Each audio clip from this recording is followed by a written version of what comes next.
All right, does that work? All right. I'm looking at stuff here, waiting for the rest of our group. Oh, that's scary there.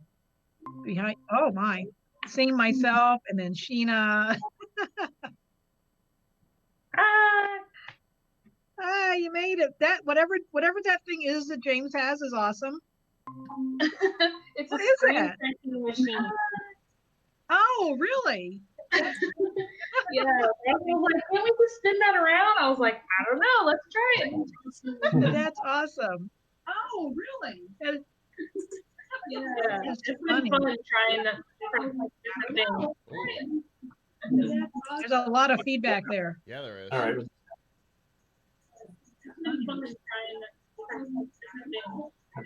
Have to turn off the. There's a lot of feedback there. All right.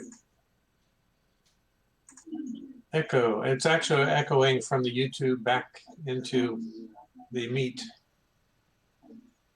Yeah. It looks pretty cool though.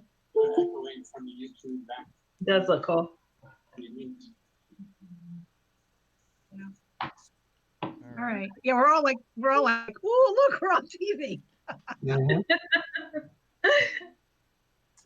I need to turn some of this off because I'm going to get totally distracted. Okay. Yeah, actually, if you turn off your turn off the video to the YouTube, I mean, turn off the audio in the YouTube. I just turned it off.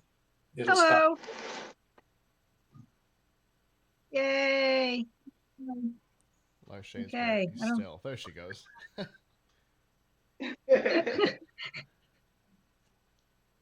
Lunch out of the way before I knock it down here. All right. I'm waiting to have a tragic accident with crackers and cheese and iced tea. All right. I love the video put up on the Hey, it's Josh. Yay. so far. Yeah. Where are you, Josh? Oh, I like his setting. I can't hear you. You're on You're mute. muted. There we go. Oh, there you are. You're like in a bouncy house? What are you in? Yeah, I have a bouncy house behind me. I'm sitting out here in my yard. The kids had a little camp out last night, so I thought this was kind of a cool little backdrop. That is. That's awesome. You're socially isolating in a bouncy house. I like that. But it's about right. We all want a bouncy house of our own now. Okay. Yeah, I can show you. Oh, that's cool. Wow. Oh, I love it. All right. So I think Marissa's going to join us. And I think that's everybody I heard from. I don't know if y'all got a chance to look over the suggested script order. Did that look okay? Yes. Looks great. All right. Yeah. So, on a second here, go back over it. Oh, where'd it go? There you go. So basically, whenever we find Chris again, we'll start with him, go to Larchay, our TP alchemist, go to Steve, his cordless drill solution. Have you got it there, Steve? Oh, there he is. It's a little smaller than James's idea, so we figured that we could segue right into James after you guys after that. And then we'll go to Marissa for some video game processing. Whenever she gets here, we'll make sure I think she got it. Then Pam will have it, and then Josh, you're like the finishing act. So Chris has this. I don't know if you saw it, the first call. I'm hearing myself twice. Hang on a minute. I'm hearing myself somewhere. Turn off your YouTube video. I'm off of YouTube. It's looping back from somebody's. It's I don't know who. Oh, from you. From me? No, it's not from you. No, my little things aren't I'm just moving. hearing myself somewhere. Okay, it's just I'm hearing it somewhere. I have no idea. But anyway, so Chris had this giant toilet paper roll, like an industrial-sized one. Nope. There's Pam. Hi, Pam. Oh, Pam's doing a thing. There you are. Okay. And so he's got this giant industrial roll, which it seems like it would be really cool to have a sort of a drop in, that he just gets it from the ceiling or whatever. And we'll keep working on that a little bit. Anything else you had in mind, whatever you wanted to do with that, because you're going to be getting what we decided. Everybody want to demonstrate for Josh what we were thinking about handing off. Originally, when we last talked, we were trying to go panel to panel, and Pam had a good idea to go in the frame. So I can't see myself, but basically you just hand off going straight forward. Yeah, there you go. And then we don't have to worry about, oh, nice. We don't have to worry about coming into the frame from anything. It'll make it easier to stitch together for the final video. Got it. Okay. All right. Got it. So instead of doing it being left and right, we're going right. Yeah. Okay. Or down. In your case, it can go down and then forward. Down, the camera angle, drone coming down. Yeah. Something. Okay. Yeah. However, we'll play around with it. And so I had said. Yeah. Quick question now. Since this is a deconstruction project, should each of us explain over 5 to 10 seconds how we are doing what we're doing or what we created for this project, or not? You just want to run it? Oh yeah, that would be good. For the Sunday thing, yeah, I don't know how we can fit it into the 3-minute video, but certainly for the Sunday part. Yeah, right. Josh? To make a proposal, we can do a slide, like either Google slide or PowerPoint, and each slide will be that segment. Maybe we can kind of break it down that way. So that way we can, I don't know. I think it'd just be easier for everybody. Yeah, we can do that. I think that'd be nice when we do, like for Sunday, when we do a sort of like whole reveal. We can actually show that first and then go through it on sort of a show and tell at the best we can live, and then it'll all be stitched together for the submission video. That's due on Wednesday, so we don't have to rush through that too much. And we can redo parts of it if we want, to sort of illustrate it better. But I think that'll work really well. We had some live stream opportunities for individuals to do live streams, because we're running it, and Scott can tell you a little bit more about that. It's just going to be running from now through tomorrow afternoon. And when we're not on there speaking, we've got videos of, different projects we've worked on, some of the videos of this discussion here, for instance, as we do some planning. It shows the process, because a big part of this is documenting, the process of making these things, and how it all came together in the end from all the little different disparate parts. So there are some sessions that we can take, and if you want to sign up for a particular session, they're on the email I sent out.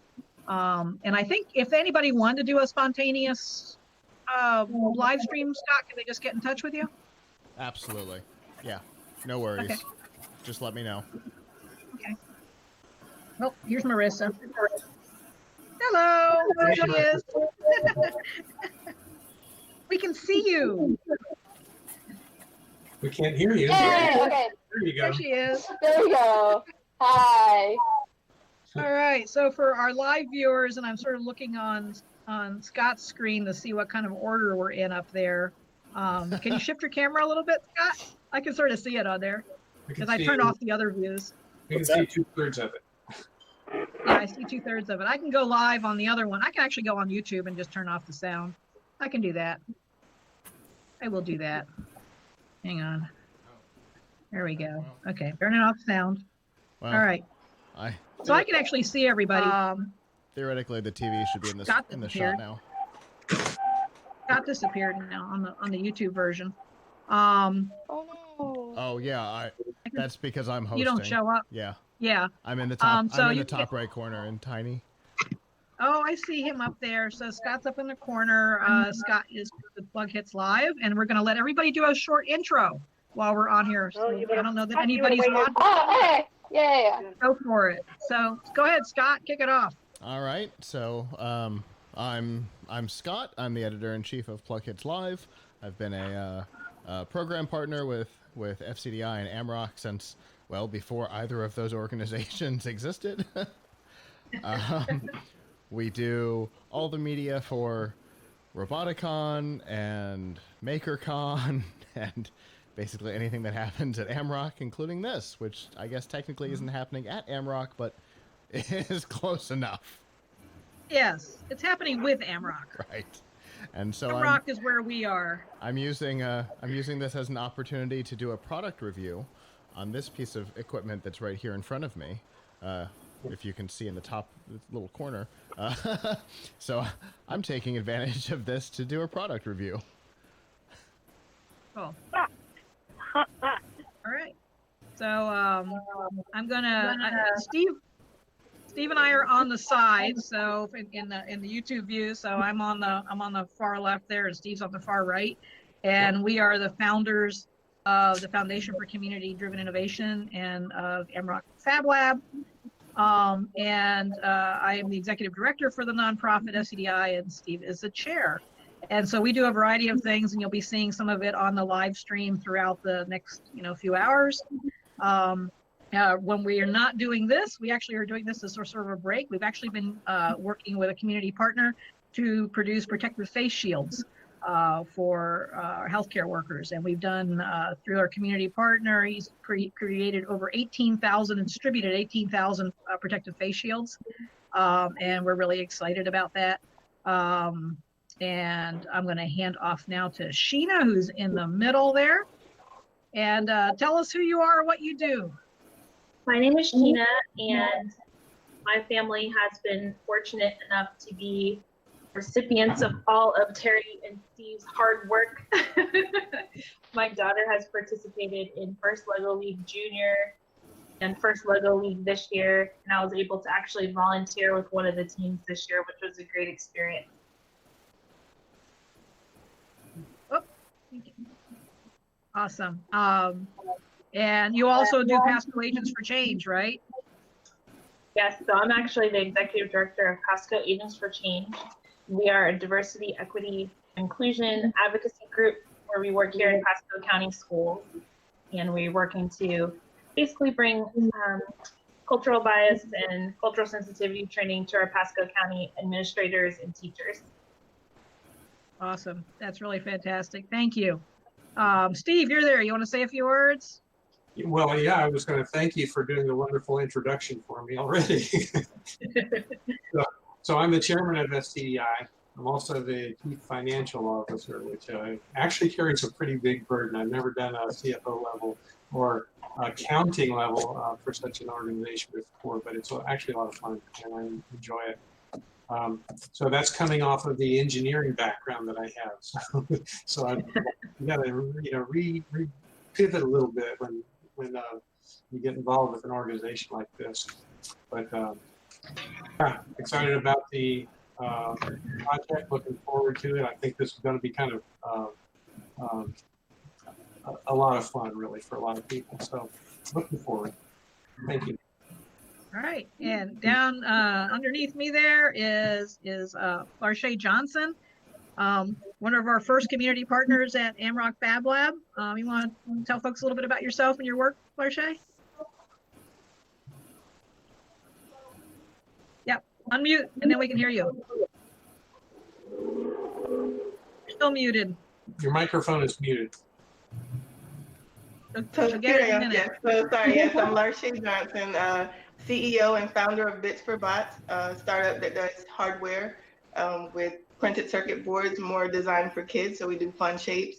I met Steve and Terry last year when I was looking for something fun to do and volunteer over the summer, and that was the same time that the AMRoC Fab Lab was getting started in the University Mall. So they have an awesome maker space there that's open to the community with all kinds of different things to do and different people to connect with. And I've had a lot of opportunities through meeting them, and they always have something cool going, whether it's robotics, Legos, things like this. So it's a great opportunity. And they also connect with small startups and just everyone in the community to bring things together and make it creative, innovative space in Tampa. So it's really cool to be a part of this.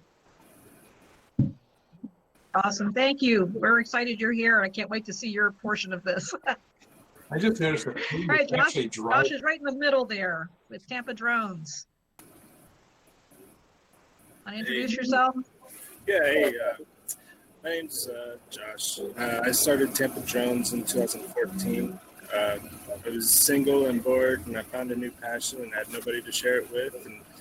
And I wanted to kind of change that. I wanted to bring the drone community from the online forums to a more of a social gathering. So since then, I've been organizing meetups in the local parks here in Florida, and it's all about meeting new people and sharing the passion, and it's been successful. Really nice. Well, we're glad you're here. We're looking forward to your part. Yeah, thank I you. don't know what happened to Pam. She's been on the road, Yeah, she was and now actually she stepped out of her car.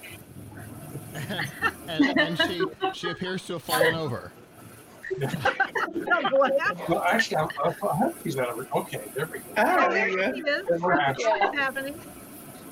All right. Whoa, you're all whited out there. You're kind of overexposed. I don't mean that the way it sounds. Okay.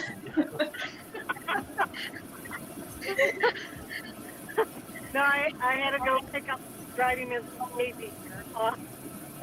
We can't see you at all. You can't see me at all. Well, you're all No, white. you're all overexposed. I think you blew out your lens there or something. I don't know what happened.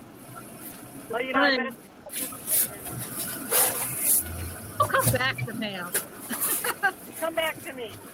We will come back to you. Yeah. We're gonna take it over to Marissa now.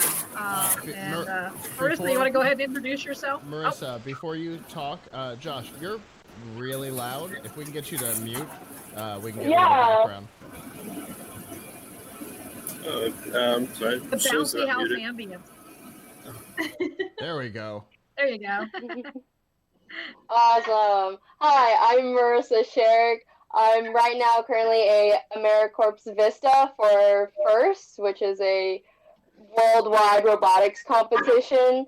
And my job is to involve the people in my community here in Tampa to join, mentor, create new robotics teams.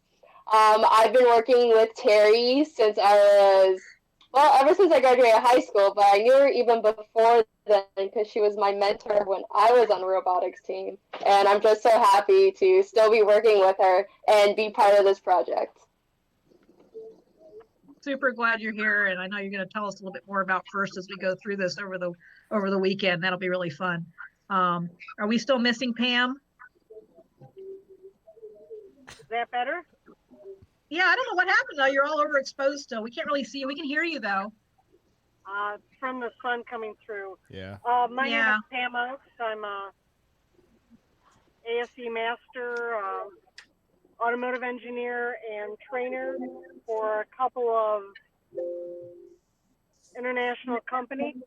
I'm usually on the road, but while I'm in Tampa, where I have just relocated from, I am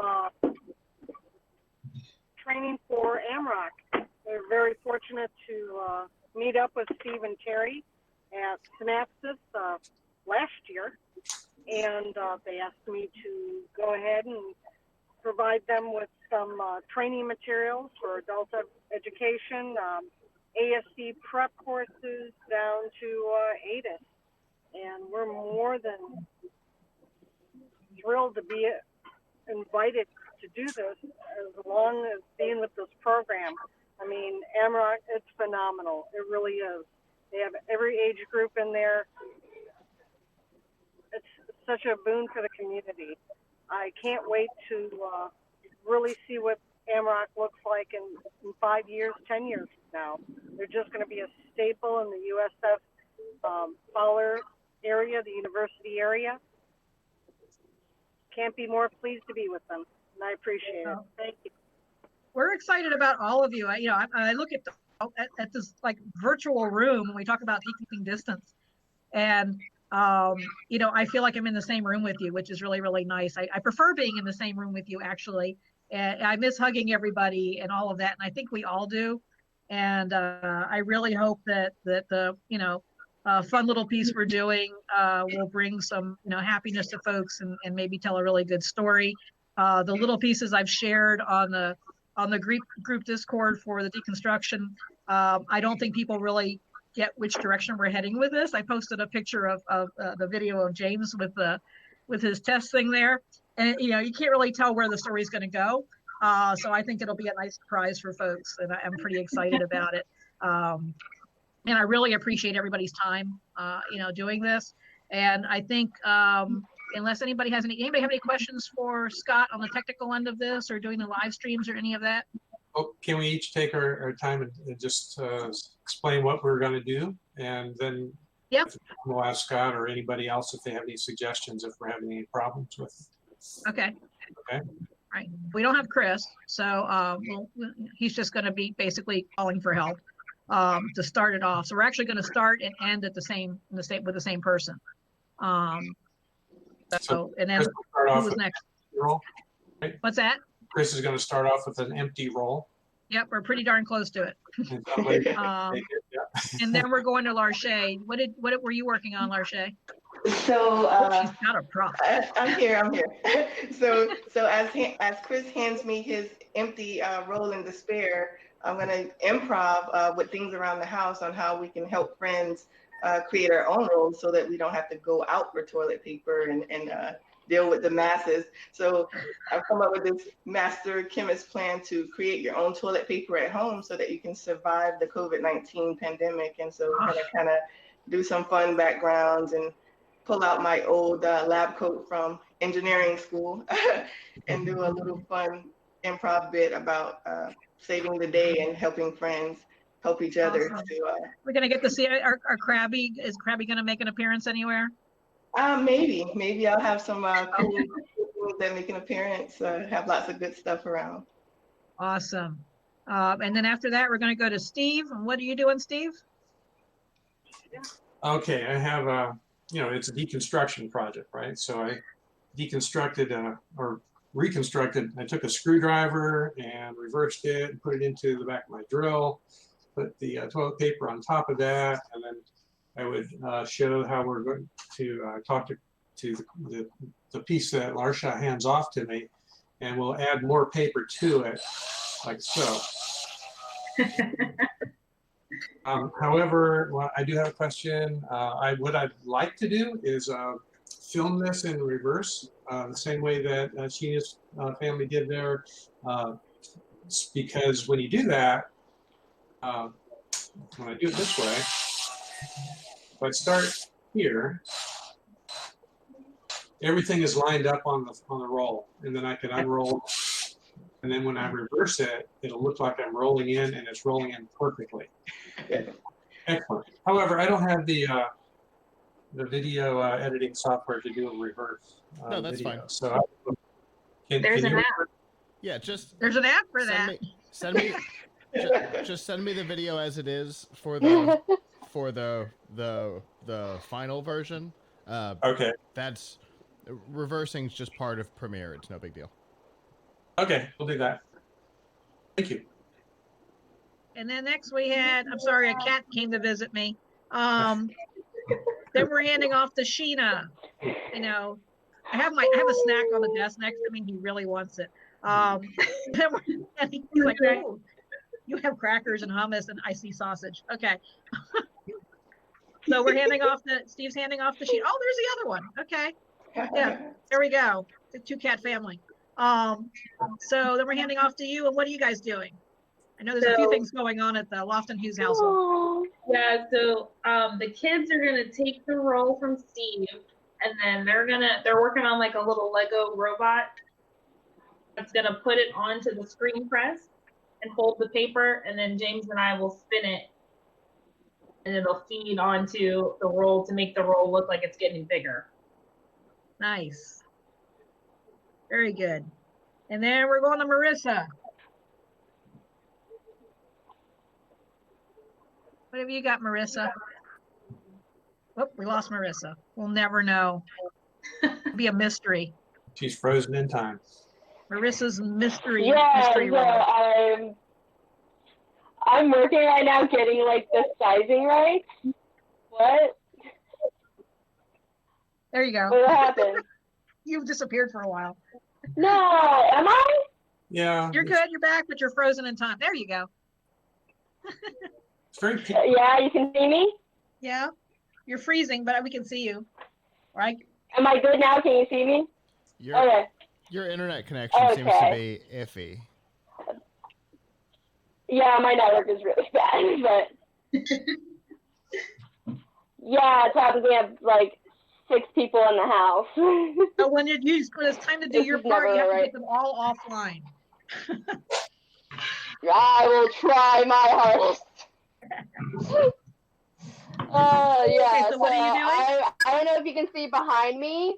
I'm taking one out of Nintendo, and I'm gonna feed my toilet paper roll a mushroom, and it's gonna get bigger that way. I'm gonna be working with my siblings and doing this whole Mario run with the toilet paper, all of that.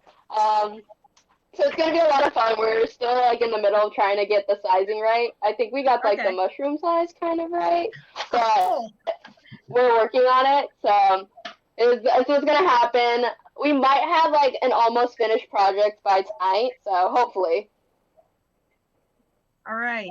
And then you're handing off to Pam. Are you still there, Pam? I'm here. Okay. Can you hear me? Yep, we can hear you. And we see a big flashing P on there. So Marissa's going to be handing off to you. You have a game plan yet? Police too fast. Drive tires too fast. I'm gonna think of something mechanical. Maybe I'll use a smaller motor on one of the other. We could also slow something down. We could also slow down whatever you've got visual. I mean, we can technically, just do the editing, video editing. I mean, you couldn't control it. You couldn't control the paper. Even that would be really fun to watch, though. I'd have toilet paper everywhere, wouldn't we, Peter? Yes, we would. Because we were thinking about just doing the drive tire, and that always picks up speed, and it's like, no, we'd have a mess. So I'll figure something out. Maybe I'll get a blower motor or something like that, and we'll wind it that way. Somewhere I can control the speed a lot better. Okay. And then after that, it's go on the Josh. What did you have in mind, Josh? Anything yet? Well, I've gotten a lot of inspiration while I was here listening to everybody. Terry, I really like your idea on doing some reverse video trickery, and I think I can really use the bounce house behind me. Have the roll kind of roll out. Well, it's falling down right now, but we'll have the roll fall out, kind of come down this little slide here, and it'll go up to the drone, and the roll will in real time it'll be fall and kind of roll out, but we'll do some reversal, have the roll go up and kind of attach itself to the drone, and the drone will fly off, and then the next person can kind of catch it from above. Yeah, that'd be cool. We need to make it a little bit larger by the time it gets to between Pam and Josh, because we have to go beyond, like, we're actually starting with this, moving over to something like this, going to this, and at some point it's got to get a little bit bigger. So right. So I wasn't sure if there was a role that was already that you guys were going to use as a prop, or or if we might be able to get a mid-size one from Chris to you. I just make one, or Okay, I'll talk to Chris and see if we can get like a mid-size one to you or something, so we can have an interim giant roll. Sure. Yeah. Sounds good. Anybody have any questions? It sounds great. It sounds like I think it's a lot of fun. It looks like it's coming together. Anybody have any questions for Scott while we're all here? And it's funny, which I think demonstrates our group's personality better than anything else could. Right, yeah. Yes, it does. We are nothing if not a funny, happy group, and that's the whole point of this, right? We want everybody to have a good time. We want everybody to take a break from what they're going through and enjoy this. And I think I'm having fun doing it. I was telling Scott I haven't had this much fun doing in a long time. We do cool stuff, but just to take a weekend and be creative is really a lot of fun. So, thank you all for playing along. This is awesome. Really appreciate it. Yeah. Could I maybe make a suggestion with Marissa's idea with the Nintendo coming out? This is a bounce castle. I don't know if we can have her role come out of my bounce castle. Oh yeah, we can swap those around. I can maybe kind of make it flow a little Yeah, Sheena could go to Pam, and then Pam could go to Marissa. We could swap it. That's true. That would work. Okay. So, quick question, Terry, so I can get it straight in my own head. Are we going to do this once as a like a tile view, or are we going to do our individual videos and send them to Scott to be pasted together? Probably a little of both, because Sunday is sort of a show and tell. I'm not quite too sure yet. I guess I'm following along on the Discord group. Sunday is kind of a show and tell where you sort of explain your process, how you got to it. It's pretty much what we expect the kids to do at first, right? Yeah, that's fine. How did you arrive at your final project, and because it's changed, right? We started out in one direction. We had a bunch of different projects. We ended up with one sort of lowbrow story. We flipped the script and we've gotten here. And so, you tell that story during the team reveal of the final product, and then we can do a run through for viewers of the deconstruction.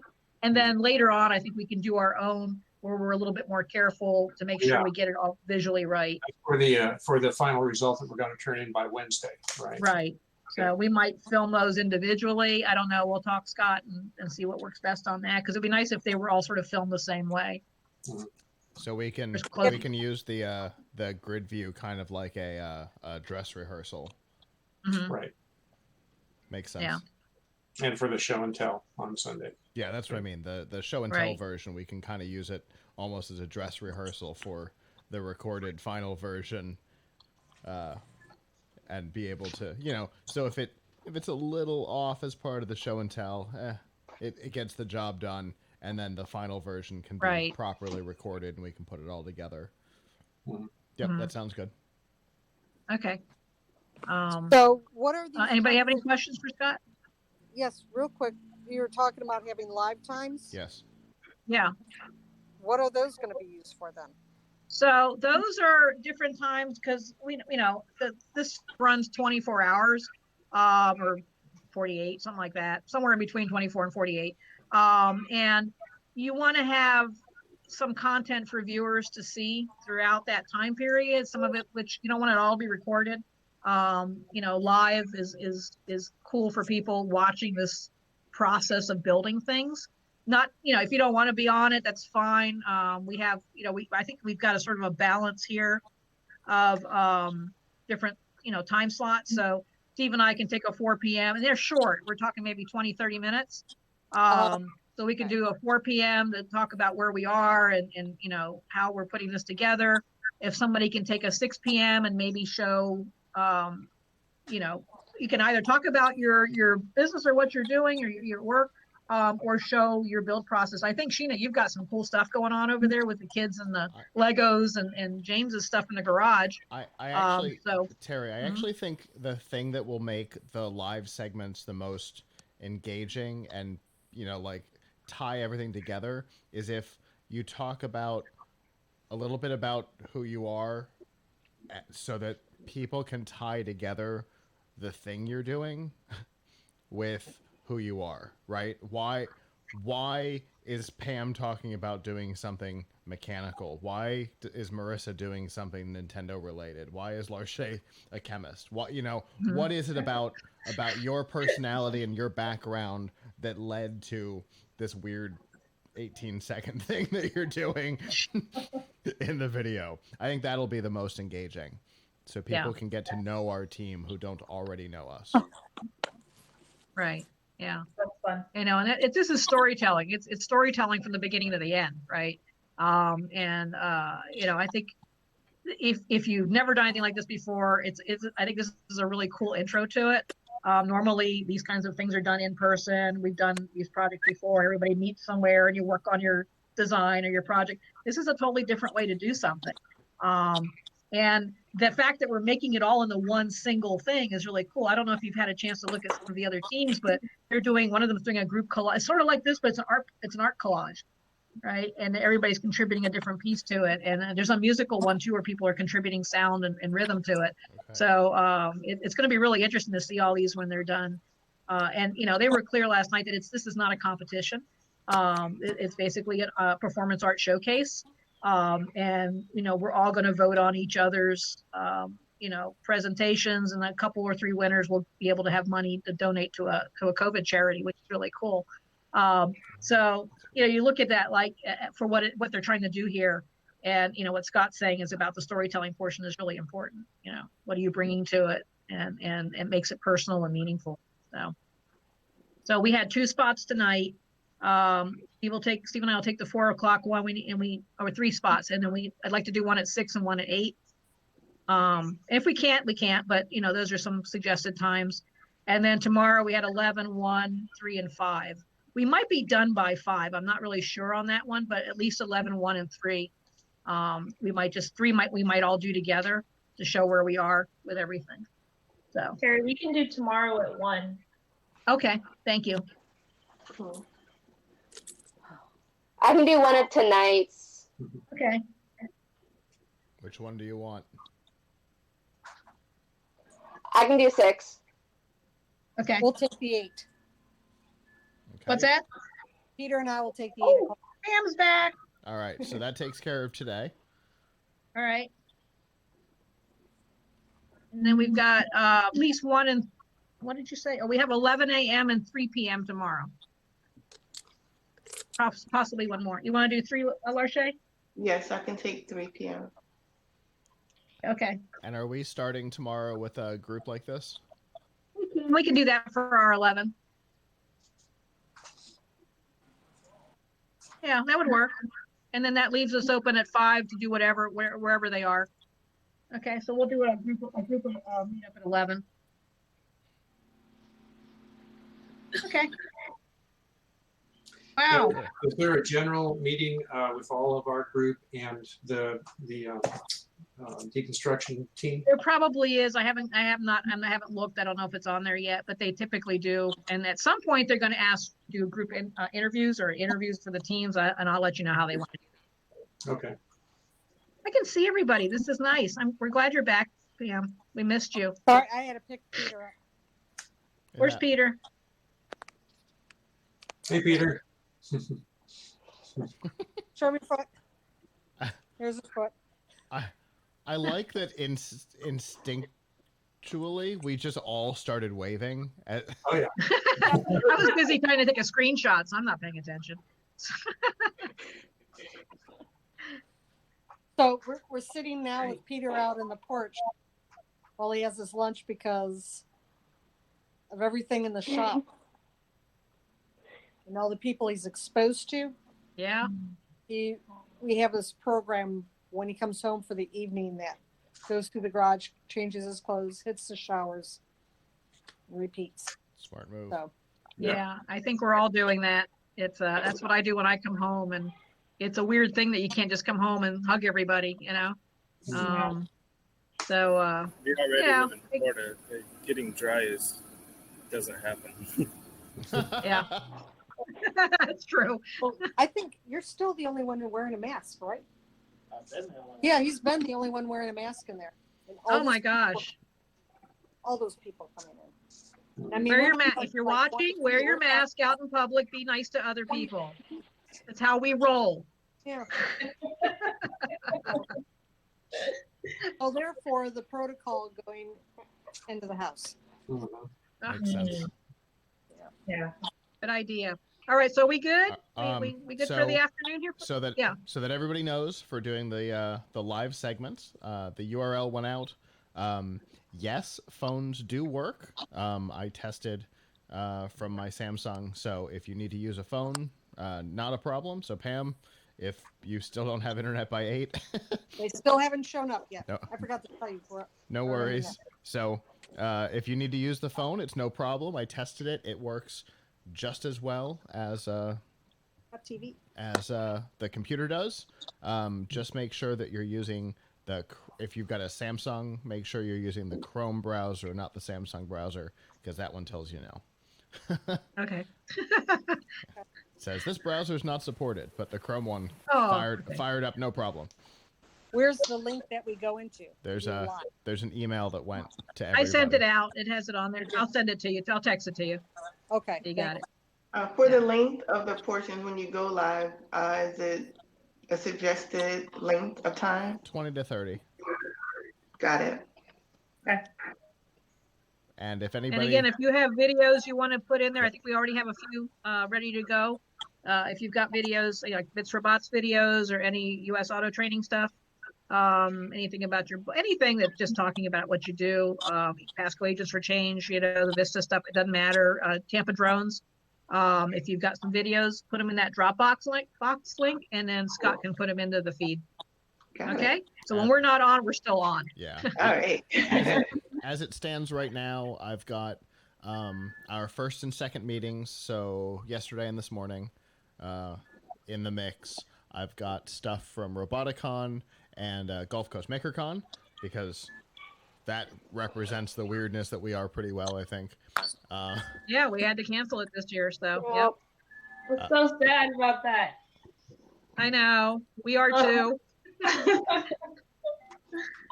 So, and then I've got a test video, a short test video.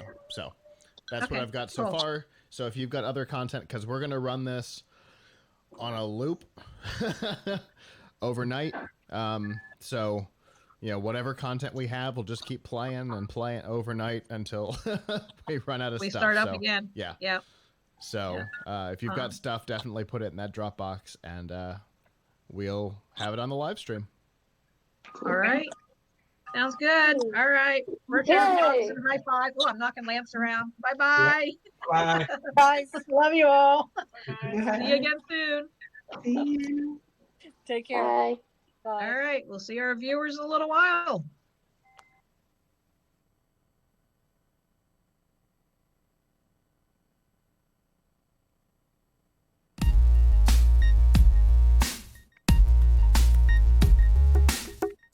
Our First Looks coverage is proudly powered by the Microsoft Store. Get your next laptop, tablet, Xbox, and more by going to firstlooks.tv/Microsoft.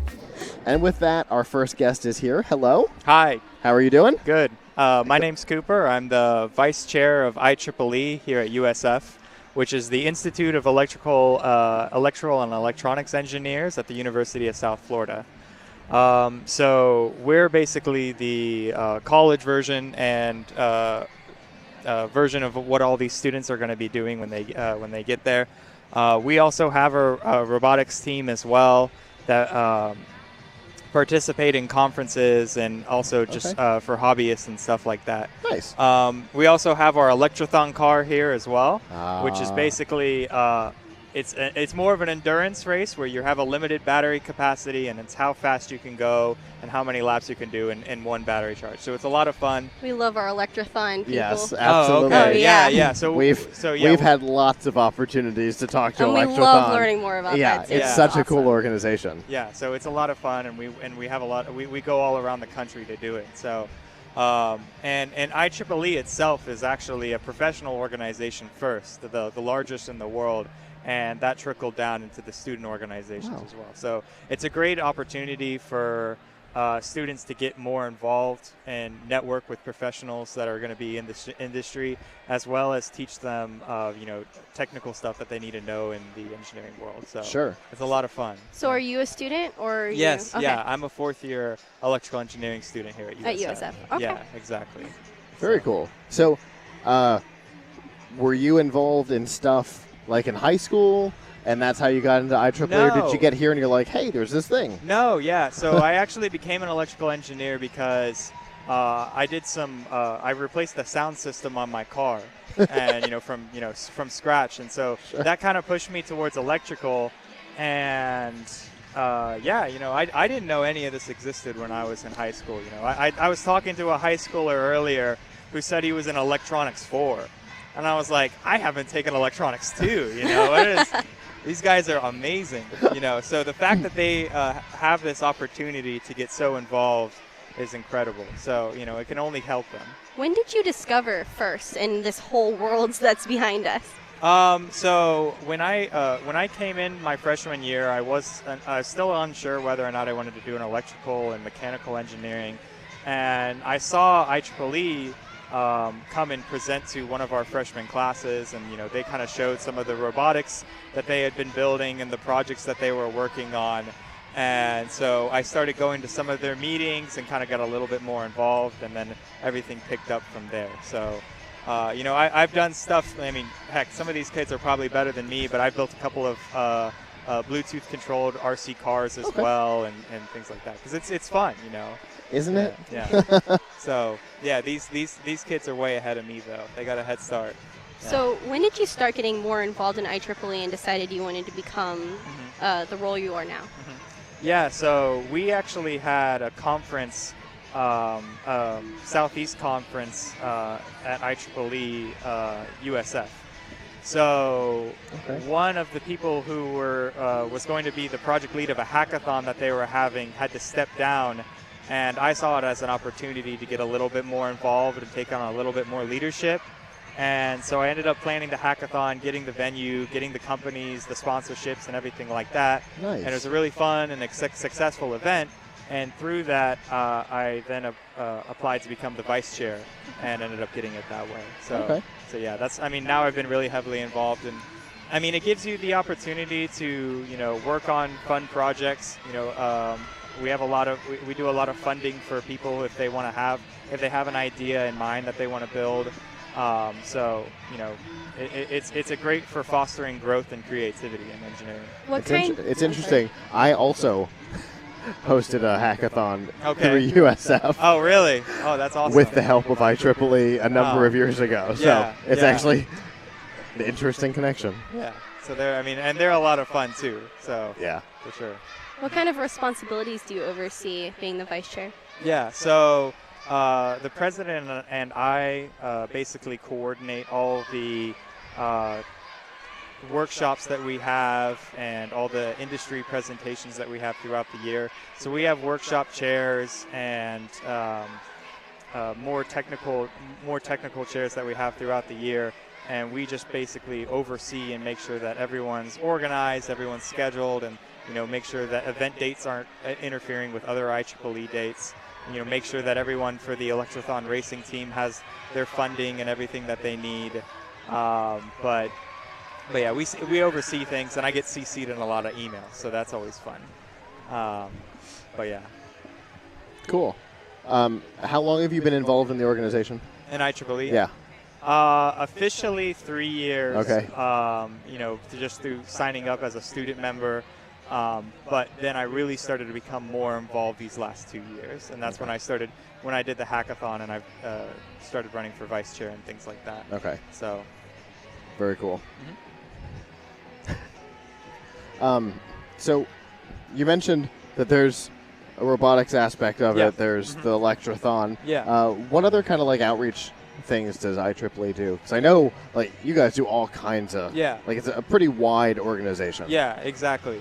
So IEEE itself is a technical organization first, and then more of a getting college engineers jobs as well. There's other organizations like Society of Women Engineers and Society of Hispanic Professional Engineers. So those are a lot more focused on just professional skills, how do you create your elevator speech and bringing you to conferences. IEEE is more technical, but we've been trying to reach out into those fields as well. So we do technical workshops teaching people how to use the Arduino or Python or OpenCV.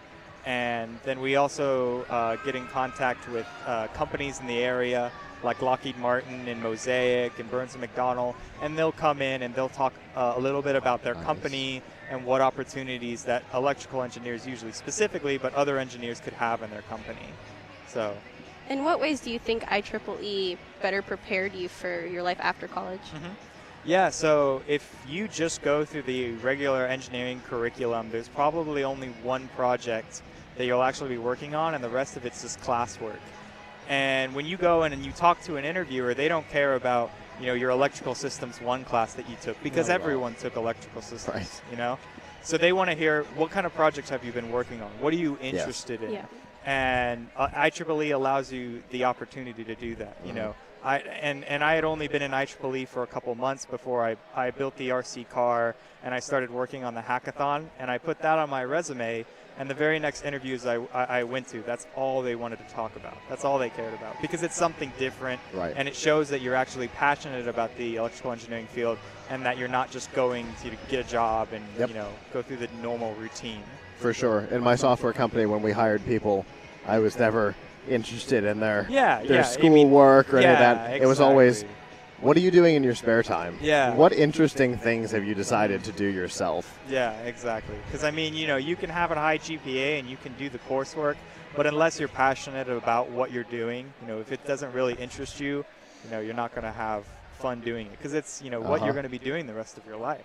You know? So there was a panel earlier with Citibank, I think, and one of the women said, passion without motivation is valueless. Oh, yeah. And I'm like, whoa, those are the words I've been looking for. Because you can be passionate enough to get a perfect GPA all through school, but if you're not doing anything in your free time, there's no motivation in there. That's not... Yeah. Obviously, building Bluetooth RCs and all that. You've got both. So, yeah, I have a friend who's double major in electrical engineering and computer engineering. Oof. So, yeah, he had a lot of fun.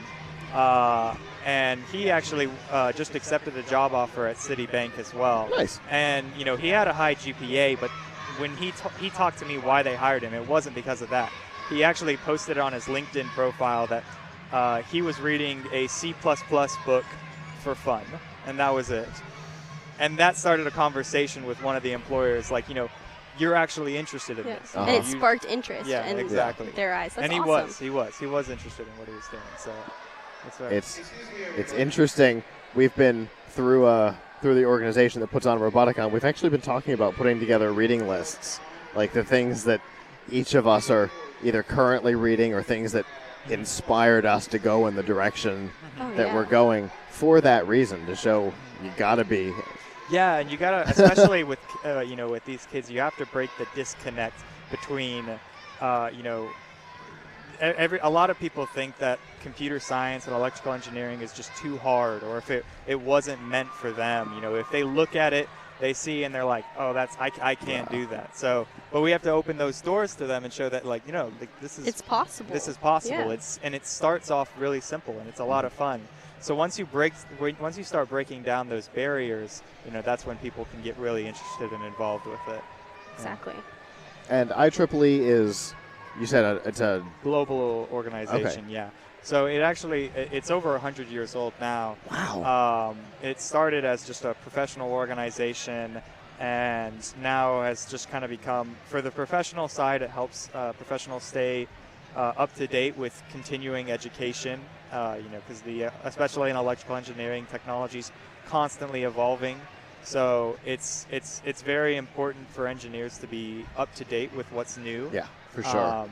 And as a the student, change in rules and regulations. Yeah, and exactly. There's all kinds of things that you've got to know. Yeah, exactly. So, and on the student organization, you know, it's just a fun way to kind of have a social and engineering outlet that you can work on throughout your spare time. For sure. I had an intern a couple years ago who was a student at USF, and we gave her a project. She's like, but I don't know what I'm doing. Yeah. And we said, that's the thing about being an engineer. An engineer is the job of never knowing what you're doing. Yeah.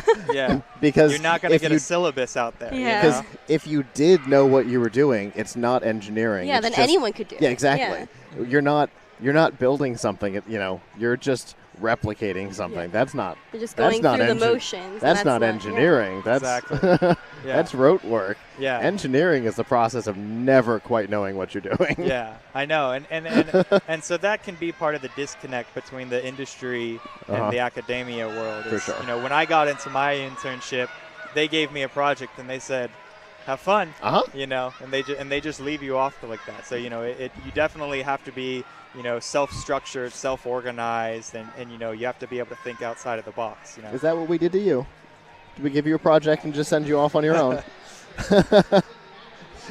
She interned for our software company too. Oh, okay, very cool. Here, enjoy. Bye-bye. Yeah, we'll have talk to you fun. later.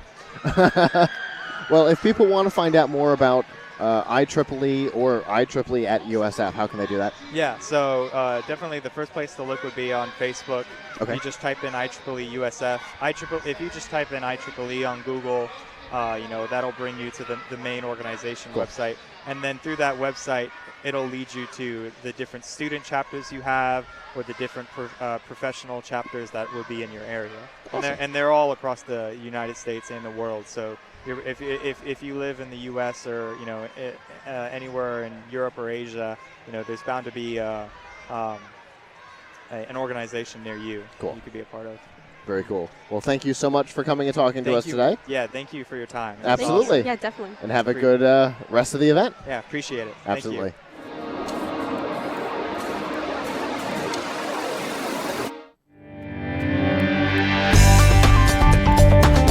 Our Gulf Coast Maker and Comic-Con 2018 coverage is proudly powered by Amazon Prime. Find out all of the included benefits and get a 30-day free trial by going to plugkitslive.com/prime and by audiobooks.com. Get a 30-day trial and a free audiobook to keep by going to audiobooks.com and using promo code TRY70.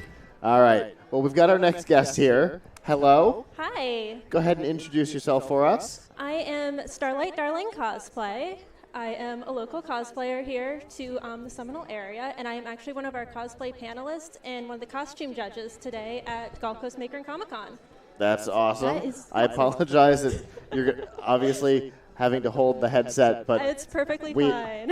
And anybody who has worked in cosplay knows that You got to make it work. it's a weird world because It is. the characters aren't built to live in modern society.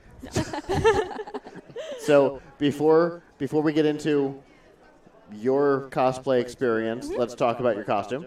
So today I'm cosplaying Rin Tosaka from Fate Stay Night, and I did make most of this myself. Very cool. So my armor is actually made out of Warbla, which was a huge learning curve and experience. It was the first time I actually made anything out of it. I was gonna guess. And, this is about my from the fourth- learning experience, it seemed like that must have been. This was my fourth try, what I have on Okay. now. And the wig is a huge pain. But Rin's one of my favorite characters, Okay. so I do just about every outfit that she has, and I'm working on more. Okay. The goal is to do all of them, right? Is that Yes. okay? Yeah. And then there's another iteration of Rin that is Ishtar in the new Fate Grand Order game. Okay. And I'm working on her costumes too. Okay. So just a little bit of a fan of the series. Sure. Just a little bit. Just a little bit. All right. That's okay. One of our cosplayers has like 8 different versions of Princess Peach. I gotcha. You just find a character that you love and that you relate to, and you stick with it. And Definitely. that just becomes a part of your brand and who you are. And how long have you been cosplaying? So I'm going on about 6 years Okay. of making my own stuff. There's a couple years before that where I just kind of bought things, but from making them for about 6 years now. Okay. And what got you interested in cosplay? I just went to a convention and just kind of fell in love with the whole atmosphere and everyone pulling out all these really awesome costumes. And I was like, I want to be a part of that. That looks awesome, and I want to do that. And so I just did. I sat down and I taught myself how to sew. I've never had any lessons. Everything I do, I teach myself completely. Okay. And it's been a great experience. And I've met so many new people, and I've learned so many skills that you know, I never thought it would be something I'd be doing. And yeah. What is your favorite type of thing to work on in cosplay? So I love anything that is big and poofy and sparkly. Okay. So I do a lot of big, poofy, sparkly skirts and dresses. Okay. And I love using rhinestones, and I use a lot of glitter tulle. And you know, anyone that'll go on my Facebook or my Instagram will just see all of these big, poofy skirts and sparkly. And sparkly, yes.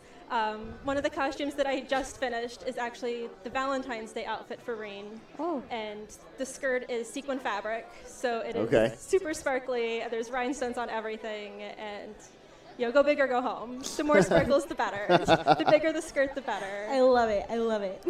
And obviously, again, since you're having to hold the headphones, we've got a good shot of your gloves, Yes. which are also sparkly. Also sparkly, yes. Any chance to use anything sparkly, I'm all over it. What is the biggest challenge that you have encountered in building your own stuff? Figuring out how I'm going to get it to the con. Oh, yeah. Yeah. I have one costume where I made a very large pair of wings out of silk flowers, and then I realized I had to fly to the convention. Oh. And that was... No. I was like, I don't know how this is going to work. But I found someone with a suitcase big enough, and I shoved them in, and made it work. And with all of my big skirts, that's always a challenge of, how am I going to get this there? And you just find ways to make it happen. But that's really been the biggest challenge, is just traveling. Yeah. Sure. And a roundabout number, how many outfits do you think you've worked on for yourself? Oh, boy. Easily 30. Okay. Yeah. And how long does it take you to complete, on average? I know they're different. On average, probably 150 hours. Okay. There's some that I've spent more on. There's some that I've pulled out in a weekend. Fair enough. They definitely range. Yeah, but on average, especially if I'm having to make a petticoat, it can hit 100 hours real quick. Okay. Wow. And that's one of the things that people who don't cosplay don't necessarily understand. Yeah. Is that that's a full month of full-time work. Yes, it is. And I'm trying to fit it in when I come home from work in the evenings and on the weekends, because I work a 9-to-5 job during the week, and you know, people are like, hey, can you come out this weekend? I'm trying to finish a costume. Yeah, definitely. And how do you, how was the process of becoming a cosplayer to now being a judge at one of these conventions? You know, it's just really putting in the time and the hard work to get your costumes to a point where, you know, people look up to you and say, I want to be like that. Then there's also a networking component of just going out and meeting people, and, you know, doing that can go a long way. Definitely. Sure. And you must feel honored to actually be a judge on judging other people's work. Of course. It's always an honor to be trusted with that responsibility. Definitely. It's also, it can be a little intimidating. Yes, it is. Obviously, depending on the size of the event. It's always intimidating no matter what, because, for sure. You know, people are looking to you for feedback on their costume, and that in and of itself is scary, because I've competed in many contests, and you know, it's always completely intimidating to have to get up there in front of people and show off your hard work. Sure. It's one thing to just walk around the convention, but to actually get up there on stage, that really takes a level of bravery. Definitely. And so I applaud all of those people. And to stand in front of people whose job it is to judge what they're looking at. Yeah. that adds a whole level to it. It really does. And is this your first year at this convention? So I've actually been at this convention since it first started. Okay. So I guess this is 4 years, I want to say. Something like that. Have you always cosplayed? cosplayed? Last year off, it's hard to get a bearing on it. But yeah, I've always cosplayed to it. And last year, I was also one of the panelists and a judge of the contest. Okay. So definitely very honored to be back again for it. That's awesome. Obviously, happy with the results Yes. to have you back. Yes. So, how many? I always love to ask cosplayers, how many events do you go to in an average year? Oh boy. Yeah. Do a little math in my head here. Probably for me about 6 now. Okay. I used to go to a lot more, but recently just with job things, I've just had to really prioritize what I want to go to. So I probably hit about 6 or so conventions in a year. Okay, that's interestingly at about 6 to 8 years. That's about the number that I find. You're like, all right, I can't be doing this Yeah. all day, every day. I'm gonna have to. As well as preparing something for each Oh, of yeah. them. Yeah. And I've really backed down on how much I've been making, because when I first started, it was just churning out as many as I could, you know, bringing 3 or 4 new different ones to each event. And now I'm like, let's just focus on 1 or 2 big builds for the year and do it right. Definitely. And put all the extra details in it. And get all the Yeah. shiny, sparkly, poofy. And big, yeah. Get it right. Make sure Yeah. that it's the thing that you want it to be. yeah, and that's just the part I think of in general, the evolution of being a cosplayer is when you're starting, it's new and shiny and fun, and you just want to do everything and do it all the time. And as you mature into it, you realize, well, let's just pick a couple things and let's really do it right, and let's really do justice to this character, and let's pick the events that really mean something that we want to go to. So, for sure. So, what's your favorite event that you've been to? My favorite, from a cosplay standpoint. Definitely KatsuCon up in the DC area. And what's that like? It is absolutely huge, and it's at the Gaylord up there, and so the venue is absolutely gorgeous. I mean, I don't think there's really an area with bad lighting, so it is perfect for pictures. Photo shoot. And it's everyone brings their biggest and their best costumes out to it, and it's really a good place to meet people who have some obscure interests. So last year I brought a costume with me that I didn't think anyone was going to know what I was from. And I have actually made some of the best friends from bringing that costume. Okay. And I thought no one was even going to know who I was. Okay. So it's a really great event for those little things. Sure. And it's just fun to get out of state and that opportunity to just meet new people. For sure. That's awesome. I always enjoy doing cons out of the state and interact with a community that's not necessarily your everyday community. Yeah. So obviously in Florida, the cosplay community is tight enough that the first guest we had was on our cosplay show a couple of months ago. Like, it's totally on accident. So it's tight enough that we kind of all know each other in one way or another. Yeah. But to get out of your little circle, to get out of Florida is always fun. I enjoy going to AWA and shows like that. I was there last year. Were you? Yeah. Oh, so was I. Planning to go back this year. So it's always fun to get out of your circle and experience. Yes, it definitely is. Things and people who are not the ones you see at every con you go to. Yeah. Very cool. So you mentioned you've got social media. Yes. If people want to follow you, how can they do that? So you can find me on Facebook, Twitter, and Instagram by searching Starlight Darling Cosplay. My actual Instagram handle is CL Darling, but I have it typed in there that you can find it under Starlight Darling. Someone else had taken it when I went to go sign up, so I was like, oh, what are we going to do now? But you can still find me by searching there. Gotcha. Well, very cool. Well, thank you so much for coming and talking to us today. I really appreciate the opportunity. Absolutely. We appreciate talking to you. And enjoy the cosplay contest later. Thank you.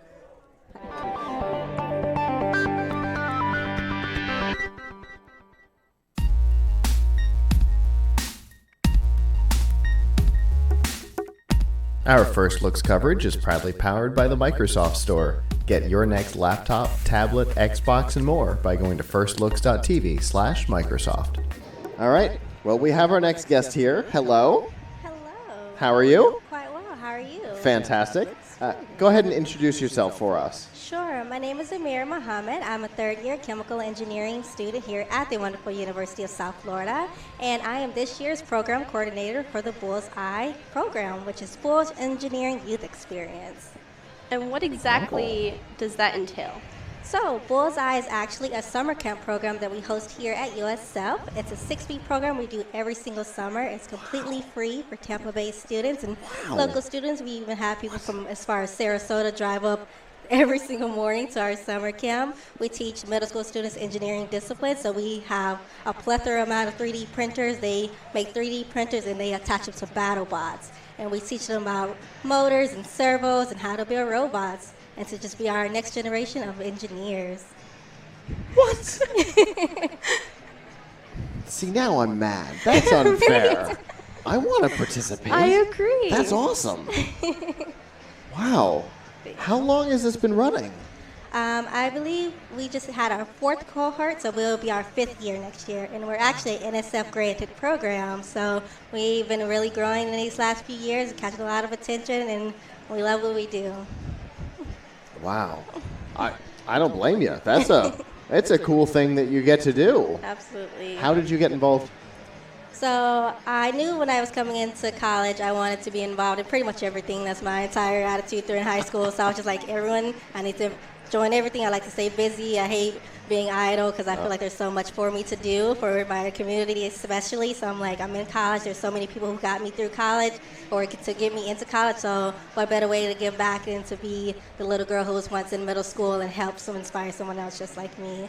So I just heard about it online, and I read about it. Like, although I'm an engineering major, I love teaching too. So it's like a really good intertwine because you don't really think as much engineers. You think they're kind of antisocial. They just like to do their math homework and just go away. Me, social butterfly. Love people, love students, love children. And I met them, and I was a mentor initially. So we hire undergrad students. So all of the people who are mentoring the middle school students, they're active USF students. And after a year, I fell in love with the program. I told Dr. Gaines, who is, this is his program. I was like, I love this. I want to do more. What can I do? Like, I love helping students. I love talking to people. And I just see I'm a little chatterbox. It's just Sign me up for everything. Absolutely. Put my name down. So, what is the age range for these students? So initially, it was only middle school students. So it's rising 6th, 7th, and 8th graders. But we started having 8th graders that aged out, and they loved it so much. So just this past summer, we started implementing, my apologies. We have high school students who come back and mentor the middle school students, and then the engineering students at USF are just kind of overseers. So they love our program so much, we're looking to expand all throughout high school. They don't want to leave us, but they are able to get bright future hours for being with us. So amazing. It's really helping them out. Nice. And how many students do you guys accept with your summer program? So this past summer was actually our largest amount. It was 80 middle school students, and then we had 30 undergrad students who were being mentors, and we had 10 high schoolers. So it was like well over 100 people just this past summer running around USF every day. Oh my goodness. And what's the span of this timeline for the summer camp? So it's a 6-week program. Not only do we teach them engineering disciplines, we teach them like life skills because everyone knows middle school can kind of be a hard time in their lives. So we kind of like during the morning we teach them life skills, and afternoon we're like, okay, let's go battle with robots, and we have motion sensors, and let's kind of get your frustration of middle school out on robots. Sounds like a lot of hands-on work. It is, and you don't really need a lot of experience because, like I said, I'm a chemical engineering student. What do I know about robots? But just being in the program, you learn as you go. Like, it's not just you teaching them, they teach you a lot. Like, people think our younger generation is like, oh, just sit there and listen to us. No, they know more than me, and I was just like, I'm humble. Like, just tell me. Yeah. I had the pleasure of mentoring one of the, well, a couple of, but in particular one of the first teams down here for a number of years. And, yeah, the things that you learn from the kids is surprising. It's like, where did I miss that? Like, where did that come from? Yeah, for sure. Absolutely. Getting to work with kids is It's refreshing. Unbelievably rewarding. Yeah. And intelligence comes in all different forms, and you can obviously learn from each other. Especially, and it's almost like a stress relief at the point, because you think you're stressed out about the day, and then you look in the corner and see kids doing Fortnite dances. It's just like, you guys have no worries. I'm over here stressed about Orgo and thermodynamics, and you're over here. They're pretty aggressive. It's great. I know you wasn't ready for that one. Oh my God. But it's awesome. They're just a joy. Children they're our future, so we have to take care of them. Indeed. Oh my goodness. I was not prepared for the Fortnite dances. I was not prepared for the other headphone to kick on. Yeah. When you did the Fortnite dance, I heard that the too. second ear cup turned on for the me first time. too, And I'm yeah. like, oh, that was Like, surprise. yeah, that was surprising. Wow. Okay. Distracted me for a second. Wow. So, what are you doing here today? So here today we are tabling. So we Okay. actually invited a lot of our students out from this past summer to come and visit us again, almost like a little reunion. They get to see a lot of our mentors came back. We have like 8 of them up somewhere, actually around the corner. They're at the table, and we brought Okay. all their robots that they made this summer, and we brought them out for display. And right now we have a lot of students. They did the Lego Maestros, we do Tetris Prime, and we're out there running demos, and everyone's just coming over and playing with the robots. Are they the ones on the floor? That's I've seen that's you us. as I've You know. panic run back and forth As we past all the do at expo. these Yeah, events. I've seen the little robots on the floor, and I'm like, You well, gotta be that's careful. interesting. One almost took my leg off. I thought that was the end of me. I didn't even sit, like, they're huge. They're big old bulky, and I was just talking and walking and like, whoop, there it is. But I caught myself. That's good. That's good Caught because we built last year. We built a robot for the first tech challenge in a weekend, and we made a small mistake. And instead of building an arm that put a thing out, we ended up building a cannon on it. Wasn't our intention, but it's definitely what happened. And yeah, those things can accidentally get very dangerous very quickly Right. if you're not paying attention. So that's why we give them 6 weeks to learn about, like, just, it's not all fun to play. You do have to be diligent and make sure that you're being careful, because these are things that can, Exactly. be experimental. Oh, So- indeed. And depending on the size, you start working with some of these first robotics competition machines, they can be taller than us. And I'm like 4 feet tall, so that's a lot. I feel that on a spiritual level. Yep. Too there much was coffee. there was the one season where they were picking up the trash cans, and the machines were like, they were averaging about 6 foot. Just the robot? Yeah, those things will take you out if you're not paying attention. Yeah, So. I swore.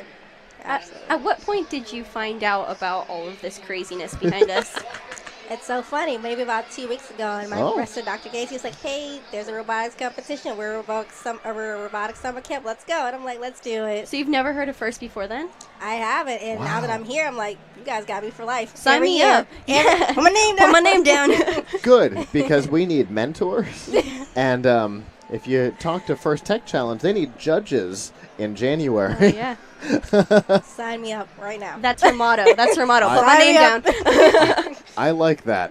Absolutely. On your way out, make sure that you ask Michelle To over there sign you up. to send you in the right direction. I give her my resume, my because the email, everything she needs, my Because LinkedIn. honestly, they LinkedIn. were asking us earlier if we knew Really? anybody who could be judges this year. So I'm your girl. awesome, all the way at the end.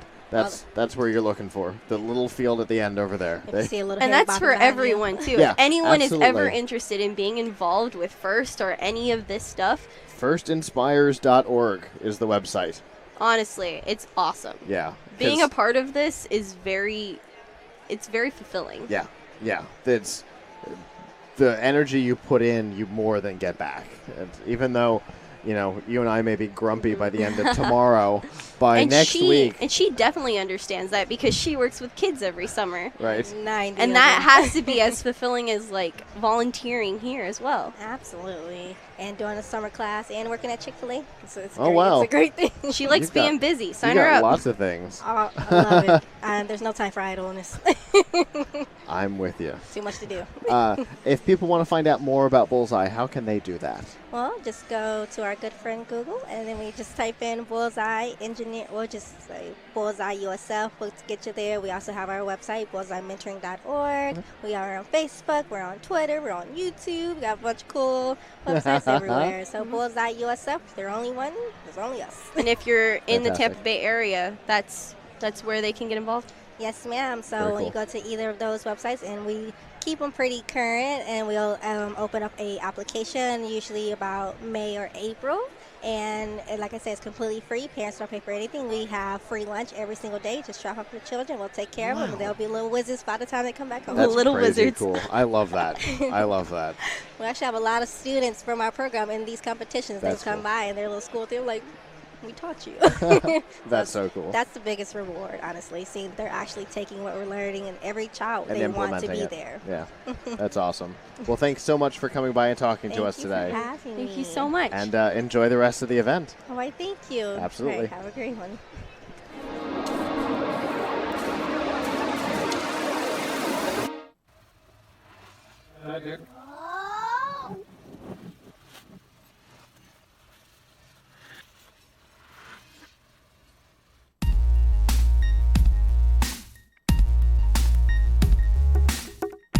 Our First Looks coverage is proudly powered by the Microsoft Store. Get your next laptop, tablet, Xbox, and more by going to firstlooks.tv/Microsoft. Well, our next guest is here. Hello. Hello. How are you doing today? I'm good. How are you two? Fantastic.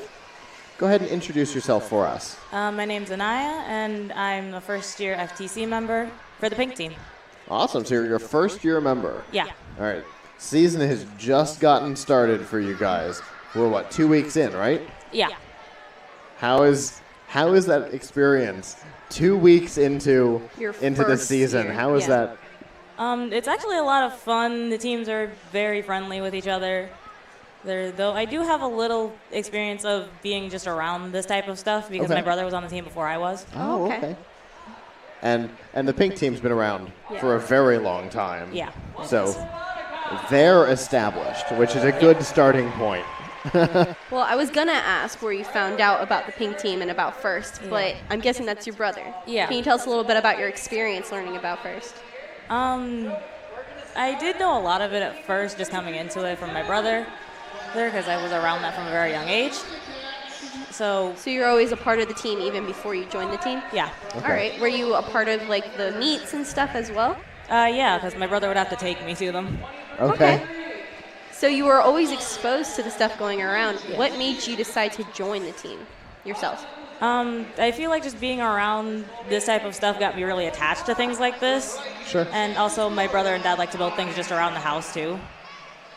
What is your particular interest within like engineering or even any part of the team? I think I like programming a lot. Okay. So I think I'm going to go into that with the actual robot itself. Okay. All right. That's cool. What have you had the opportunity to do so far? We've basically just been sketching out different ideas for robots and things like that. So what does the design process look like for you guys? Because I know Pink Team's got a pretty good design process before you start building. So what does that look like? Considering there's a lot of us, we're pretty much split off into 3 different groups, and Okay. we all just kind of have like pencils and paper and things like that, and we just talk about different designs and draw them out. How many members are on your team? I think about 45. Oh, wow. Yeah, that's a lot. Wow. For an FTC team? Yeah, I think there's a lot of us. That is insane. That's huge. Is the Pink Team a community-based team or a high school-based team? Kind of both, because it's about Okay. 3 or 4 high schools. Okay. Oh, I That's did right. not know that. It's a cooperative team. There's a couple of schools that work together for it. Okay. That's interesting. Which schools are involved? Space Coast Junior, Senior. I know Cocoa High is in there. Yep. I think Satellite. And I don't remember the 4th one.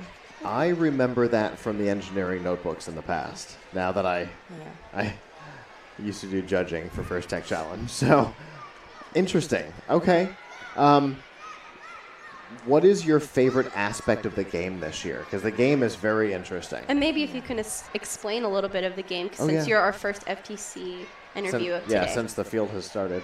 The game is pretty simple. We have to basically pick up either a ball or a cue kind of thing, and we have to drop it into a specific area. Yeah, the balls and cues don't have different point values or anything, but we can Okay. only handle 2 at a time. Oh, that's a pretty big limit.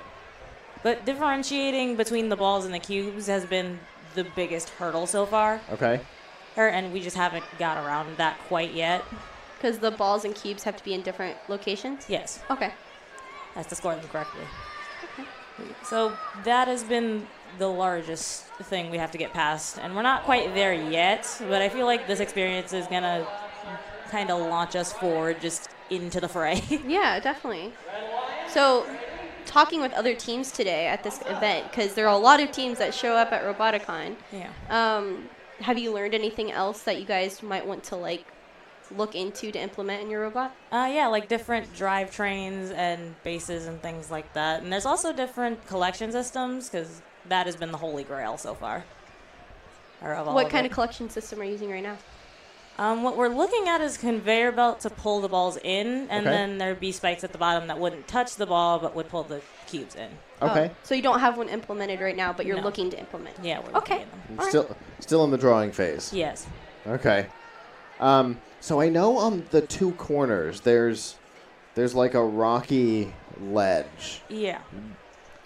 I know very little about the game this year. So where does that little ledge come in? How does that factor into scoring? Well, we can go in there, but that's where the balls and cubes are housed, basically, okay. at the beginning. Okay.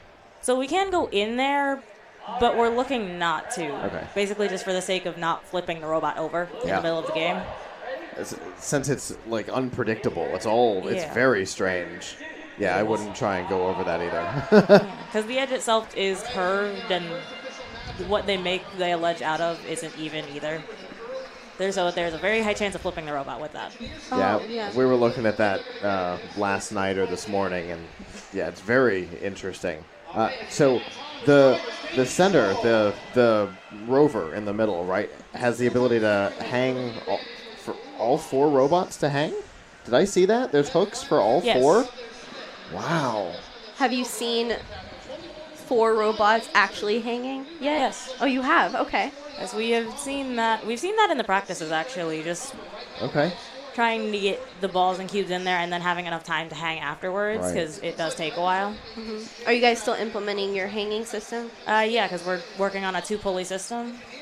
Okay. So the top part that we're using to score is going to be the part to hang. When is okay. your That makes first sense. competition? I don't know. We haven't really talked about that yet. Okay, so that's still in the future. Yeah. Okay. All right. What league does your team fall into? I don't remember. Is it Space Coast League? Yes. Okay. Gotcha. Cool.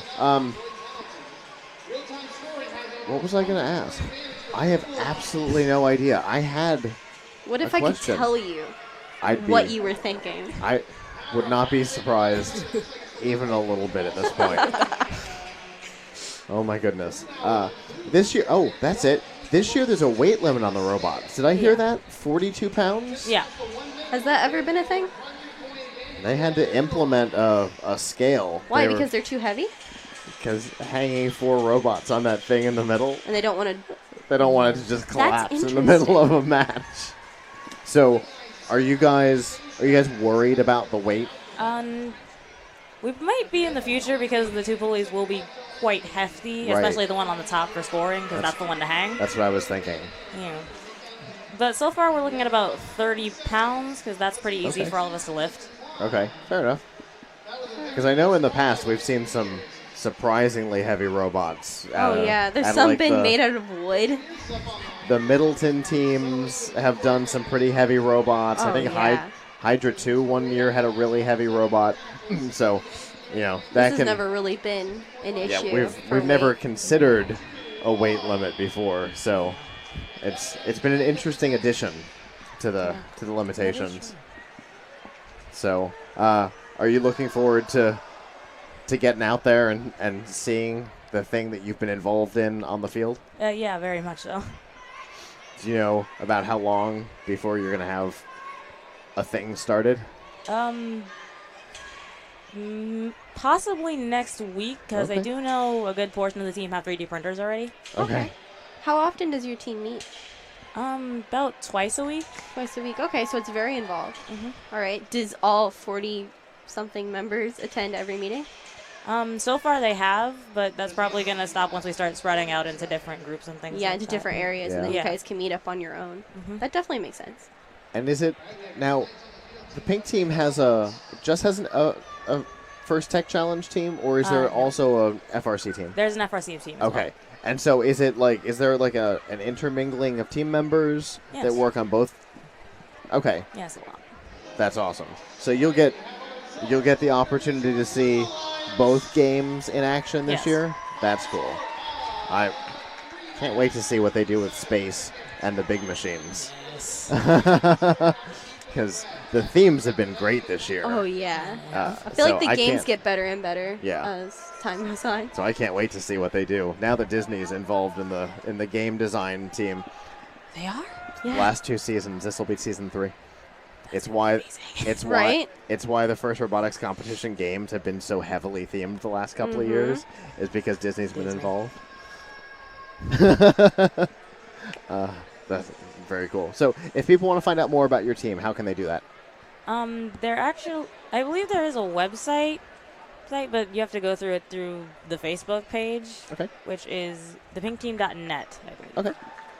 Even it's all lowercase and no spaces or anything. Very cool. All right. Well, thank you so much for coming and talking to us today. You're welcome. I enjoyed it very much. Have a great rest of Roboticon and have a great season. Thank you. You too. Absolutely.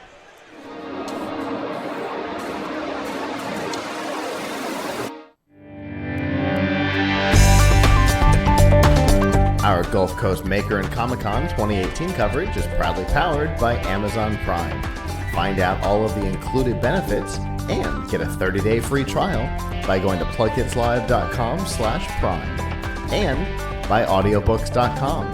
Get a 30-day trial and a free audiobook to keep by going to audiobooks.com and using promo code TRY70. To be a cosplayer of any sort, to go to the trouble to be in costume, and not just to be in costume, but to have made the costume and then to adopt the persona to actually do it, to be a cosplayer and not just somebody who's costuming, is a lot of work. It really is. And then some people take that a step further, like our next guest. Hello. Hello. Go ahead and introduce yourself for us. Well, my name's Ellery Christensen. I'm part of the Ghostbusters Lost Spirit division. We actually have a booth for those who might be here. We are a local, I guess you could call us a cosplay group, but we really are just sort of like a community cosplay type group. So we'll do charity events, cons like this. We'll do school events, 5Ks, make hospital visits, stuff like that. So just anything for the community, any kind of fundraisers as well. We'll do stuff like that. I have a friend who's in your group, and so I get to see the photos from your events all the time. And if I'm not mistaken, you're not the only group in the area. Oh my goodness, no. Well, there's so many in Florida, and we have a few theories as to why, but mostly it's just, there's a lot of us. We just really like it, and if we all combined into one, there'd probably be, good Lord, maybe 75 plus people. That's a little too big. Yeah, for sure. Separate. For sure. So how did you personally get into it? Well, I just always loved the movies, just kind of casually. And then an ex-friend of mine was very into it, had his own group and all that, and he got my boyfriend into it, who's actually manning our booth, wearing the pack. I would have brought it, but it's way too big. But he got him into it, and I was like, a couple of years ago. It didn't work. it's not very comfortable. Like, you'd think it's a backpack. Just get it fitted, and then you're good. No, it's bad. It's real bad. Oh. But anyway, he got into it, and then I was like, wait, I can totally do that also. My turn. Let me have it. Let me have it. Yep. My turn. Piece it all together, and then go. Do the thing. That's awesome. That's amazing. So, how is this convention for you guys? I've actually been to this convention a couple times. The first one I was just a photographer for a nerd network that I'm part of, but the second time, and obviously this one, I'm as a Ghostbuster, and it's really fun. It's just down the street from actually where I live, so easy to get here. Don't have to wake up crazy early. It's great. And I love that even though it is super spread out, you make it accessible. Yeah. You know, Yeah. true, we are in a totally different building, but there's all sorts of stuff happening outside that kind of leads people that way. Yeah. So I've been to some other conventions that are not as well planned out. Yeah. That don't have a flow to guarantee that the Right, corners get right. seen. They're still fun. They're still great. But Yeah. the whole time you're like, but you could have put this. Okay. Yeah. For sure. Definitely. So, what are your favorite things to do within your group? Anything, any conventions, any kind of anything. Like, we just love getting to suit up and then go out and do the thing. Mostly, we've actually, today specifically, we've been having a lot of fun.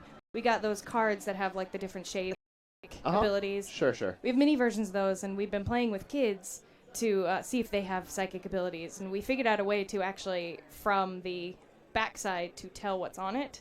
But we're not telling the kids that.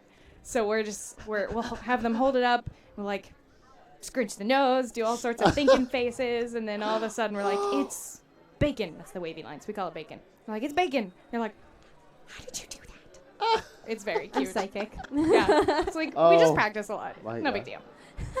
That's so funny. It's a lot of fun. Oh, that's great.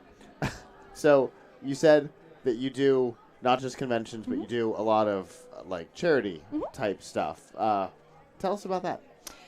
Well, our group specifically works a lot with cosplay for a cause. They don't have any specific type of cause that they go for, at least not last I've heard. But they just try to help out anything they can. And so they'll be like, hey, we have an event set up here. We have one set up here. And they kind of like spread out the word to all their people. And then like, hey, whoever can come out and do this, please do. It'll be great. There's other groups like another local group, Suncoast Ghostbusters, which are amazing people. They work a lot with Relay for Life. Some groups pick one specific one. Some others pick multiple or just kind of help out whoever they can. And just any way to help. It just feels nice instead of being like, hey, we're cosplaying to make money, which would be nice. I mean, anybody loves income, but it makes me feel better about it. You know what I mean? And what do you do at these specific events? Depends on which one. So, for example, for a hospital visit, my group specifically hasn't done any just yet because we're babies in the community. But I think we're only a year old or something like that. Okay. But like we just go in there, kind of chill out with kids, play with them, entertain them, have fun. I remember we did I don't think it was technically a 5K, but it was pretty much a 5K at a high school. They had their little track. Okay. People were walking around. We manned this one little booth, kind of passed out water, stuff like that. Just chilling out, having fun, being silly. It's the rules. Have fun. And don't be mean. Very important. Fair enough. So the goal at these events is to add a level of enjoyment. Okay. Yep. Throw some silliness in there because a lot of times it's not just kids that we get. Although with the new Ghostbusters movie, which was great, we do get a lot of kids that are like, oh, I've seen the new one. I haven't seen the old ones yet. And I'm like, you should watch them. But we get a lot of adults who are like, oh yeah, that movie. Oh, I remember. And you kind of see them revert back to childhood. And it's actually really cool to see. Yeah. Yeah. I just rewatched them about 4 days ago. See? Coincidentally. Yep. It's not like we had any influence on that. Whatevs. Just a bonus that we're getting to talk to you today. Yeah. That's really cool. So, how many members does your group have? You said you're just kind of getting started. Mm-hmm. Right now we have, and this is going to sound weird, 3.5. Our third person, who's actually wandering around as like a guest of the convention today, he has a 5-year-old. Yes. Bubs. Bubs is adorable. Yes, Loves suiting up, has a whole everything. Actually, at another convention we were at recently, won the costume contest, and he was hamming it up. It happened to be in a hotel, so he's wandering around and like getting ready with like the proton pack at the hotel housekeeping staff, and they were like, wait, what?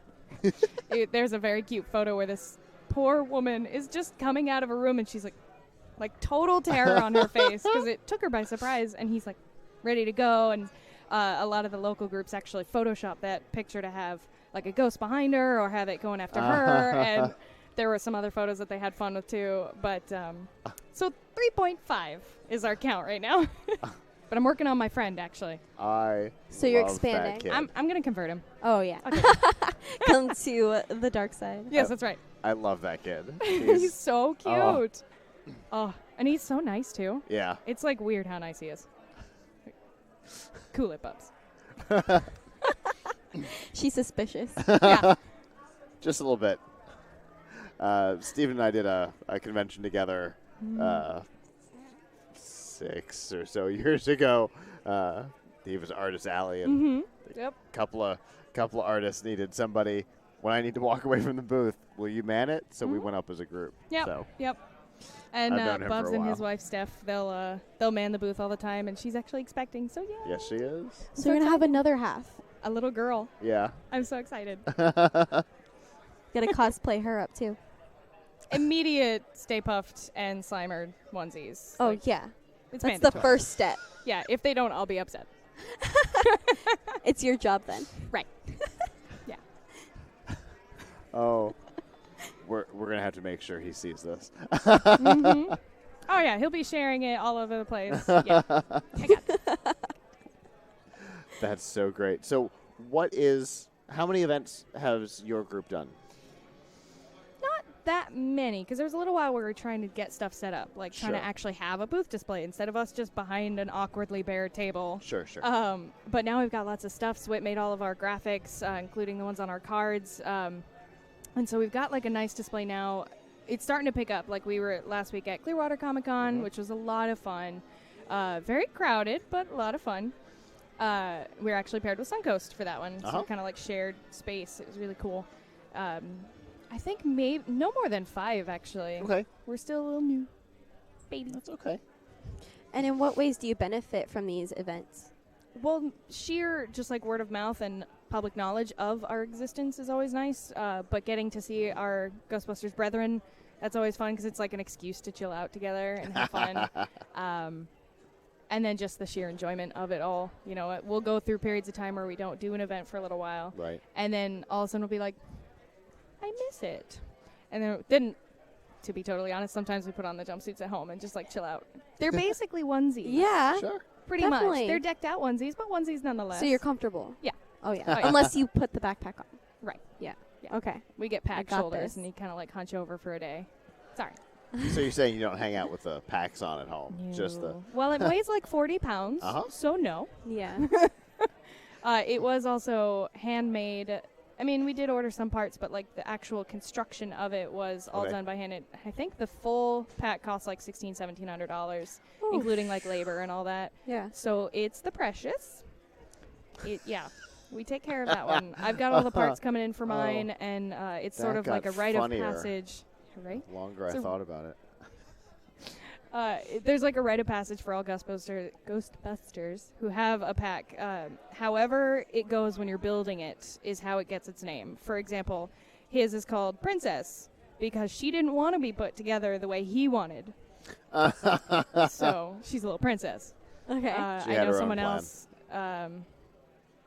Someone else named theirs Mona Lisa, but she's not that great. So I have a different idea for a name of that one, but whatevs. That's just me. Love it. Subtle shade to a mystery person. Mona Lisa, it's just pretending to be happy. Anyway, that's probably not the naming reason, but that was. Yeah, a little bit. Whatever. I always love having the Ghostbusters groups on because you guys are all just so much fun. It helps. Like, for example, 501st. They have so much fun. They're amazing people, and I have many friends in that group. They, however, have all these like guidelines, and it makes sense. You're like a militaristic, in some situations, type of organization that you're portraying. Ghostbusters are not. We just do whatevs. Based on the character history. Exactly. It's like, just do things. You want to drink? Yeah, drink. It's fine. 3 guys get kicked out of a university for being a little short of sane. Yeah. What? it totally makes sense. And they were right, weren't they? They were. They were totally right. So justified. Didn't make them totally sane, but it did make them right. That's a fair point. Because those aren't mutually exclusive. More fun though. More fun to Indeed. hang out with. Yes. Yeah.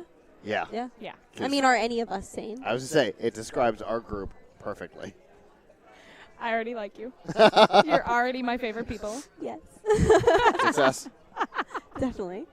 Goal accomplished. Yes. We've done it, Michelle. Scratch that Good off job. the list. We've. Woohoo. Oh my goodness! If people want more information about your group, how can they do that?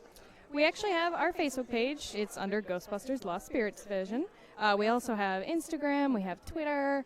We have our email, which is just lostspiritdivision@gmail.com, obviously.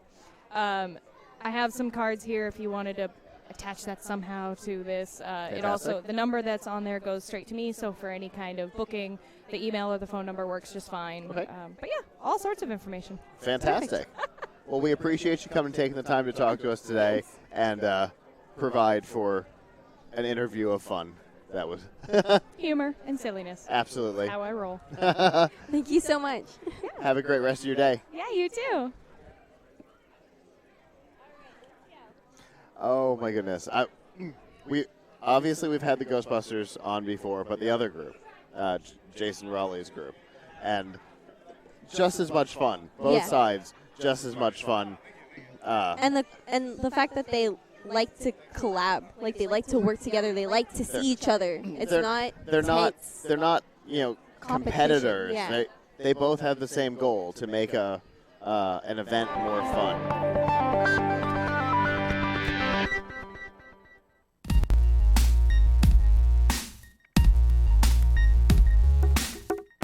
Our First Looks coverage is proudly powered by the Microsoft Store. Get your next laptop, tablet, Xbox, and more by going to firstlooks.tv/Microsoft. Well, we have our next guest here. Hello. Hi. How are you doing today? Good. How are you guys? Fantastic. Go ahead and introduce yourself for us. My name is Abby Blocker, and I'm a student here at USF in the Biomedical Engineering Department. So wow, we've had engineers from all over the school. It's awesome. Chemical engineer, electrical engineer, Well, it just tells biomedical. you how involved USF is, though, so Yeah. it's awesome. I love that. So what brings you here today? Today we're volunteering, trying to get the word out about our department. It's a new department. We just started our undergraduate last year, so I'm a sophomore this year, and I'm in the first group of graduating. With the biomedical engineering department. That's and awesome. What year were you again? This is my second year at Your USF. second year. Okay. Yes, yeah. All right. So you are that pioneering class. Yes. Which can be both great and a little frightening. Yeah, scary. As the school kind of ramps itself up. Gets everything together. Yeah, but it's been going really well so far, and I'm enjoying the coursework, and the department is really working with us and trying to promote all of the people in this first and second group to achieve our success. That's awesome. How did you get into biomedical engineering? Because that's a fascinating field. It definitely is. Yeah, I was actually, when I came to college or was applying, I wasn't really sure what I wanted to do. Absolutely no idea. And then I found out about this program, and I decided to try it out, and it's been going really well, and I'm enjoying engineering. I mean, I had no engineering background, and just everybody working with me and helping me has really, really helped. So you came into it with no engineering background. Correct, yes. And you jumped into biomedical engineering, which is one of the more complicated engineering disciplines. Oh, yeah. All right. Yes. What are you hoping to do with it after school? Right now I'm looking into biomechanics. So there's a lot of different routes that you can take with biomedical engineering. You can go to medical school, you can go straight into industry, or you can go to graduate school. So I'm not really looking to go to medical school, but I am looking to get more into biomechanics. And work with more mechanical engineering and that type of aspect and how it applies to the biomedical research. And what would be your dream job to apply that?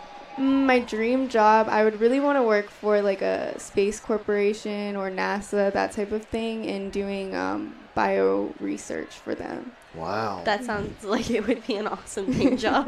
Well, I've got good news for you. The rep from NASA is standing right behind you. Yeah. I guess I'll have to talk to him after this. He's actually really cool. He did a panel earlier. Oh, He's wow. fascinating. Software engineering Wow. from NASA.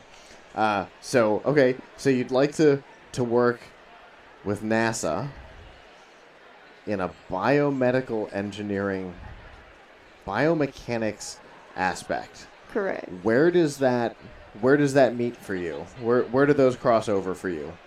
Well, there's a lot of research being done in terms of like people going into space. So that's the next step, is the people going into space. And so there needs to be a lot of research done on how space affects the body, how the spacecraft will affect the body. You need to do exercise in order to keep your bone density and your strength up. So there's a lot of research being done in how that can be done most effectively and efficiently in space. And so that's a thing that gets you going. Yes. Okay. Yeah. I mean, see that sounds really interesting. Yeah. So. Thank you. I'm a software person, and that sounds like Yeah, fascinating definitely. research. So you said you were really interested in the coursework you're working on right now. Yes. What kind of classes are you taking right now that you're so very passionate and interested in? Okay, well, and now I'm taking more of the basic, like, first 2-year type of classes. But physics, I just feel like most of the classes I can see have an application to what I'm working on through the research lab and that type of thing. Okay. So physics, statics, calculus, all the basics. I mean, but it's nice. We do have a lot of applied classes, so there'll be, instead of just regular calculus, we have engineering calculus, differential equations, we have modeling analysis. So I it's did not like differential equations. I took that class. What classes are you looking forward to that are on your path? In the future, there's I haven't really gotten to the specialty classes as in biomedical engineering, but there is biomedical engineering design and the labs, which I'm really looking forward to apply what I learned. Wow. Are there any projects that you're interested in probably applying during your college career? Right now I'm working in a research lab. It's the CART laboratory here, which is the Center for Assistive Rehabilitation Technology. Oh. And so we do have a couple projects that we're working on there, working towards a patent with those. So it helps to take the classes so that we can then apply what we're learning to those projects and that type of thing. I had an intern a couple of years ago who was I think he might have even been in biomed here at something, the precursor before the department existed. Right. He was interested in that kind of stuff. He was doing like medical equipment engineering kind of stuff here. Okay, and yeah. that was always interesting to hear about. He was Yeah. involved in all kinds of patents. Yeah, it's a good, and our program does have, so if you are interested in going to medical school, we do have like a direct path, so you get an interview with the Morsani College, which is the College of Medicine here at USF. So it's good for the people that are interested in that. They can work on these projects and then have something to talk about in their applications to med school. So That is absolutely amazing. Yeah, I am in awe, like sitting here just like watching you talk about. I'm like, that's awesome, girl. You go. Thank you. I'm also a computer science background. I go to Okay. Florida Polytechnic University, but Okay. so I'm sitting here. I'm like, wow, that's awesome.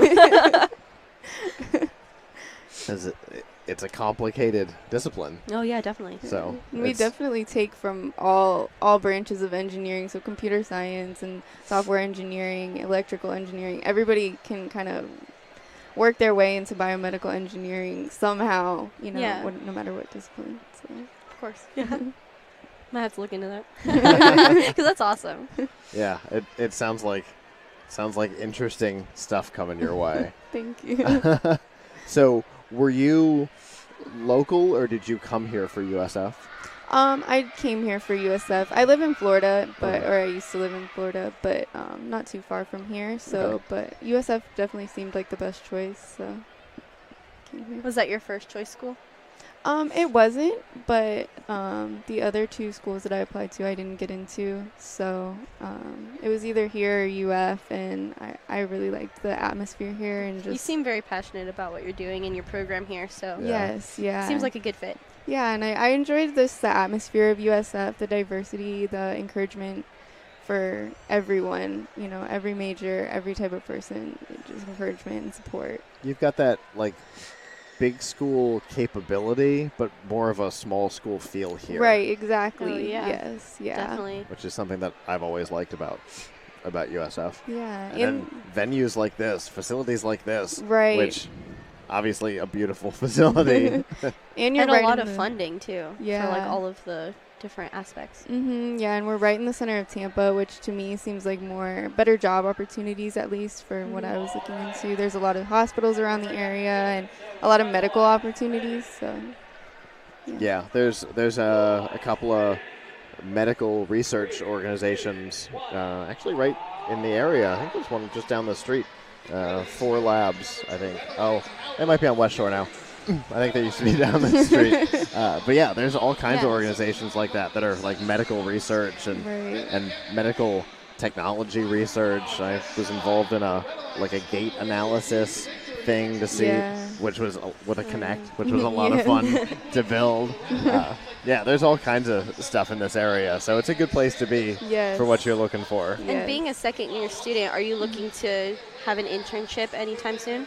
I am, possibly this summer, this coming summer. I'd like to do an internship somewhere, but I've been getting a lot of experience in the lab at CART, and so I'm looking to continue that as well as maybe get an internship somewhere else.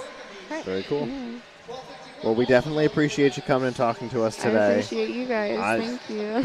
I love getting to talk to somebody who's a pioneer student Oh, in a new department. That's that's always interesting. Well, thank you guys so much. Absolutely. Thank you so much for coming. Yeah, thank you. Have a good rest of the event. All right, thank you.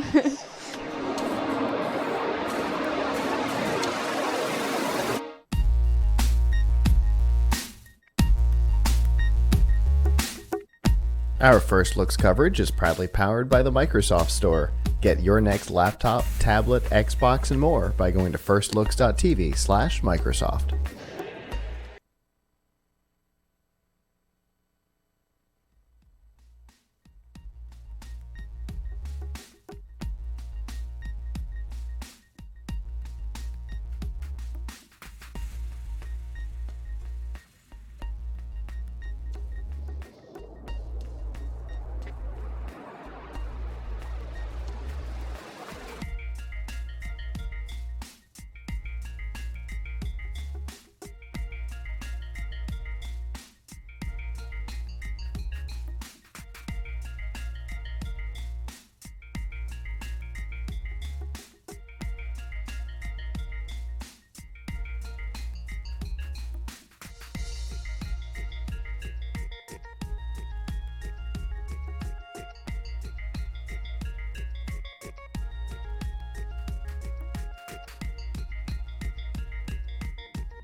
power on. Yeah. We are on air. Mm-hmm. All right. Are we ready to go? I think we're ready to roll. Okay. So, Stephen, I are here. I'm Terry Willingham with Steve Willingham. And we are really excited to be here for the deconstruction and to talk a little bit about the process that got us here. And so I guess we can kick it off. You want to talk a little bit about how we got started? Start with the project? Yeah. Because we had a few projects. We had a few different ideas. Yeah, we did have a lot of ideas. We started out with the run on toilet paper that happened when all of this first started, and it became a panic buying and so on, disappeared, and people got to the point where some were running out. You couldn't go buy any. So we thought, well, as a community connected virtually, how might we represent the ability to show that people are running out? Then we looked at that and we thought, you know what? It's probably better if we show this as the concept of people helping each other. How can they share their resources and make their lives better for each other? Right. So yeah. So we actually we went through a couple different project ideas before we got to this one, and all of them were some sort of a collaborative thing that we could do with a bunch of different people from our group who were interested in playing for the weekend at safe social distances, and the challenge of coming up with a project to agree on and roles for everybody in it has been really absolutely fascinating. And before we got to our slow the roll theme, we had actually looked at a couple different projects of doing things that you pass between screens and doing a telepresence robot and doing a whole bunch of other things. And our original sort of lowbrow comedy idea was, we're going to pass a big roll of toilet paper to the other end, and the person on the end is going to get an empty roll. And it's like, no, there's enough empty rolls in the world. Let's flip the script a little bit. And when we flipped it and started telling the story in a different way, which hopefully will be really fun for everybody to watch at the end, it really changed the way we all approached it. And I think that's been an absolutely fascinating development, even as we've met online and hashed through how we want to do this down to the minutiae of each panel, each person on the team being an act in the play, and what their roles are. And how each can use the deconstruction concept and theme to use something in their environment to add context and add features and add material to the role that we need to pass to each other in sequence. Right, yeah. And then we even flipped it around a little bit more, where as people came up with what they wanted to do, one of the members said, well, how about we swap this one with that one, because this will feed into that better. And just that whole process of this sort of, script writing by consensus has been absolutely really, really fascinating.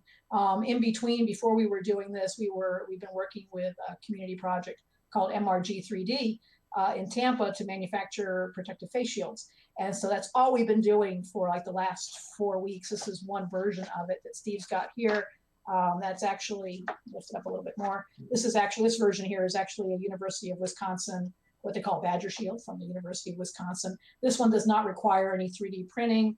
It's basically a foam brow piece, elastic, and then the PETG plastic on there for it.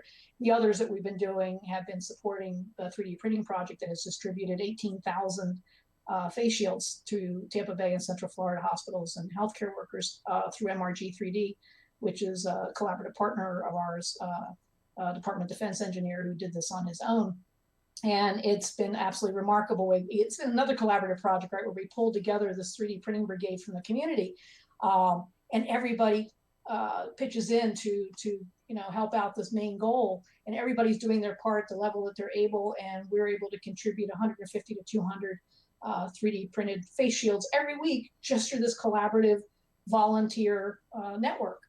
This is sort of a distributed community factory, and so this is another version of that. And it's been so much fun to do, and we hope everybody enjoys following along and seeing some of the other teams doing stuff too. This is actually an uncompetition, so we're not in competition with the other teams in this project. Teams are helping each other out. Everyone is sort of encouraging everyone else to do this in this one giant sort of collaborative global performance art piece with lots of different pieces in it. So I think it's sort of a tapestry of socially distanced creativity. It'll be And very interesting to see how it all turns out. I have no idea what it's going to look like at the end, but I'm excited, and I think it's going to turn out very interesting and yeah, fun. yeah, and yeah. fun. And we're really grateful to our partners. We couldn't do this without Plug Hits Live that you're watching this through. Scott with Plug Hits Live does all of our live streaming and event coverage for the projects that we do throughout the year, or that we have done throughout the year. Roboticon, which is a great big youth robotics competition that pulls in several thousand students and visitors every year to the University of South Florida Arena, Yingling Center to watch youth robotics competitions. We do Gulf Coast MakerCon, which is an annual maker festival here in Tampa Bay. We're super grateful to all of our wonderful partners who joined in to do this for the weekend. They're great people. You'll hear more from each of them, or most of them, throughout the weekend. It's really, really, really exciting to be able to do this at a time when we can't be together, but to create something together. So, we hope you enjoy watching, and we hope you keep tuning in. So thank you very much, and have fun and keep enjoying the videos that we're showing on the live stream. We'll see you again in a little while.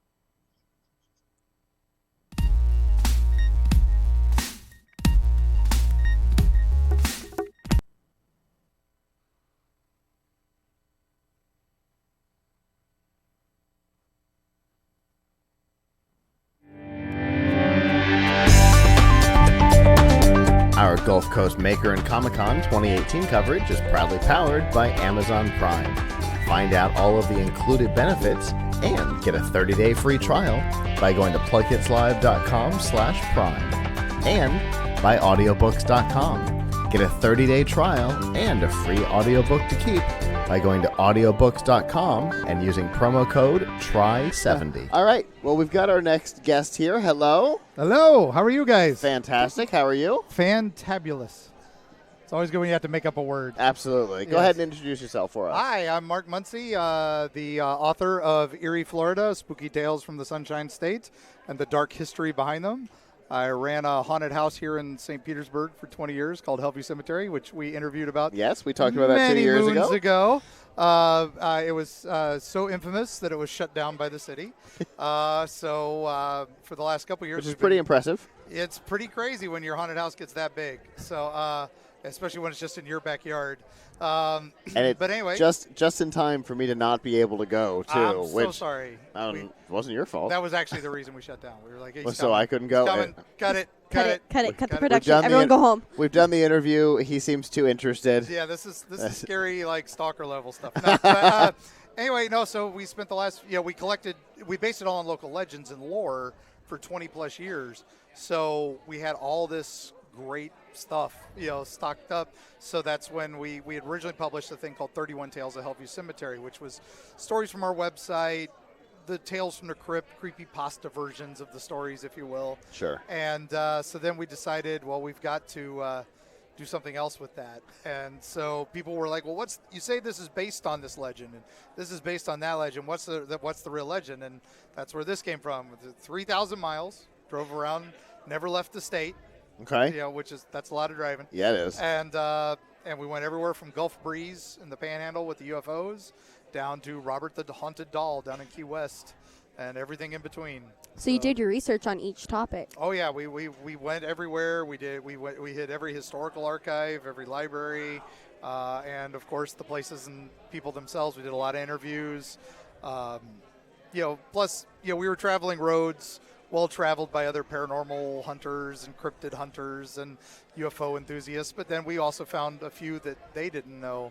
And a lot of seminal legends were reintroduced, and we found a couple folklorists who were like, wow, I didn't even know that one. So we're pretty happy with that. It's done very well for us. History Press is very happy, very successful for them. And so we're doing a follow-up already called Freaky Florida. which we are going to be bringing out this fall. It's a little less of the monsters and a little more of just some oddball places you may not know about and stuff. And like which that. one, or when did this come out? This came out last September. Okay. And normally they wait 3 years before having an author do a follow-up, but because this one was huge, yeah. they're like, yeah, go ahead, do another. Do you have any kind of teaser for someone who doesn't know about this? Okay, well, like just some of the monsters. Some we kind of talk about. tidbit of information that would get someone like super interested. Oh, I can totally do that. I mean, I can, let's say, just look at the table of contents. It goes from north to south. So, as we mentioned, the Gulf Breeze UFO flap, which was big in the 1980s, very famous. Ed Walters was this guy who took a lot of famous photos of these UFOs. And if you look up UFO photo in on Google, 9 times out of 10 it's going to be one of his photos. He was famously debunked in around the 90s when he moved out of his house and they found the model kits he had used. So sad, but still there were over 200 UFO sightings just in that area at the same time that he had nothing to do with. So because one guy gets debunked doesn't mean the rest are debunked. Sure.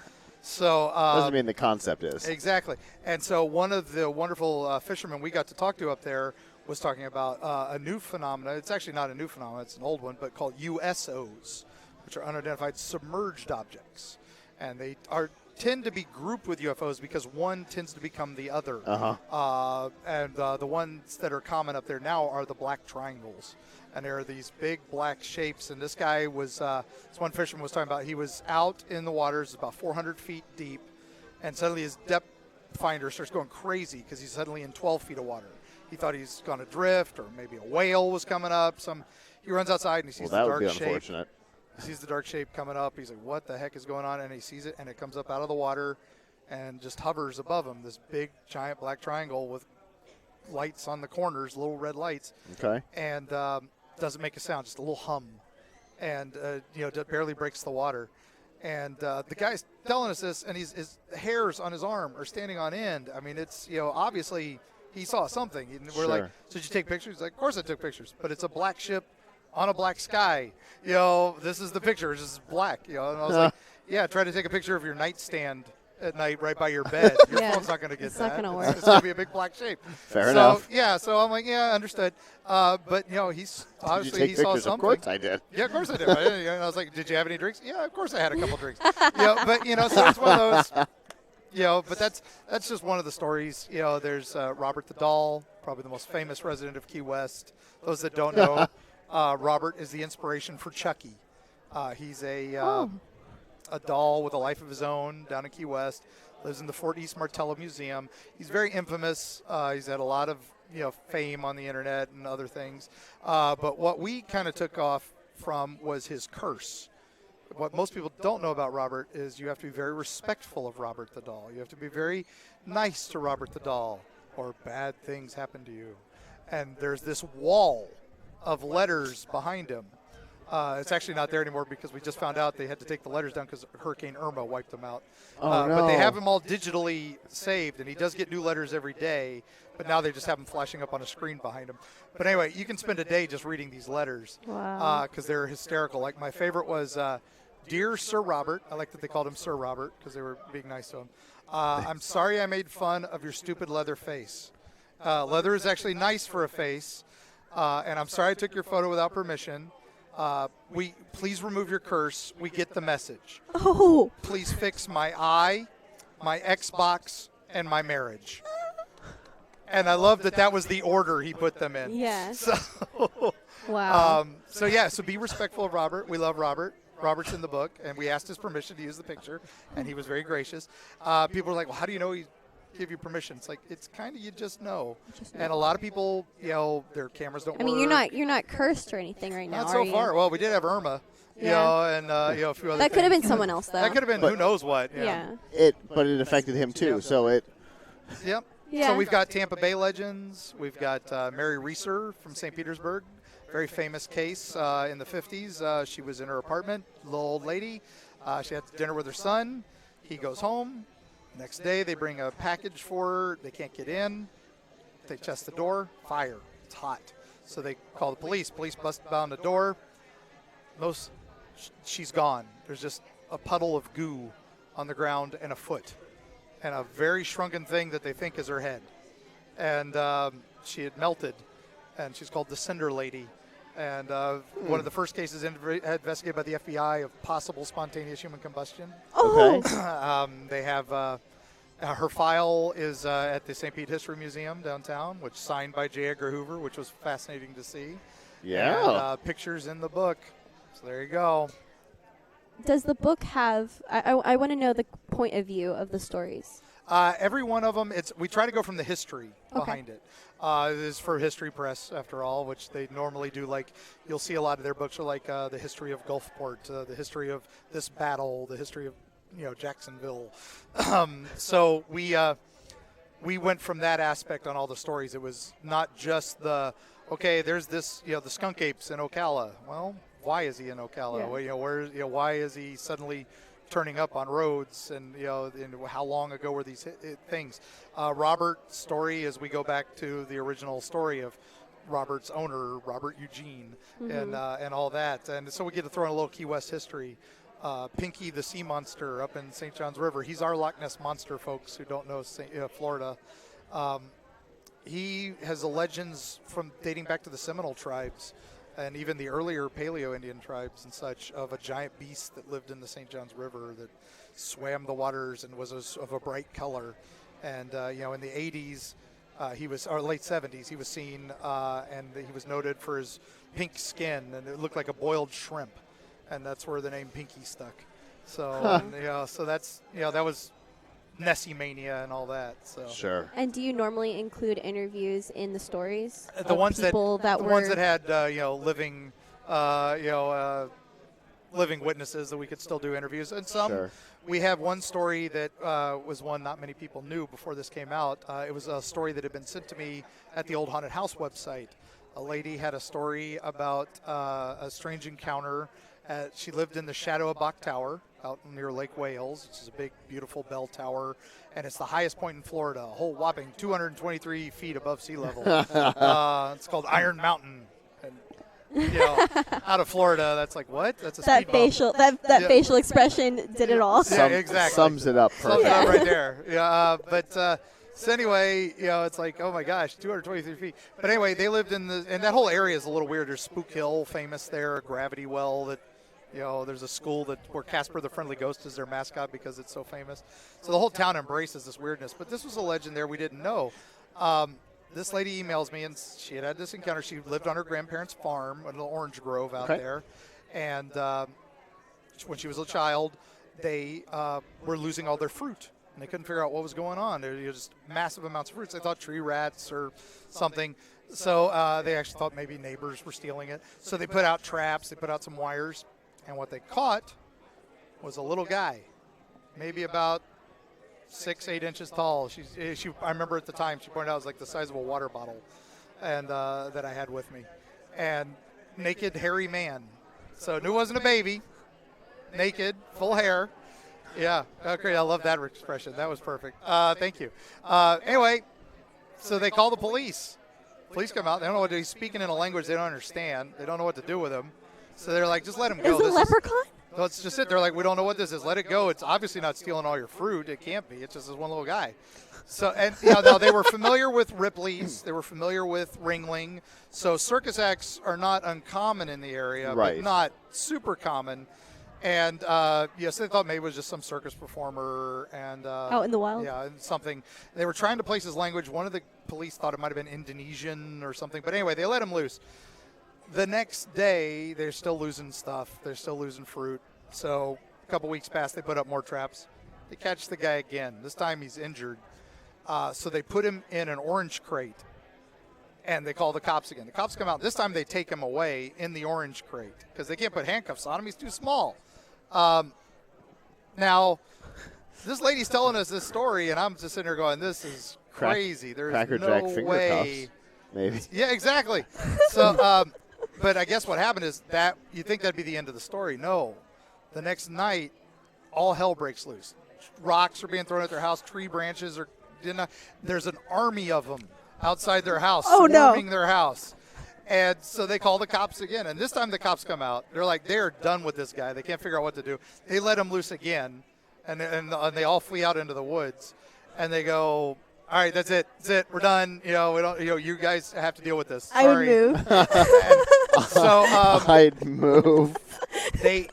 A nearby farmhand says you've offended the red caps, the fairies, the leprechauns, and that's what these are. I got it. You're right. I got it. So they call a guy in Ireland and have them ship a blessed stone, blessed by a druid and a Catholic bishop, to come to Ireland and put in their orange grove. And they said once that happened, they stopped losing fruit once they got the rock.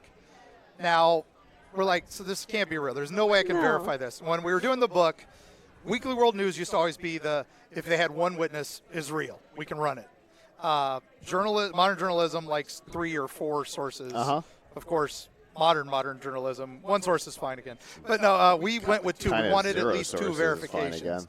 So I'm like, when we started this book, I'm like, I really want to research this story to see if there's any way I can use it. Well, you think that if they took them away, there would be some kind of document. Sadly, she's passed away, so it was like, we're never going to get another verification. I posted on a Facebook group, and and what you knew if you grew up in Lake Wales, and I said, hey, if anybody knows anything about this, please. And sure enough, a guy who worked as a civilian for the police department said, I remember there was a weird thing with a little guy, and so now not only is that, but the city of Lake Wales Police Department is trying to find the paperwork. So, but he remembered it. But it was a 40s file. It's going to be hard to find, but we're hoping. But we ran it. Okay, so I don't know if you've seen. There's a skeleton. Oh yeah, the mummy skeleton that's been going around that they thought was really old, and it turns out it's only about 45 years old, and has mutated. It sounds like the skeleton of what you've just described. That's crazy. And and if you just watched American Horror Story a couple seasons ago, the circus episode, they have a lady who's the same size, and she's real. I've met her a couple times. She's super nice, and so it's possible. And she's actually from the Philippines, so it's interesting. But anyway, the gnome is illustrated. Let me here's that's crazy. Tower, and our wonderful illustrator, my fiance Carrie Schultz, made our guy come to life. So I don't know if you can see it, but go to ErieFlorida.com. You can see pictures. You can see that. We actually liked him so much he got on the back cover. Fantastic. So, down on the barcode. So, so. That's Erie, Florida. That's How's awesome. That for intriguing? You blew my mind. I'm done. You always bring intriguing, to be fair. That's what I do. That was going to be a given. If I wanted to buy one of these, yes, or anybody else, but if I wanted to buy one of these, how do I do it? Well, you can find it at all your favorite online retailers, Amazon, all that stuff. We prefer you to buy it from your friendly local bookstore. You can always order from them. We're through every major distribution channel, thanks to History Press. We're in odd places, thanks to History Press. I saw it in a Harbor Freight one day. I saw it in a Cracker Barrel. So, my dad must be very proud of me from beyond going, my son's in a Cracker Barrel. I guess Cracker Barrel makes a little bit more sense than good on you, Harbor Freight. Yeah, exactly. But, History Press, you can get anywhere History Press books are found. You can also go to ErieFlorida.com. Okay. And we have a special local bookstore here in St. Pete that we have a relationship with called Books at Park Place.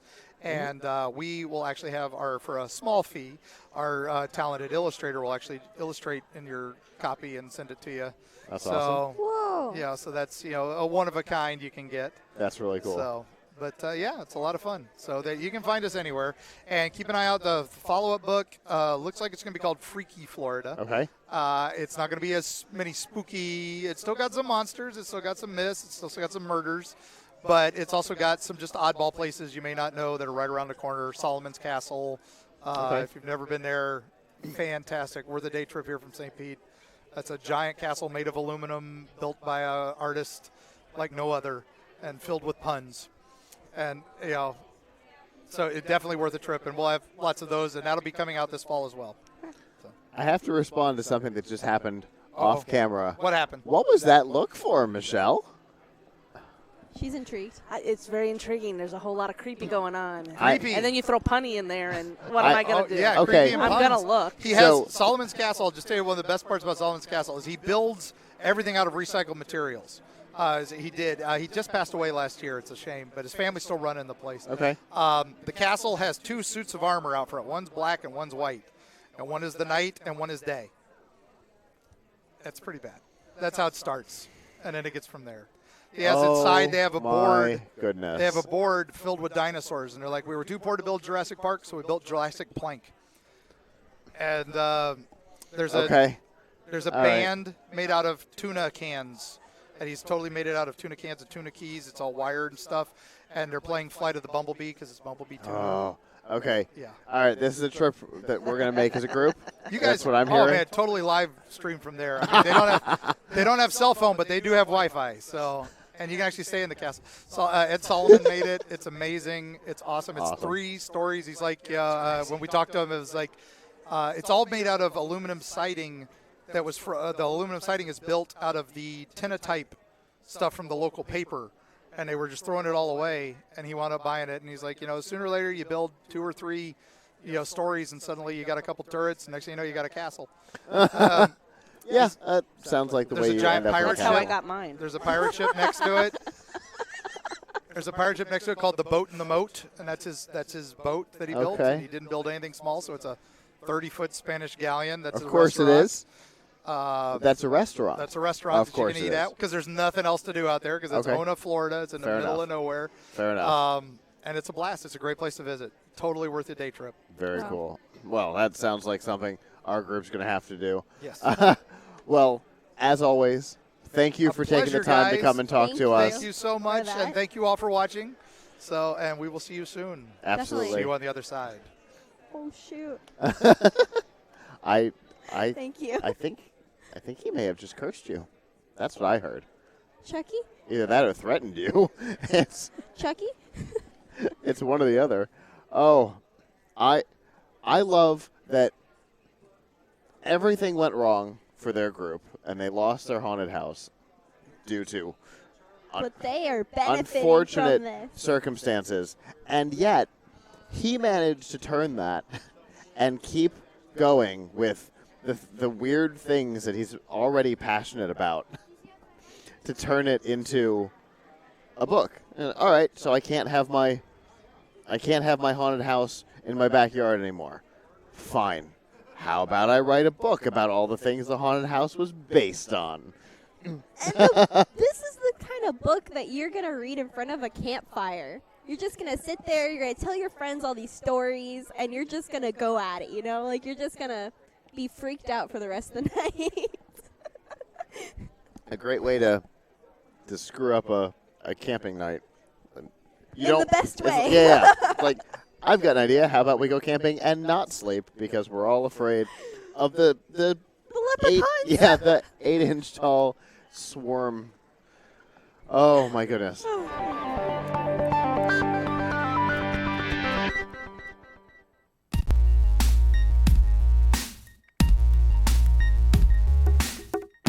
Our First Looks coverage is proudly powered by the Microsoft Store. Get your next laptop, tablet, Xbox, and more by going to firstlooks.tv/Microsoft. The science of data transfer in general is interesting, and being able to apply it to smart technologies, robots, and things like that on the ground is interesting, but being able to transfer data super long distances is even more interesting. We have our next guest here, and this will make sense in a second. Hello. Hi. How are you doing today? Good. Speaking of robots. Yes. And long distances. Yes. Robots in space. Yes, robots in space. Go ahead and introduce yourself for us. So my name is Kurt Lloyd. I am a NASA engineer. I'm a software engineer for NASA. I've been working there for 27 years now. Yeah, and going. Okay. So I came here to Roboticon this weekend to talk to the students about robots and Mars and about engineering and job opportunities at NASA to get them excited about engineering. Robots and Mars are my favorite 2 subjects in the same sentence, so I'm excited. You mean the team right there? Mars? Yes, the Mars robot team. 1523? Yeah. Yeah. Well, the student who was just on is going to want to talk to you Okay. later. I All right. told her to look for you. All She's right. in biomedical here at USF. And okay. And she's very interested in. I asked her what her dream job was, and she said, "I would like to work for NASA one day." And I'm like, in research on like long-term space effects on people On the and body. stuff like that, Mhm. which is We definitely which need is some huge people right to help now. work on that. So That's I- a big deal right now. I told her to make sure to connect with you. All right, after I'll the keep my interview. eye open. So, what kinds of stuff do you work on at NASA as a software engineer? Specifically, myself, I work in a group at NASA called SwampWorks, and that's a nod to the Skunkworks group. Okay. But we are a research group, and we're doing like forward thinking, out of the box thinking, and we're a group at NASA that is focused on the technologies we're going to need in the future when we've got humans living on Mars. Humans exploring Mars instead of just robots. Of course, when humans are exploring Mars, it's not a competition.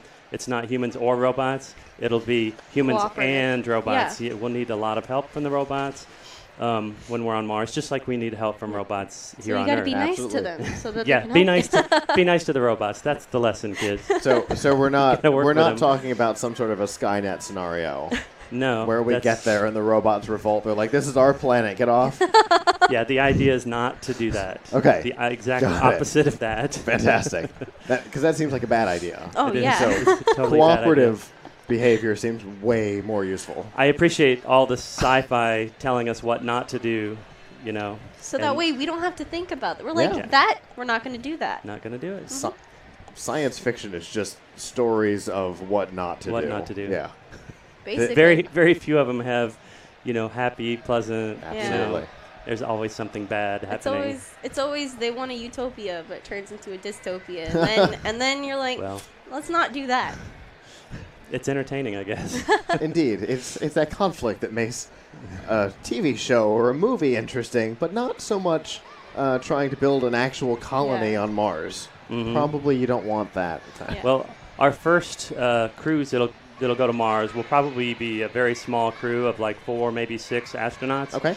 But they're still going to need a lot of infrastructure and a lot of resources there on Mars. Yep. And so a lot of groups at NASA, including the SwampWorks group that I work in, are thinking that far ahead. We're thinking 20, 30 years in advance and working, and we're doing research and development of new technologies. One example of technology that we think is going to be needed when humans are living on Mars is a way to use the local resources and create breathing air on Mars, for example. Another thing we can create on Mars is rocket fuel, which a lot of people, that kind of blows a lot of people's minds. But there's water ice on Mars. Right. And water is hydrogen and oxygen, H2O, you know, chemistry, kids, H2O. And a lot of people don't realize that hydrogen and oxygen are rocket propellants. They're the rocket propellants we use to launch the space shuttle, you know, for 30 years. So it's a very popular rocket propellant. Another propellant we can make on Mars that's really cool is liquid methane. And we can get carbon dioxide from the Martian atmosphere and water from underneath the Martian soil, which is in frozen ice form. And using the magic of chemistry again, we can create liquid methane, which is another great rocket fuel on Mars that we could use on Mars. So that's the sort of things, future thinking, that a lot of NASA groups, including the SwampWorks group, are looking at and figuring out here on Earth if we can figure out how to create those technologies and then get them closer and closer to something we can send to Mars someday. Sure. So that way you don't have to travel with all the fuel that you'll need perhaps to come back or to do whatever things you need to do around. It you don't is- have to travel with all of it. It takes a lot of energy and thus a lot of money to send things to Mars. So we want to, if we want to be able to do a mission successfully using, you know, budget constraints that we're Yeah. going to have in the next several, you know, years, we have to focus on what can we get away with not taking to Mars. Right. And so there's a lot of scientists looking at what resources on Mars, like the water and the carbon dioxide, and we can save literally hundreds and hundreds of tons of things that we don't have to take to Mars if we can just make them there, like the rocket fuel, the breathing air for our astronauts, the water for our astronauts to drink. They can use the water to water their plants in their greenhouse. There's also other resources that are there that NASA's working on figuring out how we can extract those resources. Sure.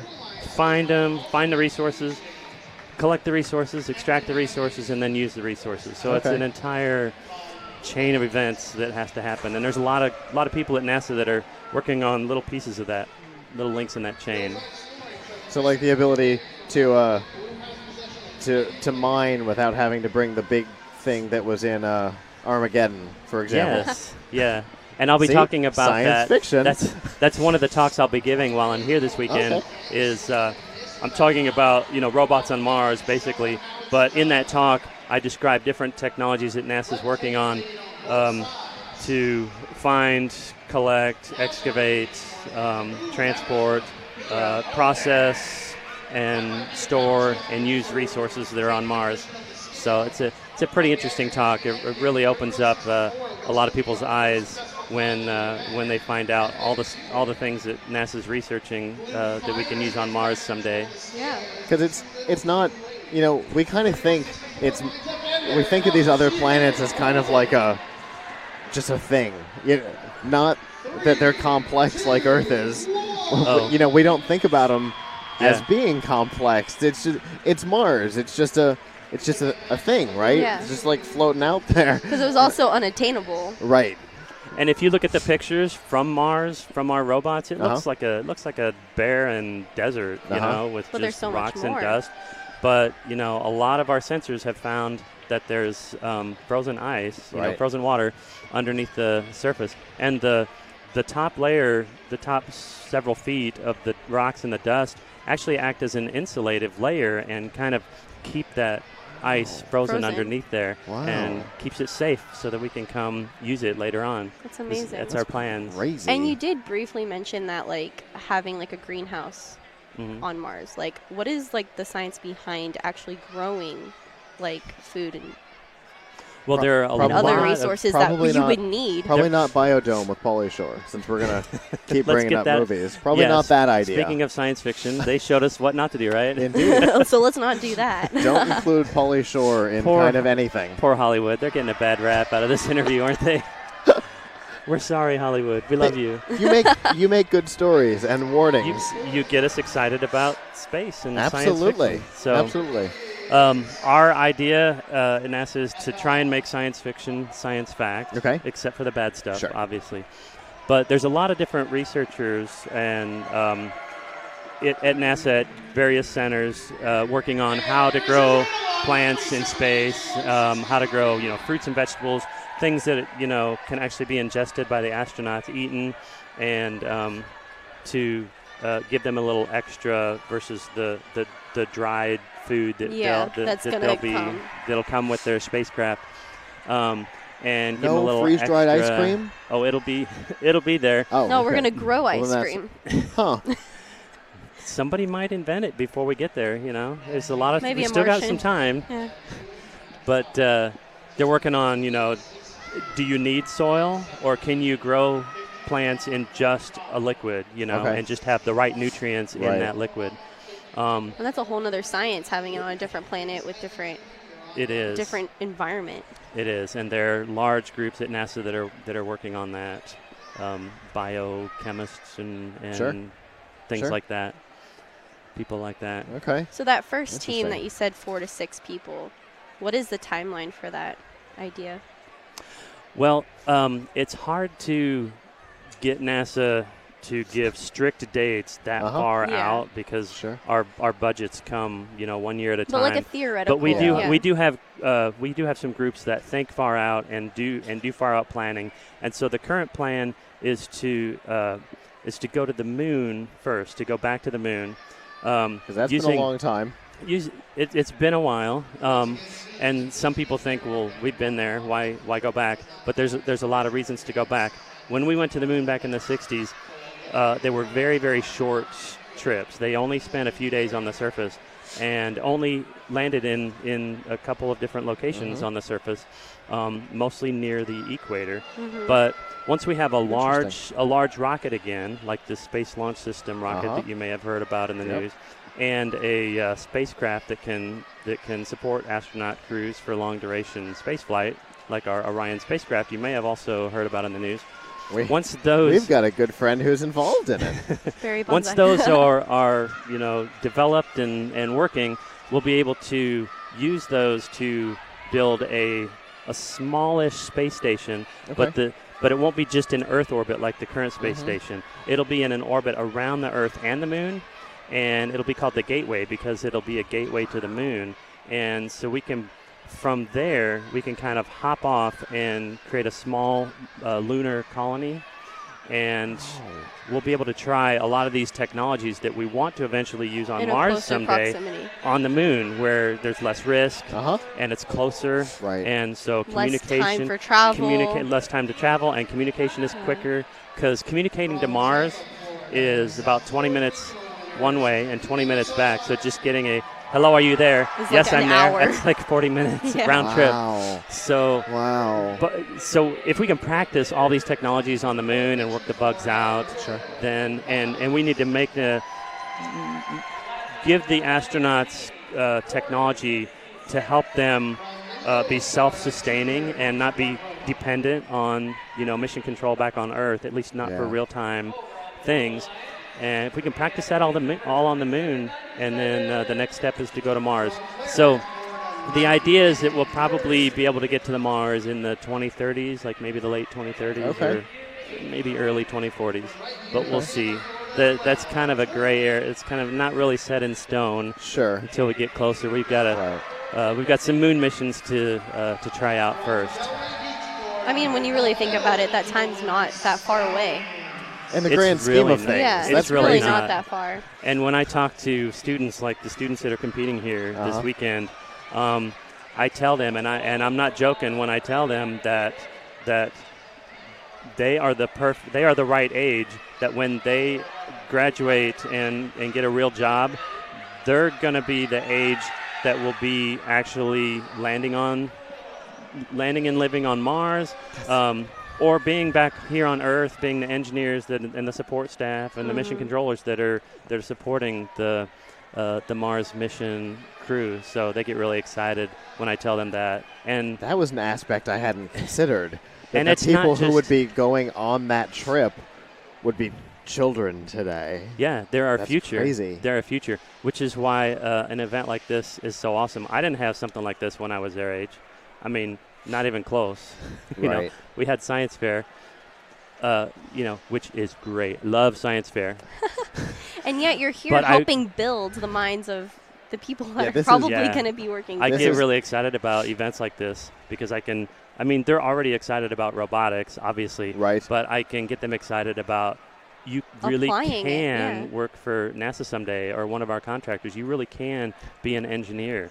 Engineering is just about problem solving. And, these kids solve problems practically every day. And nobody calls it engineering. So it's really great to talk to these students at this age and get them excited about their future. Yeah, for sure. And, having Barry, who is our state alumni director, working on the project, is really inspiring for them because they literally get to see somebody that they know personally. That they interact with at competitions. And they really look up to him, too. With a umbrella hat and stilts and all the crazy things that Barry does. And the jumpsuit. And knowing flight suit. He will correct me. I will correct jumpsuit. He has corrected me for years. I will get to correct you. I'll keep calling it a jumpsuit. No, kidding. To his face. You're welcome, Barry. He's at a game right now, so UCF game. Oh, is that where he is? Yeah, that's why he's not here. Never mind. Jumpsuit. Jumpsuit. That'll teach you to not be here. Yeah, well, But yeah, getting to see him and knowing that he's involved in this really inspires them too, because it's somebody that they've known for years. They've always seen Barry being goofy, and then knowing that he's involved in the Orion project, being able to pair those two things together and knowing, all right, well, I'm a little goofy. Well, that's good. That somebody like me is literally helping on the project that will eventually put people on Mars. They can see themselves in the future. And not even just doing that, he's also volunteering his free time to work at these events. Yeah. So that's also something for these kids to look forward to. It's For hey, I can be in the industry and I can spend my time helping kids like me when I was back in FIRST Robotics. Yeah.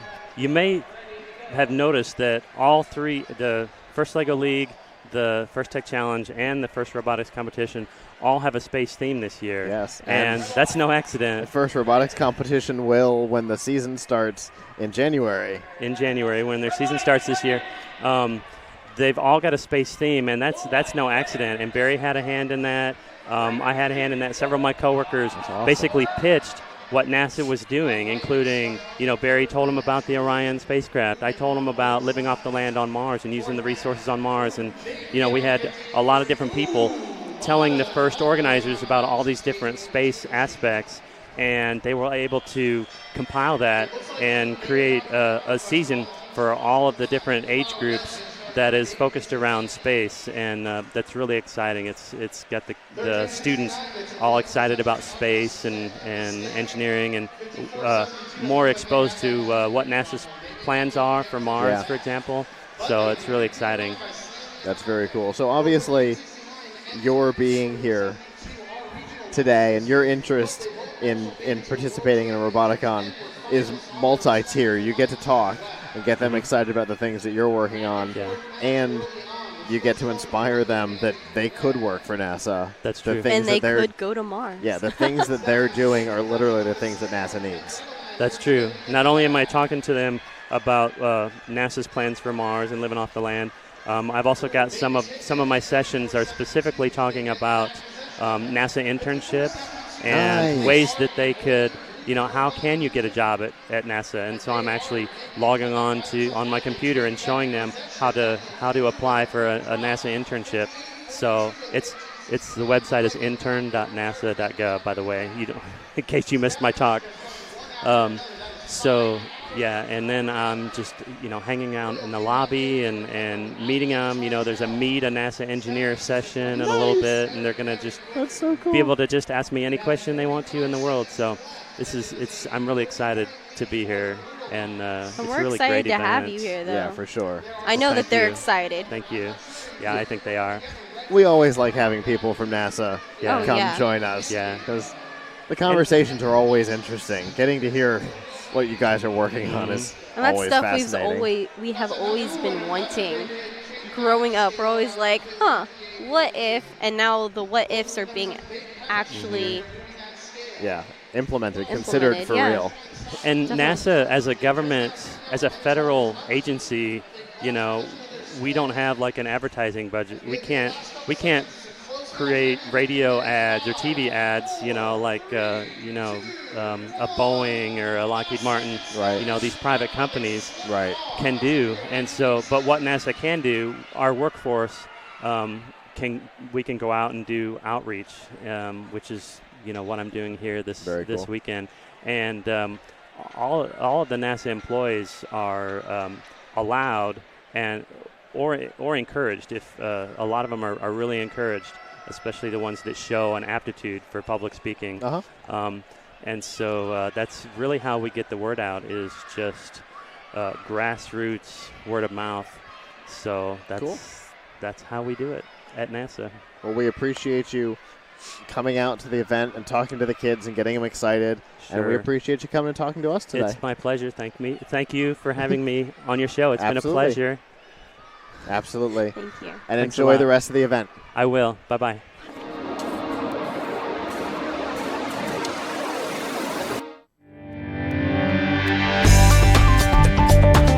Our Gulf Coast Maker and Comic-Con 2018 coverage is proudly powered by Amazon Prime.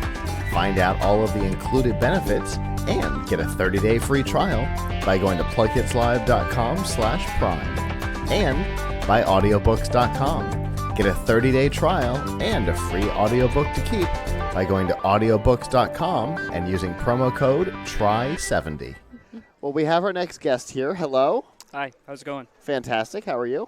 Hi, my name is Sai. I'm a student at University of South Florida. I'm the team captain for Electrothon. Okay. Pretty much, Electrothon is a competition where students build and race electric vehicles. It's similar to what you see in like a Le Mans or something, or those kind of race styles where you have 1 hour. It's not really about how many a set lap time like NASCAR or something like that. Right. It's more about the time. And we have a limited amount of battery we're allowed to use, and it's all about maximizing battery potential and that sort of thing. That's really cool. Now, we've been fortunate to have you guys at the previous Gulf Coast MakerCons, and we've had reps on the show in the past, and I love the concept because it's different in a really great way. What is the goal of the organization? Why is it different? Well, the whole thing is to promote the awareness of alternative energy sources. That's what it's based off of. And along with that, it's about teaching, because the competition actually starts at high school. So we bring in a lot of high school students and introduce them to the ideas of STEM, and we give them a little look that there's a lot of other things than just your basic There's a lot of other things you can do with engineering, especially this being the main aspect of you can build a car that runs on electric power using really basic components. Yeah. A lot of times people come up to me and say, "Wow, that looks really complex. How long did it take you to learn everything?" But I actually started out in high school pretty much not knowing anything. Okay. And that was my basis of pretty much like as a high schooler, you think you know everything, but you really don't. And getting into it was like really eye-opening because you look at like all the things you can do with things that are already there. So our battery packs are lithium polymer. So those are things that you use in your cell phones.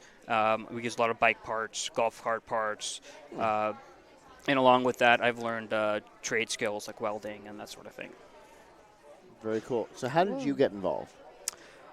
So the main thing came up to be, I actually started with robotics in high school. Okay. And along with that, I wanted to expand my my knowledge into some mechanical skills.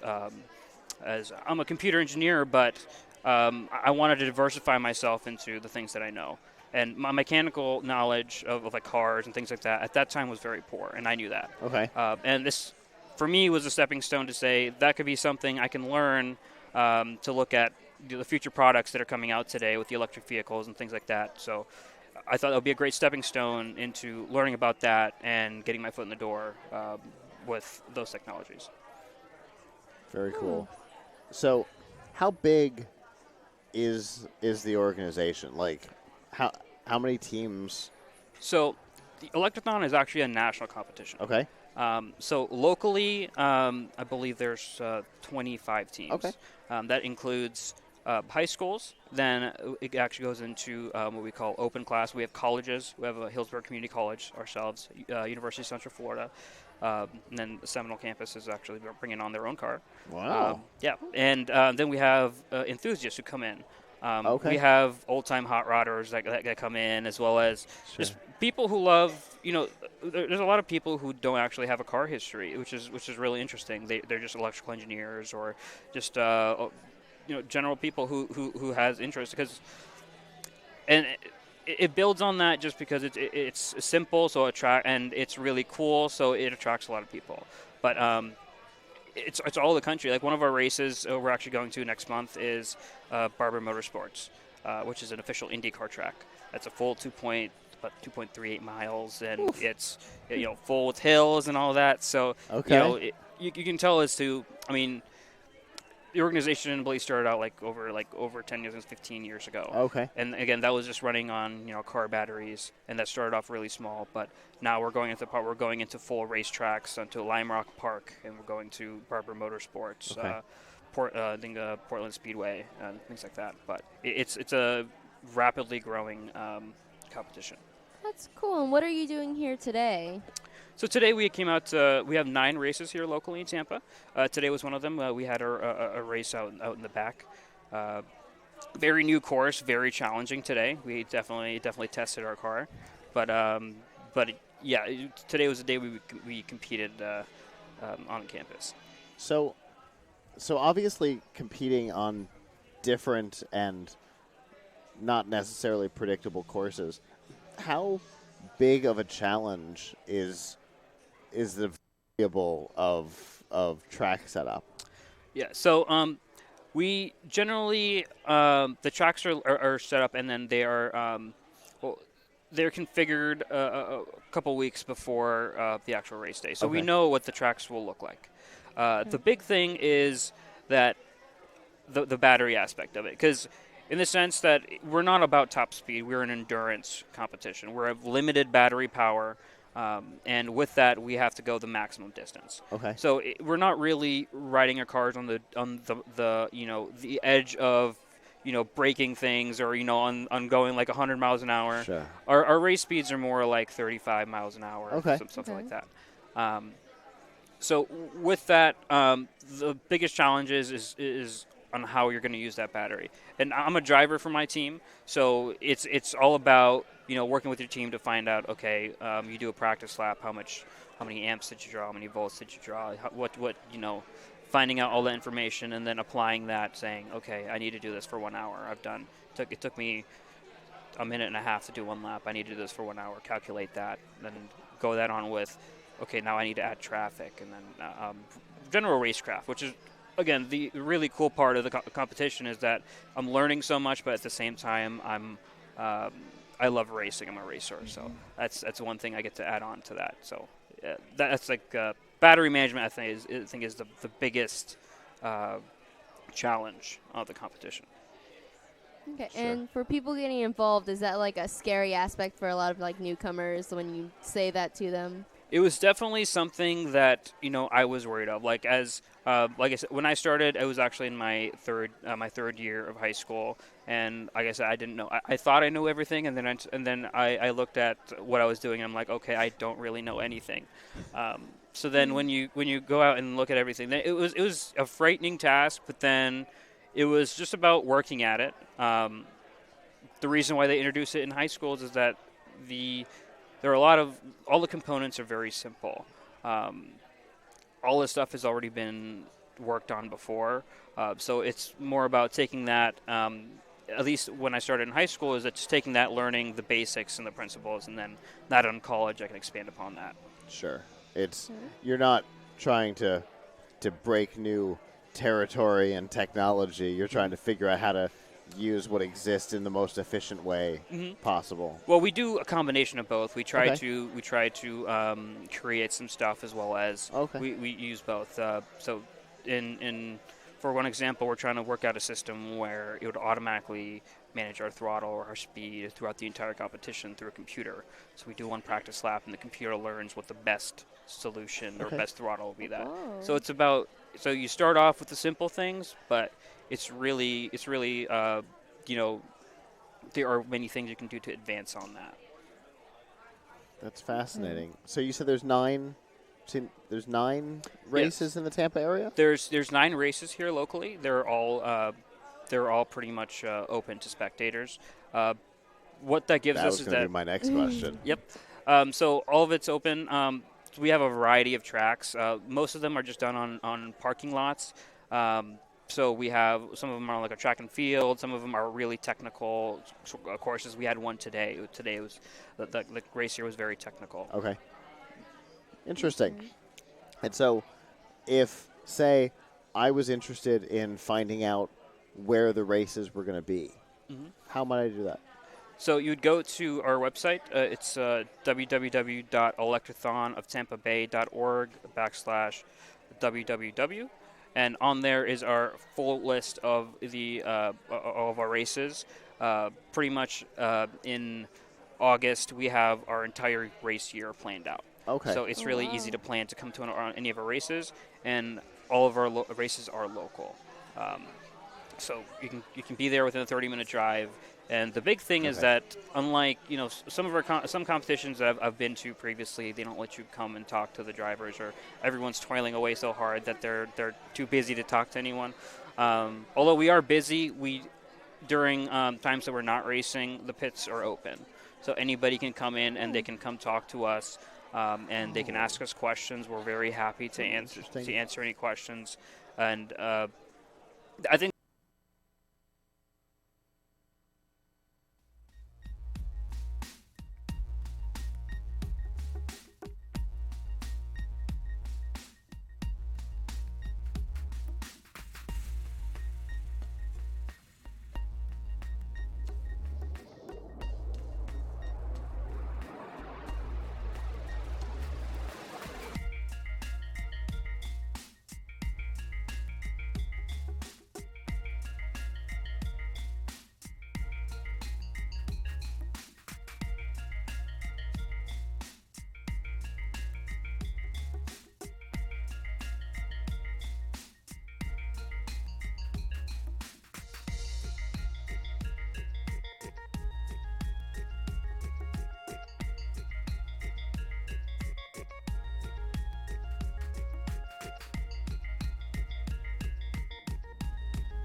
Everybody. Okay, so good chat. So let's make sure we got that. Oh, okay. Okay, here, Ryan, you're going right here. Sounds good. Where's the toilet paper from? Hi, Archer. Okay. Hi. Hello. Hey, Aunt Kate. Hey, babe. All right, I'm gonna go on mute now. It's over. It's over. Bye. We're gonna go on mute too.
earlier today. So we'll see you in 5 minutes. And I think we're going to start with Kate. If you wanted to unmute, do we have a preference of who we start with?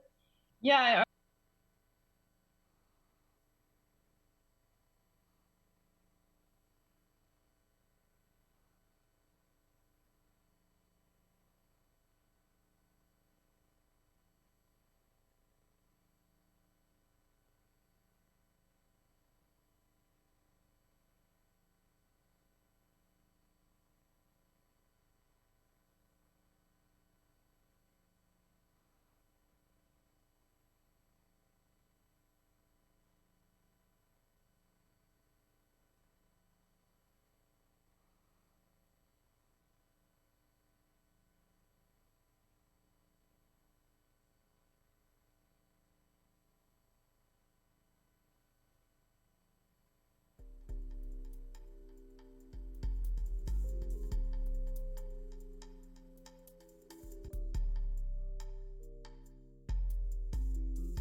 Our Gulf Coast Maker and Comic-Con 2018 coverage is proudly powered by Amazon Prime.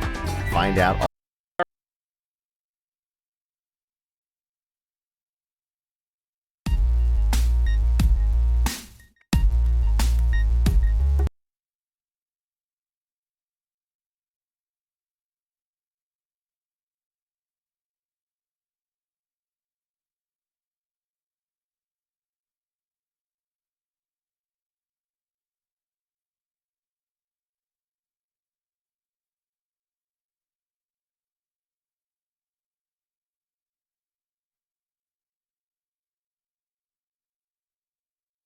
Califragilisticexpialidocious in Columbus, Ohio. Oh. Yay! Yay! Hello. Good to see everyone. Let me check and see if we're seeing you. Okay, I see us. Okay, great. Welcome. So introduce yourselves for everyone who hasn't met you yet. Well, I'm Mama, and I'm Eve Warnock. I'm Wolfgang Warnock Johnston, and I'm pretty much like the big brother. I'm Archer, and I'm the second biggest brother. Medium. And who are you? As a lion. Yeah, Warnock Johnston.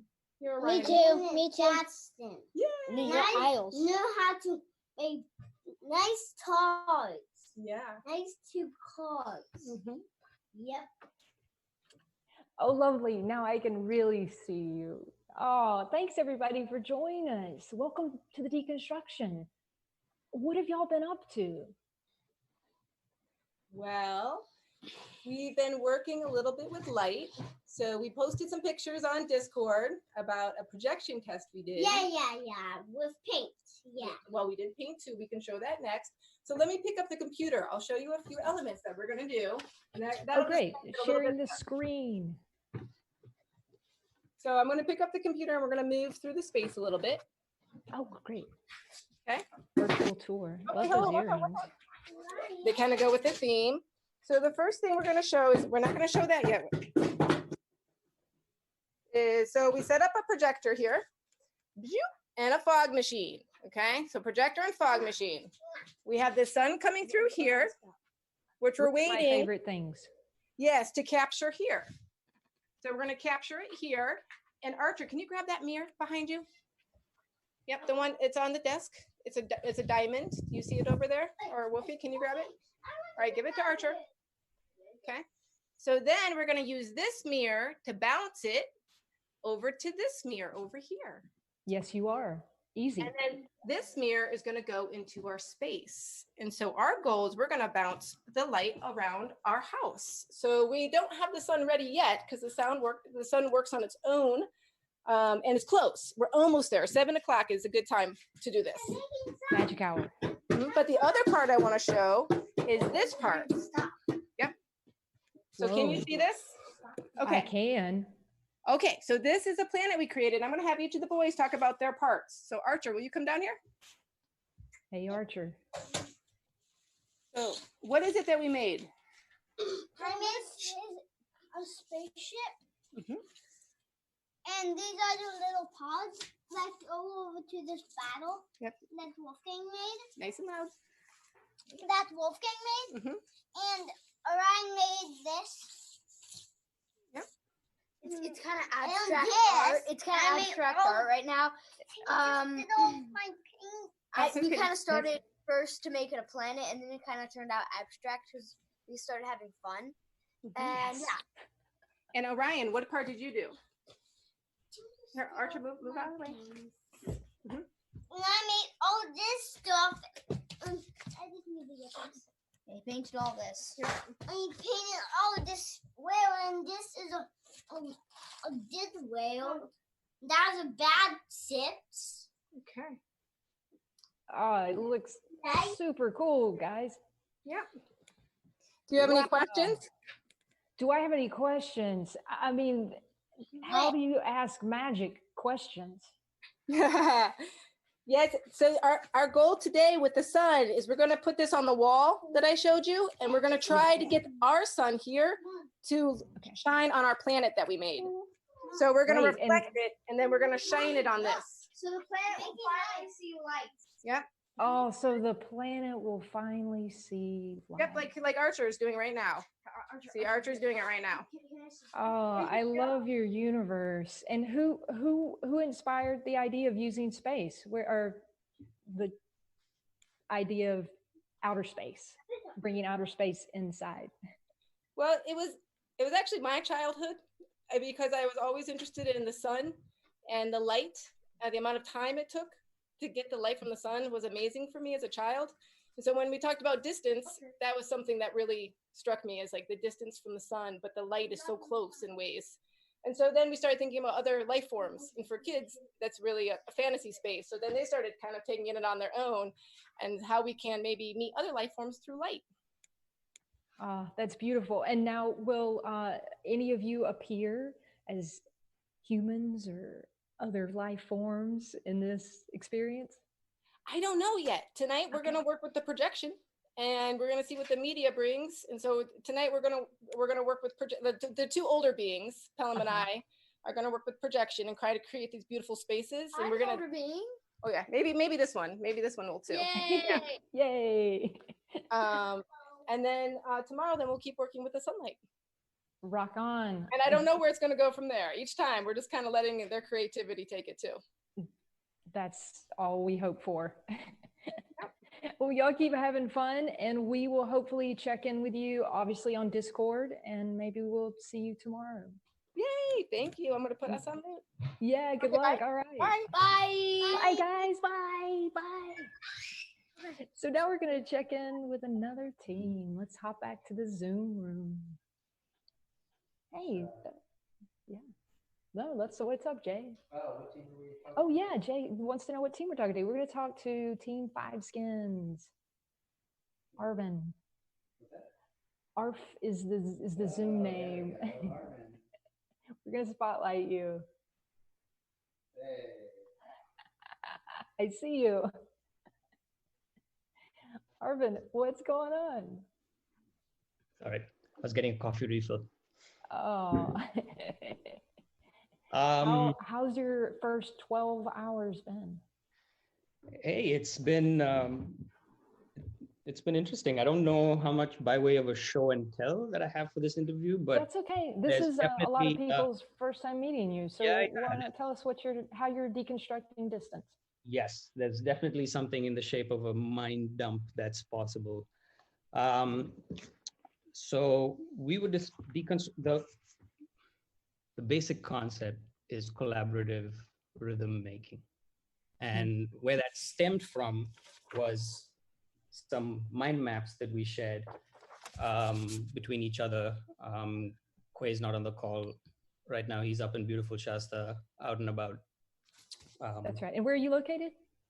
Deconstructing his own time. I am in sunny San Francisco. That's right. And so between us, we are rhythm aficionados. And when thinking about deconstructing distance and the need for communicating these days across these great distances, we have all these technological forms of doing it. We're on Zoom now, we're on WhatsApp, we send messages to each other. We sort of step back to ask, is there, because, and Quay, who's a poet and a spoken word artist himself, has this, I wish he was on here, has this nice bit about before the internet and even before the book and even before the word, there was the drum.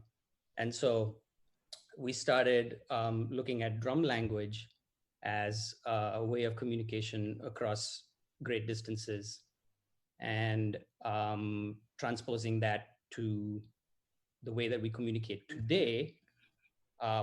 My line of inquiry is on how can we speak to each other in rhythm? What are the kind of prompts that I could send that invite you to share a beat or sounds from your place where you are, perhaps with the things that are around you? grabbing the nearest object, or finding something that's dear to you, making a sound with it, sharing it, but with some common understanding that makes for a language that you can speak and I can understand, or I can speak and you can understand. And how can we invite each other to speak that common language through rhythm? And so we've sort of been exploring different ways of doing that. And big old brain dump here, so many things swimming around. Well, one of the concepts that I have in mind is a short code. And what a short code is, it's kind of, I guess you could think of it as a low resolution way of communicating a code or a syntax to somebody, and then they come back with information or communication. For example, one thing it makes me think of is we send LOL on a message, and it's 2020, and we all know that means laugh out loud. And maybe this is just my age showing, but when somebody sends me an LOL, it's not so much that I just see the LOL and have this sense that they're laughing. I know the person, I picture them, so I can see the person's white teeth gleaming through their dark beard that I know that they have, with a big grin and laughing the way that I know that they laugh. Or my partner, she's in India right now, and I'm stuck over here. That's just the circumstance of the times. So we're communicating over these great distances. And if she sends, well, she's my age and from India, so she doesn't say LOL, she says haha. But when I read that aha, I can see her and feel her. I can see her throwing her head back, and I can hear the laugh. I know she's wrinkling her nose. And so that LOL or that haha actually contains a greater density of information than you might imagine just from those three letters. So that the three letters are low resolution, but the high technology is in all the translation that you do in your head based off of personal experience. That's where the density of information is. And so I guess my question is, what is the rhythmic short code that I could send you? So it might look like 120, 267, and hi. And so if you just get a text from me saying 120, 267, hi, then if we have a understanding of what this language sounds like or feels like, you might know that you can set your speed or you set your metronome to 120 beats per minute, and then play on the 2, the 6, and the 7 with whatever's sitting next to you. Like I have these things over here. These are my high-tech speakers. That's ceramic. and if I stick my phone in there, no way, I have speakers. Oh, Arvin, that's awesome. I really get your concept. To me, it makes me think about when we hear a heartbeat, like there's certain rhythms. And so we're trying to collect a bunch of responses from friends, family, you guys, your community and your friends and family, and just kind of let it run wild and spread. And if people get the instructions that we share and kind of make it their own and try and draw these rhythms out from their folks, as long as the sound file is named in a way that we can associate it with the prompt that was given, and it's kind of played over here, or even people could get even creative with it. If you know that somebody's a good drummer or somebody's used to speaking drum language. Sorry, I'm rambling on here. Is this going on too long? Well, I am getting the sign that we have to wrap it. Yeah, okay. So more later. This is where we are. But this is a wonderful check-in, and we look forward to your show and tell tomorrow. Good seeing you, friend. All right. We are going to bounce out of the Zoom room. Yeah.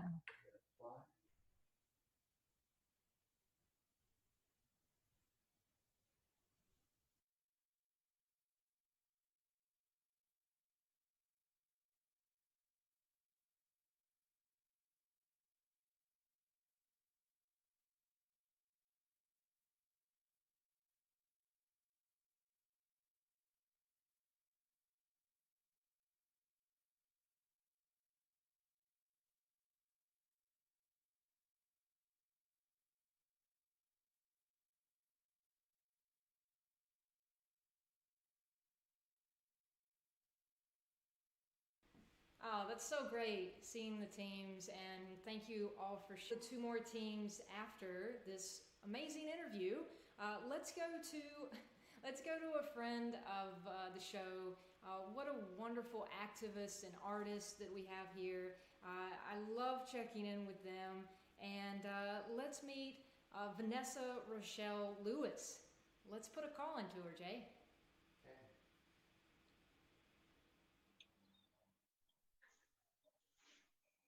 Hi, Vanessa. Welcome to the Deconstruction. Hey, so happy to be here. It's wonderful to be here with you as well. The last time I saw you was at the Medicine Show in Oakland, California. Which was so beautiful and empowering. I got my life. Thank you for the incredible work you do and the beautiful space y'all created. That was a beautiful time, and I hope to have it with you again soon. But we wanted to reach out to you through the interwebs today and catch up with you and ask how are you deconstructing distance? And for those who don't know all the work you're doing, yeah, just give us a peek into it. Okay, well, I'll tell you a little bit about who I am. My name is Vanessa Rochelle Lewis. I live in the Bay Area, San Leandro, California. And I started an organization called Reclaim Ugly. Reclaim Ugly came about after I found myself being targeted on the internet by a party promoter who used a picture of me to encourage women who look like me not to attend certain events and to like sort of laugh at the audacity of somebody who looks like me wanting to hang out with famous rappers and whatnot. And I wrote about it and wrote about like this idea of ugly and the impact of being perceived as ugly or uglified by certain gazes, like the Western gaze or the patriarchal gaze or racist gaze, or just this general idea, this general standard of what ugly is and what does it mean that some people who fall into this standard get excluded or get targeted. And a lot of people reached out to me and told me they had a shared experience. So I started really doing a lot of research on ugliness, uglification, learned that there have been laws to target people who look a certain way, learned that there has been so many forms of systemic exclusion as well as interpersonal violence attached to uglification. And my thought was, really, we're just hurting people because they have bodies. You know what I mean? We're just creating hierarchy based on a very fallacious idea of what is beautiful. It's very circumstantial. It's very harmful. What if we could just celebrate the fact that we exist? And I came up with this idea of reclaim ugly. Reclaim the parts of your body and your identity that has been uglified for some purpose, and love that part of yourself, embrace that part of yourself, celebrate it. That's right, hug it. Hug. On top of that, why not collaborate with other people to create a world where nobody experiences uglification?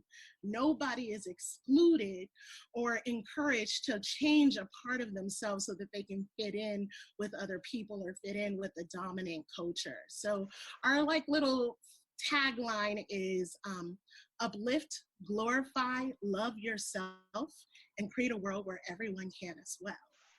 And what I realized in the process of doing this work is that reclaiming ugly and fighting uglification is suicide prevention. It's encouraging a culture of self-love and self-compassion. It's anti-violence and anti-abuse. And it allows a diversity of people to collaborate and think about how oppression harms all of us, regardless of our identities or our circumstances or the different ways that we experience exclusion or hardship. Uglification is a tool used by so many different forms of oppression. So let's work together. Let's team up to make a change. So, yeah. Amen. I love that vision, and I think you have such a voice for it and a vision for it. And have you had to pivot at all during this time where we do want to be together and working together for that world? Yes, I have. And I think it's actually been pretty good. At first, it was a little hard. Oh, there's a plane right above me. So at first, fly, plane, fly. Okay. So at first it was a little hard. We actually had an event coming up that was going to pay like 30-something artists and interpreters. We were hoping to reach 200, 300 people in community. It was called Ugly the Revival, just this dynamic event full of performers exploring ways that they have fought back against uglification and have learned to love their bodies or their experiences and histories and desires. So when we had to cancel it because of the COVID, I had a mixture of two feelings. On one hand, I was really sad because preparing for it had been my full-time job, essentially, for months. And I had invested so much money and energy and thought work. On the other hand, I felt really grateful to be able to end it before the governor told us to shelter in place so that I can be in solidarity with my community, especially people who might be excluded because they're at higher risk. I am at higher risk. I grew up with asthma and I have hypertension. So it really it felt good to be able to make a life-saving choice. And I think, yeah, it definitely felt like an ethical choice to have to cancel events and right? Yeah, and I felt really proud of myself, even though I fought it. I fought it, and then I was like, no, I gotta choose something different. My board was like, no, girl, we are not gonna do this. We are love bugs, and I'm like, you're right, I'm a love bug. And so what we ended up doing was an online open mic around the concept of reclaiming ugly, and it was so sweet. It was so tender. You know, people from all over the world got to show up. We had people from South Africa. We had people from Great Britain, Australia, Canada, India. So many people came and enjoyed the art, shared their stories. It was very intimate and precious. And it was beautiful to see, to not be stuck and to see what happens when we're open to alternatives and going with the flow. That's right. I think one of the key elements that there are no experts in this situation, but one of the things I resonated with is that you will have to improvise. Yes. And so I think what you did with your event and is the surprising outcome is that sometimes it is better than we imagined. One of the things that we were sharing about was that pressure, though, to keep being productive and to have events and how to pivot and to improvise and do these things that we had planned. But tell me a little about what you have and how you're taking care of yourself for your future plans. Well, I want to respond to what you said too before I share a little bit about myself. So, I have an activist history, a movement-based history. And what I've learned as an activist is when something comes up, when something hard comes up, which is always, we have an urgency to create. And usually the people that are doing and creating are often the people who are most impacted, which means that not only is there the stress and the trauma of what's happening in the world, there's also the extra stress of feeling like, gotta do it. And sometimes we gotta do it before we can create the foundations, before we can figure out how to get along with each other across culture. Sometimes we do it at the expense of our bodies and our well-being. And I really see that showing up right now in this period of time with COVID, and it's confusing, right? Because the activism needs to be done. People need the support, people need the help, but I also think this is a really amazing self-assess and think, does it need to be me in this moment? Am I truly, genuinely able to do this in this moment? Is showing up causing more hardship for me and my body? Is it causing more hardship for my community because I'm exhausted and we're having conflict and I'm not able to think clearly or be generative. So I really do want to encourage people, not necessarily to slow down if it's not your vibe, but to really think about where you are and to be generous with yourself and to know that even if right in this moment, you're not the person who could do all the things, you could celebrate the people who are doing it. You could bake them cookies, give them a compliment, cheer them on, but don't try to save lives at the expense of your own well-being. That's beautiful. Very well said. I think humanity always wants to help and where sometimes that starts is, like you said, just with yourself. Yeah. So in closing, what does the future look like for Vanessa? Ooh, well, the future looks like me writing a book. That's exciting. Is this your first book? Yes. I mean, I kind of feel like I've written a whole book on Facebook already, but I was one of the first TMI oversharers. Like back when Facebook first started, I was like, yes, let me tell you all my business and all my thoughts. And then when the word count, I was releasing essays on Facebook. But now I've signed a contract with North Atlantic Press, and I'm going to be writing about ugly and uglification and sharing personal stories about how it's impacted my life, sharing research about how it's impacted many different communities of people, and thinking about how we can resist the urge to uglify ourselves and other people. What's driving me is imagining a world where more people enjoy their lives, more people enjoy their bodies. My thought is the kinder we are to ourselves, and I don't mean this superficial spoon-fed idea of kindness, like not a capitalist kindness, but a genuine, authentic self-reverence and a relationship with ourselves. We're going to be more intentional about the relationships we have with other people and the way we treat other people. I'm hoping to not just work on healing trauma, but like how do we use our imagination to interrupt familiar avenues that facilitate and create trauma. I'll buy the first copy. Vanessa, it's always wonderful seeing you, whether it's digitally or in real life. And thank you for bringing this rainbow vision and life to the deconstruction. It's much needed.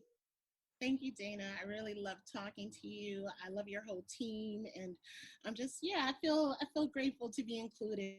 And I'm sending you a bunch of love, everybody who's watching. Hug! Yes, a hug. Distance hugs. Well, I hope you have a great rest of the day, and then I look forward to talking to you real soon. Take care.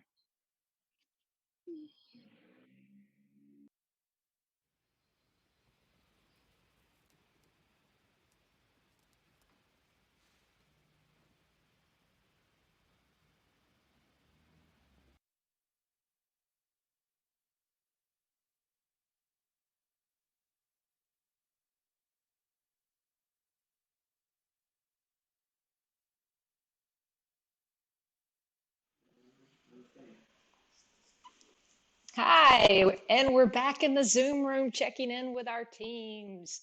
New teams. Let's check in with everyone. We have 2 teams with us today. Very excited to meet in Tampa, Florida, and then Joe in Michigan. So let's start with AMRoC. Terry and Steve, and you have a whole team that's, we have some people here, but then there's a whole army of deconstructors working behind the scenes.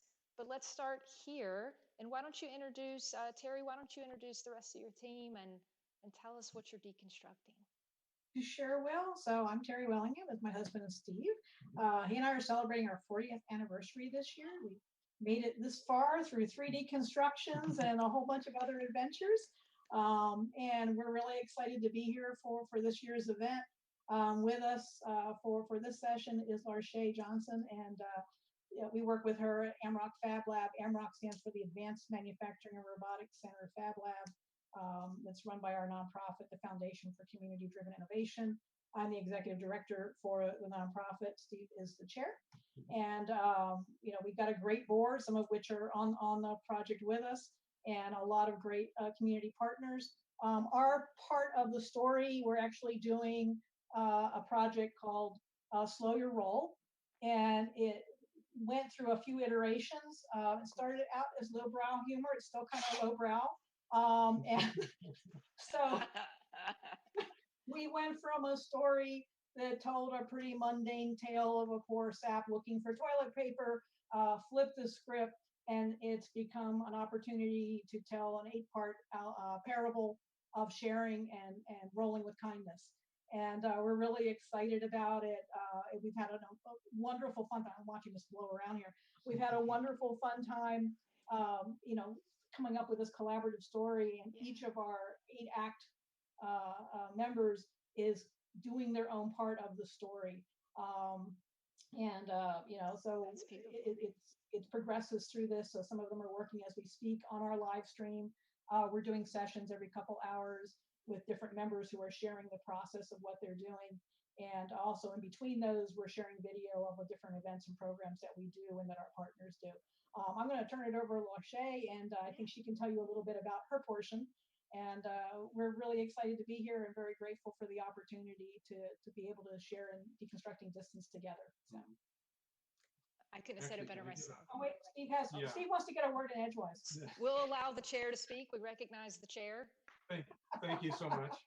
Yeah, I was just going to give you a little preamble to the thread of where we were going. So we have a number of different partners in our organization that we're working with. They're located in diverse areas of the county. The only thing that connects us is time, right? We're all on the same time schedule. So we do have a cohesive story that we're working through on Slow Your Roll. That it's morphed over these past 24 hours. It started out with a storyline where someone needed to borrow some toilet paper. Another person at the other part of the county had it. We passed it from tile to tile, from frame to frame within a Zoom meeting, and it got a little smaller each time. And finally, when it gets to the end, there's nothing left. So we thought, oh, okay, that's kind of funny, but in this day and age, let's flip it. Let's make it so that we're representing the best of humanity. And as we, a person is running out, his associates add to, pass along the roll of TP, and it gets larger and larger as it goes. So that's where we're at.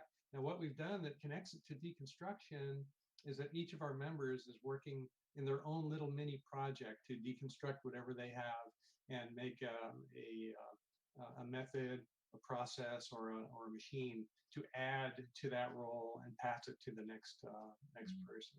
So yeah, Terry gave you a little glimpse of the one that we're working on. But we're going to pass it over to Lachey, and she's going to tell you about hers. Yeah, let's meet Lachey. Hello, welcome to the Deconstruction. Hi, how are you? Oh, being with y'all, I'm great. Tell me what's cooking in this parable. Okay, so in this, I play a role as a chemist. Currently, I study electrical engineering at the University of South Florida, and I thought it would be pretty cool to, join the AMRoC team, where I volunteer occasionally and play a role as this chemist. So I thought it'd be cool to, as I received the empty roll of toilet paper, and this pandemic has made us aware that we actually have hidden talents. We've gone back to homemaking and kind of doing things on our own. And so during the toilet paper crisis that kind of never really happened, I saw a couple of instructables of how to make your own toilet paper. So I'll play a role as to make toilet paper, to learn how to make something that will help your friends and help all of us get through a pandemic. So in the video, I'll end up doing you use sheets of recycled paper that you have laying around, take some water, do a little bit of chemistry where you can add a color to it, make your own toilet paper colors and dyes. and then do something cool like add smell goods to kind of do a homemade toilet paper to kind of get yourself through any crisis and still be humane in the process. So kind of fun, quirky thing, and I'm going to enjoy being a part of this. It's my first year with Deconstruction. Oh, we're so happy to have you and your That's great. sorcery. We haven't seen what she's been doing yet, so that's absolutely awesome. We're going to be surprised by a lot of this. And Marche undersells herself a little bit too. She actually has her own company called Bits for Bots, and she develops really fantastic beginning electronics kits for children. There's one of her shields that she made, and they're absolutely beautiful. Oh, there you go. Put it up again, Lachey.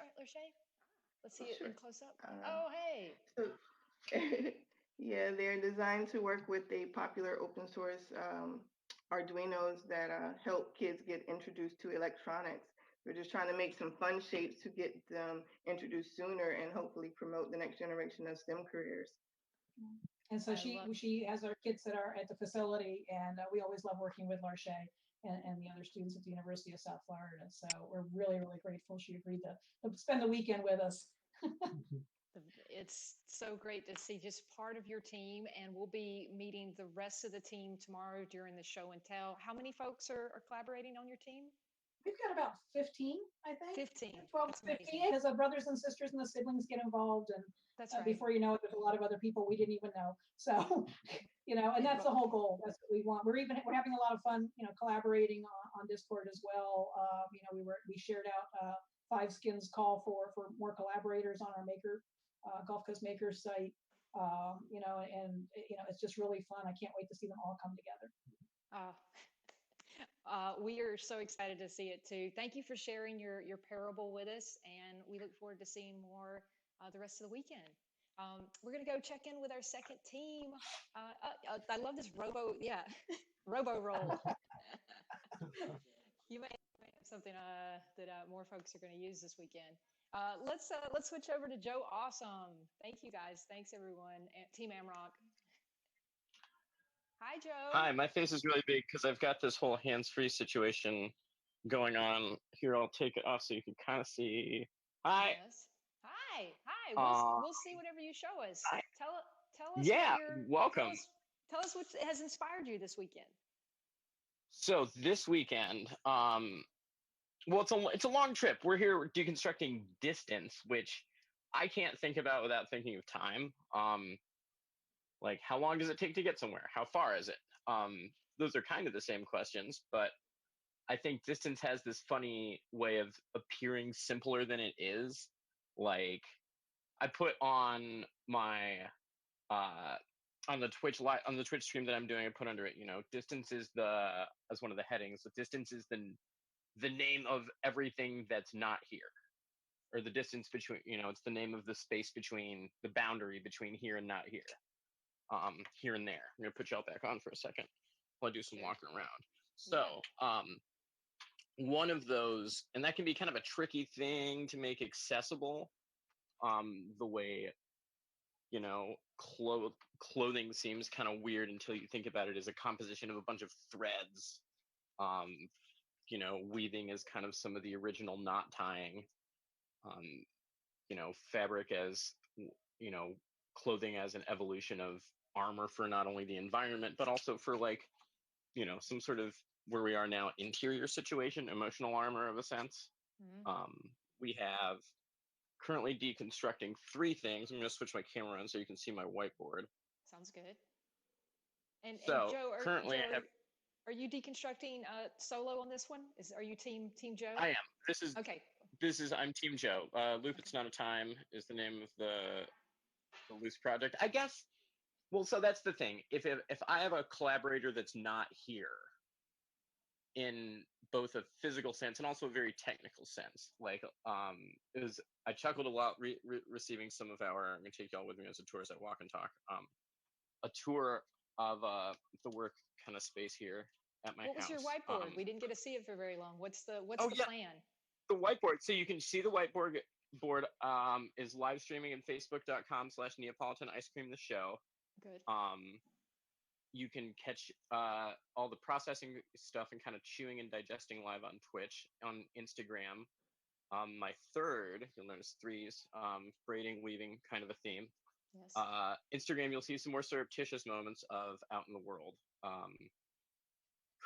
creating or eliminating distance. Part of that for me, in terms of tangible things, working backwards from like at the end of this, I'm taking apart. So I'll take you down to where I have my textile situation showed up. Okay. This is either like a really great horror film or really great cliffhanger. I know, right? Walking. Comes sound because it's a nice day out. Okay. So for me, I'll give you a little bit of a history lesson for me. So I first met up with y'all in 2014 for the Deconstruction, where I talked a lot about grief. I took apart grief. My grandmother had passed away a few years beforehand, and I was kind of coping with it. Now I am taking apart as part of this kind of distancing thing. So that's my primary collaborator, is somebody who's not only not here physically, but technically quite really not here. That's right. I'm taking a number of her handwritten journals that I have that have never been published from travels in the 30s and 40s.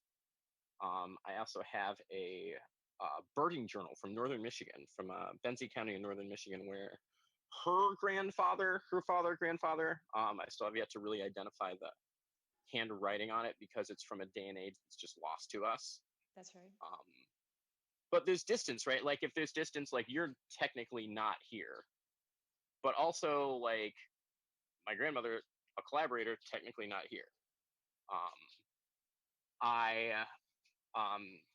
One of our notes I really appreciate in the Deconstruction kind of playbook is like looking around and seeing what you have. I have too many T-shirts. Okay. Do you want to show us Not where because you are I now? like. Yeah, so I'm in. Let me switch the camera around. Okay. So I'm in this basement with Hacked Coin Laundry. Yes. And all these T-shirts, which will get taken apart, will get deconstructed into their components of memory. As I talk through this process of taking these T-shirts apart and turning them into a quilt, each square, each segment will have its own story. The reason I have all these T-shirts is because I have all these memories. It's kind of, let's just reach in and pick out memory. Let's pick out this one. What's this? Okay. This one is Only God Can Judge Me. Okay. Okay. This was originally, so this one, an innocuous shirt, right? Or like, it's a graphic tee with a message and an image. But it comes to me from a former housemate, a former doctor of mine, actually. Got this on a whim. This shirt was originally many sizes too small, and we made it work. We were traveling through as two very weird folks traveling through an unfamiliar area where we were getting odd looks. We decided to just kind of lean into it. That's right. One of those, when in Rome. That's right. Was there a when in Rome? So we leaned right into it. Yeah, convenience store purchase. Yeah, camouflage of a sort. We wanted to kind of create not only the eliminate ourselves from distance in a sense, create the illusion that we were closer to where we regionally were than where we were not. There's other details of that trip that go into the deconstructing of this square, but we'll probably take this square. And will you be sewing? What's your method of mending these memories together? So I'm gonna be doing it primarily by hand. There will be, I don't know if there's anything. I think I can do it cutting and tying. There are a couple different ways. One of my housemates here is like a professional weaver, so I may consult with them, but I think it's going to be fairly hand oriented. Lots of tying together, lots of cutting in fringe situations. So some camera back so you can see the part of this. Now, that said, there's all this other fabric that happens, right? All the back of this shirt, all these other. Oh yeah, you got a treasure trove. Yeah. Well, Joe, Yeah, we're gonna have to catch up with the rest of your project tomorrow. But thank you for taking us on this wonderful journey Yeah. and becoming larger Catch me than live any life. of 3 ways. Yeah, we love checking in with you. We love that you're back into the deconstruction again, and we look forward to seeing more of your project on Discord and here tomorrow. Sweet. Look forward to showing it to y'all. Thank you, AMRoC. Thank you, Joe Awesome, and we'll zoom back to the studio. Thanks, teams. Thank you so much. Bye-bye. Have a great day. Thank you.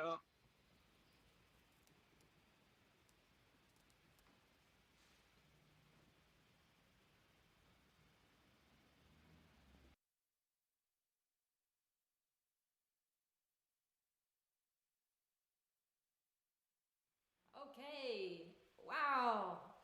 So many different looks and sounds and methods and processes. How you feeling, Jay? I was feeling pretty stressed out, but I think we got it now. So for Team Deconstruction headquarters, that was our first time doing a Zoom live. So thank you all. I think we had a little bit of buzz, but that comes with new territory, right? Well, we're figuring it out. So thank you for joining us on this crazy journey. Our next broadcast is far from now. We're going to be back at 7 o'clock Pacific, 10 o'clock Eastern. Got a pretty crazy good lineup. We're kicking off the show with G-Lo, don't miss that. And then we're going to have DJ Hourglass from Atlanta, Georgia, bringing us some sweet, sweet tunes. And then we have some really amazing deconstruction talks and more team check-ins. So to take us out of this hour, did I forget anything, Jay? No, let's hear some music. Great. Let's do our friend, Super Tall Paul, and he's gonna take us out of the session. Thanks to everyone. We'll see you later tonight.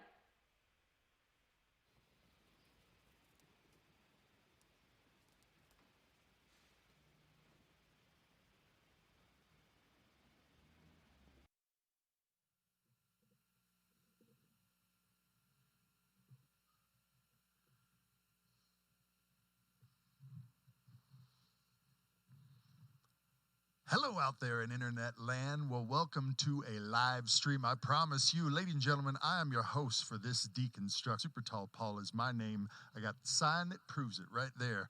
Well, friends, dare step away. Because, friends, I've got something to say. Ladies and gentlemen, this next moment will be brought to you by the letter U. Because all about the fact that you're there watching me right now. Well, ladies and gentlemen, come here. I want to show you something. No. Down here. Come here. Look, I wanted to show you this. I have this gear down here that allows me to record and loop and layer all my instruments in my voice. So I like to start with nothing. No pre-recorded tracks or preconceived notions. Just the very real, unadulterated now. The next moment that'll eventually happen as soon as I hit that button. So, ladies and gentlemen, without further ado, I bring to you a tune.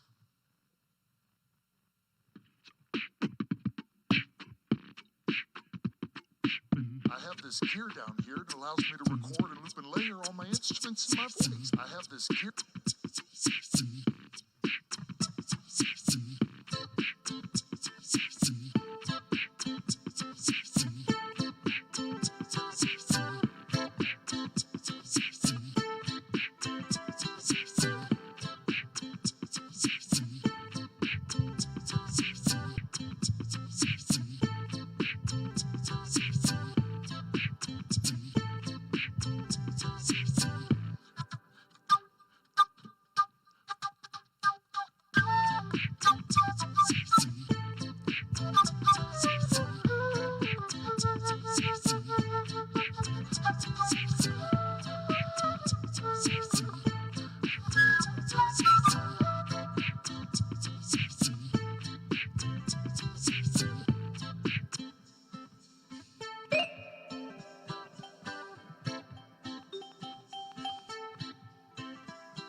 Hello, everybody.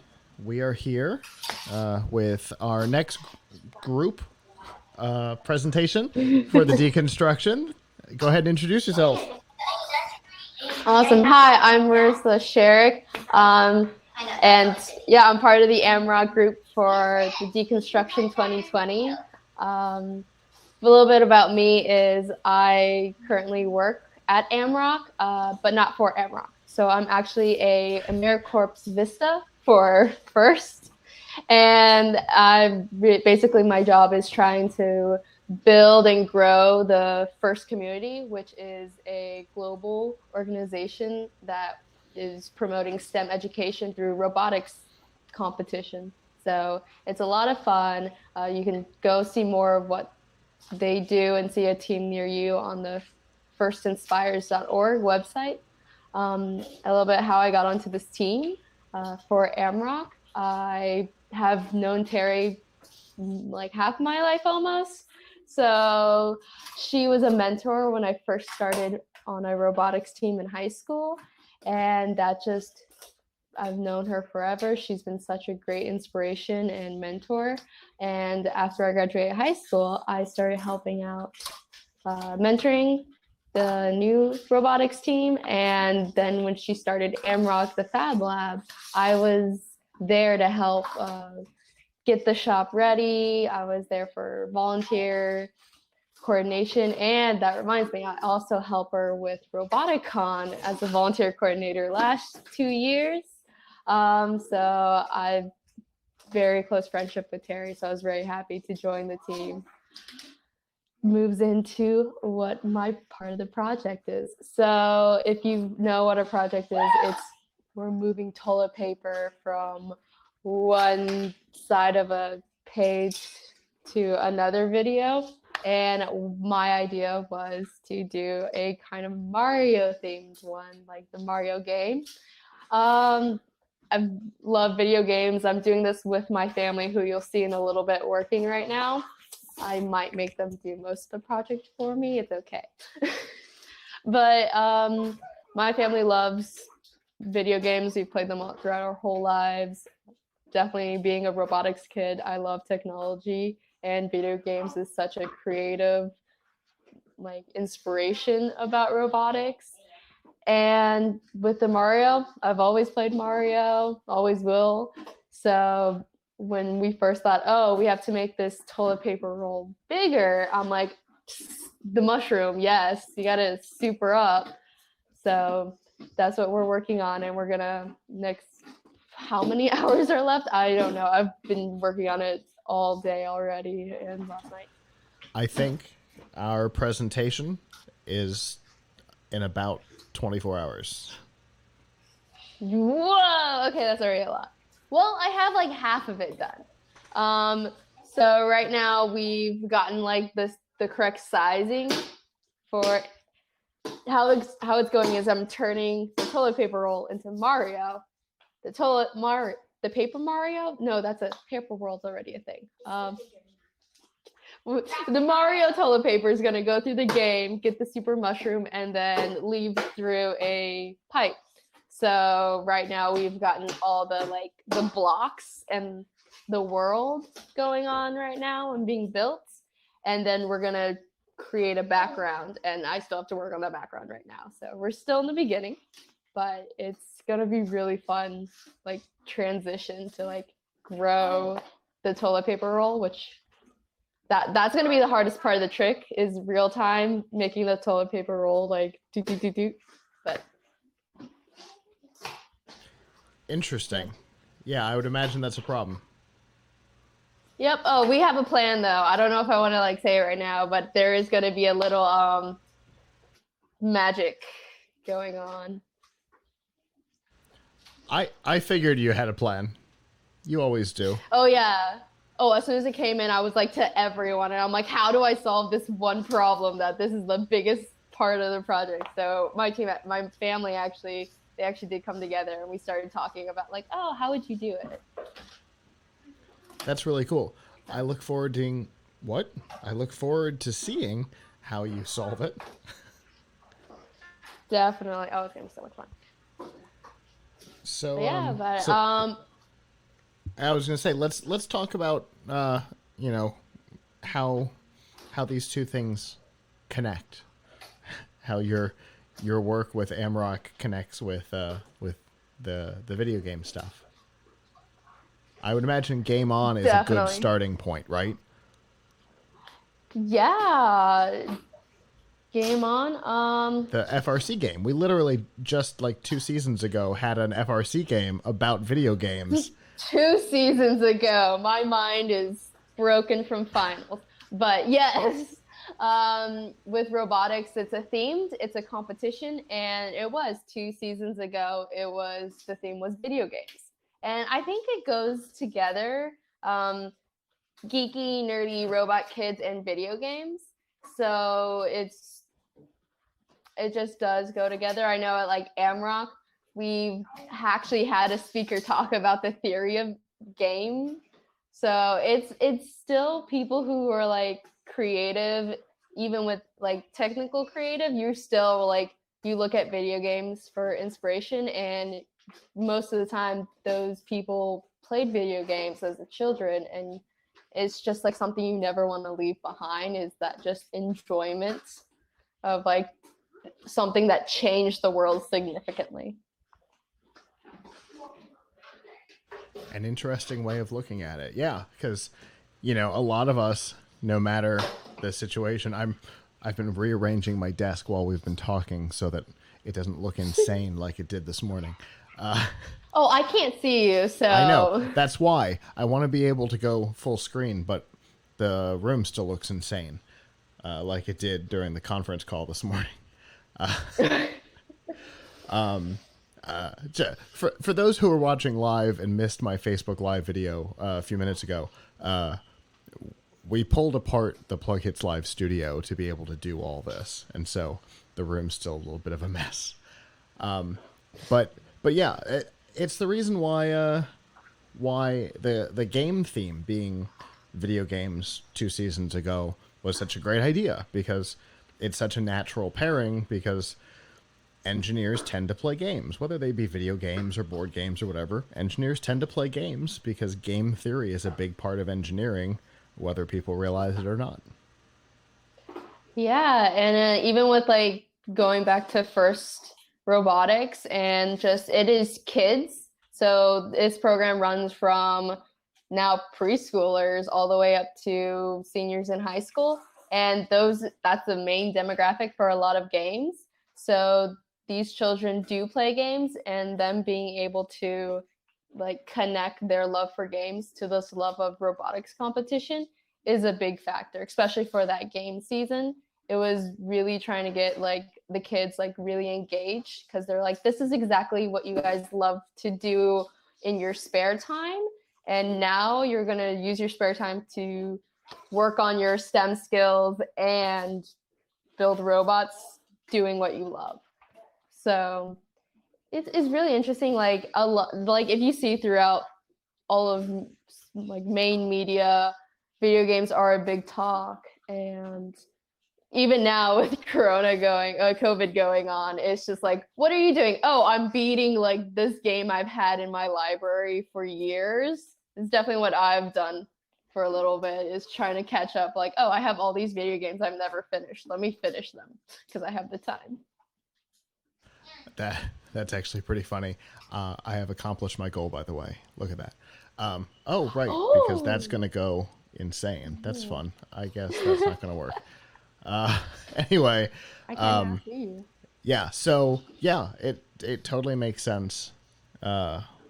It's a good pairing. So what do you think about this this theme this year, this deconstructing distance?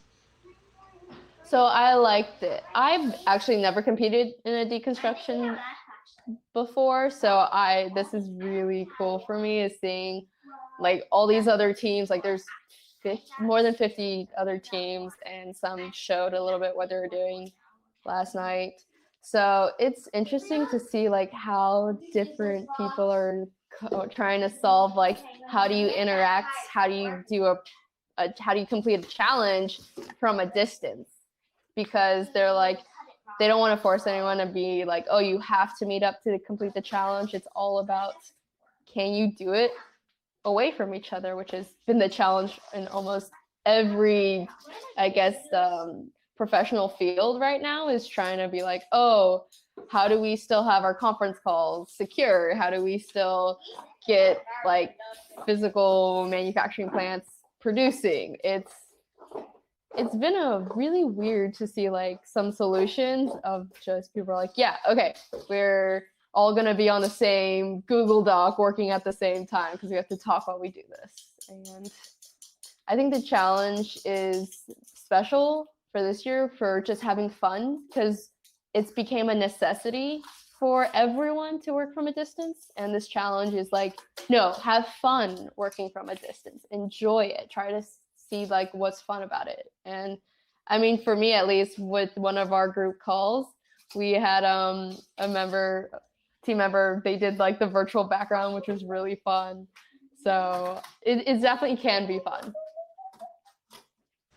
Well, that's really good, because a lot of us are, a lot of people are struggling right now to find that fun, and so being able to show with us, with our group, we're a group of friends who enjoy being together and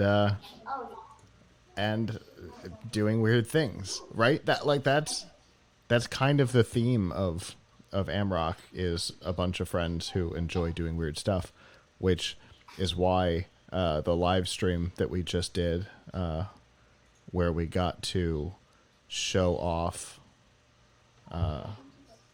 what we were doing. Larche showed off her part, and Terry and Steve showed off theirs. It was fun to watch the people from the Deconstruction try and understand us, because it's always complicated. We're a bizarre group of people. Oh yes, it's just like you. The toilet Well, paper how are you gonna was do something that? that was difficult to wrap their heads around. Ooh. But yeah. So good. what all But they of you rolled got- with it, right? Oh, of course. That was clever, by the way. So obviously we're hearing lots of noise. Yes, so I there- tried asking them to be quiet, but No. It's because things are going on. So what kinds of things are going on? well, I'll go ahead and start showing you what. Cover it. So over here, I'm gonna show. Actually, can I like? I don't know if I can like change the camera. I cannot, so we're just gonna go front face. So over here we have Sylvia making a box. We have my brother Jude, who's not working. But it's okay. And then we have my other sisters, Sophia, and they're all right now just making boxes. So if you, yeah, teenager. So right now we have all these, if you can tell, Mario blocks. And so we're creating these boxes and the actual background of the Mario game. You can see from here, we already got a, so you can actually see. We have a mushroom going on. Okay. And so they cut out a mushroom. And so we're going to be making kind of a 3D world of Mario. And so that way the toilet paper roll can actually go through this 3D world and then like hit the box.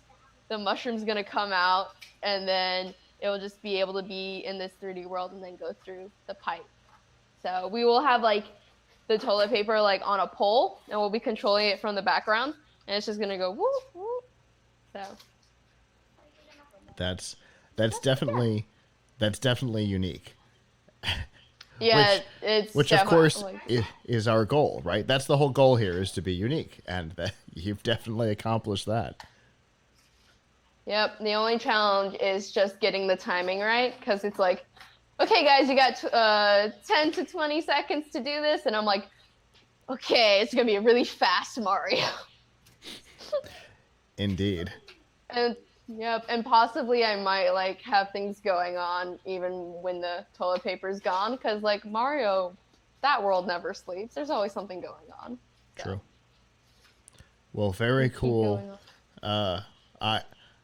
I cannot wait to. I think yours is the one I'm most excited to see in action. Yeah. So I'm definitely Yep. looking forward to seeing it. And I guess before we let this go, tell people how they can find out more about the things that you're involved in. So definitely. So I'm involved in a couple different things. As you know, AMRoC, they have their own website, which I'm amroctampabay.com. .com. Yep. And so then for my other jobs, AMRoC Vista, they are always looking for more people to sign up, and it's great for high school kids to join in between high school and college, and you do get an education or just plain money stipend at the end of a year of service. Or go ahead and we're also recruiting for AMRoC Vistas for FIRST.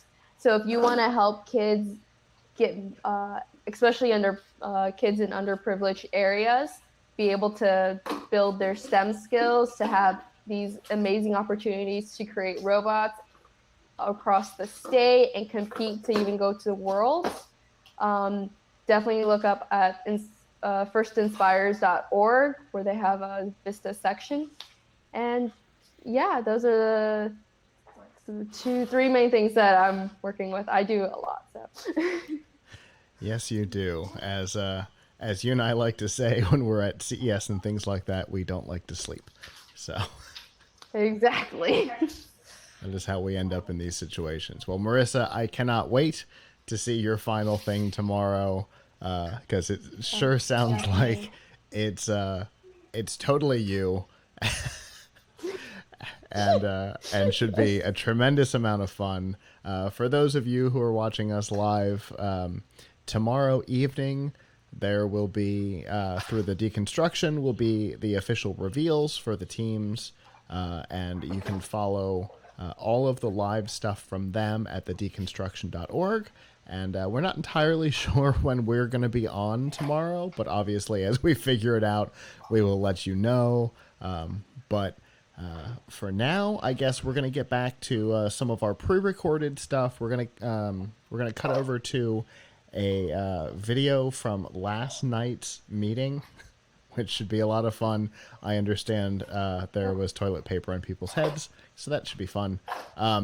And then back to things that are AMRoC related, that are Deconstruction related, and then you'll see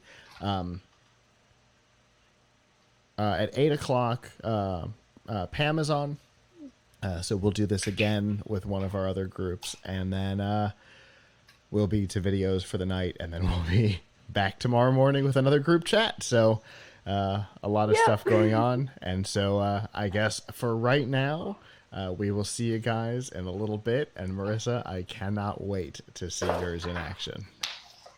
Me too. Bye.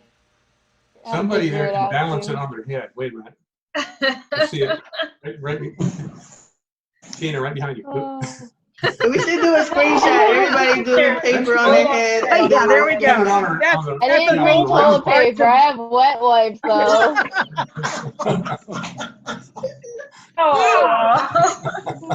You're letting Jared back in. Everybody put the toilet paper on their head so they can see us. There we go.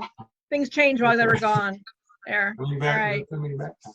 He's trying to come back. I just let him back. You have to have good posture. You do have to have good posture. I don't. I've also got a glass of wine, so it's hard to tell where it's going to go. Is this a messed up version of Coneheads? Yeah, right.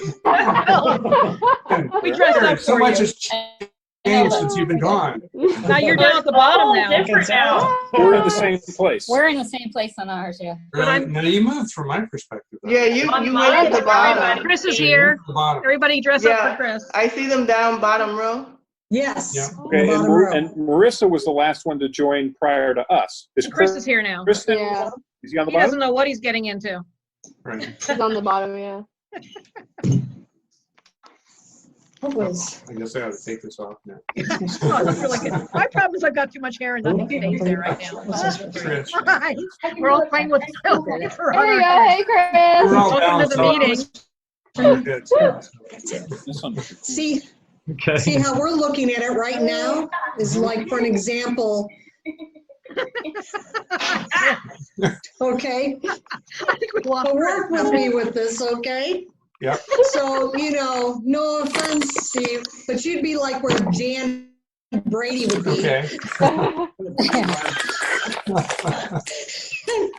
And then Terry would be Marsha. Marsha, yeah, thanks. We'd be up where Carol Brady's at. I should just call us the toilet bunch. Yes. We're trying to figure out, Chris, is the location of everybody. It doesn't seem to be consistent. And I guess the only other way you could do it, other than what Jared was saying, which is everybody agrees, you know, we work with whoever's doing the filming or putting the video together. Everybody agrees which direction they're always going to hand stuff.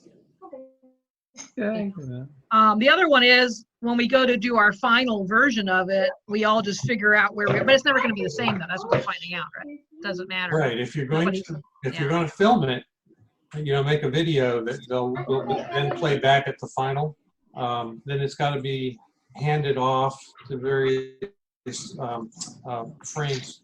Right. So if Scott was directing at the direction of the director. Right. So if Scott was directing it, then we would just do what he says and go, you know. Right. Next, You'd say, Sheena, pass it to your left. You'll hand it to Steve, you know, or something like that. Mhm. Simple decision. Yeah. Kind of storyline beforehand. Yep. Come on. Yeah. Yeah. See, like we'd be handing it over to Terry. Oh, because I'm actually above you from where I am. Oh, really? Yeah, from my perspective, So you're from where handing you're it handing it to over. Marissa. Yeah. Oh, you actually want to do it through this? Hi, or do you want Marissa. it through, you know, editing, basically. Yeah. It's an interesting thing. It's an interesting idea. Oh, there we go. What was that? It's phone. Phone. Okay. So if we have this many, and I imagine Josh will be on here. I think we're only just missing Josh at this point. Is that right? Yeah. So we would have 9 panels, which would be kind of cool. Yeah. And then that would actually work. There's a story. That'd be awesome. So we would have 9. That would look really cool. I mean, you know, it would look neat. We just need to choreograph it properly. And then we just need to find out, you know, it's only a 3-minute video. We have to have like a very brief introduction. Here's, you know, Team AMRoC and our toilet paper saga. And then everybody could create whatever they wanted for that brief 10 seconds or so for the passage of the paper, you know. So that's awesome. So everybody can sort of think on that. I'm trying to keep track of the time too. So that can be pre-recorded, right? What the 10 seconds. Yeah, we could. Yeah, we could do that. And then I mean, it wouldn't be live. Right. No, no, we're gonna try and attempt a live version on Sunday just for the fun of it, because that's everybody's doing. They actually interview everybody, and then you kind of come on board and you do your, you know, here's what we did. It's not going to look right because we're all different. Everybody's views. We're going to give it a shot, and then we can have like Scott just direct us on headphones or on a phone or something. Yeah, he'll have to record it. Yeah, he's not a fan of Zoom, so nope. Yeah, and I'm not either. We just want to try this to compare it to Google. I think Google Hangout will be fine. I think Google Meet would be very good. That's what I mean. Google Meet. Because Yeah. there wouldn't be there's no frame in between each panel like there is. Right. It's a spin frame, but there's still a frame in. Yeah. Well, you can, yeah, I mean, you can put out there, but I mean, no matter what system you use, I don't think you can do this. You're not thinking of actually doing the video on a video conference, are you? Well, we were thinking it would be cool if we could, but it doesn't look like we can because everybody's view is different. Right. Okay. Yeah. And we'll try it once on Hangout just to see, just for comparison. Sometime this weekend we'll get on there. Maybe when we go to showcase each of our little sections. So we could just sort of get on there and do it. Did anybody give any thought to what you wanted to do? If you wanted to do the like I have 5 kind of good ideas and one wacky idea, but yeah, Okay. I'm like going out. I'm like, oh, I want to do this. Should I do that? Should I? Yeah. Are you going to involve any other kids or no? One does. Okay. So one is just like have my whole family, and we're just gonna do like the Home Alone. Here's the toilet paper. Here's the toilet paper. Here's the all the way to the end. Like that was like a no effort kind of thing. And then one's like, okay, I'm gonna do like a video game with the toilet paper coming in, and it's either like a Mario thing where it's jumping and going through a tube. Like have a magnet on one side and toilet paper just going, like so it doesn't see anyone. Or, like do the Pong thing where it goes back and forth and then like goes to the next person. Okay, that's good. Yeah. Marissa, Then be like, I have like notes. Yeah. Do you still Lego have your staircase. Angry Birds thing? Do you still have your big Angry Bird shooter? Oh, that would have been awesome, just like shooting it. I don't. Those things were huge, and that was like what was that, 7 years ago? That was giant. Oh, that was that was crazy. That would have been fun. Giant slingshot. Maybe I could totally make it again. Anybody else have some ideas for how they wanted to do it? Well, are we going to be doing a theme? It doesn't have to be. Everyone can be different. The only theme is that toilet paper. The only common thread is that toilet paper. So you can do as creative as you want. Put whatever you want. Put your own spin on the toilet paper. Which I think Marissa said earlier, but yeah. Okay. I hope this be an excuse to make like a toilet paper cannon or I was something. waiting to see if we had a theme that all of us were going to Really be. cool for part of it. If it was a theme, it would not be any fun at all. You could do the handoff, of course, like what we've been talking about, but also another variation, possibly even in the same recording, is to have one person start to unroll it and pass the paper across to the different panels. And just keep unrolling it, so eventually it comes through all the panels, and it appears to be all connected. That would be interesting. That's another one, yeah. Yeah, we could do that too. Yeah. But then we wouldn't get to see the ping-ponging around on Marissa's screen. No, you could do that too. That's just part of it. It just like TP'd my whole screen. Right. You should be the next to the last one, so the last person gets the empty roll. Yeah. Well, yeah. Get like a belt system where like it goes through and it's like a factory, just like. Oh, that's pretty good. Steve, can you try and pull up the deconstruction kickoff on your end? Just go to their website. I don't have the link. Yeah, just go to deconstruction.org. Stand by. Okay. Yep, and then try and share your screen. I tried to do it, but I'm recording this. Don't ask me why. I figured it would be fun. And then I can't minimize the screen if I'm recording. Yeah. Oh, now Larche is up in the top right. Oh. And Marissa's in the middle in my view. Marissa's in the middle of mine. Okay. So then that would be like, That's Sorry, what is it? bizarre. Deconstruct what? Thedeconstruction.org. That's Alice. Which way should I push it? Yes, no, she's Alice. If you go to the Chris, you just gave it to Chris. Now you're giving it to Pam. You know, all these Now, panels see, actually. we're above Melissa. How we see Well, it. that's the thing. All these panels will look at be in different locations. For I know, each that's of what we us, were because- laughing about. Yeah. I was listening to where everybody was, so I knew that you were there. That's good. Rosalind, what did you want to do? Do you have some ideas? I want me and Mom are going to try and practice passing it with our heads. Ooh. That's a Haven't good gotten one. it yet. No, we're Yeah, not. it looks challenging. There's like, It's like a party game. Right.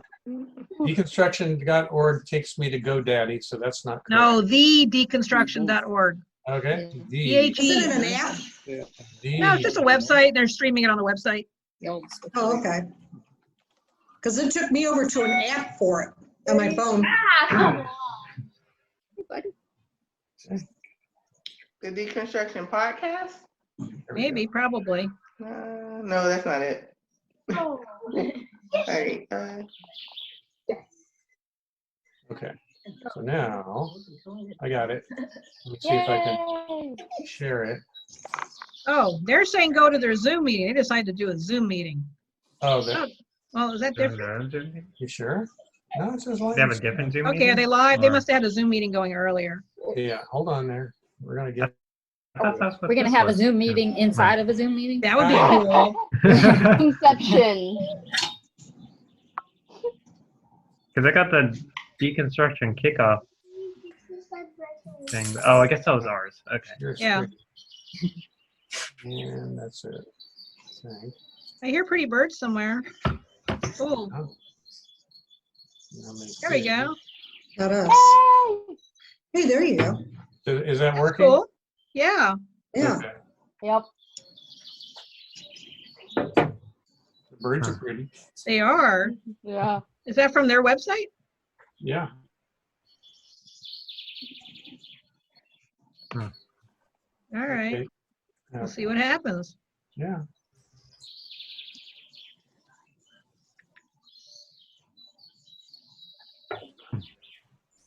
I guess they are live. And somebody, I'm actually on the Discord app, and somebody just wrote it's raining chainsaws. I don't know what that means. Sounds a little scary. Okay. Where'd everybody go? Grid. Oh, I can read. I can actually, if you do show grid, I can see all of you, most of you. Yeah. And then Steve's screen. That's what I've been doing. Mm-hmm. Oh. I don't know if that went away or not. No, it's still there. We can't see you when you're showing your screen, but. Right. I can see Steve. I can Oh, see there he both, is. yeah. He's back. How'd you do that? It's a magic trick. He's off to the side, yeah. What was that? See everybody. You do How all, are we we should all do now? selfies. Yeah, we could tag them on a. How does everybody look now in the grid? Terry, I'm beside you. I'm trying to figure out what's popped up. Oh, I see what it is. It's Steve's thing here. Can I move it? Oh, I can move us around. Yeah, I have Terry at the top there, and then we're there, and Are you below me? I'm above you. Ah, okay. We're different still. Yeah, we're still different. It's like we're all in space or something. Oh, and actually only Jared's in space. Oh, now we're all in space. Oh, here we go. I'll be right have back. volume? Oh, they just started.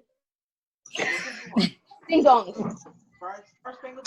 Please set. Oh. We My need family just like volume. opened a door. Yeah. Yeah, I don't know if audio works really. Well, can you do volume, Steve? Raise the volume up. Right.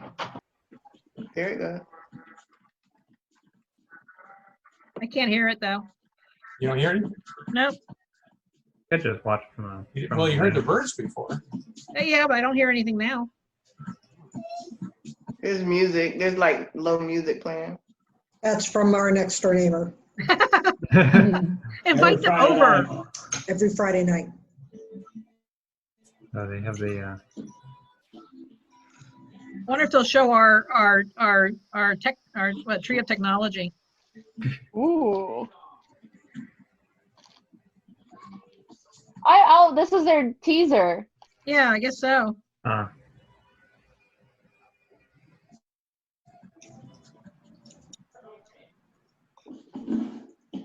Welcome to the Deconstruction. Oh, yay. Hey everyone, my name is Dana. I'll be your host this weekend. Oh, I'm getting a little side motion from my co-pilot here. Yeah, I can.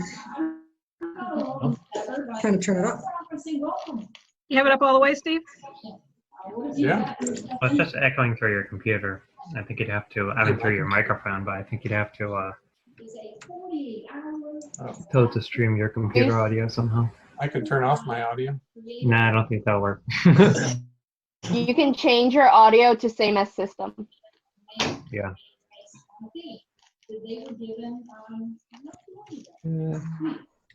Well, there's same as system. We don't know if that would do it.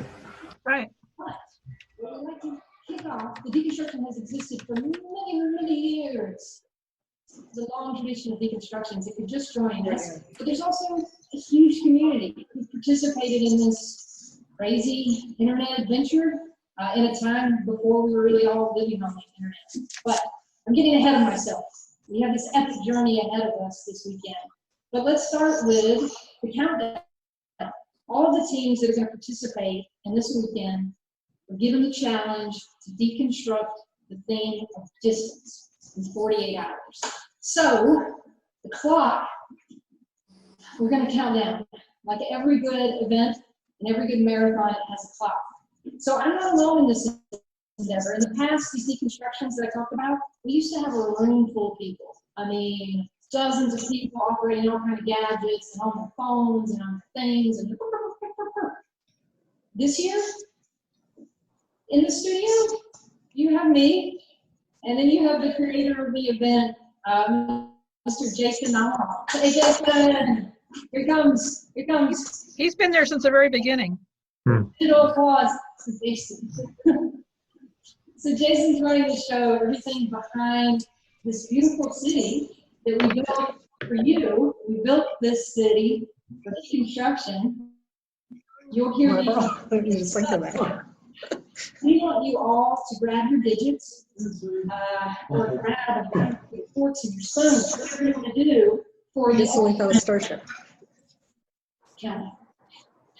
At the end of this countdown, the official deconstruction begins. Right, Jane? Okay, all right, and we're going to have the ceremonial ball drop. Brace yourself. Let's see. That's a good frame. Let's get in here.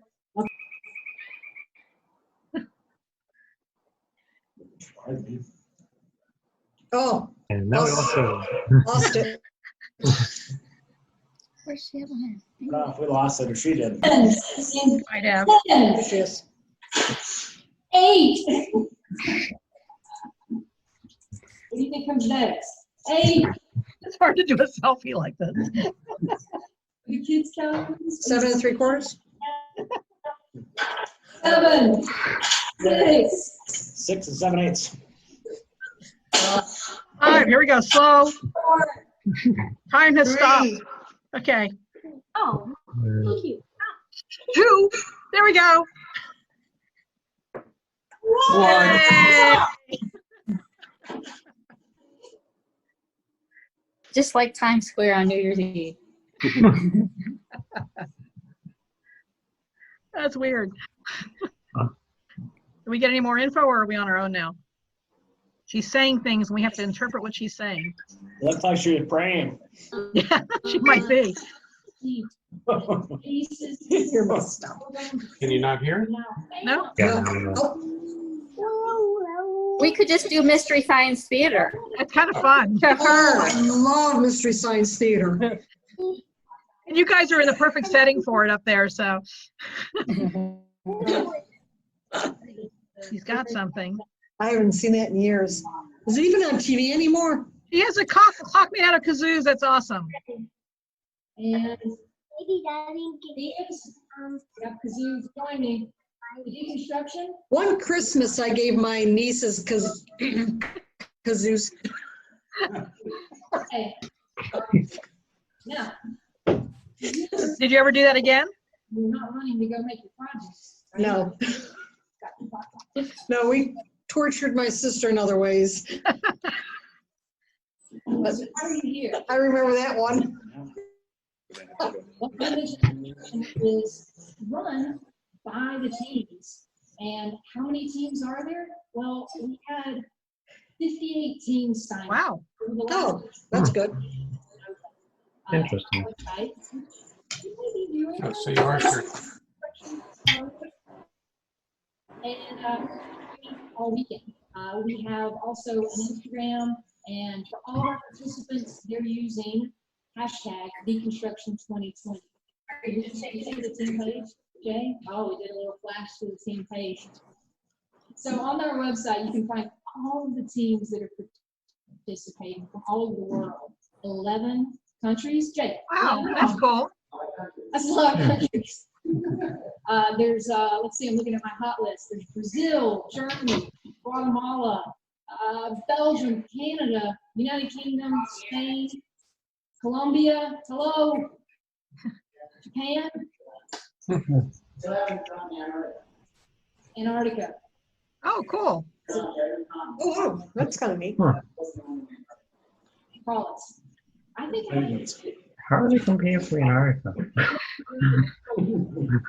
Ask the 11 snowball. countries. I wish I could all those languages, but we are so excited to talk to you in all of them, the internet languages. So you'll be meeting some of those teams this weekend. We're going to have few of the participants doing live check-ins on our show. And then they're all kind of living on the internet as well on a chat.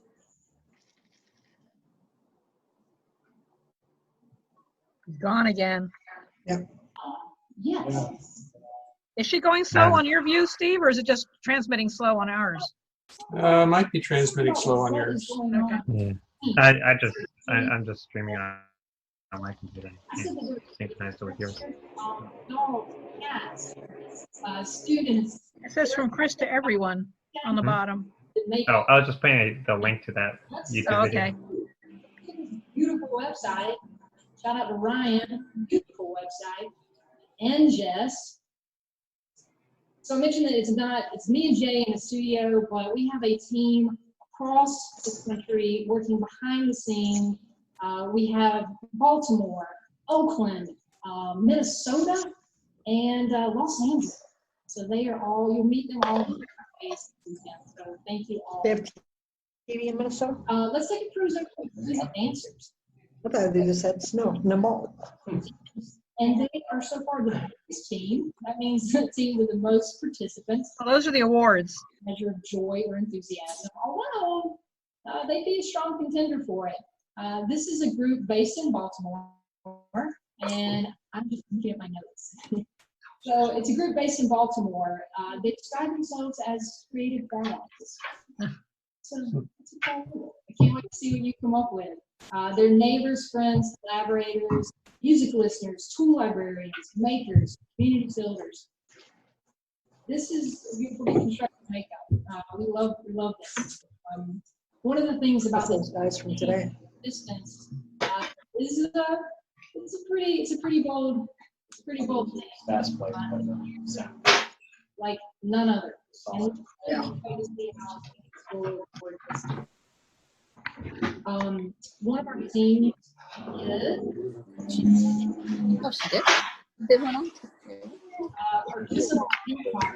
will be joining us this weekend. Artist now is being very bold. Oliver's here. It was doing pretty good there. I'm losing her again. Yeah. We're excited for the Oh, this is the entertainment, so we get some entertainment too. Stop it. I can see him. You can see on the website. I can see him. They want to see too. It disappeared again. Let's see. A little up close and personal with Hi.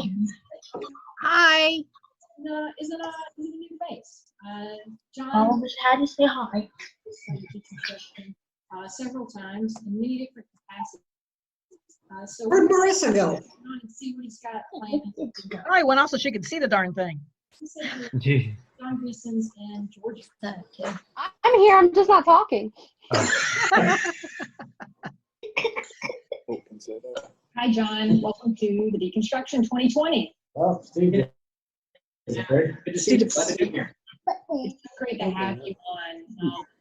You're not only participating in this year's Deconstruction, you actually have quite the history with Deconstruction.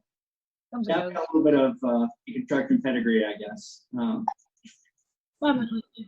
Absolutely. We wanted to bring you on this first segment because of that. Because for a lot of people, it will be their brand new first Deconstruction. It's always great to bring a familiar face back because the Deconstruction does create a bit of a community. And we love people coming back for more. So we wanted to kind of like tease up your past experience. Like what was your first introduction to the Deconstruction? Well, the first one was obviously the first Deconstruction, but I was teaching at a high school here in Atlanta, in Metro Atlanta, and it just kind of landed another teacher, Kristen Jackson, really great teacher. She came down to my room and said, "Hey, I heard about this thing. You want to do this?" I said, "Oh, okay, sure." And so I think it was about a week. We had maybe less to organize it, and we did a lock-in at the school, and we brought in all manner of things, lawnmowers, and I was a three-dimensional art teacher, a sculpture teacher, and ceramics teacher, and so I had a lot of junk. And but we brought in a bunch more, and turned a whole bunch of art kids and engineering kids and just interested kids loose on all those materials, and we had a really great time, and we did pretty well that year. Is that the year you won? Yeah, that was the year we won. And then of course the second time we did it, we were asked to Bless you. Production, and we did the Rube Goldberg. That's where that came from. On the ground.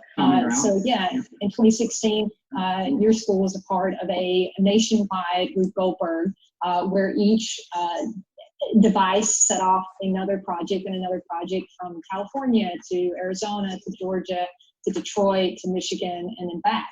It was really a beautiful experience. Yeah, that was a real honor for me and for the kids too. And I didn't have any of the kids from the first one returning, but it was great to work with a whole new crowd and getting them involved, and that was really special.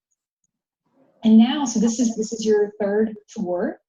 Things are really different this go around. Tell us how you're participating this year. Well, my life has changed quite a bit. I got out of public education, so I hung that up. I did that for 9 years, and it was very satisfying. Thank you for your service. Oh, yeah, well, I appreciate that. But it was time. It was time for me to do some other things for me.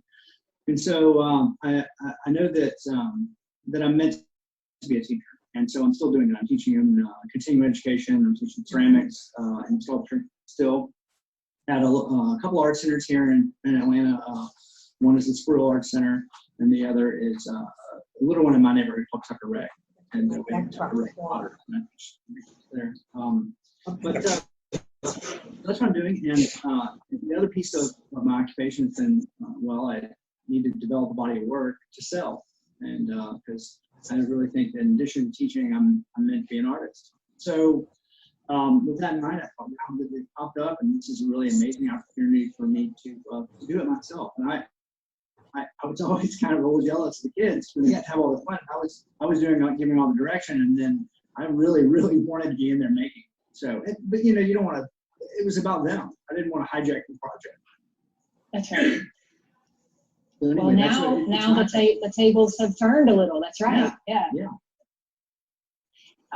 So with the framework of now you having your own studio and the pilot of it, can you give us a peek? You don't have to give us a full reveal, but do you want to give us a peek at how you're going to deconstruct this year? Yeah, well, you can see some stuff in the back there. Yes, I do. I've got a big concept wall going up there. And we got toilet paper. I thought about the idea when I was teaching. I was facilitating, so I was and the kids had ideas. I was helping them to accomplish their ideas. So now I reached out to them as many as I could, and I just first it was so reached out and said, "Hey, look, I want you to direct this now. I want you to give me information, and I'm going to take all of your information, and we're going to kind of synthesize all that and jam it together, and I'm going to make a piece based on their ideas." So I've got 19 people that have given me information, and I'm concepting that stuff back there and trying to figure out how to get these 19 different approaches to look intentional and have some type of continuity. And I'll be working in ceramic media. And that's a deconstruction. It sounds like you're maybe off to the races before the clock the clock has started. So yes, just the right concept. Yeah, I haven't made anything. I had to get my ideas. That is really exciting. Well, I love that you're still collaborating with the community, and we can't wait to see what you create. Well, thank you. I'm excited to create it. So there's a little stress associated with it, especially with this media, because it's a plastic media. And I went out today and got a few things that I hope will help me pull it all off. And the studio is pretty developed here. I've been working at that for quite some time, so hopefully it's all gonna go well. We're gonna hit a home run. I like the pep talk. Speaking of pep talk, what advice would you have for these new participants? For me, when I was coaching, I think the most important part is listening. Really, and not just words flying by in your hearing. I'm really listening to who you're collaborating with. I'm trying to figure out what they're really what information they're trying to communicate. Because when I had all the kids, a lot of the engineering kids really didn't want to take over. Because technically, they really they knew what they were doing. But when it came to the artistic piece, that communication, there was a whole other type of student and type of person that was giving information. Sometimes there were clashes with us. So when I was coaching, I just always made sure to slow things down and you listen to your collaborators. That's advice for life, I think. No, I think it's pretty good. Pretty good advice. It's helped me out. So the kids have shown me a lot. I've learned from them and really all my students. Well, it's one of the most rewarding parts of the process for us as well. So we're so excited to have you a part of the team this year. And we can't wait to see what happens 48 hours from now. Yeah, me too. Well, you guys keep doing it. I'm happy that y'all are doing it. I'm super excited about that. When I came across it, it made my day. So it's great to be back, and I appreciate y'all. And I'll keep coming back as long as you guys will do it. We'll have you. Doors always open for you, John. Thanks so much, and have a great day. We'll see you soon. That sounds great. And take care. You too.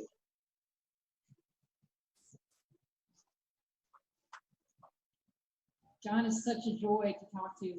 We can't wait to talk to more teams this weekend. We got to abandon, guys. Keep us posted. All right. Distance. Although Hi. but it's because distance is with us as one of our largest things. So stay tuned as we meet more and more teams all weekend. One of the great things about Deconstruction is the community that's happening offline all weekend. So they're all chatting with each other on Discord and working in different groups and getting to know each other and really kind of closing that distance. Oh, hey, buddy. Oh, hey, everyone. I forgot to introduce my little friend here. This is Birdie Bye. They wanted to be on the show because we love birds. You'll see little Easter eggs of birds all weekend. So, yeah. Yeah, we embrace the bird. Yeah, put a bird on it. For those of you who should we keep going? Okay. One of the things we have in store this weekend is a lot of great entertainment and talks. We have E-Love. We have DJ. Help me out with all my performers. She's so amazing. DJ Hourglass, and then on Saturday there's going to be a lot of other guys, including Destroy, G-Love, Super Tall Paul, Vanessa from the Ugly Project is joining us for a talk. So you want to come back in here to the YouTube channel or to deconstruction.org, and we'll have some conversations. One of the conversations that we did earlier this week was with someone that has created a very deconstruction-like project that wasn't associated with deconstruction. His name is Taylor Morton. He's in Bend, Oregon, and he had this idea. Well, he's going to explain it to you, but basically, in a week's time, he and a bunch of other people all over the world recreated the film Back to the Future 2. So we chatted with Taylor, and let's check in with him now. Hi, Taylor. This is Dame Merwin calling from the Deconstruction. It's so great to see you and meet you. Hi, Dana. Thanks so much for having me. This is fun. When I first saw your project, it came to me on the internet. Just a friend who had just posted the link on Facebook, and there's so much being posted these days, and this just leapt off the screen. I couldn't believe that this had happened, and it seemed that it happened just kind of like quietly and quickly, and it's such a massive project. For anyone who hasn't had a chance to see the project, can you describe Project 88, Back to the Future 2? Sure, yeah. Well, it started because I, like so many others, was self-quarantining and staying at home. And as a filmmaker, I talk to all of my other filmmaker friends fairly often, and we were trying to come up with a way that we could collaborate on a bigger project while staying socially distanced or physically distanced. And I had heard about 10 years ago, someone had done Get a rubble helmet. Star Wars. So the fan recreation, very DIY, using whatever people have to recreate it scene by scene. And it's There he goes. Something like that. But at the time, quarantine was going to last, maybe a few weeks. So we don't have 6 months. I don't know if I know 200 people. So what we did is I took the movie Back to the Future Part 2, put it into 88 and we asked people to recreate those scenes using only what they had access to. Within a couple of weeks, I had the entire movie Part 2 recreated by the fans for no budget, without leaving their house, and That's a pretty cool idea. On YouTube, and the rest is history. Yeah, it's out there. It's such an undertaking, and to hear you kind of break it down like that, I feel like really, well, it's in thing with deconstruction. The idea for, this project is very similar. And, even our build up and startup for this weekend has been similar, which is like, give a short timeline, let's just do it and grab what we have. When you were trying to choose which film, I think we want to address the many things that you love behind you. Why Back to the Future? I mean, yeah, you mentioned Star Wars, and clearly that has been done. But what was there something about Back to the Future that can resonate with this moment? Back to the Future after Star Wars is my favorite set of movies, and the second one was always my favorite because it has so much to it, right? It's got the past, it's got the future, it's got hoverboards. 2 different 1985s. It's got hoverboards.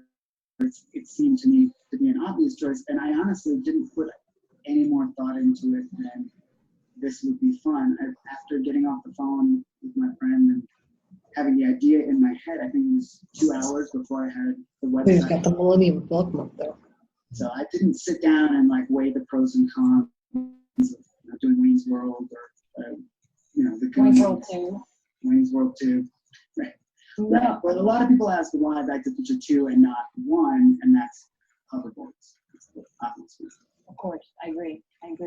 I think you speak to a lot of things that creators often get caught up on when they're trying to either do projects for themselves, which are deadlines and constraints and expectations.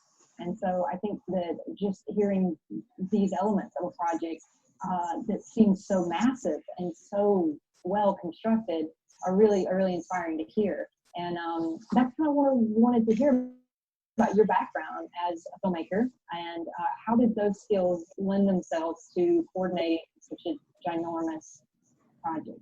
I came into filmmaking through music. I bands all my life, and started out making music videos, and that led to music videos for other bands, and then I got in that band worked for this company that needs a commercial, and then blah, blah, blah. And my first 2 feature documentary films were music documentaries. I come at it from the world of music, and specifically the world of punk rock music and DIY work ethic of oh, we want t-shirts, we're gonna have to learn how to print t-shirts, and CDs, I guess I'm gonna get a CD burner and we're gonna print the covers and fold them and put them together and sell them out of the trunk of our car. And that has carried over into filmmaking for me. I sell DVDs out of my garage. That mindset is sort of why I thought this would be possible. When I went into it going, well, if you can't figure out how to get a hoverboard, you can just make one out of whatever, and that's going to be fine. And if I have to edit, 88 different clips that for some reason came in 88 different video formats, then I will. And there was a huge range. We had professional filmmakers and animators submitting beautiful scenes that were finished and ready to go. And then we had... I got an idea. I have an idea. Motion Lego animation, and it came to me as a series of JPEG images. The whole thing. Doing this in his case. On top of the They editing, did a lot of kind of like an understory filmmaking for stuff that's done in dark rooms. But in addition to editing, sound design, and do like How long was your post? the first page, and then I do the second page, and Terry do the third page. Then they just paste Yeah, it we over could there. definitely script it more. Good idea, Pam. Score. That's what I was wondering about. Did you end up scoring to tie everything together? So that's all you when we're hearing some of the music. That's how he did it. Some of the time. I think I scored 7 or 8 of them, including my own. A lot of people did their own music. A few people used the original soundtrack music. Have you played anybody related to any of the Back to the Future films? Boba Fett too. Yeah. Boba Fett right there. We managed to get 2 of the original actors to be in his scene as cameos. I want to see the rest of this room. 35 years. Yes. Got some really cool stuff in there. Oh yeah. It's been a while. Yeah. So they were on board and they've been, helping us share it. That's recorded or we requested. Robert Zemeckis movie, and he sent it to Robert, who sent a simple message back that said, "Very cool." So he's Amazing. Yeah, so for those of you who don't know, Robert Zemeckis is the director of the original film. Could you have ever imagined, that was actually my next question for you, like, what's been a surprising outcome of this? I mean, your intentions is, very clear and the constraints and the elements, but what's been some of the outcomes that you just didn't see happening? The kind of global response. What the hell was that? Within the first day of people signing, I don't know. Friends of friends, and it was, we had like 20, 30 teams signed up, and I thought, this is going to be great. All these people are super There were a great. lot of figurines. The next day we started seeing people from Mexico and Europe and Australia and all these places. People, and it turns out it was shared in some Back to the Future fan groups. That part of it, the global, people coming together and working on something, and like the community aspect in our little Facebook group that's only for people who worked on it, really, is just great. And then once it came out, the press was kind of astronomical. It's in all these, newspapers and blogs in all these languages that I don't speak. So I'm reading Google Translate write-ups of the project, and I think there's some quotes that I gave early on that I put up on the website about why we did it and what the purpose was. And I've seen those quotes translated into so many languages and then back into English. It makes no sense, but it's been fun. Do you think you would have any advice for other filmmakers or artists or any makers out there if they want to attempt?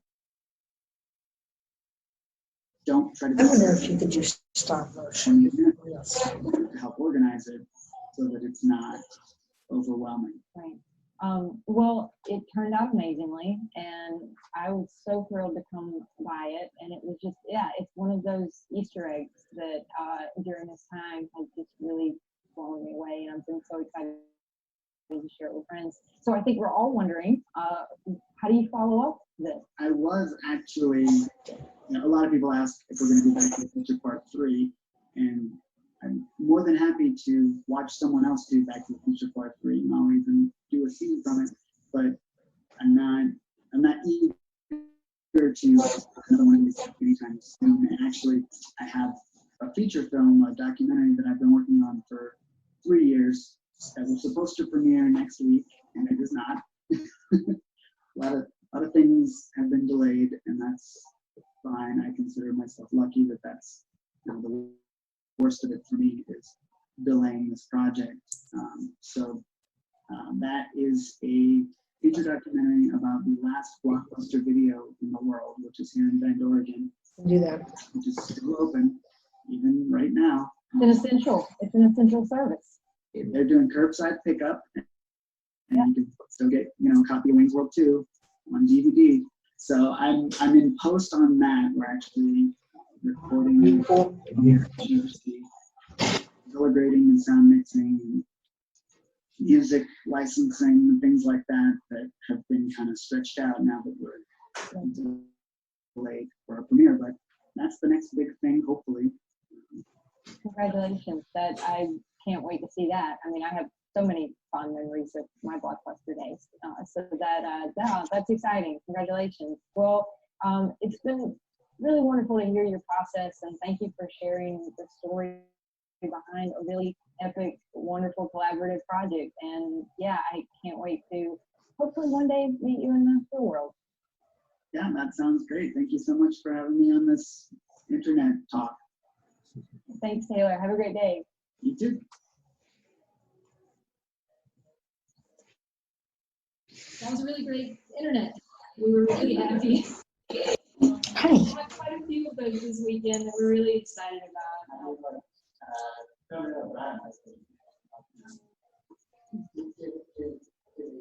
All the talk shows were internet talks. We're all at home. That's right. That's right. It was here first. Well, it's not a competition, right? That's actually one of the main mantras of the deconstruction is that it's an uncompetition. But this year, we're going to spice it up a little, right? There are multiple categories that the participants will find out more in their playbook. There'll be a family category, a student category.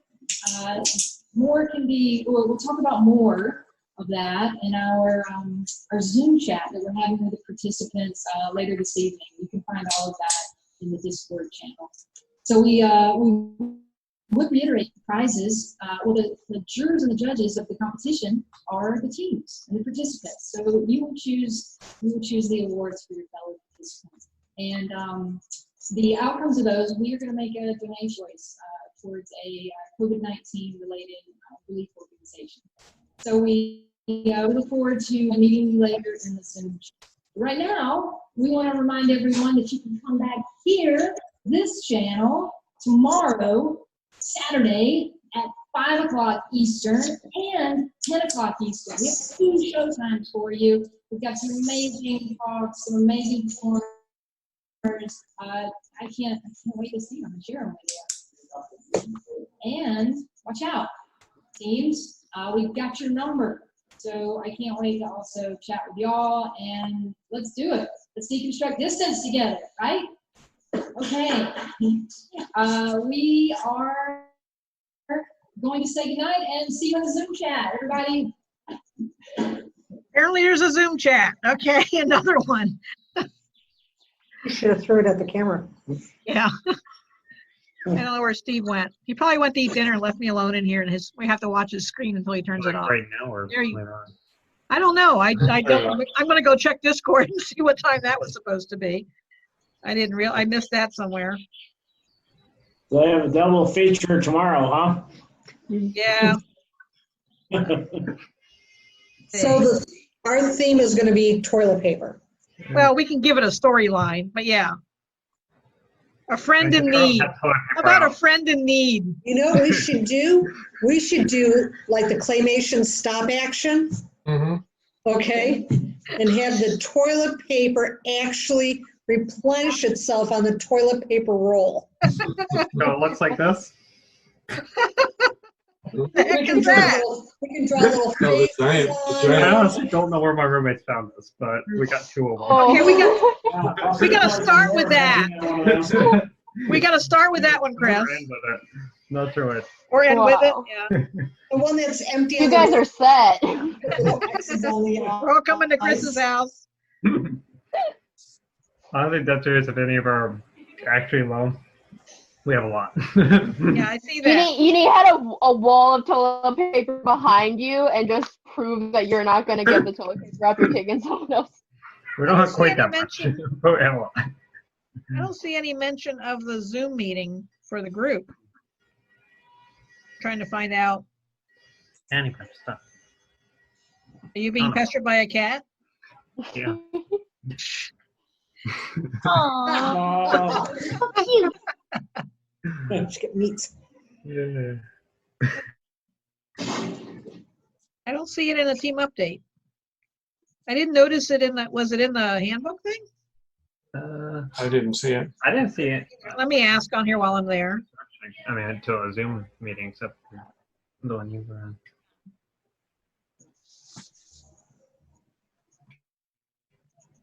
Just asking. Okay, we got a visitor. Oh. Oh. Okay, you want to see your body on there? It's pet video time. Oh, I like the legs. That's. Yeah, nobody will let me do that. Hey, wait a minute. Oh, what? There we go. All right. Well, there you Oh, go. It's like he's all freaked out by the voices. He's like, I don't get it. There they all are, but I don't understand. He's leaving.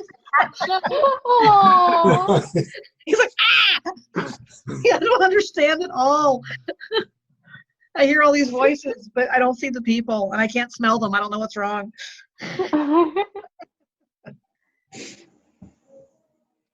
I'm a frog. That's what I got. Okay. I just put a question in. I'll just let everybody know when I hear back. What is that? The frog. The frog. And who have you got? Prince Charming. Oh, Prince Charming's adorable. Who did you have? Rosalind, where'd you go? She had something. She's trying to find a cat. She feels left out. Oh. She's going to have one of ours. There you go, me. You're supposed to bring out like Krabby or something, Larche. I was holding back. Like, I have so much crap. Oh, I like that. That's adorable. Aw. I like I've that. got uncut Krabby. There's a Krabby. There's There's an Krabby. uncut Krabby. Oh, that's cool. Yeah, here's my bag of stuff. Here's an updated version. Oh, you got a new one? Ooh. This is the updated version, guys. Oh, so Aw. Krabby should have a role in this. Krabby should definitely do something. It should. Marissa, Oh. Oh, that's awesome. I can't post it anywhere because I don't have license, but Details. That is awesome. That's cool. That is cool. That is Great. awesome. All right, so we can talk a little bit more on email or whatever and go back and forth on things. Do y'all want to have a chat in the morning at some time? Yeah. While we think everything over. We can do it on Google. We can do it on Google Hangout instead. Yeah. And let us ruminate on it for the evening. Yeah.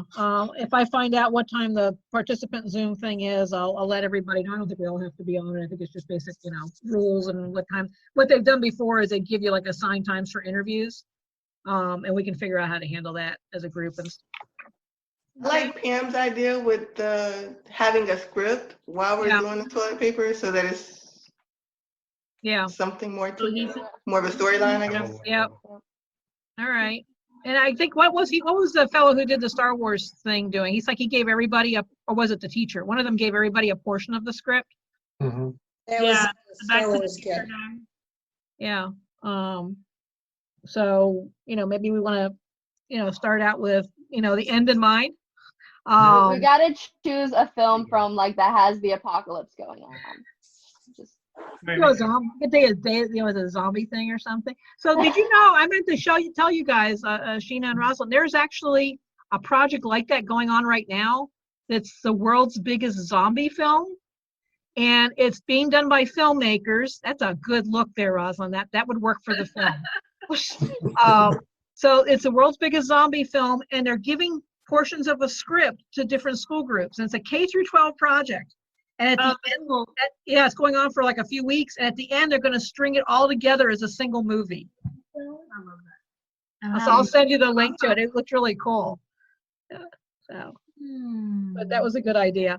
But yeah, let's play around with some ideas. If anybody wants to take the lead on story writing, let me know and, take it away. So, all right.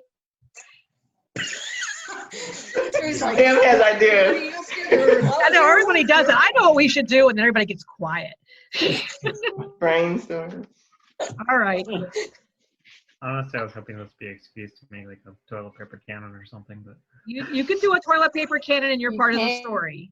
Yeah. It's like just shoot it straight to the side and someone will just catch it. And then as Marissa goes flying over. And then she does her. I'll have Jude there and Jude just goes. Oh, that'd be great. That'd be awesome. All right, so let's kick around a little bit. I might just string together a basic narrative and then you guys can do it. So how many of us are there? There's gonna be 9 of us? Yeah. Okay, so we have 9 scenes in our little play. Mm-hmm. They're very short scenes, but we'll come up with a storyline on that. All right. Who wants to be the recipient at the end of the line? Of the empty tube. Of the empty tube or the square or something. The final. Doesn't matter. Like with no toilet paper on it. No toilet paper. Would you like to have that honor, Chris? With your giant roll? Or do you want to start it off? Actually, it'd be good if Chris takes it, throws the tube aside, and then pulls out that giant roll. Funny. Reload it. Or you just make a loop where the last person actually tosses it, and it actually just goes in the right direction to where if you loop it back to the beginning of the video, you'll Oh, it's the infinite roll of toilet paper. Ooh. It just becomes a loop then. Oh, I like that. all right, I'll throw out a couple little varying storylines, and you all can tweak it between now and tomorrow morning. Like 11 o'clock, okay, for a call? Yeah, should be fine. Is there a link for the thing that she was talking about? They still haven't said anything, so I don't know, unless they sent something on email. Okay.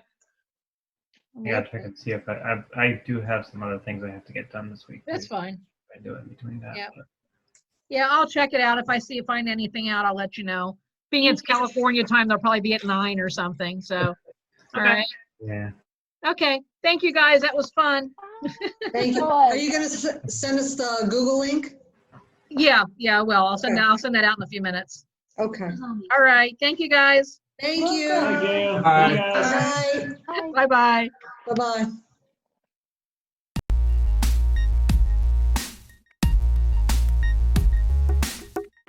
Our First Looks coverage is proudly powered by the Microsoft Store. Get your next laptop, tablet, Xbox, and more by going to firstlooks.tv/Microsoft. Well, our next guest is here. Hello. Hello. How are you doing? I'm pretty good. Go ahead and introduce yourself for us. My name is Ringo, and I am from the RoboTuxCats robotics team for First Tech Challenge. I love your logo. I do That too. is I love it. absolutely, I don't think you can see it on that camera, but that is absolutely amazing. How long has your team been around? This is our second year. Your second year. And what year student are you on the... I am a 9th grade student. Okay. Okay, so this is your first year on the team? Or were you on last year too? I was on last year too. Okay. Okay. All right, so you're the first, like you're actually... Words, I'm sorry. A founding team member. Founding team member. I think is what you were looking for. That's what I was looking for. How big is your team? Right now we have around 4 team members. One of them is on vacation until Okay. December though. Oh. Oh. Wait, what month is this? The end We're of just now getting into October. Okay. Just wanted to put that together in my head. All right. So you have 4 regular members. 1 is MIA for a while. Yeah. So you have 3. Is Active. Other than the 1, is everybody else here or? Only 2 of them are here. The other one Okay. has plans for today. Okay. Oh. So, I'm sorry. So you guys are really dedicated. Yeah. Okay. I have to ask. About the team name. RoboTuxCats. I was gonna get there, yeah. I can't leave it alone. It's amazing. We have to get to it. Can you explain the name for me? Last year we had a team member named Donnie, and he asked what everyone's favorite kind of cat was.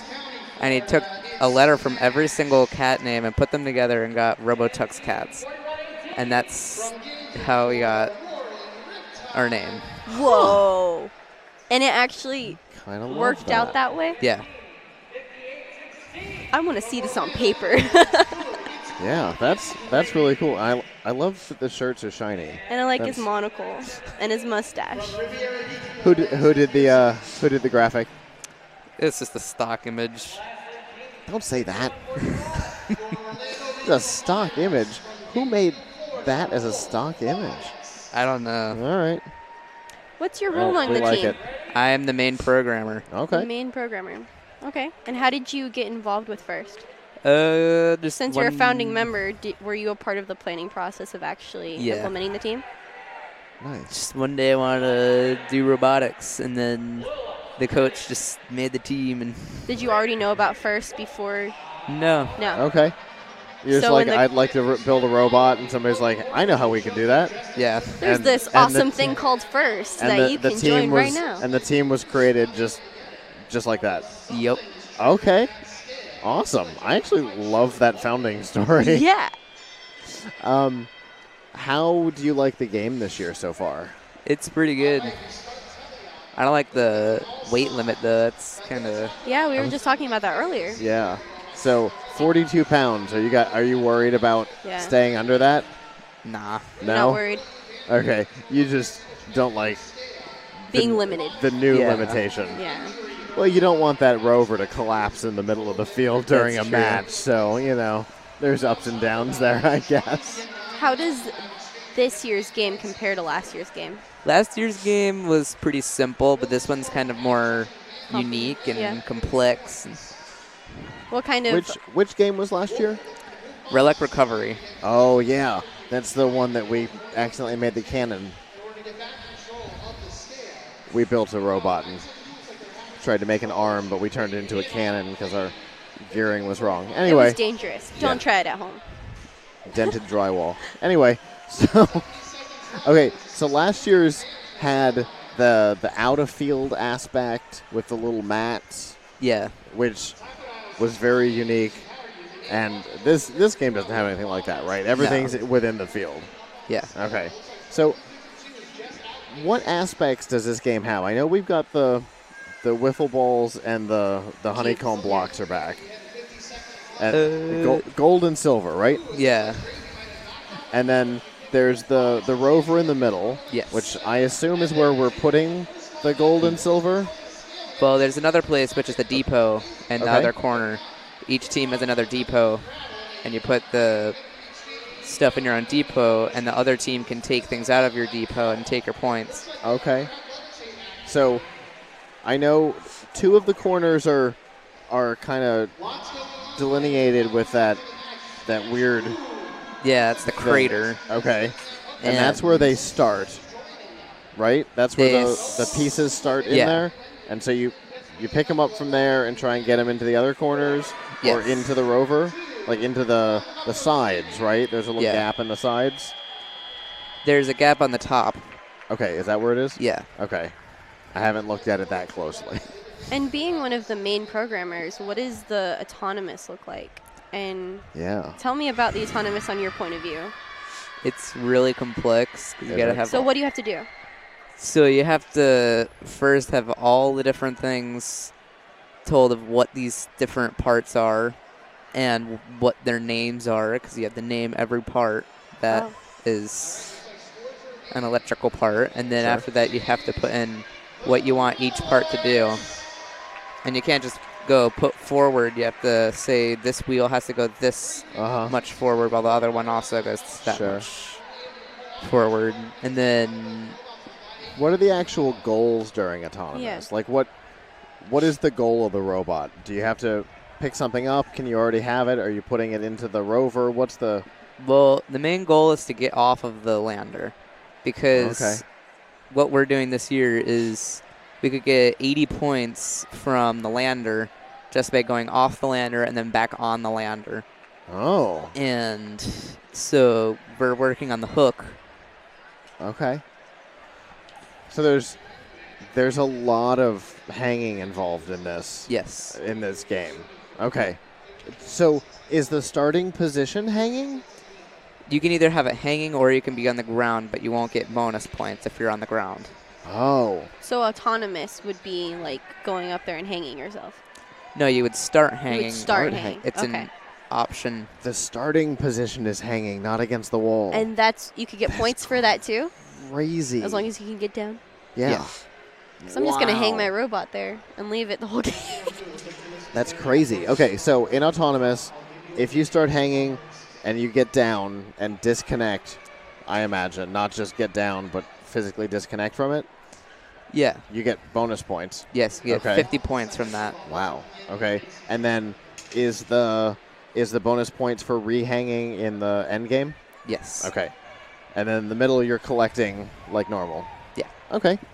That's- Interesting. Yeah. There's not as many components to the game, but it sounds like it's a more complex game with multiple starting positions. Yeah. Okay. All right. What's been the biggest engineering challenge so far? Well, so far, it's been trying to get the hook because we don't have the Barth elevator parts that you put onto the things, so we had to take parts from an old 3D printer and put them together to do it. I love Parts that. from an old 3D Yeah. printer. Yes. So not making parts with your 3D printer. You took We do parts have from 3D it. printed parts, and then we have some that are parts of an old 3D printer. So, okay.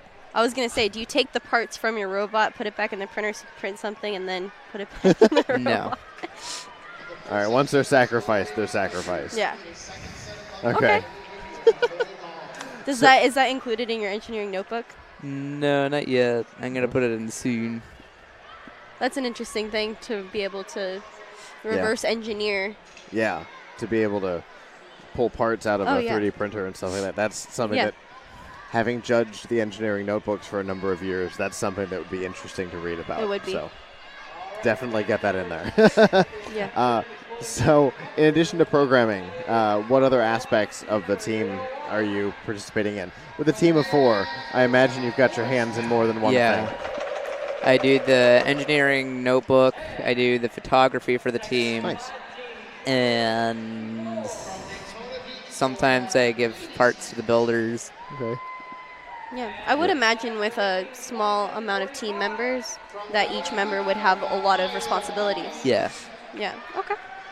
So what area of the state are you from? Four Corners. Okay.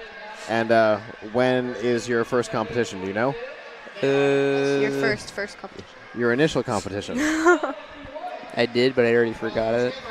Is it coming up soon, or do you have some time? It's like October or something. Okay.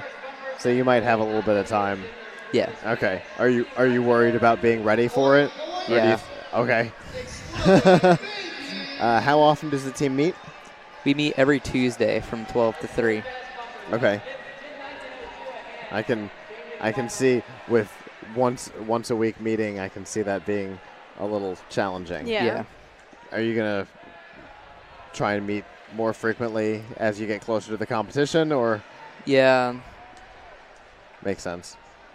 Last year we would meet the day before the competition and then work our butts off. Uh-huh. Well, it's a good way to be prepared for what's going on the next day. Yeah. But don't make any breaking changes No, the day before. no, definitely not. As Team Duct Tape learned one season. I was a part of, I'm an alumni from Team Duct Tape. They're like, let's make this big change the night before, and then the robot didn't do anything at the competition. Yeah. Oops. Anyway, if people want to find out more about your team, do you guys have? RoboTux Are you on social media? Do you have a website, anything like that? We do have a website. Okay. And it's robotuxcats.myportfolio.com. And I made it. Awesome. Can't wait to take a look at it. Well, thank you so much for coming and talking to us today. Hopefully, you will continue to have fun at Roboticon, and your your initial competition will be a success for you. I hope it will. Fingers crossed. Good luck. Have a good one. Thank you.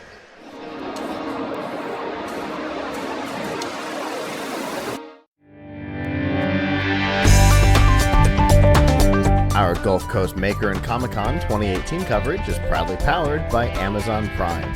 Find out all of the included benefits and get a 30-day free trial by going to plugkitslive.com/prime and by audiobooks.com. Get a 30-day trial and a free audiobook to keep by going to audiobooks.com and using promo code TRY70.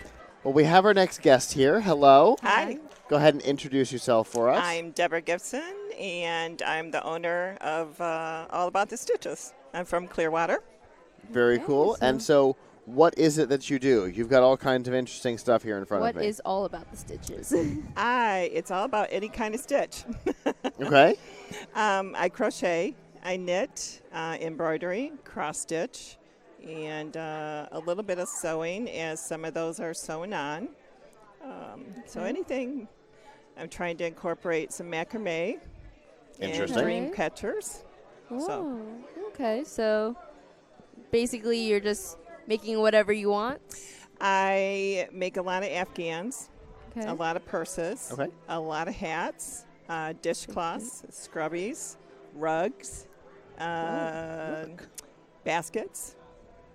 So pretty much whatever suits my fancy sometimes. Oh. Interesting. So how did you get into this? I was probably about 14. Oh, my Whoa. mom and grandma taught me pretty much all I know, and then go from there. Whoa. So I've been doing it over 50 years. Okay. Wow. And you still love it? I still love it. Yeah. Still love it. Yeah. Well, that in and of itself is impressive. Yeah, I used to make my kids clothes, Okay. So a lot of Christmas presents, a lot of birthday presents. At what point did it go from just something you were doing to something you were doing for others? It started, I would say, probably a good 7 years ago. Okay. My kids said, Mom, you need to sell your stuff. You need to get a business and sell your stuff. And let people know what you can do. How's that going? It's actually very good. That's great. Wow. It's very good. I'm glad. I'm getting a lot of some repeat business, new business, but I'm getting a lot of they want to teach classes. A lot of people, the older seniors or you're younger, you're teenagers, want to learn how to crochet. So I'm hoping to get some classes together. And I do repairs. So a lot of grandma's Afghans are getting a little worn, and Sure. they want to keep them. So I repair them. Interesting. Wow. So what did you bring for us today? Well, because of Easter. Oh, so I see enough. the ears. Making some Easter hats for little girls. Okay. And this is my new section, recycling bras to make purses. And Interesting. Okay. Use these as pockets. Interesting. Okay. Okay.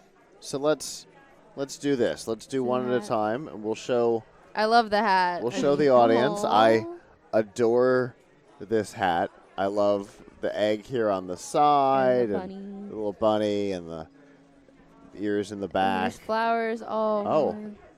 Yeah, I didn't notice the flowers there on the back. That's It's cute.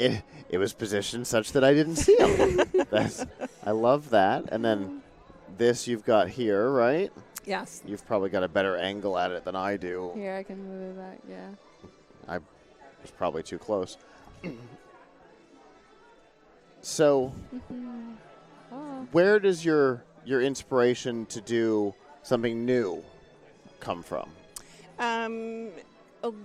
Mainly family, a lot of friends. I belong to Clearwater Craft Guild. Oh. Okay. And there's a few members here today. But a lot of friends and family will just send me pictures. Interesting. What about this? Post it on Facebook. And or I'll see something. But I had a real good thought from a different vendor a couple months ago that I had made something, baskets, and he stepped over and said, why don't you put these together and make steampunk hats? And I went, okay, got it. So that's what I'm going to do. Okay. Huh. Oh, wow. Okay.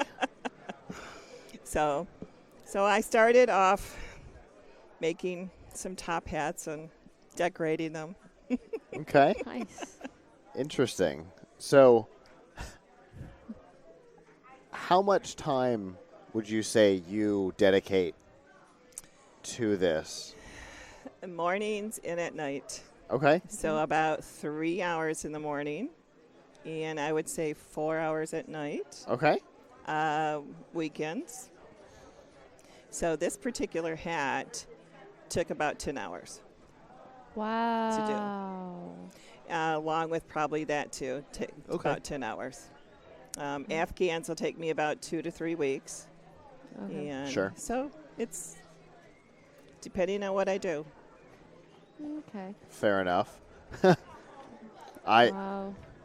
I'm just looking at this. This is like really cute for me. I'm like, I just want to stare at this little bunny. As soon as I saw it, I saw you. Yeah.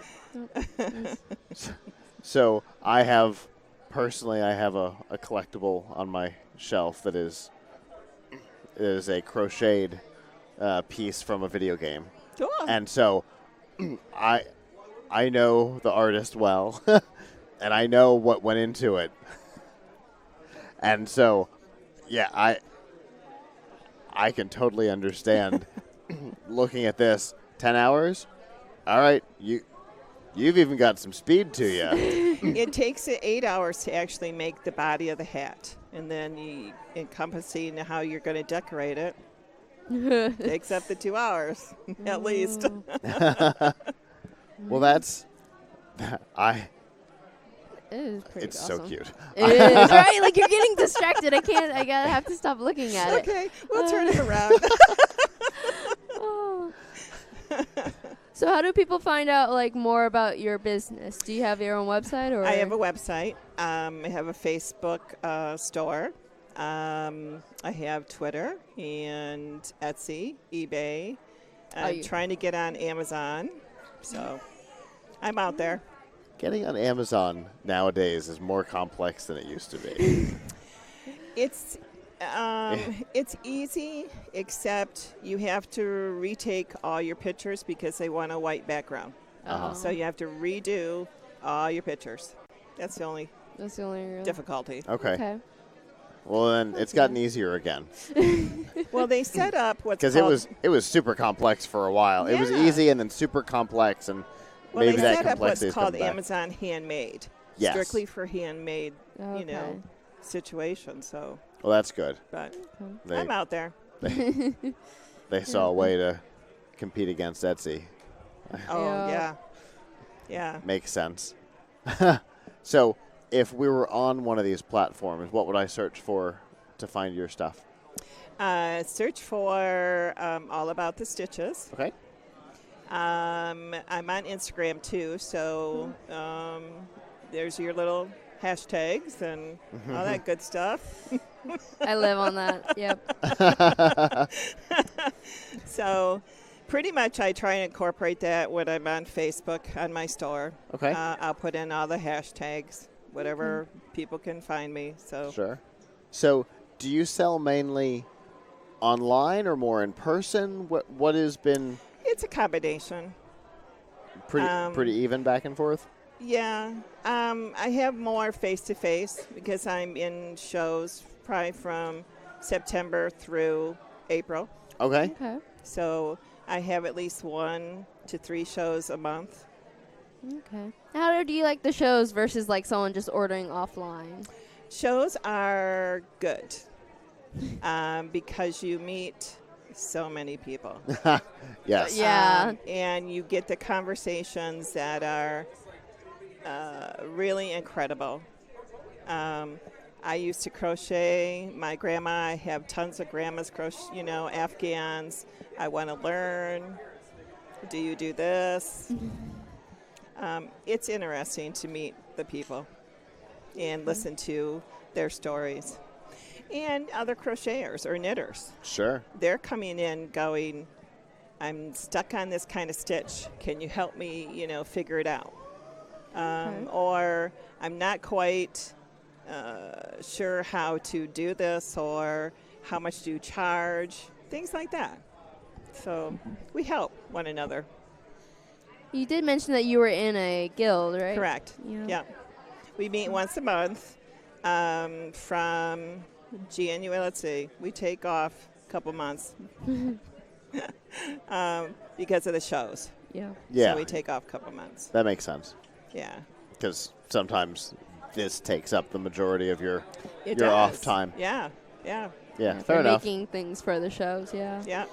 You got to crochet all summer long. and grow your inventory. So that you've got something to sell when you get here. Yeah, fair enough. So, So, what kind of shows do best for you? I tend to stay away from festivals. Okay. Only because, I mean, it gets a lot of traffic. Festivals get a lot of traffic, but they're there to either drink or eat. Uh-huh. Okay. And you provide neither of those services? Neither one of them. They do bring in a lot of lookers, and conversationalists, but we look for mainly handmade craft shows is what we look for. Okay. So this factors Correct. into that for you. How's the event been so far for you? Very nice. Good. Very nice. That's good to hear. Yes, I have a lot of lookers. Okay. I have a lot of conversational people. Yep. Fair enough. Is that oh, it is. Okay. Can I ask, do they sell well? That's what I want to know. Yes. I posted, I actually last weekend, I finished about 10 of them in the weekend. I posted them and sold 2 of them as soon as I posted them. And it's like, wow, okay. Wow. All right. Oh, Very cool. awesome. So it's good.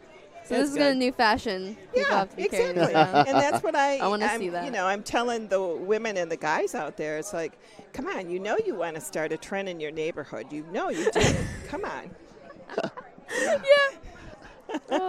Well, we definitely appreciate you taking the time to come talk to us today. It's been a pleasure. Thank you. And hopefully the rest of the day will continue to go well for It you. will be nice, yes. Be a great weekend. Okay. Thank you. All right. Have a good one. You too.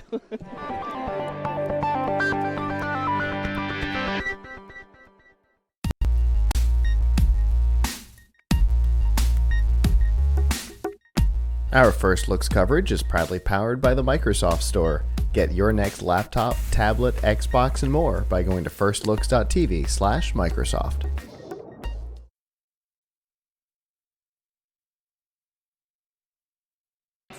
First things first, if you're watching live, I want to apologize for the technical difficulties that we just experienced. As you know, we're kind of in a weird dual studio setup where none of our technology is quite the thing that we want to be using anywhere today. So I apologize for that weirdness. We're going to go, I say we go back to where the headphones cut out. I think that's a great I'm going idea. to bet you money that that's when everything went sideways on us. Yes. So what were we talking about at that point? I believe we were talking about how we take parts from the 2018 Yeah, test out on the 18 car Okay. and apply it to the 19 car. Okay, so let's go back and we'll start at we build a new car every year. Yes. And we'll start from there, and I think we'll be good. Okay. So for every year we do build a new car. Okay.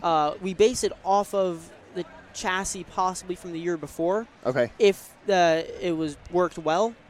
And we will take improvements on that. Weight reduction is a big one. Okay, yeah. Lowering the center of mass. That's another big one because you can take turns faster when you do that. Yeah. So. And any other limitations that your previous car may have had for the new year. So you take that kind of combined knowledge every year. Yes. And yes. You don't start over because you're keeping all that knowledge, but you start over. Yep. Yeah. Okay. So we will have by the end, I'd say of by February, we should have 2 working cars: the 2018 car and the 2019 car. Okay. Okay. But the 2019 car is the one that we will bring to competitions. The 18 car is just what we test on. How do the competitions look? I have not currently yet been to a competition. Okay. What year student are you? I'm a first year. First year, okay. So I have not been to competitions yet, but from what I've heard, that you travel up in a truck in a car with a trailer. Okay. You have about, I think, like 10 to 15 people all in the car together. You drive up, get to, we'll just go with Michigan, because Michigan seems to be like the biggest one. Okay. So you go there, you set up your car, you just set up camp there on the infield, and you have to go through like a statics test, which is you have a tilt test. So they put your car on a little tilt table, and they'll literally put the car onto its side to make sure that it won't roll over if it's sideways. Again, dealing with the center of mass. Sure. Sure, of course. So you have that event there. You have a whole business presentation. So you have to, okay. Yes. I wasn't prepared to hear you say that. Oh, yes. This Okay. is it's a very, just like a Formula One race team. Okay. You have to put down every little piece you have, like, put into the car. That has to be recorded. You have to put in product orders in to record everything. So that sounds very similar to the engineering notebook that these students have to put together. It is very similar. Okay. Because Very there's similar. a bill of materials in the Yes. engineering notebook. Essentially, what we always tell the students is the engineering notebook. If your trailer were to disconnect on the way to a Yep, competition yep. and your robot were destroyed, could you use your book to rebuild it tomorrow? That is a very good analogy to what like SAE has to do. Okay. So yeah, That's awesome. I mean, Right. all the parts are there. And there's a huge presentation that a lot of the design leads present to that. Now, that's a lot of people aren't too big on that thing because, well, the car isn't driving. You don't hear the roar of the engine. So then you have the dynamic events. So there are three parts to that. You have the autocross, the acceleration, and the endurance. Okay. I was going to ask about exactly how we competed. Yes. Okay. Yes. So in So the endurance is probably kind of similar to like what the electrothon race is, where it's all about being able to go for as much time as possible. Exactly. Okay. So I'm just going to start with the autocross because that's the first event that you Okay. do. The autocross has a lot of like tight chicanes and slaloms that it's a lot. If you don't know what that is, So it's a driving race. Yes, it's a very it's a driver's race. You have Okay. a lot of sharp turns, quick thinking skills. You really have to be like on your toes, paying attention to everything. Okay. So that tends to be like kind of like the qualifying sort of thing to determine like where you'll start in endurance. Okay. You also have the acceleration. I'm not quite sure what the distance is. It's something like, I want to say 100 meters or 200 meters. Okay. Just from start all the way to the end, how fast can you get the car to go? Okay, so and it's a in how drag time. race. Yes, essentially. Yeah. Got it. Then finally, the main event is the endurance. Now, this is a 22-mile course, I believe. Oh. Either 22 miles or 22 kilometers. Either way. Either way, it's a long race. It's a long race. Got it takes about 25 to 30 minutes to complete. Now, Okay. this part is what separates the teams that really built their car well and the teams that built their car all right. Because to get there, you still have to build a car. Sure. Either Yeah. way, it's an impressive feat. Yeah. But more than 50% of the cars in endurance don't finish. They do not finish. Okay. So if they don't finish, what do they do? Do they overheat and stop? Do they Run out not of have enough gasoline, yeah. fuel? What One are of the problems? biggest challenges is that midway through the endurance, you have to pull into the pits, turn the car off, do a driver change, start the car back up, and then go out again. And that's where most of them. Yes, most of the won't cars will restart. not start. Got it. They That won't totally start. makes sense. Yep. So you have that's one of the biggest challenges in the endurance event. So I'm guessing that each of these events, you have time to prepare your car before. They don't just go back to back to back. Correct. Okay. Correct. You will have a good amount of time in between each event to get your car ready, make sure everything's all good. Fill it up, you know. Yeah, get the Okay. gas in the tank. Figure out how much gas you want to put in the tank. Mhm. Because for the endurance event, the weight of the fuel, Mm-hmm. at first it's a big thing Uh-huh. because you're putting in like, I think maybe like a gallon, 2 gallons of fuel into the car. Mhm. That can be 10 pounds, up to 10 pounds. I'm not Okay. sure quite the conversion, but Okay. but as the race goes on, your fuel level gets lower and lower. Yeah. Your weight of the car gets lower and lower. Therefore, you're able to brake harder, brake later, accelerate more quickly as you progress. So you're dealing with this constant change Yes. in how the car drives Exactly. as the thing goes on. Yes, and especially since Oh. the car, our car Yeah. is only 476 pounds. 476 pounds. Okay. Okay. 4 of us, we can all lift the car up. Yeah. No problem.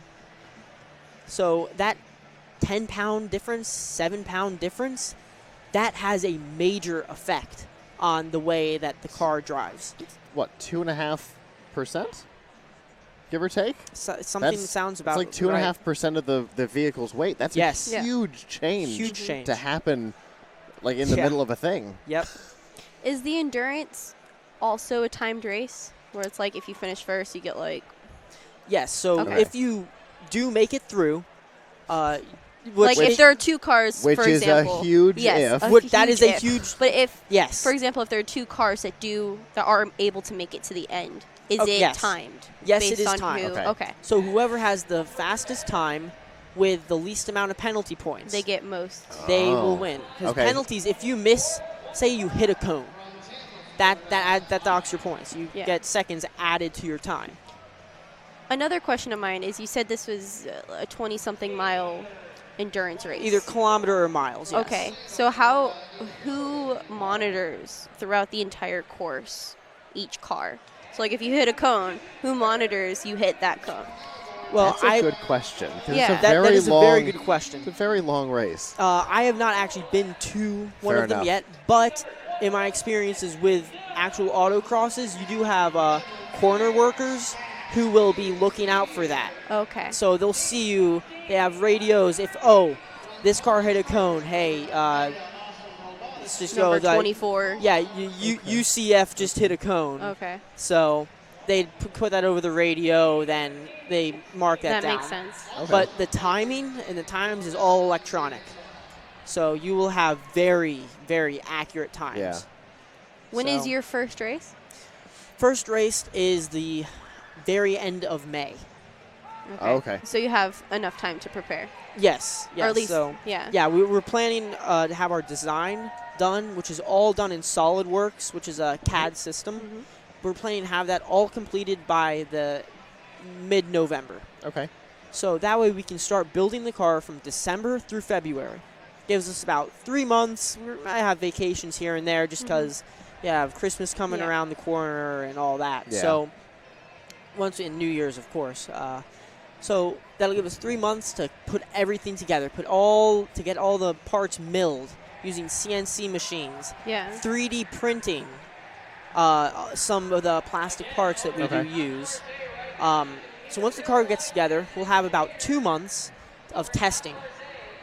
And that's putting the car through the ringer. Finding those places where the car doesn't come back on. Exactly. So the trick is you want to fail in testing. That way you can succeed on the track. On the track. Fair enough. What is your field of study again? I am a first-year student in mechanical engineering. Okay, mechanical. Yes. Then I didn't hear then that earlier. This whole thing kind of fits you like a glove, doesn't Sounds it? awesome. You have no idea. Were It you is a just part of awesome. First before? I actually or you was only not. heard about First? In middle school, actually, I don't know if you know what bot ball is. No. Nobody knows what bot ball is. That was like the biggest thing when I was in middle school. Okay. But it's very similar to this. People who are in the chat room, if you know what we're talking about, let us know. Yeah, bot ball. 'Cause I'm very curious about this. Yeah, so I did bot ball in 6th and 7th grade. It was very similar to the Lego League that they're doing down there right now. So it was that same sort of thing. So I did have a little bit of that knowledge, but when I walked in here today and I saw You're like, this, whoa! I This is was your first time blown seeing away. it. Oh, both ears are back on now. This is your first time. This is seeing my first all of time this seeing stuff. all of this. Okay. Yes, and it is absolutely amazing seeing all the awesome projects that these kids are all putting together. It's crazy, isn't Well, it? It really they, is. They at least have something to look forward to. I mean, at least at the University of South Florida. Yes, right. There's so many different outlets for Yeah. robotic students to go into. Yeah. So Definitely. it's awesome With- hearing about this. With USF Racing and the USF Electrothon team, and there's all kinds of stuff that There's a lot of outlets for students yeah. to apply their knowledge from First. So At USF, if you want to learn about something, especially in the STEM field, robotics, cars, electrical stuff, you can do that. Like, there's no limitation on what you like can learn That's here. awesome. So if our viewers want to find more about the racing at USF, where can they go and how can they? So if you all want to know more about what we do here at racing at USF, you can search up USF Formula SAE. So you can just put F-SAE or USF Racing on Google or YouTube. You can see a bunch of our race videos that we have up there, pictures of our cars. You can also follow us on Instagram at USF Racing. That's going to be one of our main media outlets. So, all right. Very cool. Yeah. Thank well, you so thanks much for coming and talking thank you. to us. I really and, appreciate you having us on the show. Absolutely. Right. Have a good rest of the event. You too.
I'm huge. Oh my God. Put a curtain over that. There she is. Hey. Hello. Okay. I'm going to get out of the way. I'm going to turn off my camera and my speaker, and then you guys are on, okay? As soon as I figure out where to do that from. It goes away. There it is. Well, hello. Our faces are hot, aren't they? I don't know how we could dim these lights anymore. I have paper over them. It didn't look that bad. Huh. Let me back just to here. Am I out of the way, Scott? You're still at the bottom. But Oh. I can just leave the meeting. I don't know if it'll shut the meeting down, though, if I do that. That's what I was worried about. Here, let me do this.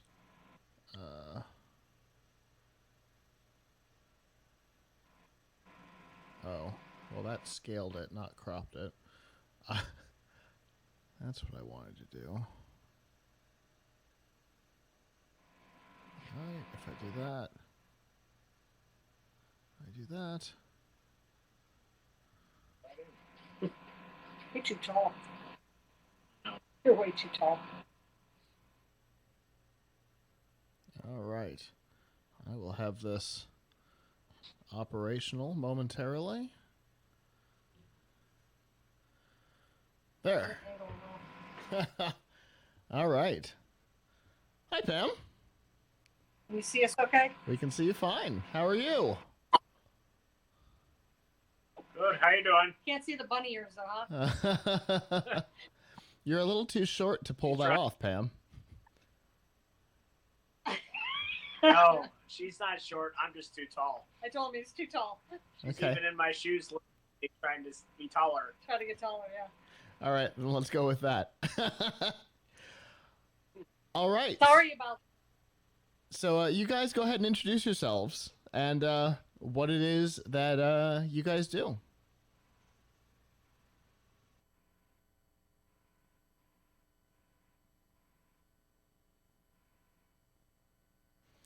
You seem to have broken up. Are you still there?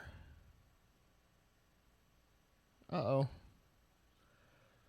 Well, just to add a little insult to injury for those of you who are watching live, technical problems are going to be our thing tonight, apparently. Oh, yay, they're moving again. All right. Go ahead and introduce yourselves. And the guy who was down there 2 days ago screwed up our feed, and then the lawn people drove over it this morning. That's why I lost it. Oh, yeah, that's no good. No. But anyway, you tell me when. You're good. Go ahead. Okay. Good evening. My name is Pam Oakes. I'm an ASE automotive professional and automotive engineer. And right here is my counterpart and better half, Peter Sudak. Peter? I don't know about better half, but our other half. My other half. Welcome. Peter is also an ASE certified technician of almost 30 years, actually a little over 30 years. I'm almost 30 years. Yeah. And let me tell you, we've seen a lot. Oh, yeah. An awful lot.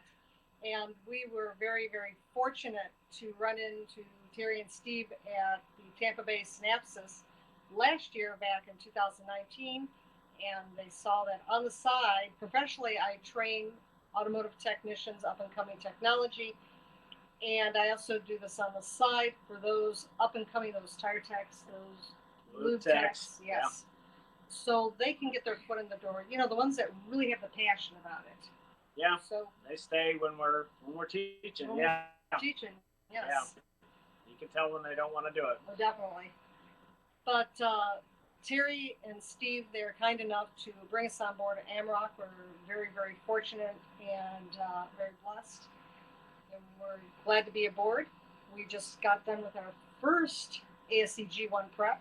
We have a book at usautotraining.com. And this is the book that we've been using with Goodwill Industries for the last 5 years, for the lube techs, the tire techs. Those who can't make it, we have a DVD that we did. Yeah, you came out with one. Yeah. It accompanies the book if they can't make it to class, but we really want them in the classroom. We do an awful lot of hands-on. And the other thing that we do too is we do the 609 test. And what is the 609 test? That's the certification from Max for air conditioning, so they can use the equipment. Yes, so they can use the equipment and not get fined. The EPA Clean Air Act, which is $95,284. Don't ask me what the $84 is for. I've asked, and EPA is like, I don't know. So moving forward, we're getting these guys trained, we're getting them certified, and it's all because of Terry and Steve that the Tampa Bay Lube and Tire Techs have this opportunity. We want to thank them.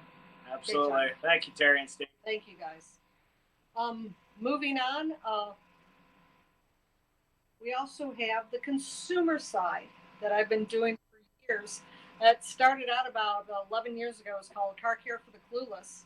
And actually, the first glove box by EVC for you to say, Peter. Yes. Hey, I can say it and don't even fuss it. I know. It's pretty good. I know, pretty good. But that was for the consumer. And we sold almost 20,000 of those books. I've been on the radio as an automotive syndicated host, ABC, NBC, CBS radio. Yep. Across the nation, up in Ontario, up in British Columbia. Did that up until this year.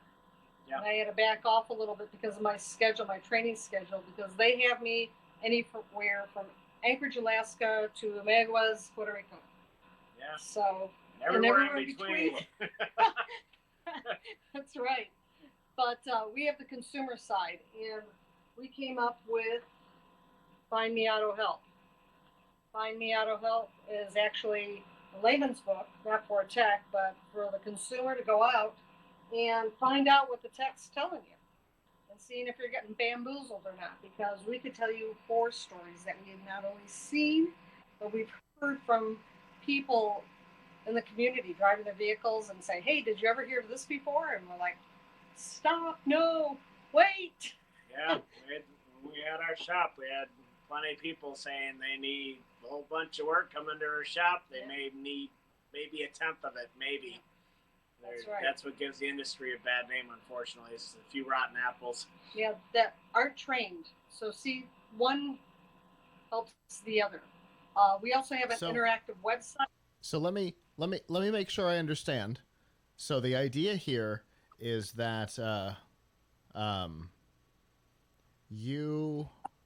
the book is for me to know when my mechanic is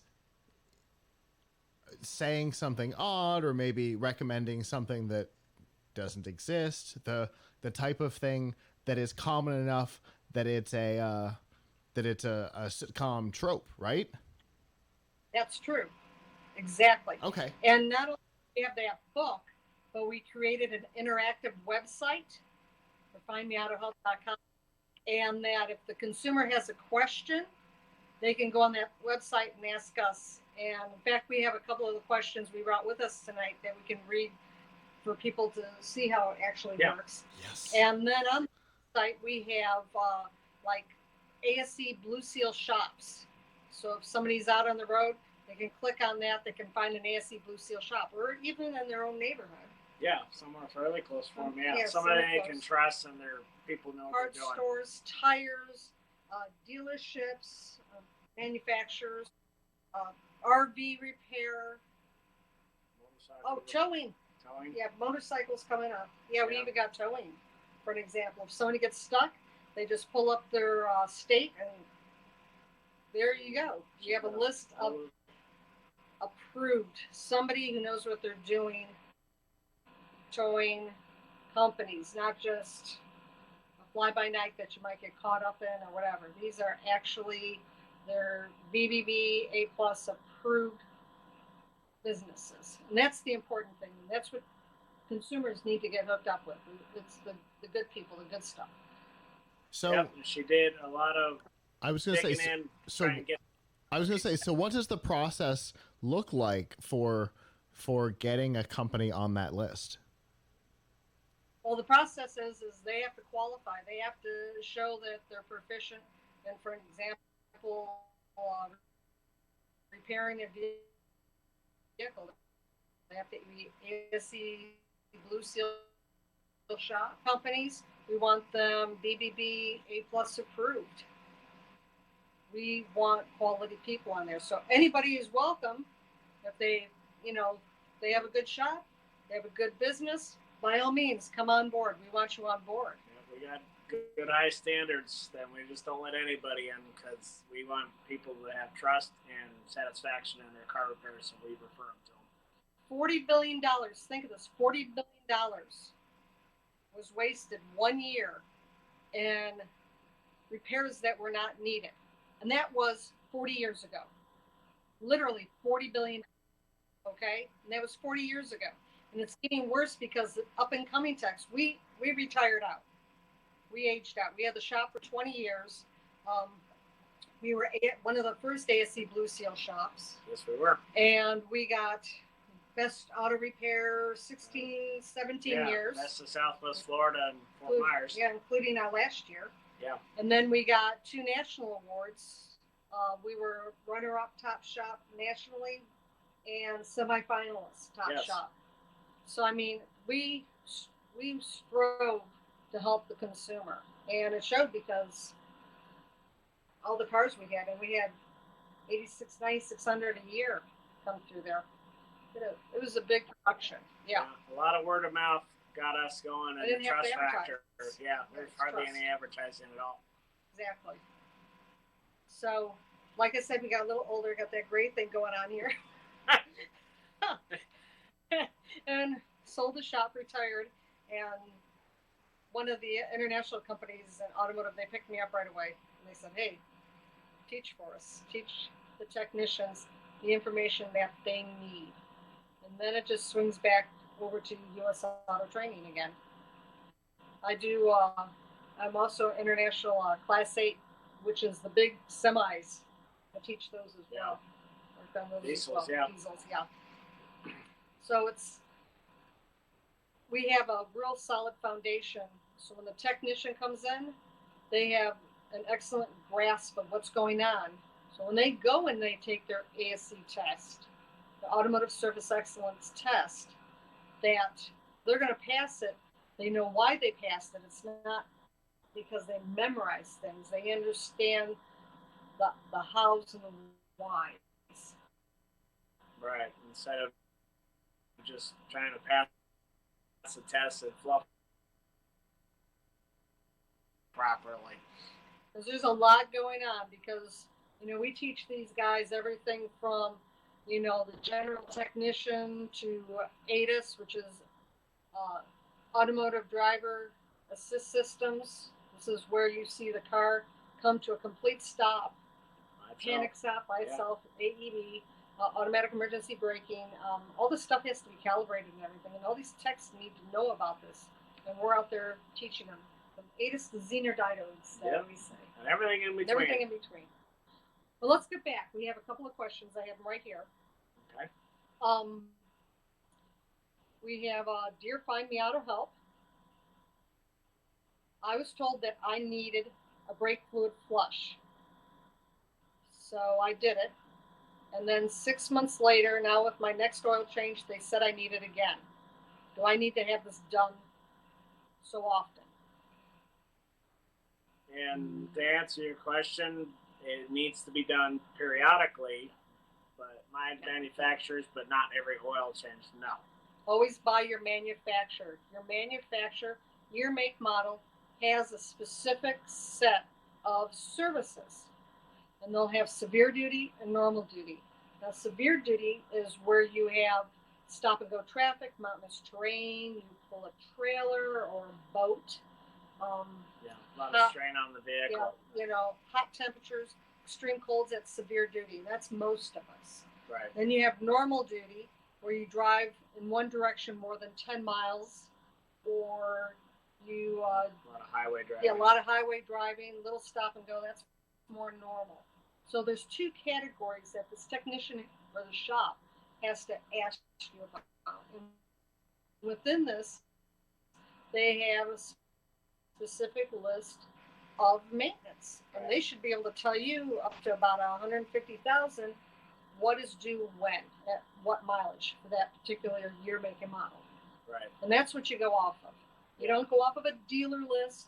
You don't go off of an auto center list. You go off of the manufacturer's list. Right, because the dealership is much more frequent asking than the manufacturers. If you compare the two, you'll see it.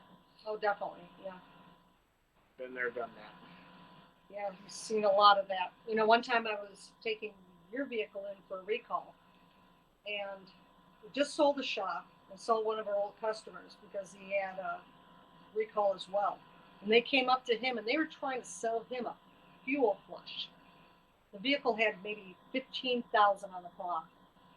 You don't do that. What do? You use top tier fuel.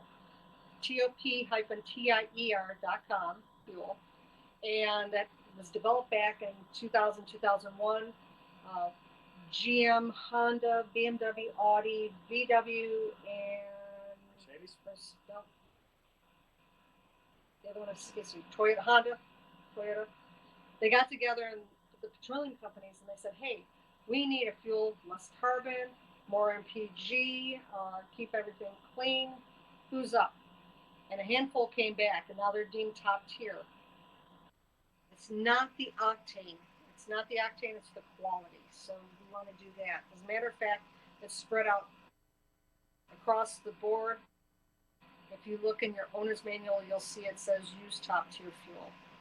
Yeah, and it specifies the octane too. You don't have to put the high octane in. It doesn't need it. Just don't waste the money if you don't need it. One last one here. Dear Find Me Out of Health. I got my car back from an oil change, and it was hard to steer. And they were telling me I needed new tires after the oil change, and I had another shop look, and they said it was tire pressure. Can this happen with tire pressure?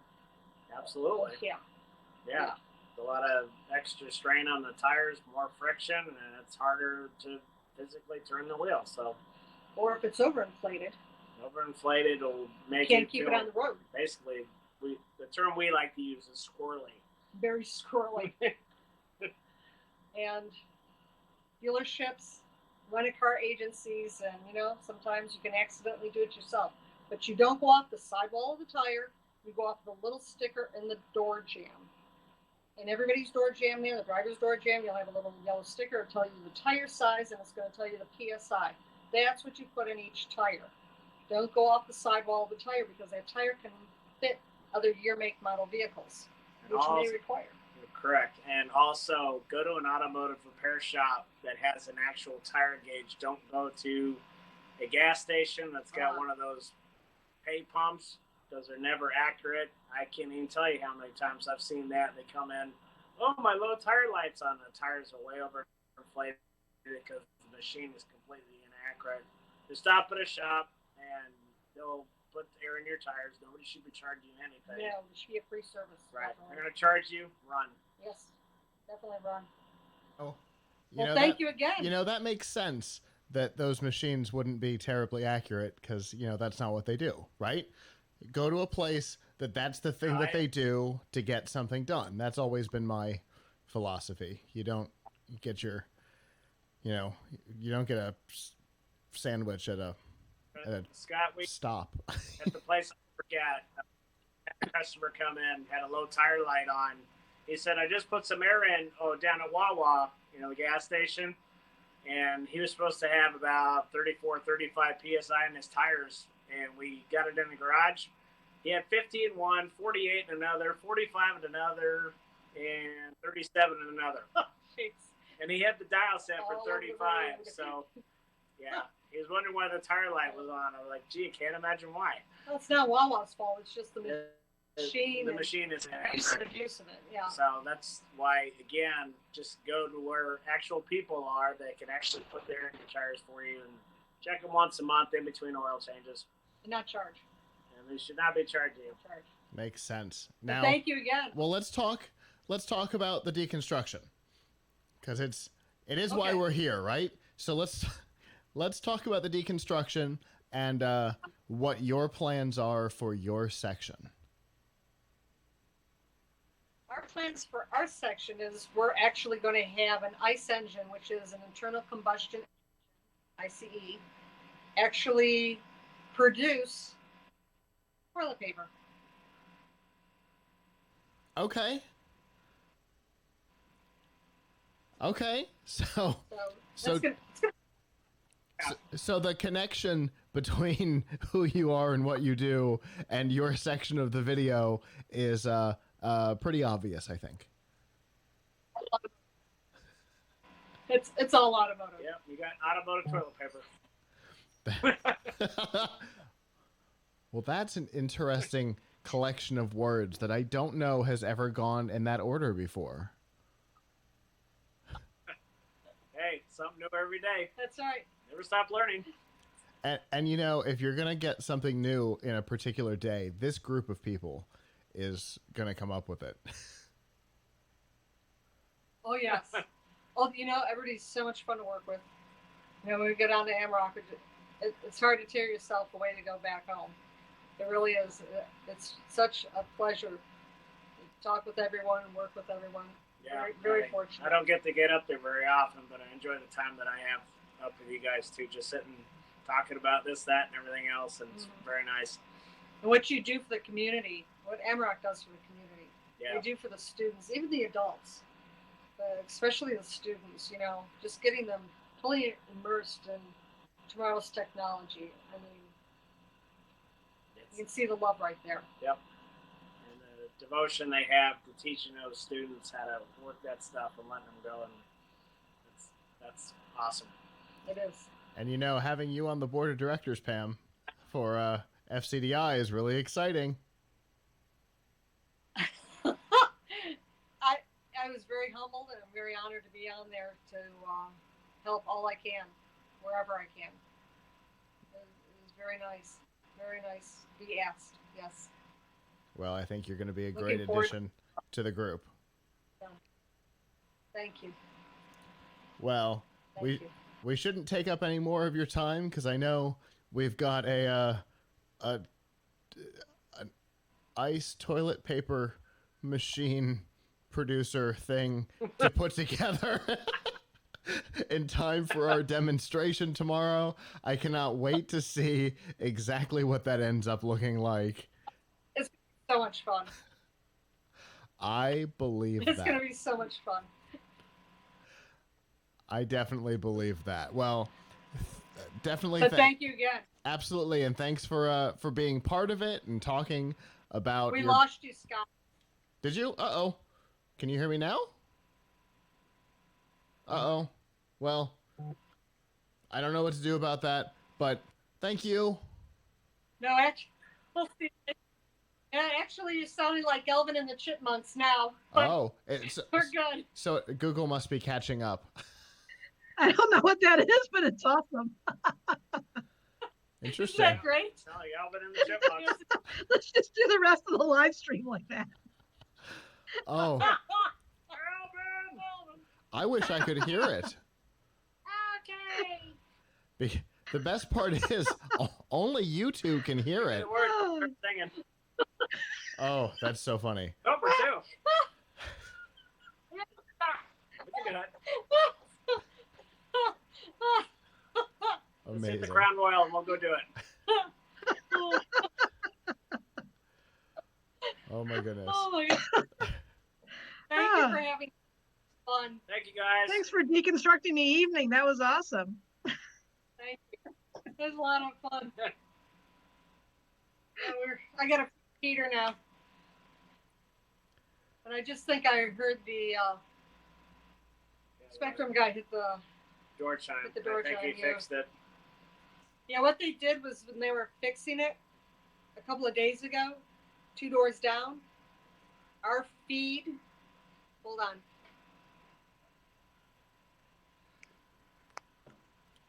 Our feed was, they just threw it in there and they pinched the fiber optic. They put the lid on it, so when they cut the grass this morning down there, they rolled over. Gotcha. Well, That was it. well, that Oh, sucks. I get to hear the voice again. I don't know what that is, but I like it. That was great. What voices are you hearing, Ray? I'm here. I hear a lot of voices. Tonight I'm hearing Alvin. Are you sure? Yep, I think that's what it was. Unless you've got a, very tiny person over there speaking very fast. No. Thank you guys so You got a much. meatball. Appreciate it. And thank you, Scott, for making this work on live stream. That was pretty amazing to watch. Thank you. That was a lot of fun. Yeah. I hadn't done that in a while. That was fun. Thank you. I'll go on but tomorrow we're meeting at 11, right? Yeah, I'll send out the invite. Yeah, we'll do that, and then we'll just keep going for the rest of the day. I don't know what their schedule is. They're in California, so they, that affects what they're doing over here, but we'll make it work. We'll come up with something. And again, tomorrow we don't have to have it totally finished. I mean, we can do the basics of what we've got and then put something together between Sunday and Monday. I guess, when do you need it to piece it all together, Scott? Like by Monday or Tuesday morning or something? Yeah, by Tuesday morning. Scott. He's gone. It's on Scott's side. Yeah. Oh, he's the one that's got the funny voice. Okay. Like He's got helium over there. Helium.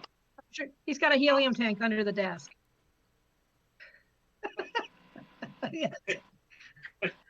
or Duncan's talking. You've never let Duncan on the air before. That could be Duncan. I imagined he had a deeper, slower voice, though. I don't think we're in Kansas anymore, Taylor. All right, I'm going to get going here, guys. Thanks again. Are you good, Scott? Thank you. Thank you. If I shut down? I lost Scott again. Okay. All right, I'll see you guys later. You guys can sign off. I'll see if I make sure. I don't want to cut off here until he's ready. Okay, thanks. All right, thank you. Good night. Good night. Our Gulf Coast Maker and Comic-Con 2018. Our Gulf Coast Maker and Comic-Con 2018 coverage is proudly powered by Amazon Prime. Find out all of the included benefits and get a 30-day free trial by going to plugkitslive.com/prime and by audiobooks.com. Get a 30-day trial and a free audiobook to keep by going to audiobooks.com and using promo code TRY70. So we have our next guest on. Hi. Hi, how are you? Could you please introduce yourself? Yeah, so my name is Tony Mecca. I've been a animator for about 15 years now. I just got done actually doing one of the talks here called How to Break into the Feature Film Industry. So yeah, I've worked at a lot of studios. Highlights were I worked on X-Men Days of Future Past, Snow White and the Huntsman, Hotel Transylvania with Gendy Tartakovsky. Worked on at Blue Sky, so on like Rio 2 and Epic. And then worked in games for 5 years before that, and I'm currently at EA on their brand new kind of cinematics division. Okay. Okay. I did hear about you. My sister couldn't stop little fangirling on the way here. So. I believe that. Yep. I believe that. So, in addition to the talk, what brings you to the event? Yeah, so I just think that's really cool. So we kind of moved to the Florida area because the feature film industry really has you moving around a lot. So I, 1 year we had to do our taxes in Connecticut, New York, Vancouver, LA, and Florida and Chicago. And it was like, okay, this is great. But that's kind of the life of a feature film animator. And then coming to at least you don't have to do state income taxes here. That's the thing. Yeah, we're like taxes are a lot easier, here. But we have family down here. So my wife grew up in St. Petersburg, and I love St. Petersburg. And I was just coming to do the talk and check out growing more things like this, getting a bigger presence in kind of this area. Because I think once Disney left here in the from Orlando, a lot of that kind of left a little bit in Florida, and then now it seems like it's kind of coming back, which is really cool. So it's exciting to see all this start to kind of come back, which is awesome. Couple of schools in Orlando that are actually starting to churn out Yeah. talent. Totally, yeah. Which neither of them early on Oh, totally, did yeah, that, and now they're both starting to turn out some Mhm. talent. Yeah, so yeah. it makes sense that there's some attention back to Which the is area great, yeah, again. yeah. And then I spent 2 years at Magic Leap at Fort Lauderdale. So they're the new kind of mixed reality company. So doing a lot with them, partnering with Imagineering and ILM X Labs and Lucasfilm. They're partners with Weta as well, Peter Jackson's company that does The Hobbit and King Kong and all that. So worked a lot with them as well, kind of seeing what it's going to be like in 15 years, which is pretty cool. Yeah. So kind of just seeing what that tech is, evolving. And in about 15, 20 years, nobody's going to have a cell phone anymore. It's going to be, so because the tech that's being developed right now behind closed doors is at least 10 to 15 years ahead of like an Oculus or a Vive. Oh, yeah. Like I put on an Oculus or a Vive and I'm like, this is so low res and so like archaic. It's there's a lot happening in the entertainment industry that is going to revolutionize a lot of stuff pretty soon, and there's a lot of money going into it too, which is really exciting. Things are going to change pretty soon. So why is it you have such a focus on the future? So like you're doing a talk and you seem really passionate about it, but like where does that come from? I think it's just I was blessed to be able to work in so many different things. A lot of artists and animators, either just kind of get to work in games or just feature film, and then even in feature film, a lot of animators just essentially sometimes get pigeonholed in either working on like special effects type of films, like the Lord of the Rings, the Star Wars, things like that. Then you have the other set, which just works, like the Disney, Pixar, where it's the full CG animation, and they're splitting very much into two different disciplines right now. So I actually have different demo reels and stuff for if I'm going to VFX or if I'm going to full CG animation. And what's happening with this kind of new wave of technology is they're looking to get like what is the next generation of movies, like what is that going to be.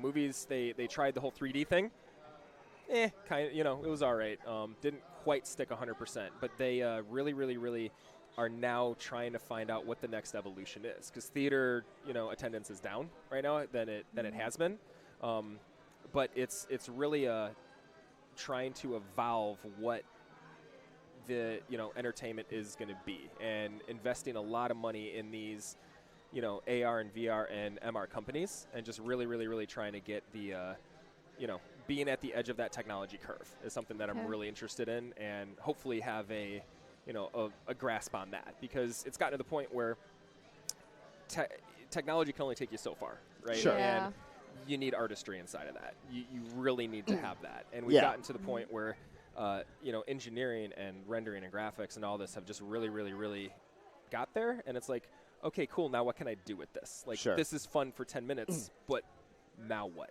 Just because something looks cool doesn't make it engaging. Exactly, yeah. So it can be fun, and you're like, oh wow, this is great. I had one of those kind of little like robot things. I forget the name of it, and then you play a little game with it and all that, and it was amazing. It was like mind blowing. He had little expressions on it, and it was like 5 minutes long. And I was like, okay, now what? And they're like, that's it.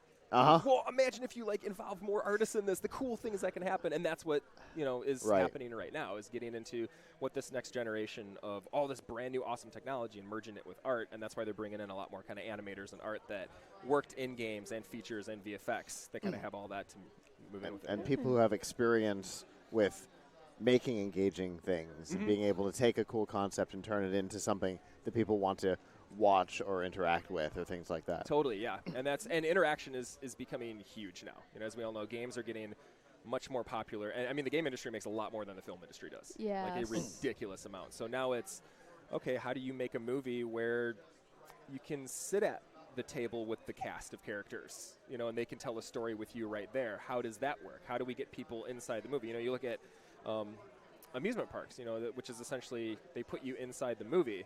How can you do that at home now and everywhere in the world? And that's where the billions of dollars are being spent right now, which is really cool. Yeah, because there is a difference, because like games now, they're like movies in itself. Like you'll have like 2 hours of like cutscenes. Yeah. But then they're movies that you can control the direction of. Yeah. And you can make decisions that legitimately affect the outcome. And it's like, those are my favorite types of games. I like those, like the Until Dawns, and I'm playing like Horizon Zero Dawn right now, and I love it because I care about the character too. It looks great, but I'm like, oh, I actually care about this character. But it's really trying to answer the question, is like, what would a movie be like if they actually acknowledge your presence?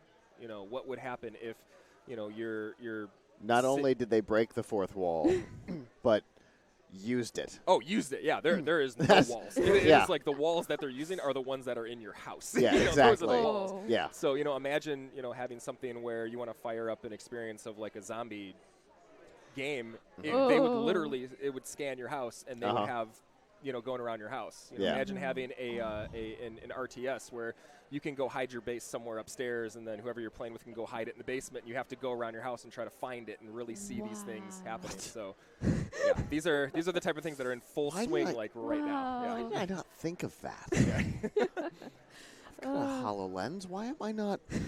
Yeah. I mean, yeah. So HoloLens is great because it's kind of building something like step that one tomorrow. Yeah. Yeah. So there's the whole gaming aspect of it like that, but then there's the whole, like, of course, then Hollywood gets involved and are like, oh, cool, yes, the games are going to be a lot of fun and engaging, but now how do we tell a story using this technology? How do you go home from work and throw your HoloLens or whatever it's going to be on, and instead of watching a rectangle, can you sit at a table with a cast of characters and interact with them and progress the story that way? Right. Where they look at your eyes and they acknowledge your existence, and that's how you progress the story. So there's a lot of that going on right now, and they need animators for that. Oh, yeah. You don't say. Yeah. Huh. Yeah. Man. You mean they don't want to put an actor in a chair and make them do every frame both directions? Yeah, that's a whole other thing, is doing that like procedural animation. And I have this whole thing where I think, especially in real time in games, the animation, I'm playing like Horizon Zero Dawn, and I'm seeing like every blade of grass rendered. I'm seeing like mountains, and I'm playing other games like Crytek's new game, and I'm seeing like, wow, there's the moon is casting shadows through, and it looks gorgeous, and my graphics card's like all pissed off and and I'm like, this is great. Your and case is melting. Yeah, case is melting, and I'm looking at these visuals, and I'm like, this is unbelievable. And then a character comes up to you, and they're like, all right, let's go take that thing. All right, let's go. And I'm like, okay. So things have evolved in every other discipline for the past 15 years, except really animation. So that's why they're kind of taking now these feature film animators and merging them with game animators and really trying to evolve that. So I'm kind of just highly involved in what that next evolution of real time, animation is going to be in terms of like character performance stuff, which is And cool. so long as we can get the professional voice actors back. Once that happens, yeah. Yeah. Phil Lamar, I'm looking at you. Yeah. You're running that group right now. Yeah. Oh, my goodness. Yeah, being able to have the great voice acting and animation that's believable Yeah. on top of the awesome technology and the graphics that can melt a computer case. Yeah. That, if you can get all of that together in one environment, it's a totally different storytelling than sitting on the couch with an Xbox controller. Exactly. That's where it's magical, and that's kind of what like Pixar did, is they took this computer from ILM, this thing called the Pixar computer, and they're like, well, now what? And they knew it was a success when, John Lasseter, after they showed, it was like SIGGRAPH one year or something, and John Lasseter said, there's one question that someone asked me that I know that this worked, that this technology pixel thing actually worked, is someone after I showed it, of course there was a lot of questions like, how did you get the lamp to move and the pixels and shaders and all that? And he said, someone asked him, is that the mama lamp or the daddy lamp? And he goes, right there is when I knew this is a viable storytelling technique, right there. Because essentially all we're doing is we're just making pixels on a TV blink. That's it. You go into it, there's little light bulbs going like this. You have to get people to acknowledge that exists. So that was kind of the last breakthrough we had, was using computer generation to actually convince people that something exists, even if it is fantasy. And that's the task that we're all tasked with right now, is, okay, we've been sitting on this for a while, we kind of are experts at the whole special effects thing. We can put anything we want in a movie. What's the next generation? And make it convincing and compelling. Now how do we use that to really tell a new type of story? Exactly. And that's what I'm highly involved with right now, is how do we use that technology to take it to that next level? What's the next breakthrough? Sure. And luckily, it's what has little bits have happened so far. People have embraced it a lot. There's been a lot of embrace. Even with the early stages of how things are, there's been a lot of enthusiasm and a lot of embracement inside of that, which is really awesome. I mean, to go back to the HoloLens, look at the excitement around a $3,500 developer's prototype. Yeah. Yeah, right? Yep. Yeah. and it's still going, and it's still growing. You know, but you remember when like 3D TVs came out? They sold well for like a month, An hour. But now all 4K TVs aren't even 3D anymore. Yeah. They just kind of ditched that. It was Yep. kind of like a niche thing, and 4K, that's cool, you know. But now they're like, what's next? Okay, we're adding HDR, we're doing these things, and now they're like, what's the next big breakthrough? Gotcha. You know, how do we take it out of your TV and put it here? So, which is exciting and scary. Indeed. And exciting. Yes. You know?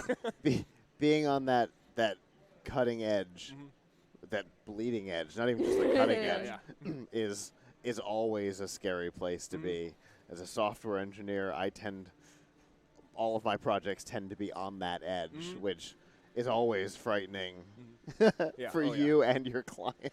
Oh yeah, everyone involved. That's very, very, very. You're like, scary. I don't know that I want to be where we are right now. Yeah. I think I want to back up 2 years to be to things that I understand. And the things you accidentally discover too. You know, most of the time it's a terrifying, like, we can never do that again. But sometimes something accidentally happens and you're like, I have a script. That is amazing. That is the coolest thing I've ever seen. I have a thing to go along with it. Yeah, it's like we're just pivoting. We're just completely taking this in another direction. Because if that accidental thing tweaked out the glass that reflected this, that did that, and you're like, I know how to use light this. bulb, yep. I know how to use this. Yeah. So a lot of the times that really happens. It didn't work for the thing I was doing, but I know how to use this. Something exciting more happened. After like 700 failures, you get the one accidental win, and you're like, yes, this is great. Absolutely. Well, we really appreciate you taking the time to come over and talk to us today. This was a really fun conversation, especially for software people to talk animation. It's totally in all of our wheelhouse. Absolutely, yeah. It was awesome to be here. Well, thanks, and have a good rest of your day. Cool. You too. All right. See you guys later. Bye.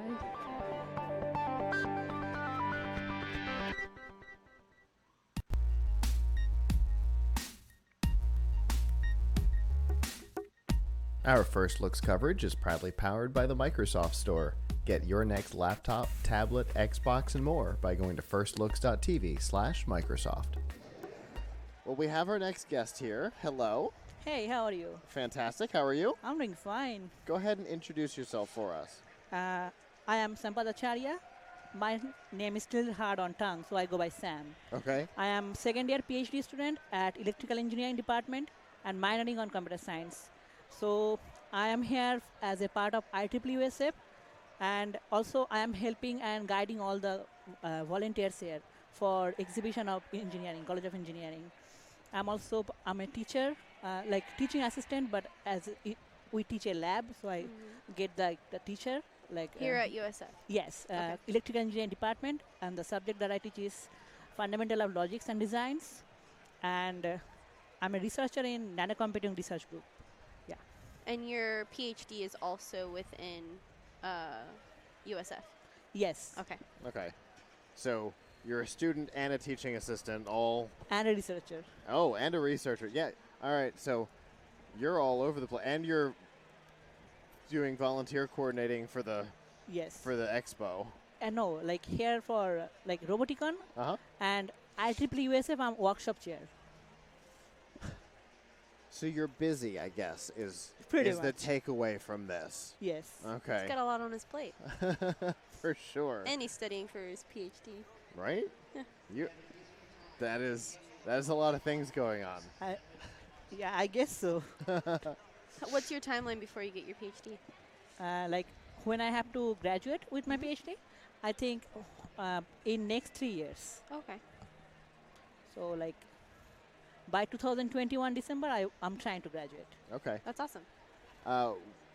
I may have missed it while I was dealing with something off camera. What was your field of study? Electrical engineering. That's right. You And- did say that. Yeah, and my research is on mostly computer science. Interesting pairing. And okay, it's unusual to hear somebody with electrical engineering go for a PhD. So what is your intention down that route? Earning money? Okay. No, I actually wanted to learn more about it when I was in my bachelor's. So I felt like sole electrical engineering degree is all like circuit based. I want to do some coding based, something that is artificial intelligence, machine learning. So I wanted to have more knowledge on that. That's why I came to pursue PhD. Were you able to actually join the field after you got your bachelor's degree? Yes, after my bachelor's, I joined PhD. Oh, you went straight for your PhD? Yes. Okay. Were you able to get any experience within the field of electrical engineering Yeah, before getting your PhD? Yeah, before getting PhD in my field, I had like internship experiences, Okay. and I worked for a few universities as research assistant. Okay. So like actually 2 universities. What kind of internships were you able to? Like I worked for like 3 companies. Like one was GE Motors back in I'm from India, so back in India there is a GE Motor, that's a company. So there I was an intern. They build robots and motors and generators. So I was there as an intern. Another PLC company, Mitsubishi. So I was there as intern, and another company is like locomotives. So they build big like engines for trains. So Wow. I was there too. That's amazing. Yeah, I enjoyed that all Did over. you get your bachelor's degree in India? Yes. Okay. Okay. When did you decide to come to America? 2016 December. Then I came here on 2017 April. And when did you start your program for PhD? 17th May 6th. Okay. 6th May, yeah. Okay. So right after you got here. Yeah. Did you start off in Florida? Or when you came to the United States, did you just come to Florida? Yes. I just came to Tampa, and you landed next day here. I went to see my professor, and she's like, start from now. I'm like, oh, okay. Alrighty. Like, all right, let's do this. That's awesome. So here at Roboticon, what are your responsibilities? Right now, like we are having 54 total volunteers from 20 different organizations, student organizations, and research group like CART and different research groups are there. So Okay. I am trying to like manage all the volunteers and make sure everyone gets everything that they need, and like also managing managing them so that they can have food. So working closely with College of Engineering, Dr. Vanja, Eva. So I'm working with them. Okay. It's yes, student That's- volunteer. Yes. Yeah, that's a lot of volunteers to be coordinating, and it's 54.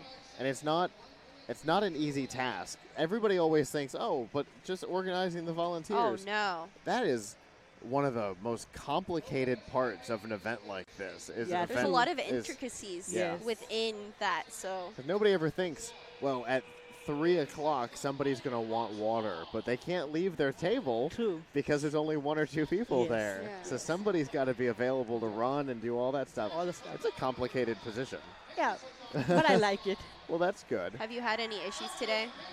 Not now. No, I haven't got anything. Always good to hear. No, one issue I got. My pepperoni pizza, I didn't have a slice of that. That's the issue. Yeah. It's always the ones that are working the hardest that don't get fed. It's Us. We were walking around, and one of the volunteers was like, "Did you get the volunteer lunch?" And we were like, "No, but we don't really have that much time." And we he was like, got to be on the air in 8 minutes. he's so, like, "You could run in no. there and grab some food." We're like, "No, we can't." But good thing I had some food. That's better. Yeah. Have you been having fun at Roboticon? Yeah. I see kids like this, they're just doing much great work there. So I'm like, have you ever heard about First Robotics? Yeah. Okay. Like Okay. IEEE has a robotics team there. So we have SoutheastCon 2019 in Alabama as a as IEEE workshop chair. We try to make people educated about like how to build a robot from scratch. Uh-huh. Like Electrathon car, before you guys are talking about that, right? So that's from IEEE. That's you guys too, yep. Yeah. We do cool stuff. Indeed. I worked with a former lead for IEEE. Oh. God, it was probably 7 or 8 years ago. And yeah, you guys have your hands in all kinds of interesting All kinds stuff. of things. We try to. It's a very interesting organization. How did you get involved with IEEE? I mean, to be honest, when I came here, my lab mate, he's like, let's go to a banquet. I'm like, okay, let's go for free food. Then I met some people there, and they're That's too much always dedicated. a yes. Yes. Oh, free al- food? I'm always there. yes. Especially when you're still studying in university. Yeah. It's like free food. Everyone's I'm there. in.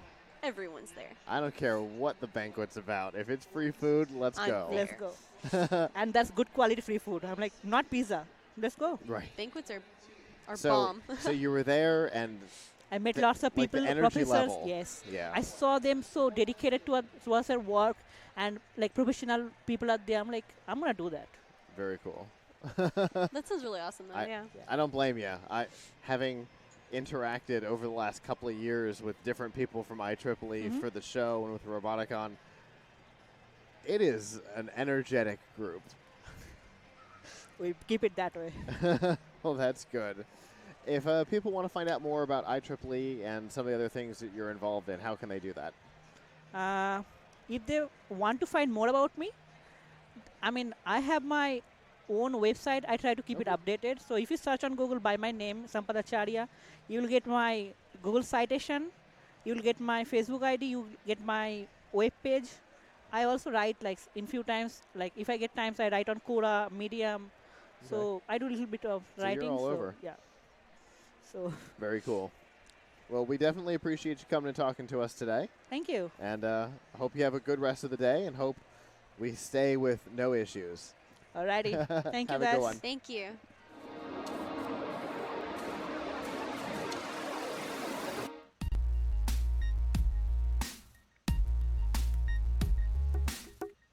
Our First Looks coverage is proudly powered by the Microsoft Store. Get your next laptop, tablet, Xbox, and more by going to firstlooks.tv/Microsoft.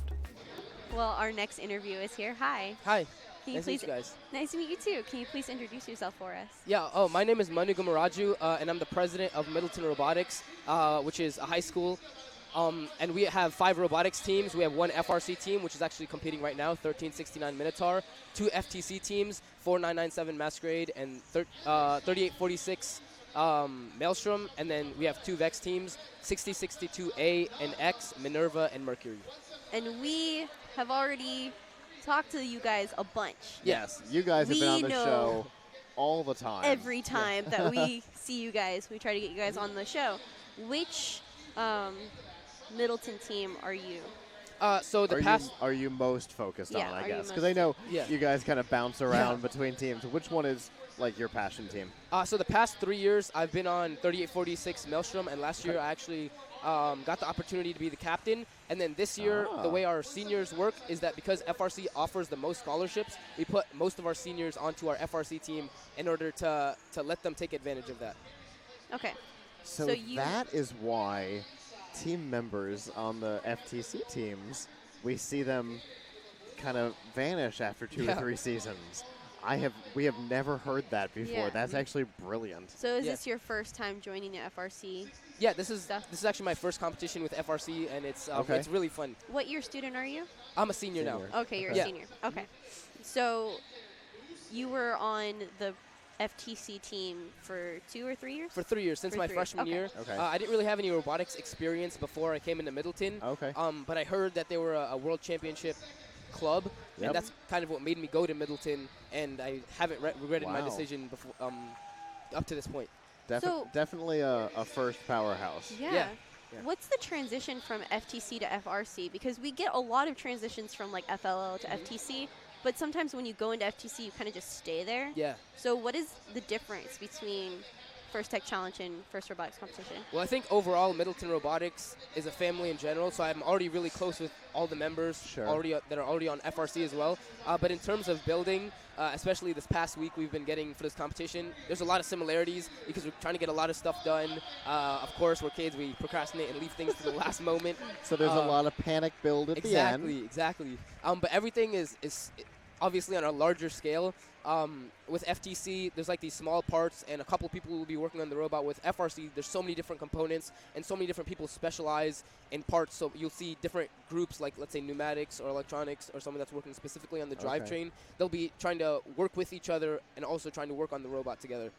And I know that FRC competitions fall on a different schedule. Yeah. So did you just start with FRC this fall school semester? Yeah, so I've never been to the 6-week build season. I haven't done that yet. I haven't done the competitions. So this is my first FRC competition. Before at the end, so the school years is where we transition.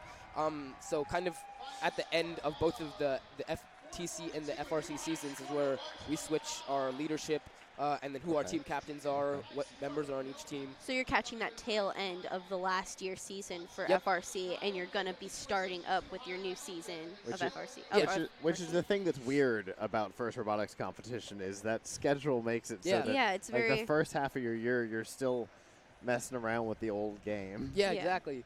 Yeah, because all the new members, especially all the freshmen coming in, you see the difference between the old members that have been through the 6-week build process and they're really in tune with the game, and they're also trying to teach the freshmen because there's like a lot of intricate parts to this game, especially with the different power-ups. Yeah. So you see the older members know exactly what's going on, and the freshmen asking a lot of questions, which is a part of Middleton Robotics. We like to teach the younger kids. How many freshmen are on your FRC team? Probably about, I don't know the exact number. We have 64 in all, so I would say maybe 30 to 40 are freshmen. Okay, so that's a lot. Yeah, this year, the leadership team especially, over the summer we met a lot and we focused a lot on recruitment to Middleton Robotics because Middleton is has a STEM program, so we wanted to get as many people to take advantage of robotics because a lot of people don't know about FIRST or robotics in general. So we figured that even if they didn't think they liked robotics, coming to robotics, they don't have to just do the building part or programming part.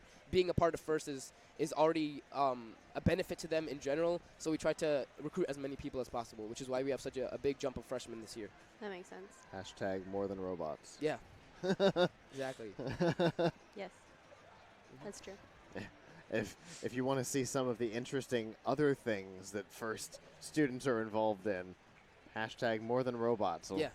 You get to see all the teams doing outreach and all kinds of stuff that way. There are a lot of FIRST teams or FIRST students that will go into different disciplines, not just engineering, which is the hashtag more than robots. Yeah, which is something that's kind of cool about FIRST is, if you want to learn about business plans, there's a whole business plan section of the engineering notebook of FIRST Tech Challenge. Yeah. There's there's very like cool stuff like that. Yeah, there's a specific subsection that we developed this year, which was having to do with videography that we didn't really know that we can get into, but it really helps us a lot with a lot of the awards that the judges get to see our videos. So there's people that don't really want to touch the robot, but they want to take pictures of the team and still be involved in the team that way. So there's like a team of I think 3 to 5 members that just develop the videos for us, and that still helps us because the people that are building the robot might not be so good with editing or shooting videos, but now we have people that are still involved in FIRST and involved in robotics, but they focus more on the video side of it. Absolutely. And what is your focus? Right now, it's a lot of not like the technical stuff, but outreach, reaching out into the community, doing volunteer stuff, contacting sponsors, and then whenever we're talking to the school, representing the club to the school, a lot of representation of the club. But I also do like to get my hands dirty and build a robot. So you're doing a lot of running the business kind of stuff. Exactly. Which is why Middleton Robotics has been able to be sustained for so long. Is because we have those leadership people that don't exactly build the robot, but they get the underclassmen ready for the next season so they can come into their roles. So you were a captain on your FTC team, and you're not a captain this year, right? Nope. Yeah. Because you weren't involved in FRC before. Yeah. So how is it like being on a leadership pole and then jumping down, not knowing very much about? In fairness, I guess you've kind of taken a step up, you kind right? of, yeah. You've on the team, you've taken a step down, but in the family, you've taken a step up. Yeah. So how's that? It's when working with the robots, when looking at everything, I kind of miss the aspect of being able to work directly on the robot, but I also like the aspect of being able to work with all the teams because all the small decisions, that's not my job anymore. That's the team captain's job. So they can focus on that, but I can still be involved while all the other team captains focus on making the small decisions on what goes on in their robots, what wheel goes where or whatever. I can be involved in the whole organization of the club and still be able to attend competitions with them and be part of their little families. Okay. That sounds pretty interesting. Yeah, it really is. And you get to do that, big picture. Exactly, yeah.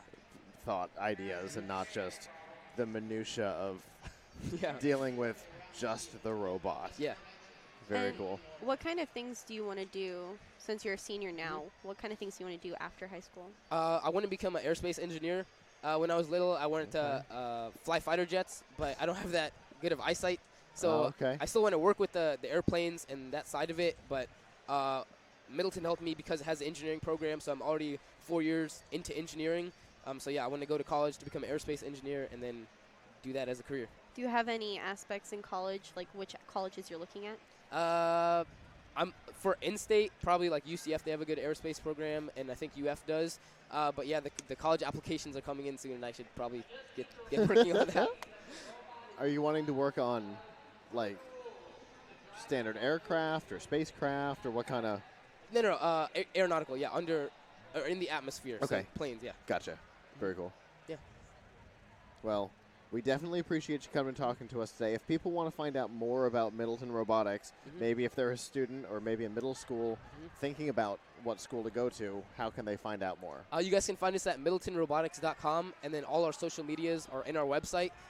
If you want to learn more about our teams, everything's in the website. So middletonrobotics.com, all lowercase. Yeah. Fantastic. Well, thanks so much for coming and talking to us today. Thank you for the opportunity. Absolutely, and have a great initial first robotics competition season. Thank you. I got it. Thank you very much. Bye.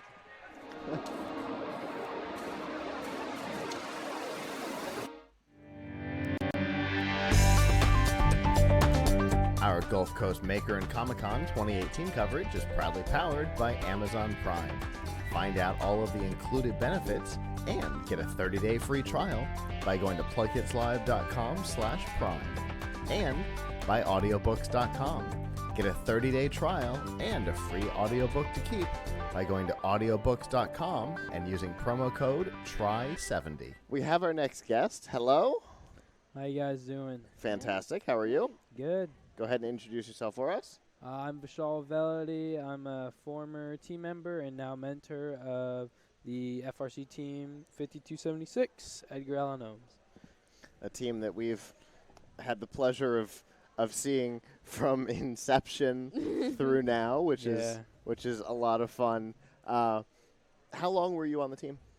For 3.5 years. I wasn't officially on the team the first year, and I didn't go to the regional, but I did go to meetings and help. So actually 4 years now since a mentor. I just mentored the last year, and then I'm passing my knowledge down to the kids. Which is obviously an important part of the first process, is that accumulated knowledge, which is why alumni staying involved in first is so important. So we're glad we even that have alumni. If you remember him, Miller Bacon, he Skypes us sometimes and then helps the kids out. And when we're at UCF, Logan Boudreau, he came over to our pits just unannounced, and he started helping us. And he was there. He came to our hotel even. That's so cool. Yeah. That's the community that builds within First is great. You don't necessarily see that kind of. I'm just here. Let's get to work.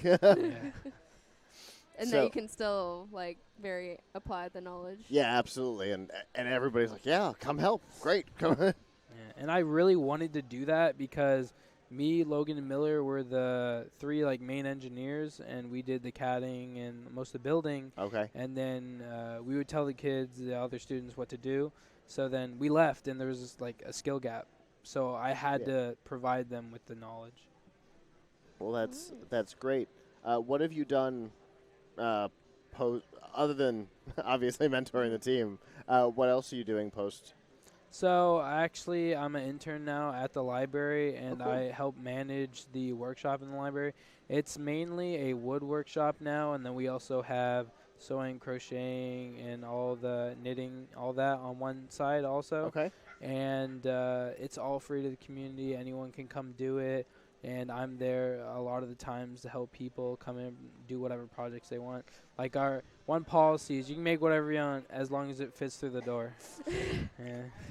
Nice. Fair enough. I've also been getting, it's not fully 100% yet, but this internship at EMS, Electromechanical Solutions, and they told me I would be able to come on board once they have more of a workload.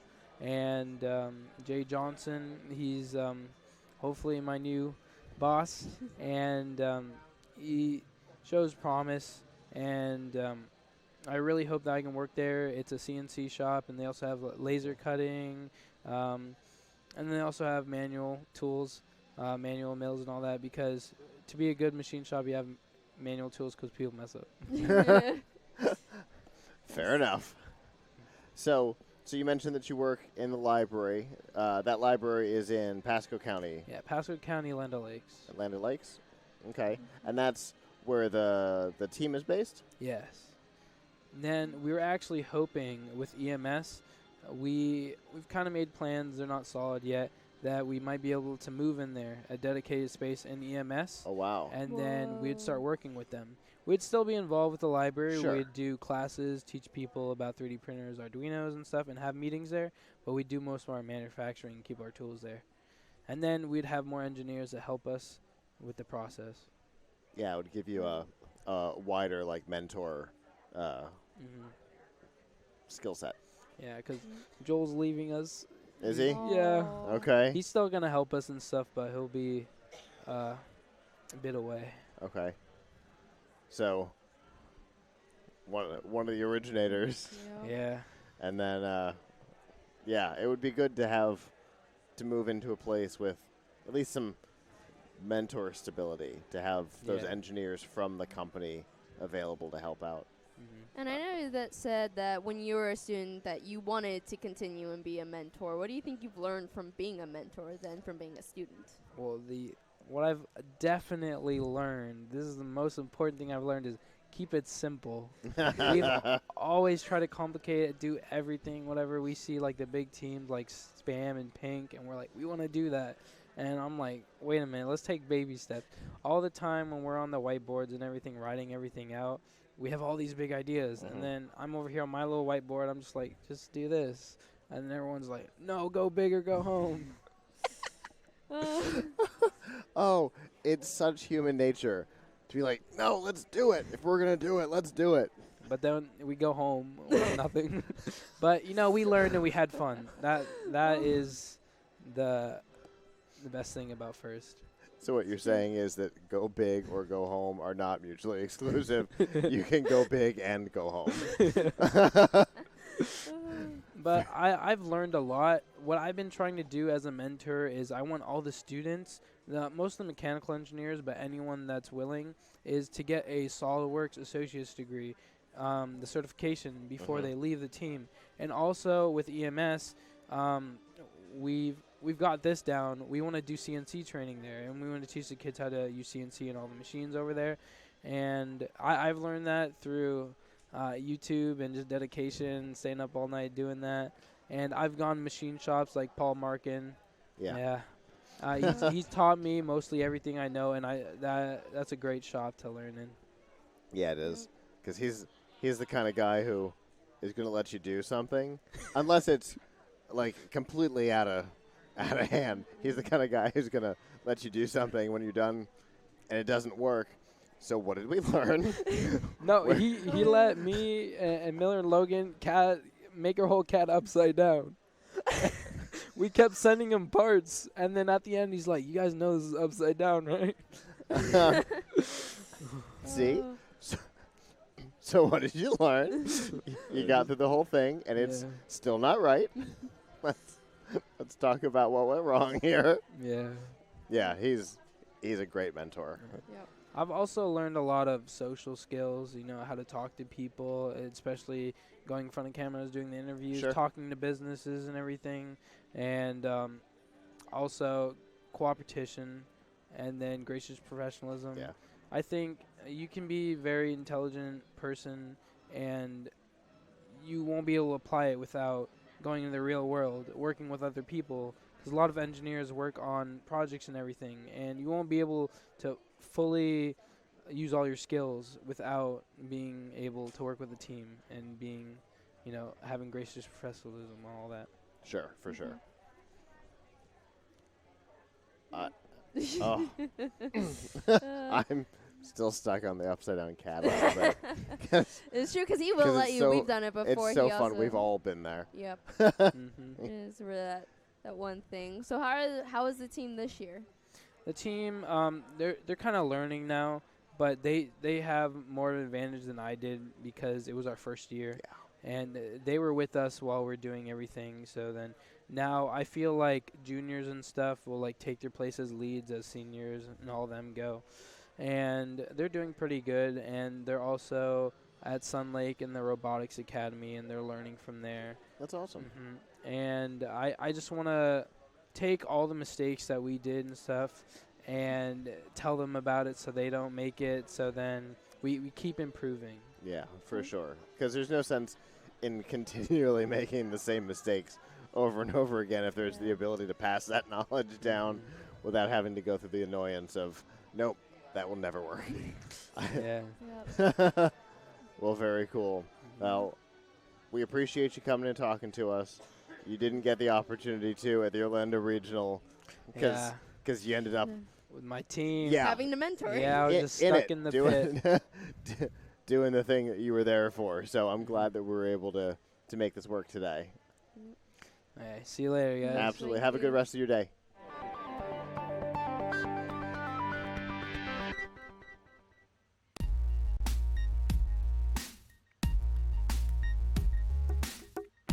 Our First Looks coverage is proudly powered by the Microsoft Store. Get your next laptop, tablet, Xbox, and more by going to firstlooks.tv/Microsoft. So our next interview is here. Hi. Hi. I'm Jacob Rogers from Florida Polytechnic University. I'm here to talk about combat robotics. It's something new here, at Poly, and I'm trying to bring back combat robotics on a high school / collegiate level for it's not been a thing for about 10 years or so, and I'm trying to pick it up. I applied to be the state representative for the NRL. If you don't know what combat robotics is, it's 2 robots enter an arena. You get 3 minutes, and either you knock someone out or you win by judge's decision. That's based on like damage and aggression and all that. So the connection that most people will have with this concept would be BattleBots. Yeah, BattleBots is a big thing. I got to go out to LA last year and in April and go film for that. So I was on Team Ultimo Destructo. Got lots of great experience out there, and I've been building for about 2.5 years. I built with my dad. The one thing was there was no good structure to it. So bringing back the NRL, if you go to like gonrl.org, you can find all the information on there. And I'm trying to turn it into a nice organized league, just like VEX or FRC or FTC, anything like that. And the great thing about it is you don't have to like.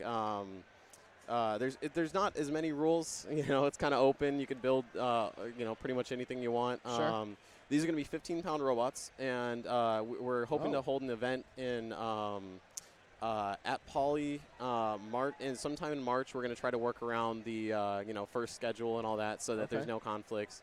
So we're inviting UCF. Everybody USF. will appreciate that. Yeah, exactly. We're trying to help accommodate that. So, this is really going to be a mixture. We're going to have, we could possibly have middle school students fighting college students. So it's going to be, because it's going to be the first year, we can't have, all these different groups. And I know some middle schoolers that could kick some college student butt. So it should be a lot of fun. We'll try to get the whole thing on YouTube or something like that. Okay. But yeah, we'll if people go on GoNRL, they'll get a good idea for it. They can email me at my email. It's jrogers, ROGERS 5686 at floridapoly.edu, and I'll respond. I'll answer any questions you've got. We'll try to keep everyone updated. It should be an awesome event. We had one last year. I had trouble getting the word out, so it was kind of small, but it was open to everyone. And that was at Florida Poly. And that was at Florida Poly. We have it in our awesome building and everything. So yeah. Bookless library. Yeah, and the bookless library. Yeah. So it should be a lot of fun. We fought in an 8x8x4 arena last year. It's all bulletproof. It's a big box. And we're hoping to get a 16x16x8 this year. So it's going to be all 15-pounders. It should be a double elimination tournament, so each team gets a minimum of 2 tries to fight. There's no real kit that you have to use. Assuming they survive the first one. Assuming you survive the first one, yeah. Rebuilding is one of the biggest parts about it. There's not a lot of programming involved. It's all RC. Autonomy is allowed. There's no autonomous portion. Okay. So if you can make it work, you can use whatever parts you want, whatever type of programming you want. So you're not required to 100% be at the controls. No, you're not required to. Most people are, though. You will. Most people are always at the controls. They're very hard to drive. They're very fast. Some robots are 20 miles an hour plus, and these things can throw each other against the ceiling. It's a lot of fun, a lot of a lot of chaos. What is the big difference between combat and BattleBots? So the big difference between combat and BattleBots technically, it's like saying the Bigger. difference between football and the NFL. Okay. Football is a sport, you know, kids play football and all that. BattleBots technically is, you know, there's copyright and all that. Yeah, it's like so the big guys. It is. So we're not. It we're is not. a league of combat robotics. Yeah, it's with a a show brand more, and yeah. a thing It's around got a brand, yeah. So Okay. we're not BattleBots. Yes. Right. Yeah, just to make that very clear, Right. you know, so we don't, you know, don't go The infringe any machines are copyright. significantly smaller. Yes. for BattleBots one. is 250. We're 15 pounds. It's just to make it a lot easier for us to. A little bit of a difference. Yeah, a little bit of a difference. There's still a good like 2 feet by 1 feet or by like 8 inches or so. Oh wow. So they're decent So size. Significantly bigger than I would have expected. Yeah, and then the 250s are huge. Like some of them are 6 feet long, and like these Oh, wow. huge machines. And Yeah. They have, you know, rockets or whatever on them. You know, crazy stuff. So Flamethrowers. And yeah, it's fantastic stuff. I have a Saws. 15-pounder with a flamethrower. It shoots a 4-foot flame, so Yes. should be a lot of fun. And Wow. and flamethrowers will be allowed. So that's one thing at our event at least. What I kind don't of know. limitations does combat have? So combat, we've got a few things that you're not allowed to do. Basically, we don't want a boring fight. We don't want a fight where people are going to be stuck with, you know, we don't want someone to throw a net on someone and they could just get stuck instantly. You know, that would be Okay. boring. No EMPs, so no killing the other robot right away. No liquids, because that can short out a robot. So anything that would like stop a fight instantly like that Okay. without really making contact with another person, we're kind of, you know, that's like outside the Against, rules. yeah. And probably things that are destructive. Yeah, to no the- explosives. Yeah. Some destructive don't. to the arena itself. I mean, the arena does take a bit of damage, I Right, will of say. course. Yeah.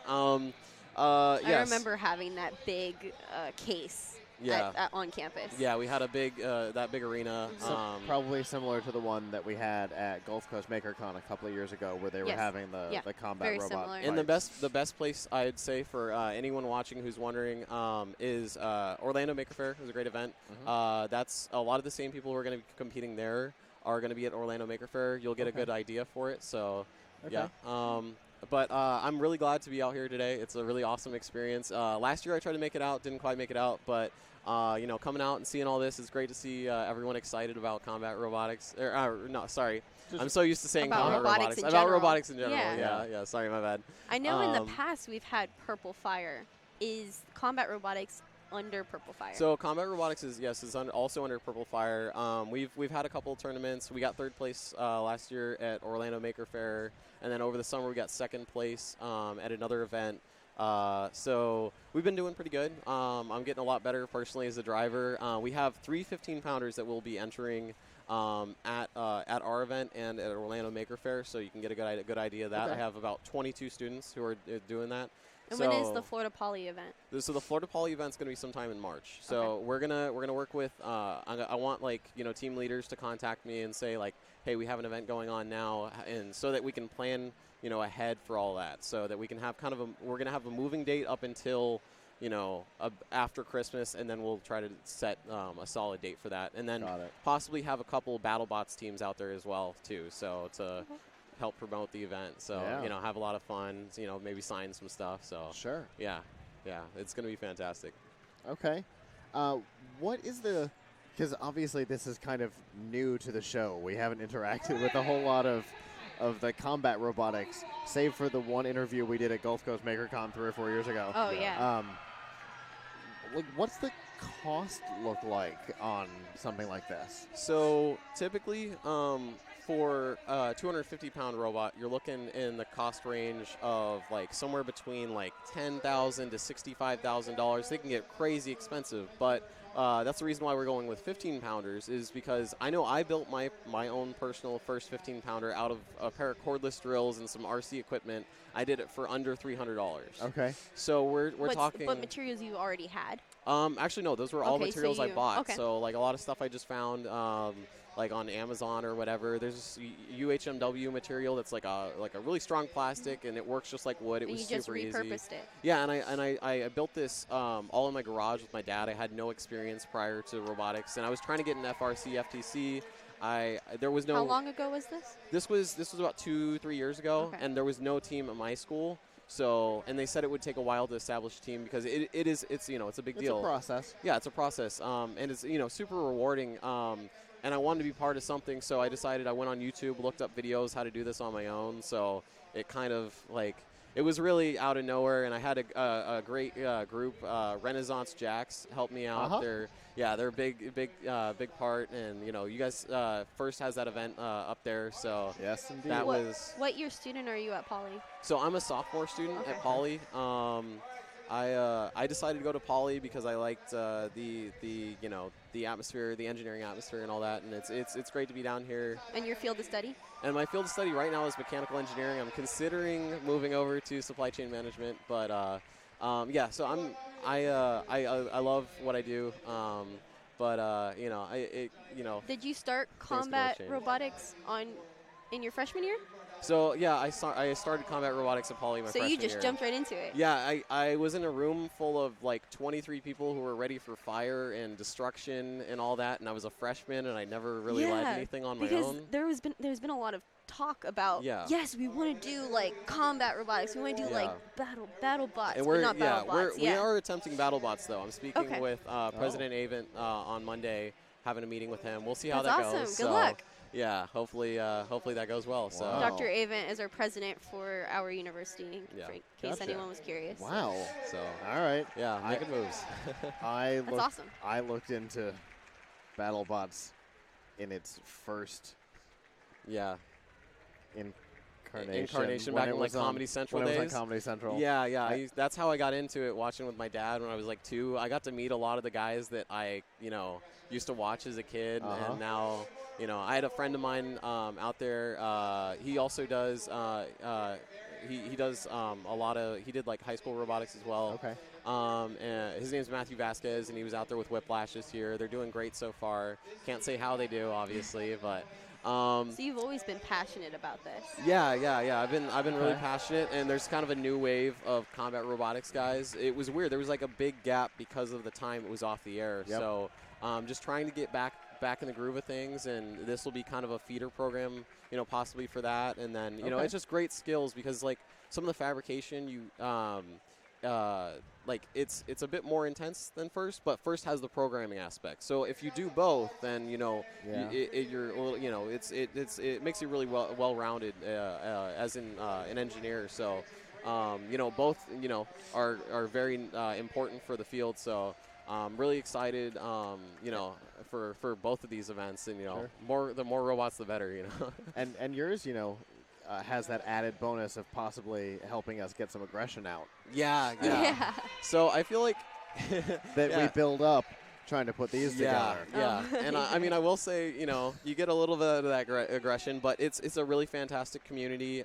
There's people I handed one guy a part that fixed his robot to then fight me one time. Gracious professionalism. So gracious professionalism. Yeah. It helps build up that as well. So it's a really great community. I mean, you could tear someone's robots to pieces and then walk over, help them rebuild it, and you're all friends afterwards. That's we all awesome. go out and get some food and eat together. Awesome. So I like that. It's fantastic. It's good to hear that that's not just a first thing, that's a robotics thing in general. Yeah, it's fantastic. We talk about that a lot.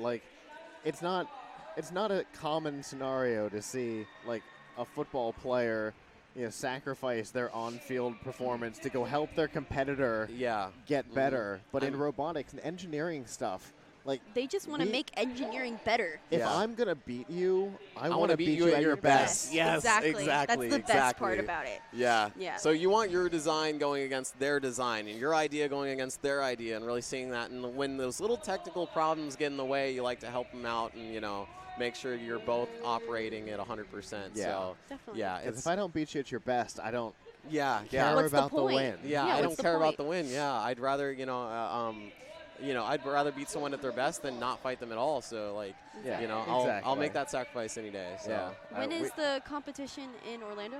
The competition in Orlando is during the Orlando Maker Faire event. It's November 10th. Okay, so that one's before the Poly one. So that's going to be a good bit before the Poly one. That's not going to be an NRL event. Again, the NRL's kind of been absent from the state.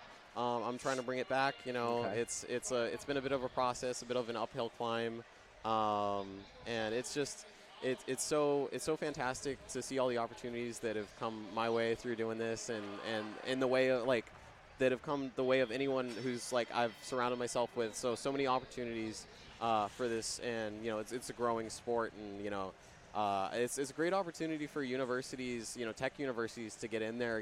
If they're not big at football, if they're not big on regular sports, to get So a our chance to school. compete.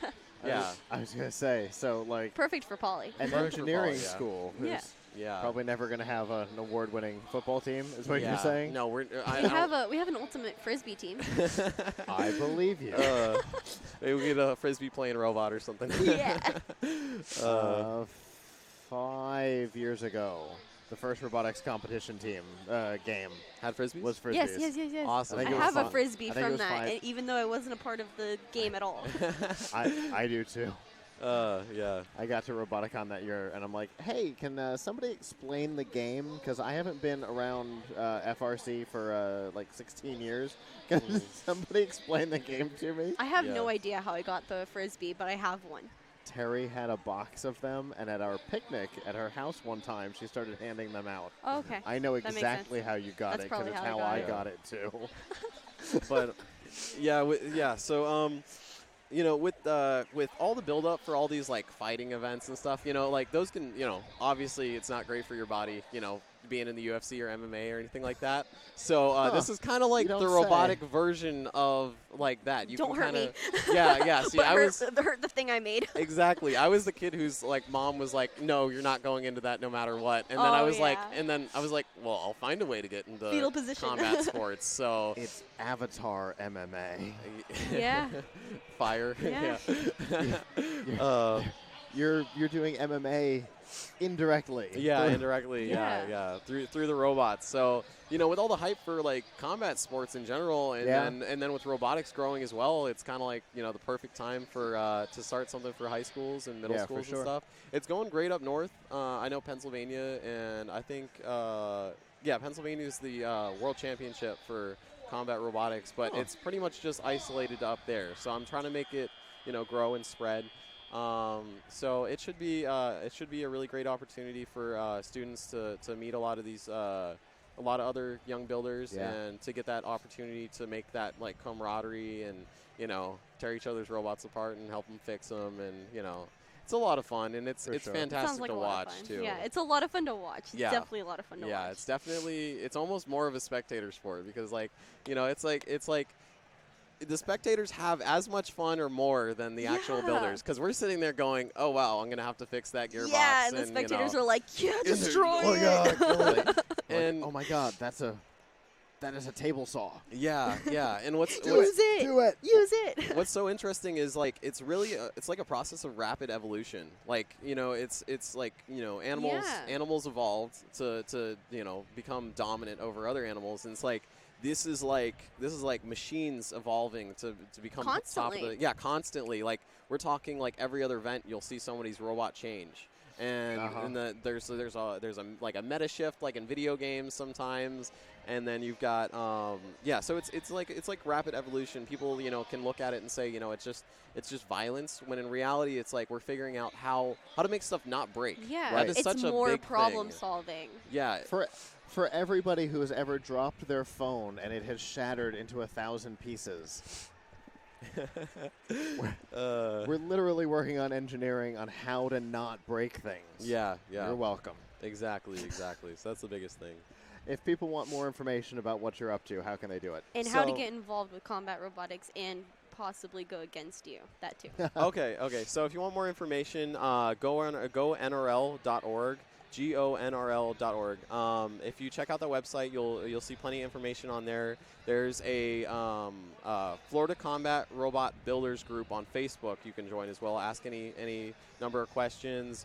You can contact me, J Rogers, JROGERS 5686 at floridapoly.edu, and that's my personal that's my student email, and you can contact me directly that way. And then if you just like to meet me in person or or work on or see an event yourself, you can go to Maker Faire Orlando in November. So November 10th, November 10th. So you can go online and check that out. And then Builders Database is where you can check out all the events that are happening worldwide, because it's all over the world. It's fantastic. Awesome. Awesome. Thank you. Well, thanks so much for coming and talking Thank to you us very today. much. I had a great Hopefully time. you'll continue to have fun here at the event, Of and course. your next 2 events will be successes. Thank you. Have a good one.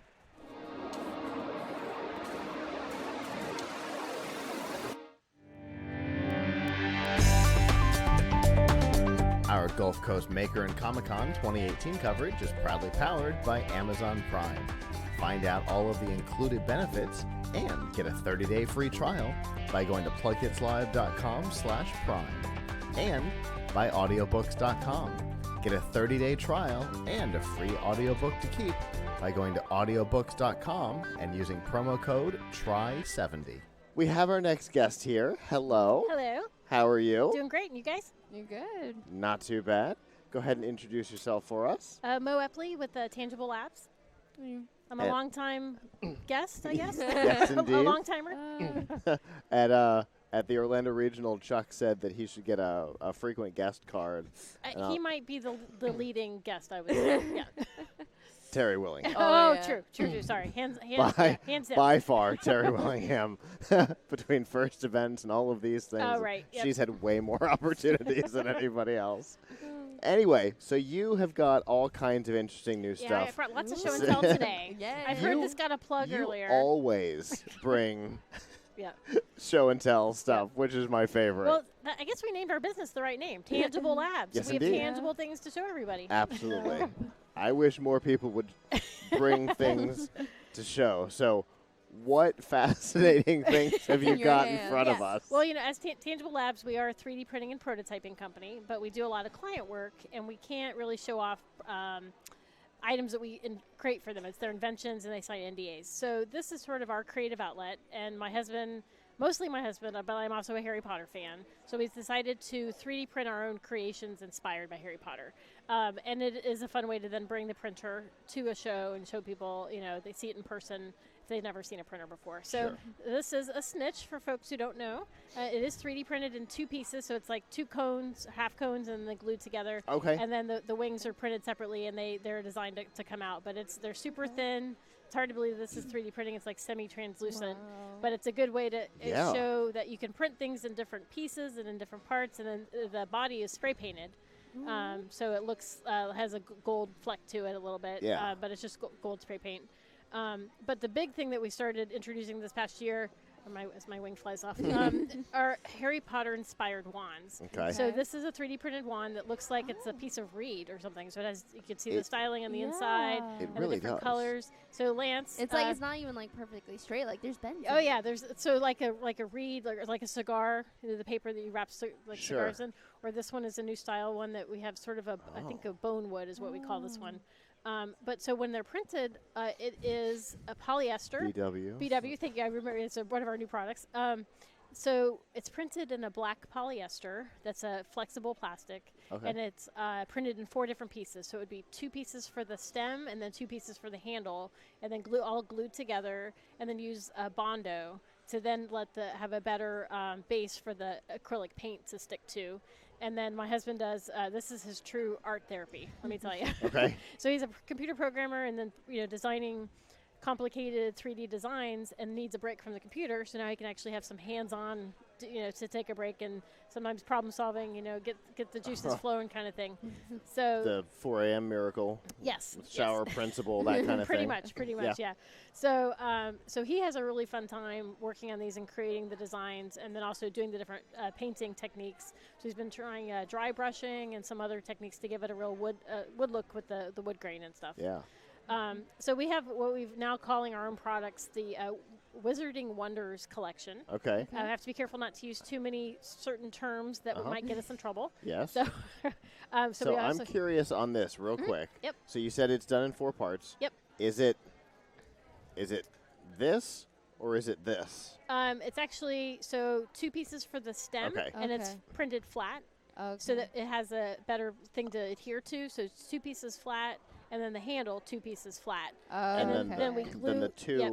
So the two doubles come together in the middle. Yeah, and so in this design, we actually have a little bit of a notch, so you can't see it underneath, but so it's not just a straight cut when we glue it together. Our first iteration. So this piece goes into a little notch bit, yeah. There would be a little somewhere. notch that would pop out.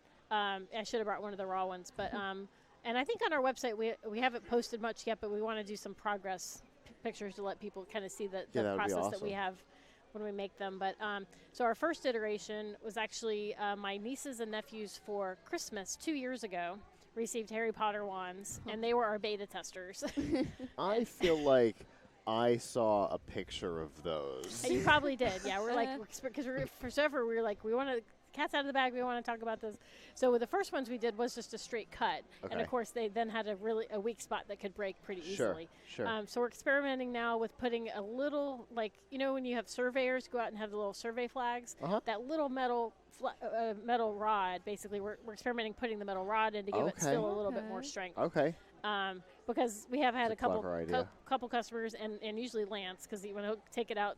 Like he'll have the wand in his pocket, in his cargo pocket, and he gets out of the car and he forgets that it's there until he's broken the wand a couple times. So, but we also want it to be a little more durable for our customers. But if they do break, they just mail it back to us and we fix it or we print a new one for them. Okay. So we're pretty flexible that way. But we have about, I think, 8 or 9 different designs, different styles. And there are the ones that it's the same Pottermore design. So true Harry Potter fans, go to Pottermore, fill out the survey, and it tells you, it signs your house and what animal you are and all that stuff. So it also will assign a wand to you. And we can print that exact wand. Wow. So, and how there's 3 different designs, and the handles are the same, and then what varies is the length and the color. And so we have like a chart where we can match the different types of tree, like the wood, based on the colors. And you said that he's experimenting with different types of painting, which means they're likely hand painted. They are all hand painted, which would mean that they're all unique. Yes, absolutely. So they are very definitely differences between them, and really we have the little labeling system. So BW1, this is the only one that'll ever exist like this. And once we sell this, we'll retire that number and just create new ones. Okay. So on our website and on Etsy, we sell the individual wands. And then the Harry Potter, the Pottermore wands, we can do the custom ones. Wow. Very cool. Yeah. So obviously we've got more stuff going on here. Yes. So our initial business is actually a creative agency called Mighty Mo Creative. And we've had that for about 15 years and started Tangible about 5 years ago. So we have a graphic design background, and being a fan of the movies and the books, Lance was inspired and decided to create some unique IDs and licenses that you would only get probably from us. So if you have a wand already, you probably don't have a concealed wand permit.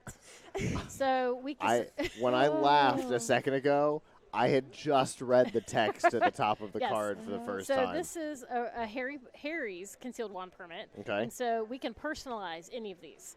And it's on a thick, it looks like a credit card material. So it's full color. So we have the artwork created ahead of time. You can either buy it as your favorite character, or we'll do personalized ones. And so on the ID, it just has his name and then what your wand type is. And then there's a spot for signature. So if you do a customized one, just, a Sharpie, the real thin Sharpie's easy way, and we'll add the photo. So we have other licenses include the Quidditch license. So, of course, if you're going to play Quidditch, you want to make sure you're licensed to play. We have the apparition license. So if you're going to be disappearing, you need to, again, this is all, and it's all managed by the Ministry of Magic. Okay. So, and we also have, let's see, what are the other ones? Student IDs. So you can do a Hogwarts student ID or a faculty ID. So perfect for cosplay, whatever you're into. Absolutely it is. And then we also have the Ministry of Magic ID, which is it's basically the wizard passport.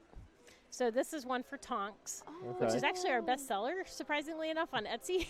And we've sold all over the world, like to Germany and France and England. But so, again, we would do them, offer them as the characters, or personalize it. We have a form on the website. You fill in your personal information, send us a photo, and then we ask what color you want, and we'll send you a stamp pad so you can do your own fingerprints.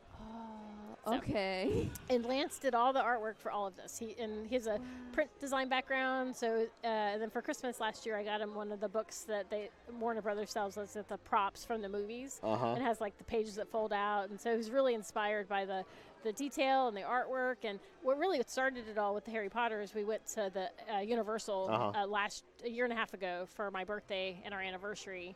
And Disney, they know how to do it, but I'll tell you, Universal knocked it out of the park with all the details with Harry Potter. Yeah. Between the two parks, and so that really kicked it off for us. Okay.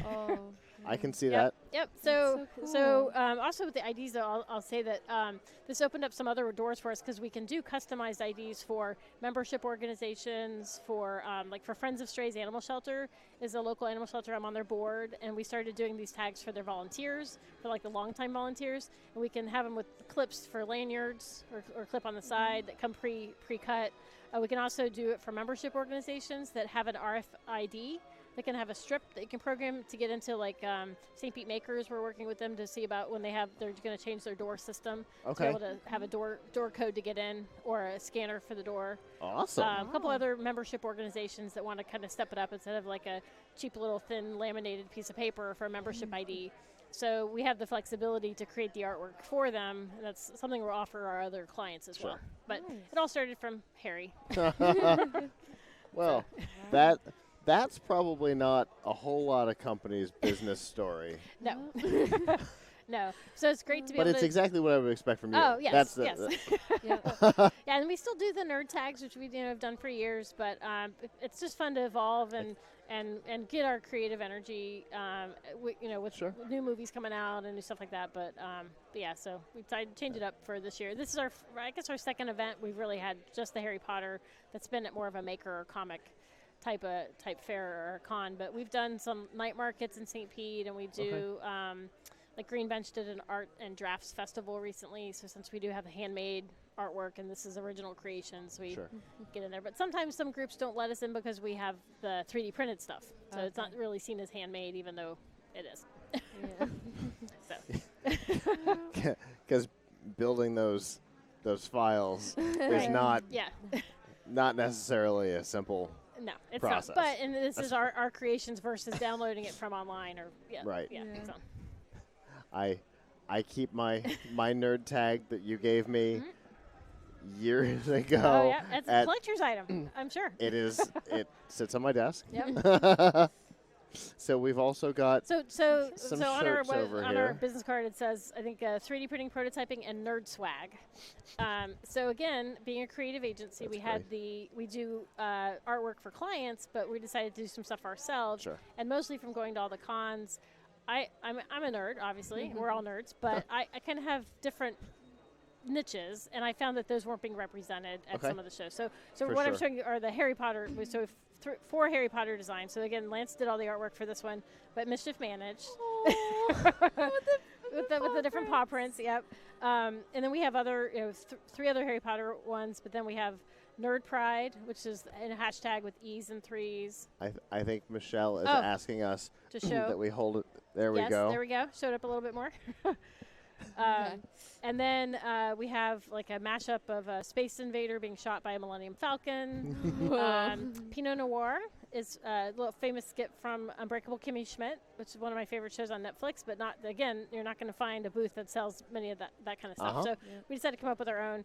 And then I'm a big animal advocate and animal lover, so we came up with this one this year. That's My Dog is in the Center. It's Trust Your Dog. It's kind of light. I don't know if you'll be able to see it on the camera, but it's basically really fine, cute artwork that I hired a local illustrator to design for me. Okay. So it's like a labby hound type dog. My dog's a type of shepherd, and then a golden retriever, and the text says "Trust Your Dog."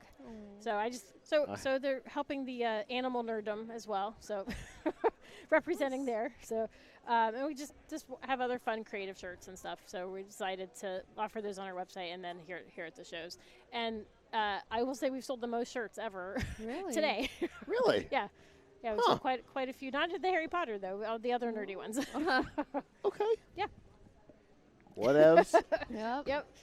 Yeah. You never know what an audience is going to look like. Right. It does vary. Yep. Yeah, so it's Even been sometimes from the same event to the same event, you can't predict. true, very true. Yeah, but we're really glad to be back at this event, and they've added some really great new features and all the activities outside and stuff. So it's been a great day. Combining the two events this year was awesome. Yeah, definitely key for sure. I think next year we'll have to put a little bit more focus On back the- into the comic A little bit, yeah. side. Yep. I think we lost a little bit of it this year, but I think the event has been great. Oh, yeah, yeah. It's so much fun, and I haven't seen anybody who's like, it's not for me. No, yeah, we've seen a lot of familiar faces, great to see old friends that haven't seen since the last event, and friends that follow us on Facebook and stuff who haven't been able to come in person. So it's been great to catch up. Yeah, for sure. Yeah. That's what this is for, about. for those of us who attend a lot of these.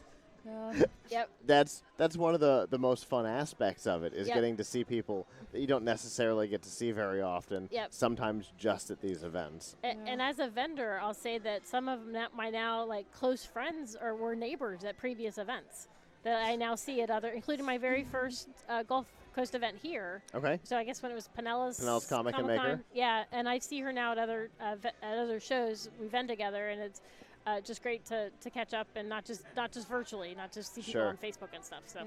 You were over in that corner. Yes, we were. Yeah. First time we've not been on that wall, in fact.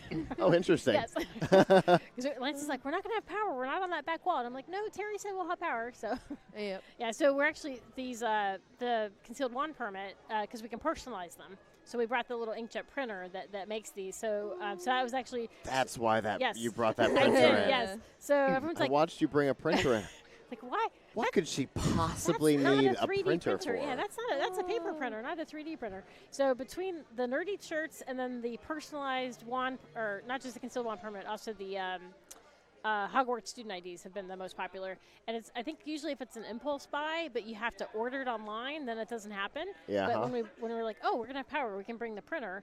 And then the kid turns to mom and say, Mom, can I have one? And she's like, and we're like, it only takes 10 minutes. They're like, okay. So we're definitely glad we brought the printer today. Yeah, that sounds good. Yeah.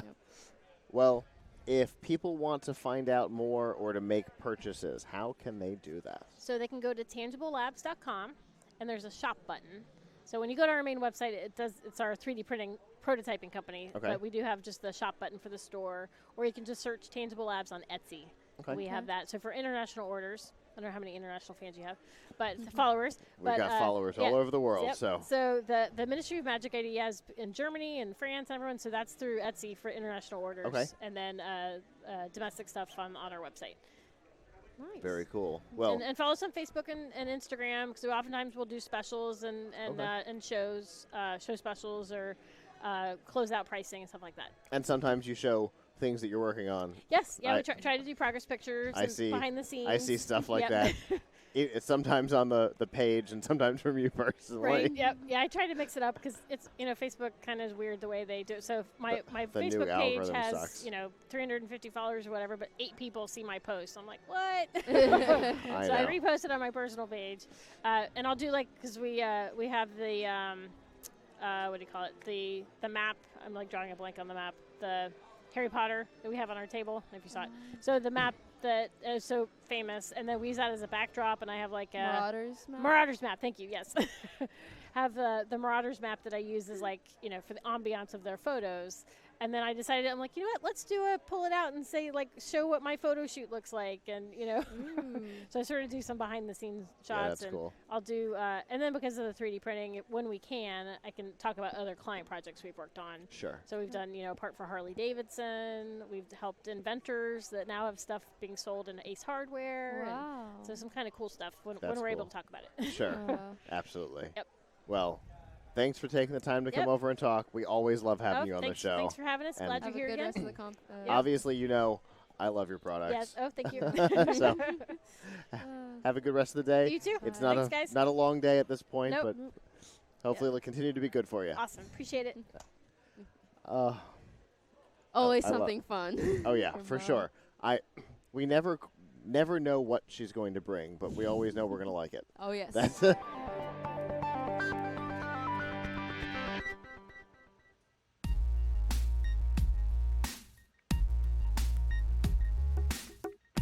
Our First Looks coverage is proudly powered by the Microsoft Store. Get your next laptop, tablet, Xbox, and more by going to firstlooks.tv/Microsoft. So our next interview is here. Hi. Hi. Can you please introduce yourself for us? I'm Chloe from the Tie-Dye Gummy Divas. The Tie-Dye Gummy Divas. Yeah. That's an awesome name. Thank you. Do you know where that name came from? Everybody on our team, they came up with a part they wanted to put in our name, and then we combined it. Okay.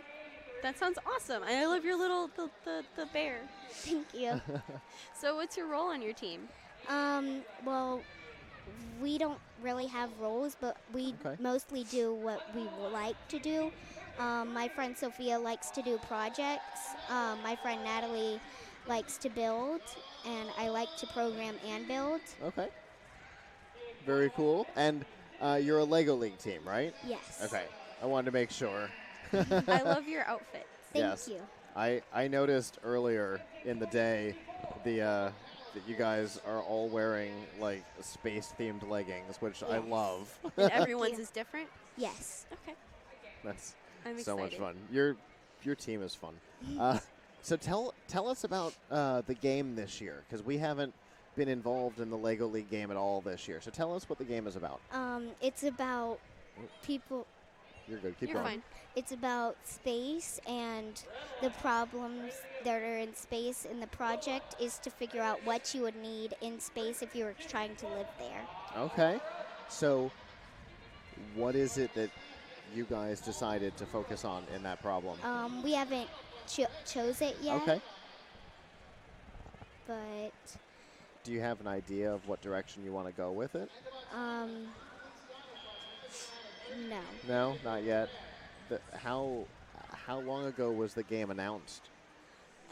It was announced around the end of this summer. Okay, so you've had it for a little while, but not too long. No. Are you like enjoying the game this year? Yes, it is very fun. Have you done any building for it? Well, we were building the robot 2 weeks ago, and my friend Sophia was building the attachments for the robot game. Okay. Very cool. So the game is revolved around space, right? Yes. What are your opinions on space? I think it takes your breath away, and figuratively and literally. So what do you think I is like gonna? this one. Yes. What do you think is gonna happen in the next 5 to 10 years in space? I think they're gonna find a way for people to live in space for more than a few years. Okay. So you think we're going to have any colonies out there? Yes. Yeah? Okay. I can see that. We were actually talking with a software engineer from NASA a little while ago about that exactly. And he thinks that, what did he say, sometime in the 20s that they're supposed to be doing stuff like maybe moon. colony stuff on the moon. And then by And maybe 2040. Yeah, maybe on Mars. Yeah. Oh, that's cool. Yeah. So, what do you think about the robotics that you're doing with Legos might be implemented in space? Well, it would help because they would need robots to make things happen. Like they would need robots to transport goods, maybe from Earth to the moon or Mars. Sure. Yeah, because the rovers are just robots. with a clever name, they're just robots, right? Yes. Okay. And then, maybe on the moon or on the surface of Mars, if you need to do something outside of your little dome, a person can't go out there. No. So you got to send a machine. Yes. Oh, I just noticed you were wearing a tiara too. Well, dang.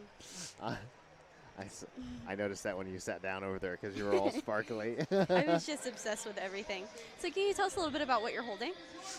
This is the Awesome Pit Award.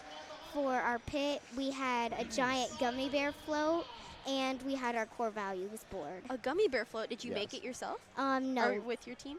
No. No. So you guys got a float. It's like a pool float, Yes. right? Oh. Yeah, with a little cutout in it to. Where'd you to find be that? Well, our coaches bought it for Okay. us. Well, that's awesome. I saw that down there earlier, and I'm like, I know what team that's for. Sounds like you definitely deserve that award. For sure. What's your favorite? Is this your first year on a Lego League team? No, this is my second year. Your second year? So how do you like this year versus last year? Well, I might like space better than hydrodynamics because it's more interesting. Okay. So you're not a water person. Not really. Okay, fair enough. You know who is? Who? Dean Kamen. That's why you guys had that game last year. Our boss is a is a hydrodynamics guy. Yeah. That's actually the thing that he's good at. You know those Coca-Cola freestyle machines? Yes. Yeah, that was his thing. Wow. Isn't that cool? Everybody knows him for the Segway, but I know him for the freestyle machine. And I love those. Yeah, me too. So the fluid dynamics thing wasn't really your thing. Space is your thing. What part of space really gets you excited?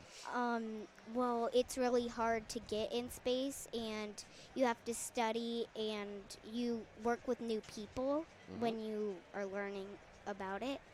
There's a lot of aspects to it, right? Yes. 'Cause you got doctors that have to be involved to make sure nothing's changing in you if you're in space for too long.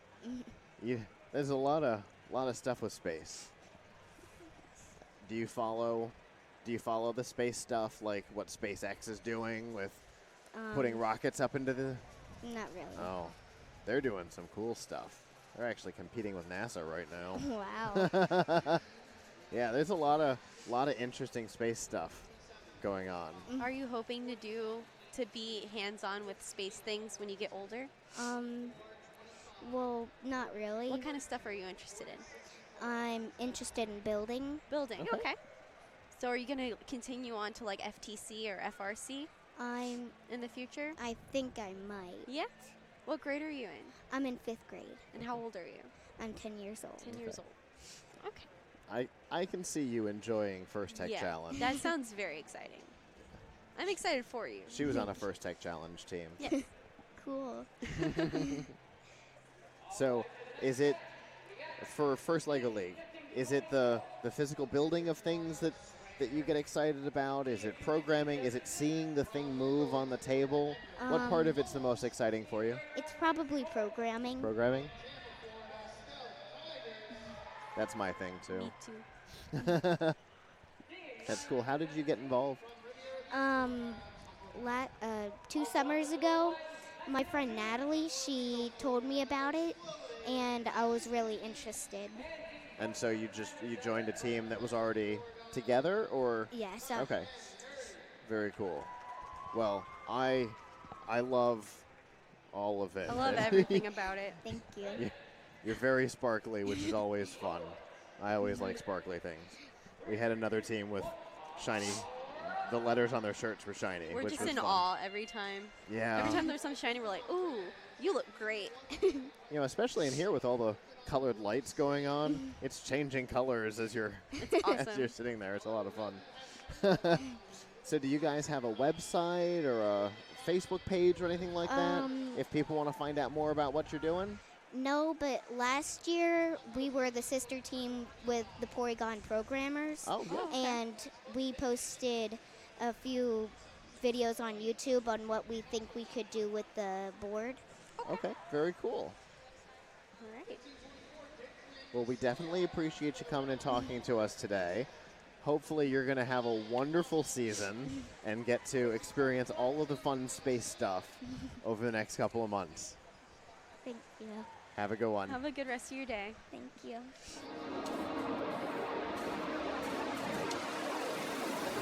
Goggles on and how to make toilet paper, and we're getting it. Then I have my robot, but I'll do it in reverse where I'm pulling the toilet paper off the robot, but I'll run the video as if I've just made this cool toilet paper, adding to the rolls. There you go. That would be awesome. That would be great. How to make toilet paper 101. when it was. Love it. They had a That'd be good. video. That's good. And think about too, when you do your live stream, if you have something about your company on there somewhere, right? So people can see it. Yeah, that's fine. You know, because we're going to talk about each of you, you know, at some point as we're doing this about how we're related and how we work together. So if you got a Vista thing in you, if that's what you want to promote, stick some Vista stuff in there. You know, and US Auto Training, put your book out. It doesn't matter. Just put some stuff out there so people can see it. Because this is as much about highlighting each of you and how we all come together with all the different things we do. So that's what AMRoC's about, right? It's, you know, it's about, you know, being a place where everybody can bring what they have and their expertise to the table to create something better for everybody else. So, you know, that's how we roll. Cool. Never know. I wonder. I look at those rolls would fit on a pulley. What's that? On a pulley? A pulley, yeah. Oh. Yeah. Oh, it'd be cool. That's a cool idea.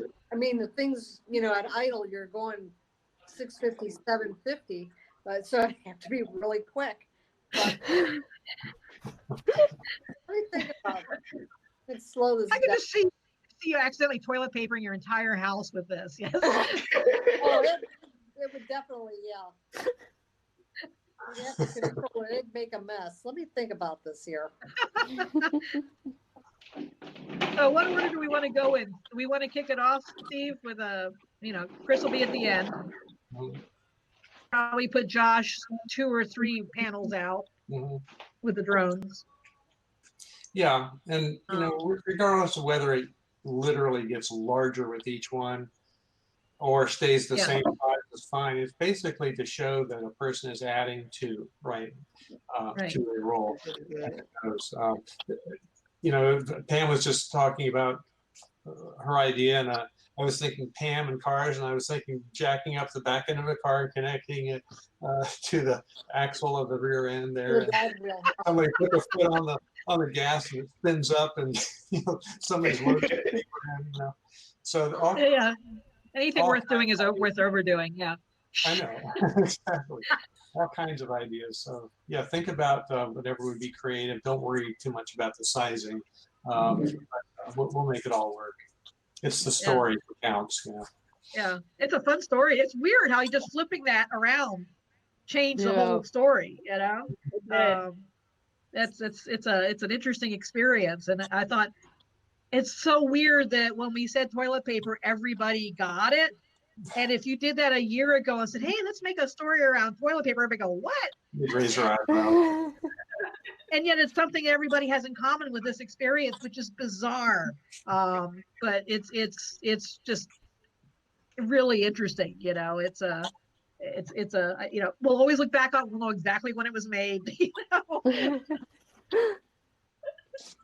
Rosalind will look at you and go, "Mom, why did you do this to me?" She thinks it's hilarious. That's where she is. She's working on her Lego robot to bring toilet paper to her. Oh, that's awesome. Yeah. That's perfect. It's fantastic. Yeah, so we can put you in the middle somewhere, a second or third frame, you know, and that'll give, you know, that because it'll be still small enough to move on a Lego robot or something. I think that'd be really cool. Okay. So this is gonna be fun. Yes, it is. It is. Great. How are you guys gonna? What are you thinking, Marissa? I'm either thinking of like doing the same video game idea, but with Mario and making the toilet paper like eat a mushroom, and then making just like then it just like is bigger. That's good. So we can put you right. Actually, that'll feed really well after the Legos. That would be. Yeah. That would be cool. Because I put the first Vista right after the Legos, right? Yeah. Yes. Okay. I'll make it out of Legos. I have a big tub of Legos. I'll make the set out of Legos. Oh, that's cool. Yes, Steve. Yeah, the hospital where your mom is at just called, and I told her that you were on another line, and then she said she'll call back in about 10 minutes. That's fine. So, I'll get it. I'll pick it up. Yeah, my mom had tested. I think I said before, my mom tested positive for COVID in Miami, and she's been hospitalized for the last 3 weeks. And she's 80. She's strong as a horse. She'd never let you know that. She's like always a hypochondriac. Oh, I'm on death's door. It's like, you recovered from COVID. You could never tell me that again. But so they won't let her out until she tests negative twice. And they've been testing her every single day. There's Scott. Okay. Oh, we can ask them questions. She's tested positive every single day. Hi, Scott. We have so many questions, Scott. Are you looking at us up there, or can you not hear us? He's looking. He's muted. All right. So she's tested positive every single time. She tested negative once, and then she tested positive again. And it's like, well, do they have to be? She's like, do they have to be consecutive? Can I do like best 2 out of 3? You know, and so far they're saying it has to be consecutive. So every day they do a brain swab, you know, because they're doing a nasal one. She hates it. Yeah. And she's like, they're like scraping her brain pan. And then every day they do that, then she comes back and, you know, it's been positive again. So, but you know, it's so they keep calling. The hospital's great. They call every day. They're really helpful and they're very communicative, much more than the ALF she was in was. She's in that one that was in the news in Miami, the residential plaza, which is like the biggest one in the state. Oh my God. 300 residents, 150 staff. So it's huge. Wow. Yeah. So hi, Scott. Hello. We have questions. There you go. Okay. Okay. We have questions. So our biggest challenge, we have the story worked out, more or less. We have our panels and our acts, our scenes. We've discovered that whatever platform we use, the screen appears differently to everybody on there. So we need a director for the final cut. The final one may not make any difference, right? So for the final video submission version, we might just be able to do our individual scenes and then you stitch them together if you're willing and able to do that. And then we submit it that way. We do need to do a sort of a live reveal on Sunday. So if you could be our director for that and just tell everybody who's next in line, sure. We could make it work for just a visual fun thing. Enough to give them an idea and then tell them it'll be, post-production perfect. Did you get a chance to look at the flip script? Did I? Yeah. No. Oh, okay. We changed it from going from a full roll to an empty roll at the end to a starting with an empty roll and making it a full roll at the end. Okay. So it's it changes. I see a message from you to that. Right. Yeah. So it changes the whole script and it changes the whole tone of it. And it just, we were saying it just puts a more, kinder, gentler parable of our times in place. And it's more fun to do. It has a happy ending. Right. At the end, at the end, Chris has, you haven't seen it yet. He and Brett ordered industrial toilet paper from McMaster Card at the beginning of all this. And he has a toilet paper roll that is, what was it? It was like a foot and a half tall. At least yeah, it's massive. 2 feet in diameter. Okay. So we're going to end on his frame. One of those ones for like the airport. Yes. Right. Yeah. Okay. So the idea being, as we go from frame to frame, each person is going to have their own way of adding more paper to it. And during this intermediate time, we'll each come up with our own method of adding paper to a roll that we'll be able to put on the screen. And then I think when we do the live, or not the live over the weekend, but the final video, it would be nice to do it all in one take, just basically recording off the screen of each person using their own method in sequence to add more to that roll until we finally get down to the end with a huge roll with Chris.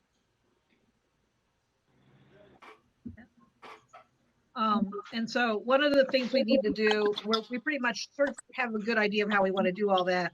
One of the things that is part of the experience is live streaming the build and design process throughout the weekend. And so we looked at doing live stream from Google Meet and you can do it, but only if people have a Gmail account. It says, oh, it'll stream to 100,000 people. We were playing with it. I sent Steve the link. He was logged in under his regular Gmail account. He could not see the video. So you have to log in. It's useless. Control the live stream. In and fairness, have some. In fairness, Yeah. Google Meet until let's say Saturday until Thursday, was locked behind G Suite. Right. As of yesterday, it no longer is. It's now available. Right. Which is a big difference. But we still couldn't do it. So we can. Okay, so maybe we can play with you on some of this, but the goal was, what I wanted to accomplish, I don't know the best way to do this, is to have live stream throughout today and into part of tomorrow, where each of our members can sort of log in at assigned times that we can work out, have about 30 minutes where people can watch what they're doing and they can talk about who they are, what they do, what their relationship is with AMRoC. Talk about Bits for Bots, talk about, Vista, talk about US Auto Trading and so forth while they're working on their project. And so people get to see all of the team members doing their thing, which is part of the experience, right? And talk to people. And when we're not on, to be able to stream, Roboticon stuff, first looks, interviews, whatever we want. And I don't know how to do that. I don't even know if that's a reasonable thing to do with a live stream. So I can do that. I defer to you on that. I figured you. The studio software that we use has a call-in feature where you just have to be able to go to a URL in your browser. And if you can hit the URL, it'll just like Google Meet, right? It'll fire up your camera and your microphone, and I can bring that in as a feed. And then when we're not doing that, I can put it to video. And I've got several years worth of Roboticon video on the studio machine already. Plus I can pull first looks videos into. Could Pam and Larche send you some videos of some of their stuff that you could add in there? And Camper Drones. Okay. Of course.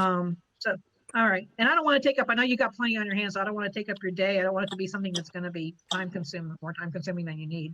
But it's not terribly time consuming. I just need to know when people are going to go live so I can go switch to their input. Other than that, Okay, so we need to be able to provide that link, whatever that live stream link is going to be, to the deconstruction people, and they embed it on our page. We can stream to anything you want. Okay, so they've got, I think theirs is a WordPress site or something, but all we need to do is give them the link.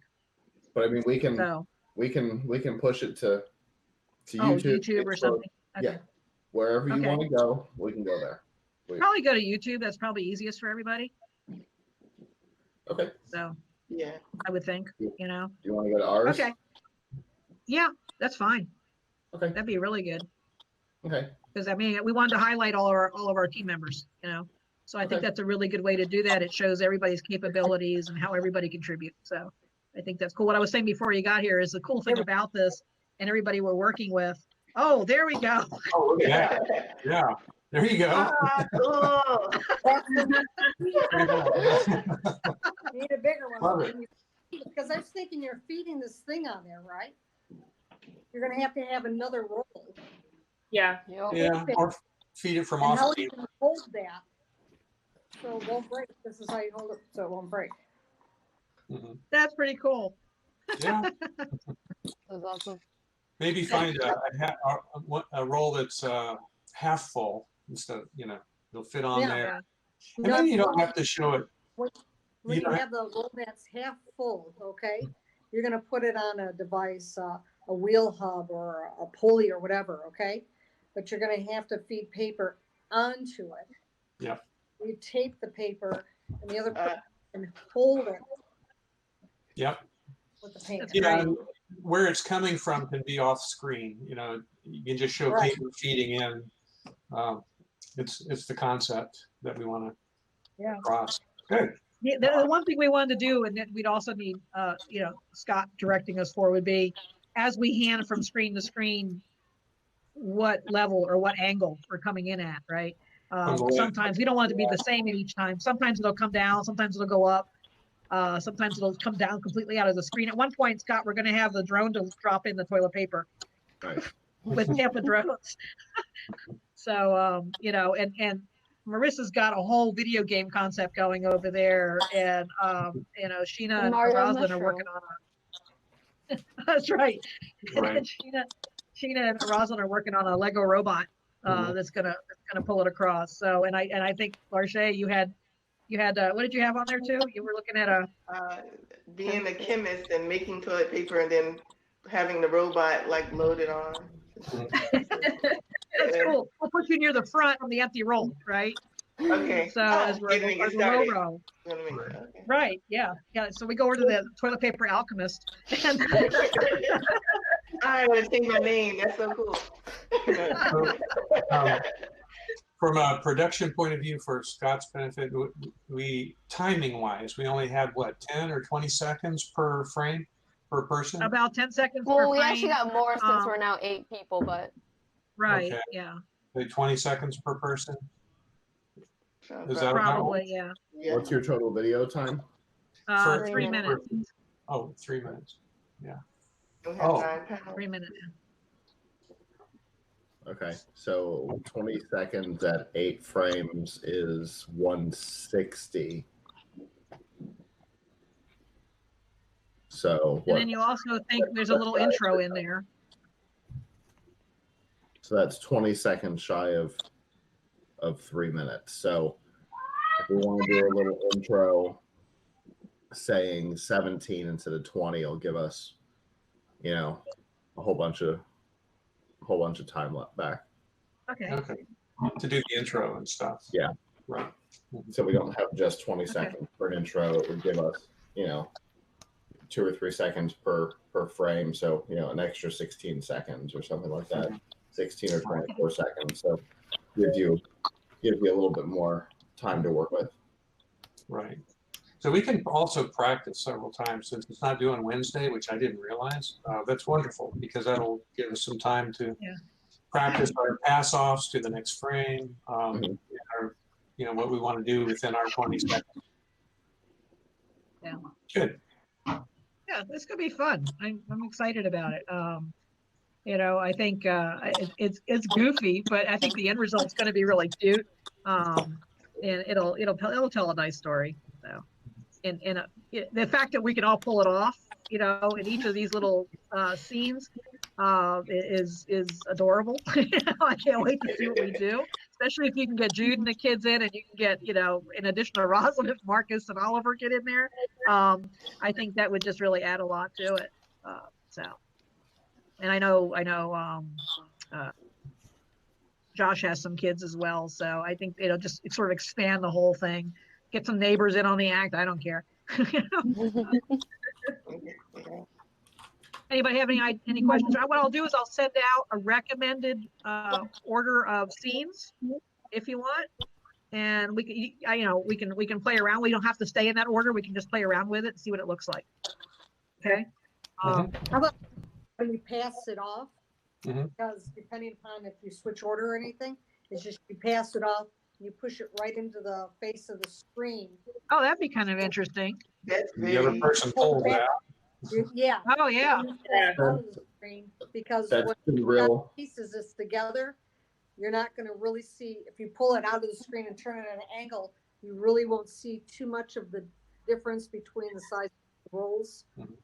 Until That's been a real popular production style lately. And it works real well.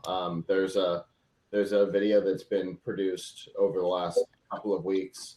It's been like this epic fight scene. I haven't seen that. The last version of it that I've seen is 11.5 minutes. Oh, wow. And every panel is about 3 seconds. Oh, wow. Wow.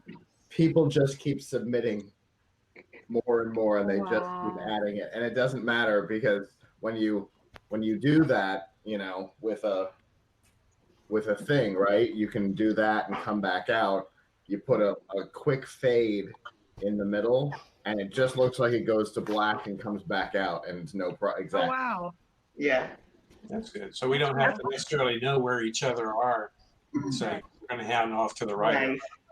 Right. Nice. And it's I don't know something that people what would be familiar with Mm-hmm. because it's trendy. It's real popular. Right I didn't know. Okay. So we That'd be can fun. into something that's real popular right now. That's a good This idea. is why we have an awesome production editor, production lead. This was Pam. I know. Yeah, Well, that was a actually, good she's job, over. Pam. She's over here. So we She's can over start out here.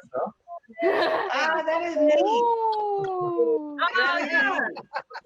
That is different. It's an and easy crowd to that was please, cool. you know. Wow. We were doing the Brady Bunch last night, Scott. Yeah. That was fun too. Yeah, Pam was identifying us by our Brady Bunch names, so. You almost got her to spit that out. That was fun.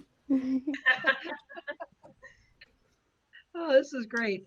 All righty. Well, I just need a link, Scott, for whatever we want to put on for a YouTube link that I'll give to them. And if you want to get the Discord, if you want to get on the Discord group, it's a good place because they have an announcement page where they're asking where they put all the technical stuff. So I can send you that link again if you want to bother. I can just send the info to you. But we just need to give them a link to whatever whatever our YouTube page is, and then tell them when we can put a placeholder on it for now, and then start streaming maybe in after lunch or something, or whatever anybody wants. So, and I've actually recorded these sessions. We can even throw these sessions up there. They're fun, and they show the whole, they show the process.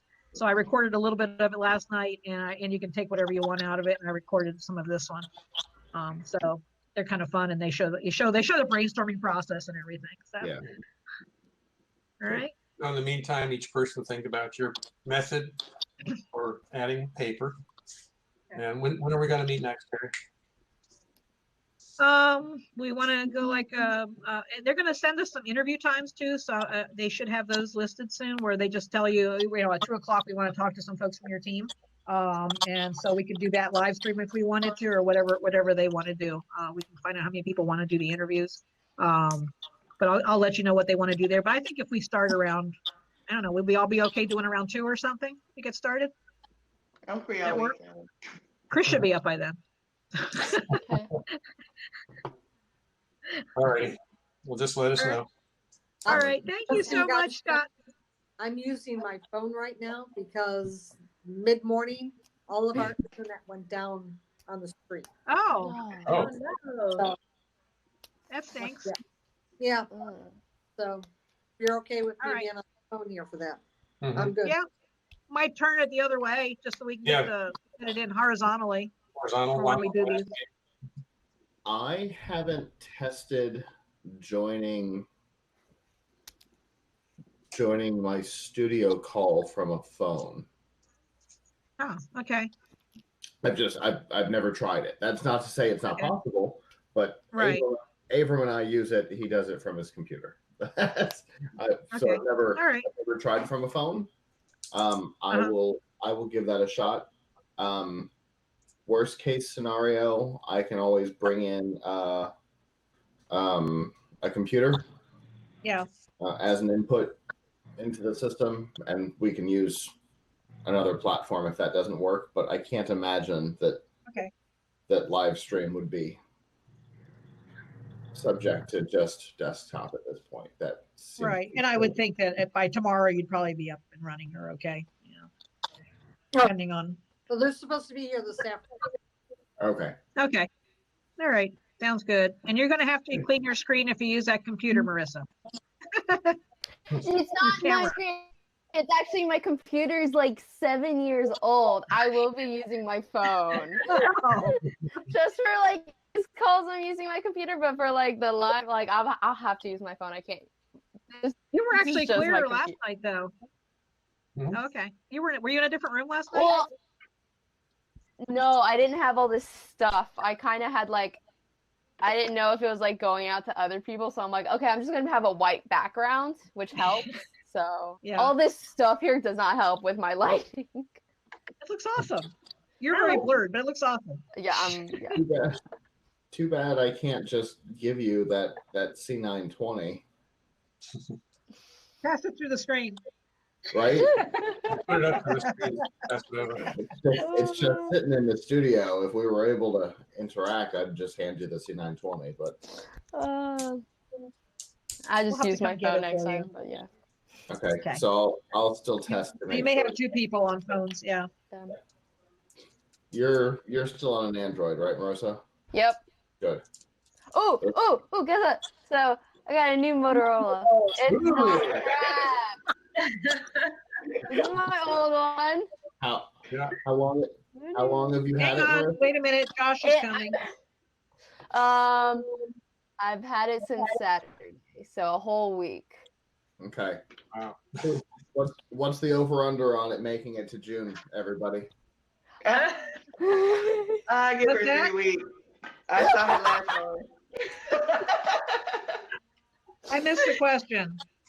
I Marissa. have a screen protector. Marissa has a brand new phone. First time without a ever. touch So screen, and I asked what the over/under on it was for making it to June. I kind of wondered that too. I'm hopeful. She said it's got a protector though. Yeah. I think it needs a cage. I think you need to keep your phone in a small cage. OtterBox stays live. I'm saying. Yeah. She needs 2 OtterBoxes. Just She should be like the cloud. OtterBox testing lab, you know? Marissa knows one of the guys from OtterBox. Yep. And then he saw my phone, and then he's like, "Why Motorola?" So apparently Josh went to the wrong link. He went to the because he's following them on Discord, and they posted a link for their own meeting this morning. And he went to that and he says, "I went to it, but it's just a bunch of people doing yoga. Where are you?" Oh yeah. I saw them. Yeah, they early morning this And I yoga. said, no. Check your email and go to the Google Meet URL. So he may show up here in a moment. Like, did you do your yoga? You know. Gotta get that morning exercise. They have all this weird stuff lined up throughout the day. So they've got the entertainment, which looks very bizarre.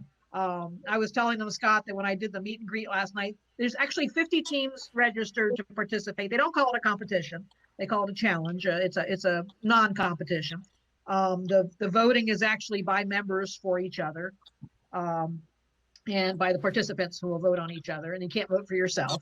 So kind of a neat idea, and it's just a shared global performance art. And so they've got teams from Australia and England. Only about 25 actually submitted their team profiles. That's why there's only that many on the website. And of those, when we've done these in the past, it usually drops down to maybe a dozen or 20, who will actually complete it. So, the more interactive we are with other teams and with the public, the more fun it is for everybody and the more fun it is for us, I think. But the teams last night were funny. So there's like a lot of families that are just doing it on their own. And there was this one lonely actress. And if you go, you can check out her page. She was narcissistic for the win. It's like, and she was like, I can't find out why people won't play with me. I was like, okay.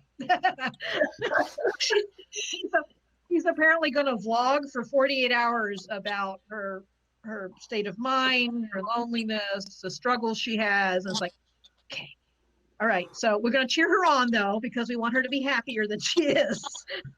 Yeah. I have a question. If they're not looking for any winners, and yet they're voting, They are. What about that guy from Atlanta who they said was top? Because in past years they have done awards. So they change it up every few years. They'll do it this way. They don't do it all the time. It's a creative company in California, like a art and marketing company. And so they just do this. They fund it themselves, or they get some sponsors to fund it. This year they didn't want to be competitive. Obviously, they don't trying to do more because of the current situation. They didn't want people to be set against each other. They wanted people to play together.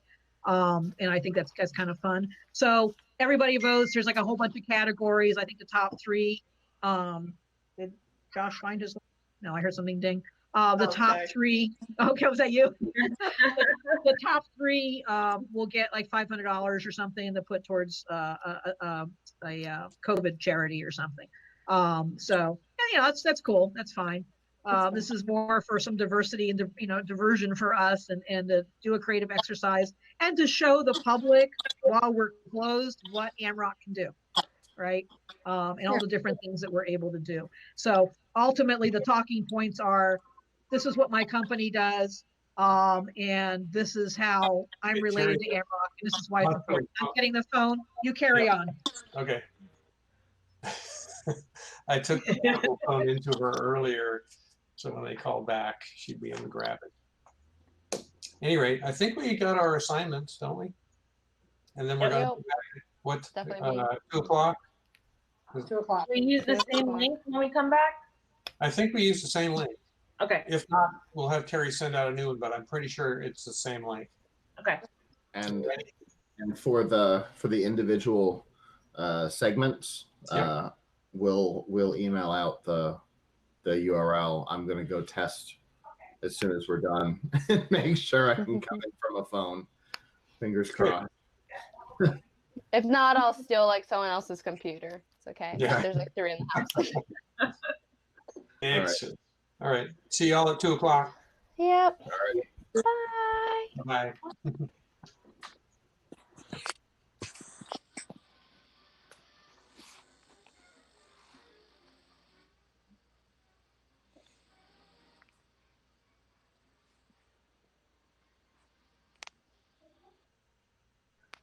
Okay. Come on. Stupid thing. Come on, stop this.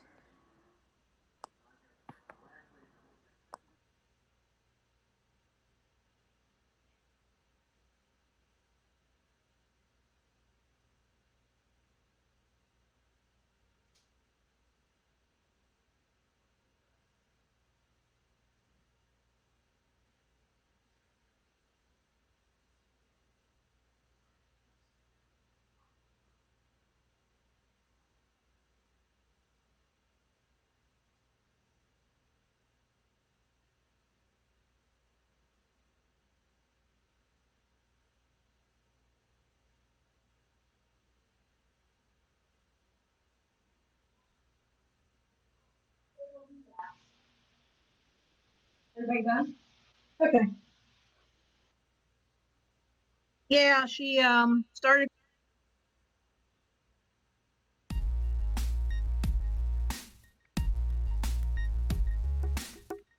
Our First Looks coverage is proudly powered by the Microsoft Store. Get your next laptop, tablet, Xbox, and more by going to firstlooks.tv/Microsoft.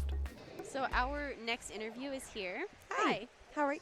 I'm good. How are you? Fantastic, actually. Really? Yes. That's awesome. I get to rode a Roboticon. Hello. Exactly. We're excited too. But Fantastic's a good place to be at 4 p.m. Yeah. on competition day. Oh, yes. So that's We're still going. Yes, Till indeed. what, 8 o'clock tonight? Oh, you're right. Yes. Can you please introduce yourself for us? Hi, my name is Daisy Jones. I'm the South Florida Regional Partner for First LEGO League and First LEGO League Junior. Oh, okay. Yeah, it's wonderful. So what kind of responsibilities do you oversee?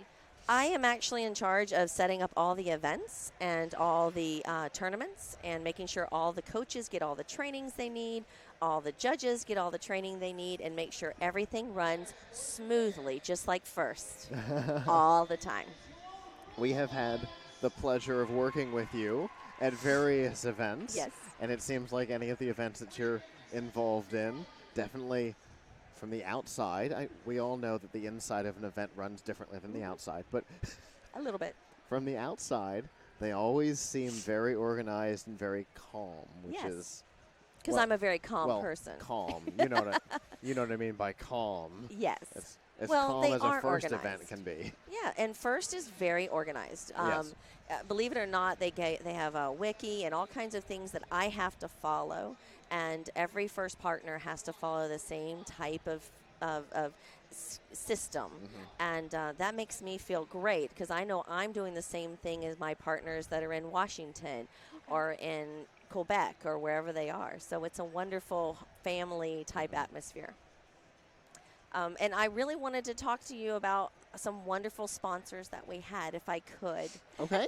We are very, very lucky this year to have a sponsor that is with Netflix. There is a Really? television show. I know. There's a television show called Reboot, The Guardian Code, and it's all about coding. And it takes high school kids and they fight these hackers, and they are amazing. And they are actually part of our first family. So I, wanted to make sure that we got that in there so that, they know. They sent out a press release, and it's all about congratulating all the first LEGO League teams and first LEGO League Junior teams and first competition teams and first Tech Challenge teams. So they're really big supporters, and it's all about coding, which is what we do. And then our other sponsor is Infento, and they actually use, I know, I'm a big fan. They actually are using a whole system where it's kind of like an adult size erector set where you can build things that you can ride and do. And I'm actually, don't tell anybody, I'm actually in the process of making a first Tech Challenge team using Infento. So, at this season this year. Well, we didn't tell anyone, Okay, but you thank did. you. Don't tell anybody. Okay. It's okay. All right. I'm actually really excited about that because I Yeah. think it's a great sounds marriage very between what we do on our sponsors and how we can support our sponsors Mhm. and first, my two Yeah. favorite things. So I really am so thankful for you guys doing this for us Yeah. and, spreading the word of how much FIRST means and Roboticon because it really is a very important event for us. And I drive all the way over here from the other coast because I think you are just amazing. Where are you from? We're in West Palm. Oh, okay. Yeah, I'm South Florida, so Yeah. I get from Miami-Dade all the way to Indian River. That's my area. So Oh, yeah. I know. That Super. sounds awesome, though. we love all of the leagues. I know. And Equally. and But mine's better. We're a little competitive, I have to tell you. in fairness, And I little. meant first robotics competition, first tech challenge, Oh. first Lego League. Well, I've been involved in FIRST for 22 years. So my husband actually started Spam 180 back in 1997. Woo. And so, yeah, this has been an amazing opportunity for us, and our whole family does it. So I'm thrilled. So you've known about FIRST for a very long time, Yes, right? and I love it. Have It we sounds like you do, have we definitely. done this before? Were you part of the conversation on who had been around first the longest? I am one of them that has been around the longest. And there I was is- on a team in '96. I know, and we talked about that. But yeah, 42. I know, but I'm an adult, and you were a child then. So Fair enough. Fair enough. But yeah, there's a couple of mentors on Team 86 that I think beat us both. Yeah, Team Resistance has a sponsor that has a mentor that's been here since Yeah. 95. 96. Yeah, something like But that. they're so close. Yeah. I know. And have been It's almost like consistent. it's almost at the table at Thanksgiving. You're waiting for them to go away so you can be the next. You can be at the adult table. Oh my God. But they still hang around. It's like, oh my goodness. I know. It's okay. I still adore them. I love them all. And we learn so much from them. Right? It's Yeah. because I have a break in my time in the middle. What, you haven't done this forever? I don't No. Okay. Terry got me back actually. I know. And so obviously having to pick back up, having the Mm-hmm. people who were either consistent or were around during that gap time Right. was huge for me. Right. Because so much had changed in the So time much period. has changed, Oh, but yeah. so much has stayed the same. Yes. The same feeling of family, the Yeah. same feeling of like everybody's here to support you is huge for us. Yeah, for And sure. So thank And you. the growth is absolutely amazing. Yes. And we're getting bigger. Oh, Our yeah. first Lego League Junior right now, I think, is tripled what it was last year. Oh, yeah. Tripled. And that's what we were talking What? about earlier. Lordy. I know. It's We're getting taken over by 5-year-olds, but I'm okay with that. It sounds amazing, though. That's their future. That's my future, so I Fair love enough. it. So thank you. So, what are your responsibilities here this weekend? I am a vendor, so I'm actually Okay. in charge with Green Mouse Academy, which is our affiliate partner for South Florida. Okay. And they are actually having a booth here, and we're demonstrating and showing all the things that our sponsors have been giving us with Reboot and Infento. Very cool. So, yeah. And I love that Infento has gotten heavily involved. We had them at Gulf Coast Maker and Comic-Con this year. Yes. They had a whole display outside, which was Yes. That was in St. Pete, right? Yeah. Yeah. In our line of view from where our studio was, we saw them all day long. I We're know. like, but they're so close and we can't go interact because we're on air. Yeah. But they're a lot of fun, and Yeah. it's for anybody. And we actually had a young lady who has autism, and she has like some movement problems. Okay. And so her mother was telling me that this would be perfect for her because they can actually make a bike that has an arm that actually fits her arm. Oh.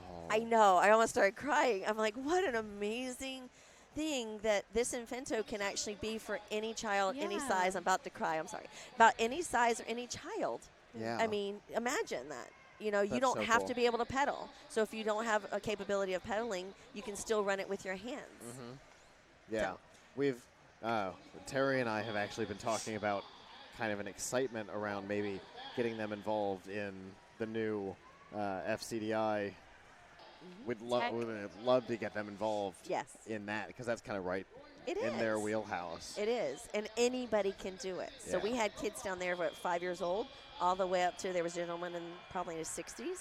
It was, no big deal. They could do anything. And everybody looks at it and goes, that looks like fun. Oh, yeah. And that's the thing. Not everything has that capability. I'm now distracted by the purple screen above us because I'm waiting for the text to show up. Same. Anyway. It's okay. I'll focus for you. It's no big. Oh, my goodness. I created the graphic. You would think I'd remember what it said. You've had other things on your mind. It's okay. Like getting the graphics to show up. Oh, there was Green Mouse. Yeah. Yes, Green Mouse. That's awesome. We're very excited. It's a little mouse that could, so. And I love the logo. Yes. Yeah. We have a really wonderful group of people, and they make my life so easy and my job a blessing. So really thrilled. Isn't that the best case scenario? Yes, it really is. Because I'm a teacher, and I can teach anybody, Okay. but to teach people and have a good time when you're doing it is just a thrill. Did you see it? Not yet? No, they're like, I think they think that there are people up there because we're all looking up there. So they're like, stop. Because we're looking at we've the been screen. using that kind of gesture to let them Yeah, know to that let there them are know that people there's up here people when up there there, aren't but there's supposed to not be. people up there. So they It's keep the- thinking that we're I love you guys. You're amazing. stop staring off into space. They made a sign that They says stop did, staring. really. FCDI, Fab Lab, and Robotics Fab Center. Lab. Ooh. That was the word I was That's looking for. Nice. Okay, I approve. That's approvable. Yes. Yes, and I can't wait to come and play, and we'll definitely bring Green Mouse over, and Awesome. we'll do some fun stuff with it. Awesome. We're going to have most of a first robotics competition field permanent. How I cool heard is that? So, and then you can also get the virtual reality field from last year. The Oh. Power Up has all VR, and you Yeah. can actually do VR while you're on the Forgot actual about field. I love all the new age VR technology Yes. that I'm not necessarily a part of, but I love that it's there. I just like saying the word and actually knowing what it means because I'm old and it's just kind of one of those things. VR and AR are just really amazing, and Well, that's if you like the new age stuff. If you say it with purpose, like you know what you're talking about, people's like, oh yeah, That's good enough. Yeah, it's good enough. And it's a whole lot better than like the Nintendo Virtual Boy. Oh. Where 60 seconds in and you'd get sick to your stomach. Yeah. Yeah. Please don't do that one. No. But that's okay. The VR one with the Power Up game is amazing. So you Okay. could do that one. I had forgotten about that. I knew it was out there and I had totally forgotten about it. We did that actually when we did summer camp, and it was the kids loved it, and I it was bet. so inexpensive because I didn't have to get the robot out or a field. But now you have all that, so you can do everything.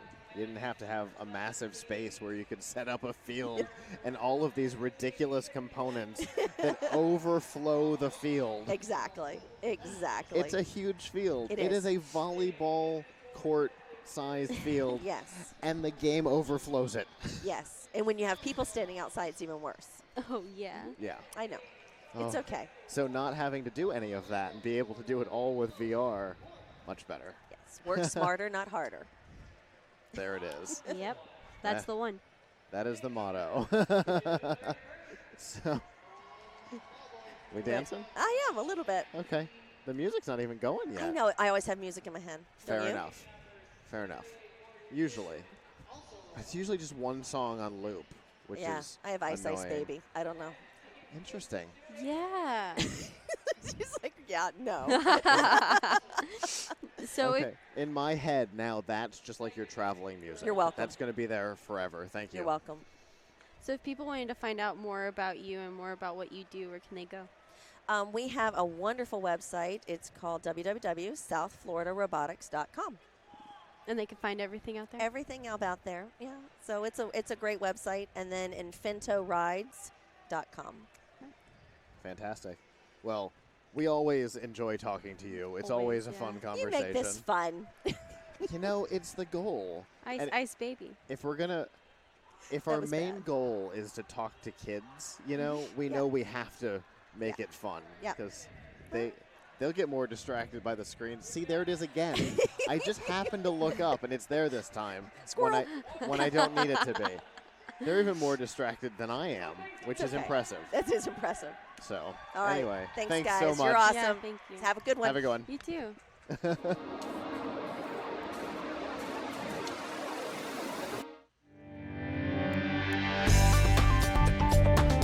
Our Gulf Coast Maker and Comic-Con 2018 coverage is proudly powered by Amazon Prime. Find out all of the included benefits and get a 30-day free trial by going to plughitslive.com/prime and by audiobooks.com.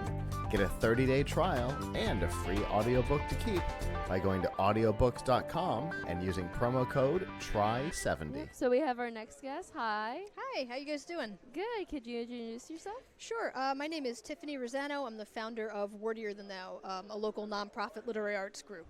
So here in the Tampa Bay area. Okay. So you and I got to speak a little bit earlier. Yep. And I am super excited about everything you're doing. And I have to say it that way because you're doing a lot. Yes, we have quite a bit that we take on. So we've been around for about 5 years now, and we started as just a very simple, only one event, storytelling and prose only open mic series. No poetry, no music, just stories, just fiction, true stories. And from that, we've grown into, depending on the month, we do anywhere from 8 to a dozen events a month. Wow. So It's so many events. There's a lot. I think about how many events we do, and it's not that, and it's exhausting. Well, it's fun, and they all kind of tap into different parts of the literary community. We kind of come at it twofold a little bit. Like, we're really there as a support system for authors, and there's just like a huge amount of writers in this area. It's pretty amazing. Like, very talented. Lots of local books to check out. So we try to give them new events to present their work, to showcase their work. And we also try to draw in people who wouldn't normally go to literary events. Okay. We try to make them a little bit more engaging, a little bit more like entertainment, like a night out. So I can't even tell you how many times we've done an event and I've had somebody in the audience turn to me and say, "Oh, wait, this is a literary event? I had no idea." And that's kind of what we strive for. It's kind of like, when you have kids and you sneak the vegetables into the tomato sauce. Oh. So we do a burlesque show and we sneak the books in there. Banned books burlesque is one of the things that we do. So we try to get people excited about. Which is something that I love. It's we go to a couple of events that have like a cosplay burlesque, but the super niche. I love that. People get really it's one of our most popular events. We do it twice a year. And the performers, they go all out on their costuming. It's been, we've had fake peach heads I was telling you earlier, for James and the Giant Peach. We've had somebody a couple of years ago did 1984, and they built themselves like a camera head that they wore over their head the entire time.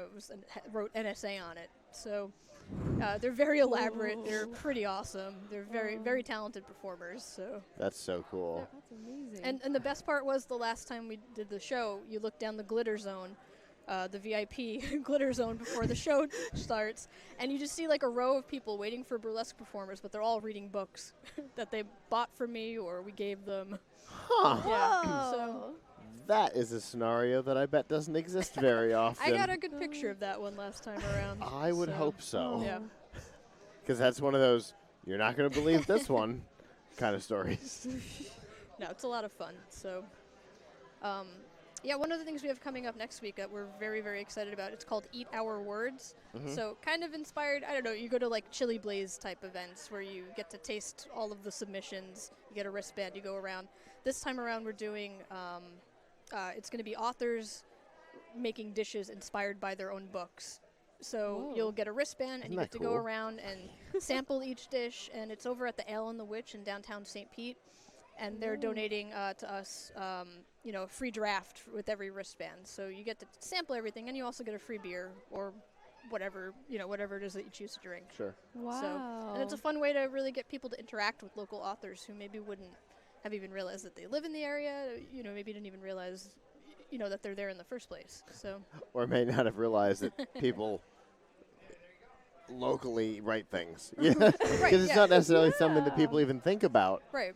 Because you hear a couple of author names over and over again, and that's right. Yeah. Publicly, that's about all you hear. And it's so. funny because we've probably worked with like hundreds of different local, when I say local, Tampa Bay area authors over the past few years. And, you might get the average person going out to a literary event that's somebody like a Stephen King or somebody like that. They know that name, Sure. but they don't realize that there are some very good authors right in their own backyard that are, writing in those same genres that they Sure, that they absolutely. enjoy. So.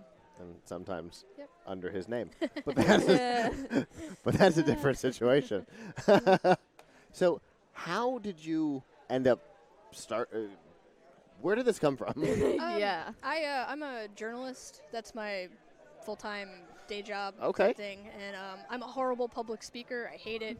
I'm the absolute worst at it. Okay. And I was just thinking, you have to speak in front of like community groups and schools, and you have to do this stuff, and it's like just the worst part of your entire year every time I do these things. Your entire year. Yeah, my entire life, pretty much. Okay. So I decided to I needed to get better at it, so I decided to start a storytelling open mic series, basically a scenario in which I could completely control the environment around me, and Fair enough. while trying to get better at it, while putting on a different sort of show, because there's Sure. a lot of poetry open mics out there. There's a lot of music open mics out there, Yeah. spoken word, and this is strictly stories and fiction. We Okay. get everything from true stories to comedians telling stories to to folks just reading from their novel, reading like a first chapter or a short story. They get 10 minutes, so it's a little bit different from a lot of the open mics out there. Sure. And then from there, it just kind of grew into this organized chaos that we call our literary nonprofit organization. Organized chaos, yeah. Feels like every event, though, to be fair. Right. There's not a little bit of chaos behind the scenes. It's not It's not a always live chaotic. event. Plus, it's just fun. We just like to basically convince adults to do the most ridiculous things. and they're glad to. We just give them a good excuse. So. People tend to want to be silly. They just may not Right. have the opportunity to do it without being made to feel silly. Right, exactly. So. Very interesting. So if people want information about this event and other Sure, events, yeah, how as can I they said, we get have a that million events. information? Facebook's probably the best Okay. place to find us. Wordier Than Thou. I assure you we're the only one on there. And then wordierthanthou.com. It's a little bit behind our Facebook feed. That's usually what we update our calendar first. That's where we usually update our calendar first. But Okay. we'll be revamping the Wordier Than Thou website as well to kind of, really showcase what we have going on. So. Very cool. Cool. Well, we definitely appreciate you coming and taking the time to talk to No, us I today. appreciate you taking the time. We just, to put this into perspective, our group is so excited about this. We've already decided that some of us are going to be attending this one. Oh, we're yeah. going. It's going to be a lot of fun. We're going. Yeah, but I'm so excited I can't stand it. I wanted to jump in there and into the interview with you guys. you're standing right now. I'm she standing. is. I'm not jumping, but Fair enough. next time. She's wearing headphones. So it sounds like at least some of us will be seeing you very soon. Oh, yeah, no, I look forward to it. So, thank you very much, guys. Thank you. Have a good rest of the day. You too.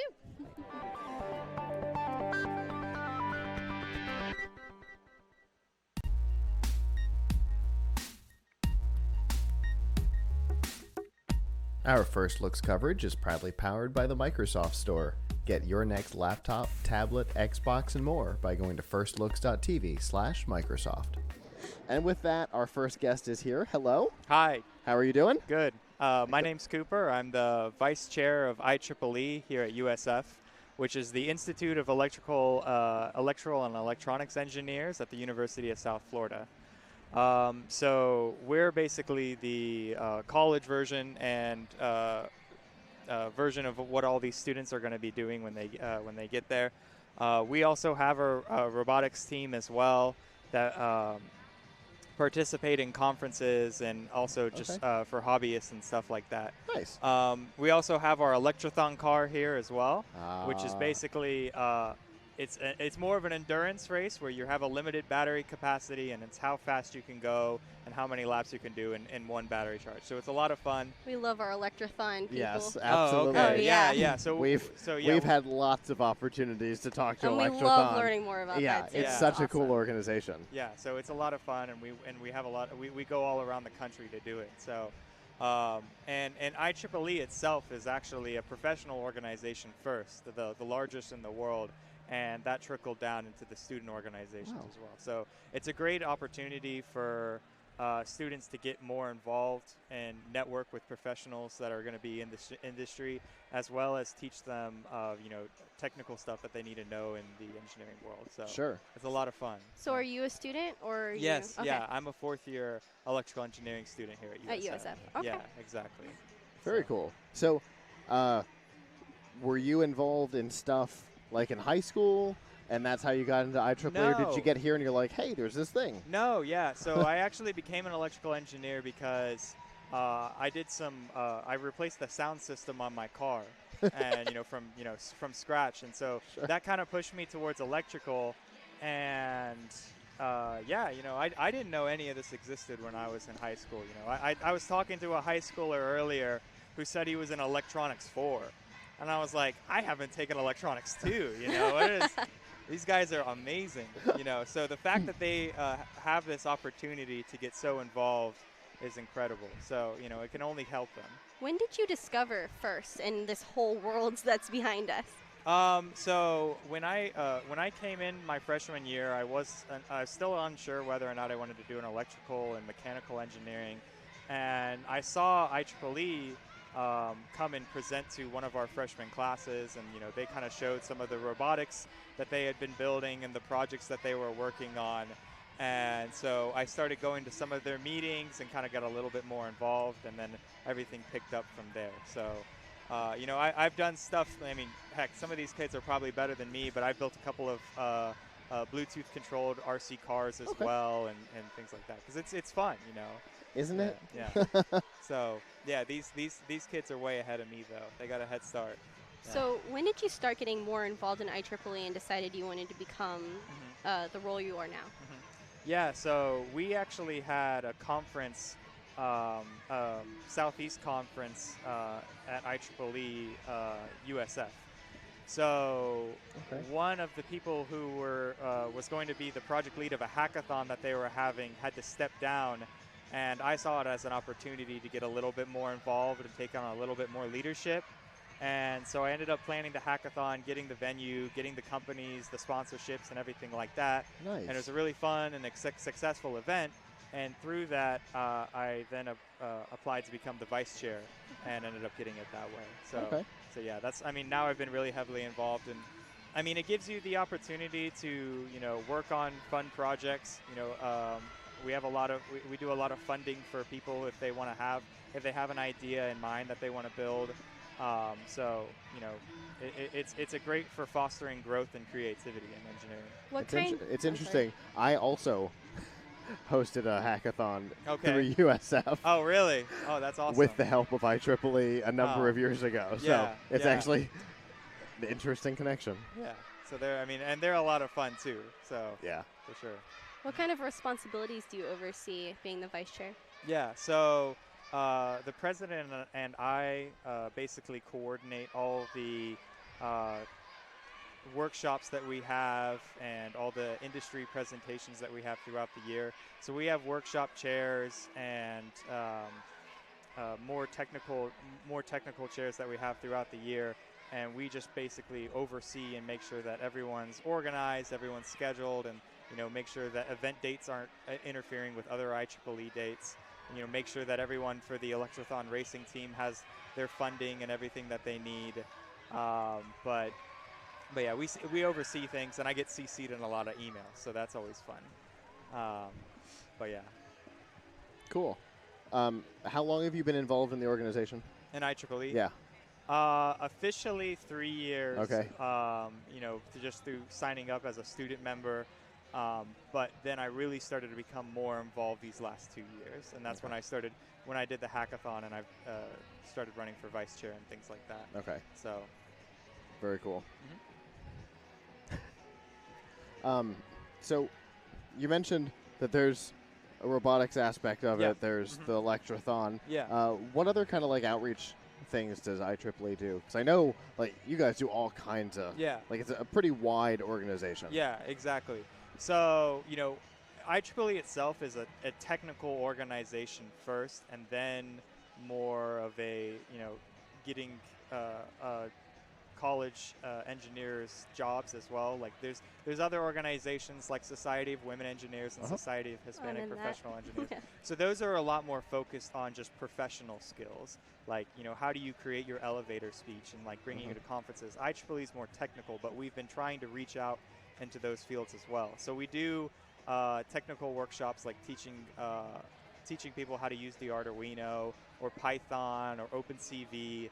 And then we also get in contact with companies in the area like Lockheed Martin and Mosaic and Burns & McDonnell, and they'll come in and they'll talk a little bit about their company and what opportunities that electrical engineers usually specifically, but other engineers could have in their company.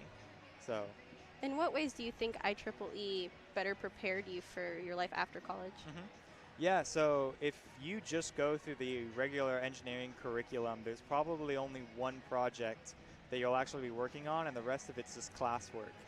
And when you go in and you talk to an interviewer, they don't care about your electrical systems 1 class that you took, because everyone took electrical systems, So they want to hear, what kind of projects have you been working on? What are you interested in? Yeah. And IEEE allows you the opportunity to do that. I had only been in IEEE for a couple months before I built the RC car, and I started working on the hackathon, and I put that on my resume. And the very next interviews I went to, that's all they wanted to talk about. That's all they cared about, because it's something different, and it shows that you're actually passionate about the electrical engineering field, and that you're not just going to get a job and go through the normal routine. For sure. In my software company, when we hired people, I was never interested in their schoolwork or any of that. Exactly. It was always, what are you doing in your spare time? Yeah. What interesting things have you decided to do yourself? Yeah, exactly. Because, you can have a high GPA and you can do the coursework, but unless you're passionate about what you're doing, if it doesn't really interest you, you're not going to have fun doing it, because it's, what you're going to be doing the rest of your life. So there was a panel earlier with Citibank, I think, and one of the women said, passion without motivation is valueless. Oh, yeah. And I'm like, whoa, those are the words I've been looking for. Because you can be passionate enough to get a perfect GPA all through school, but if you're not doing anything in your free time, there's no motivation there. That's not. Yeah. Obviously, building Bluetooth RCs and all that. You've got both. So, yeah, I have a friend who's double major in electrical engineering and computer engineering. Oof. So, yeah, he had a lot of fun. And he actually just accepted a job offer at Citibank as well. Nice. And, he had a high GPA, but when he talked to me why they hired him, it wasn't because of that. He actually posted on his LinkedIn profile that he was reading a C++ book for fun, and that was it. And that started a conversation with one of the employers, you're actually interested in this. And it sparked interest in exactly. Their eyes. That's and awesome. he was interested in what he was doing. So, That's right. It's interesting. We've been through the organization that puts on Roboticon. We've actually been talking about putting together reading lists, like the things that each of us are either currently reading or things that inspired us to go in the direction that we're going for that reason, to show you gotta be. Yeah, and you gotta, especially with with these kids, you have to break the disconnect between, a lot of people think that computer science and electrical engineering is just too hard, or if it wasn't meant for them. If they look at it, they see and they're like, oh, I can't do that. So, but we have to open those doors to them and show that this is It's possible. This is possible. Yeah. It starts off really simple and it's a lot of fun. So once you start breaking down those barriers, that's when people can get really interested and involved with it. Exactly. And IEEE is, you said it's a global organization. Yeah. So it's over 100 years old now. Wow. It started as just a professional organization, and now has just kind of become, for the professional side, it helps professionals stay up to date with continuing education. Because especially in electrical engineering, technology's constantly evolving. So it's very important for engineers to be up to date with what's new. Yeah, for sure. And and as the a student, change in rules and regulations. Yeah, and exactly. There's all kinds of things that you've got to know. Yeah, exactly. So, and on the student organization, it's just a fun way to kind of have a social and engineering outlet that you can work on throughout your spare time. For sure. I had an intern a couple years ago who was a student at USF, and we gave her a project. She's like, but I don't know what I'm doing. Yeah. And we said, that's the thing about being an engineer. An engineer is the job of never knowing what you're doing. Yeah, yeah. Because you're not going to get a syllabus out there. Yeah. Because if you did know what you were doing, it's not engineering. Yeah, it's then just, anyone could do it. Yeah, exactly. Yeah. You're not building something.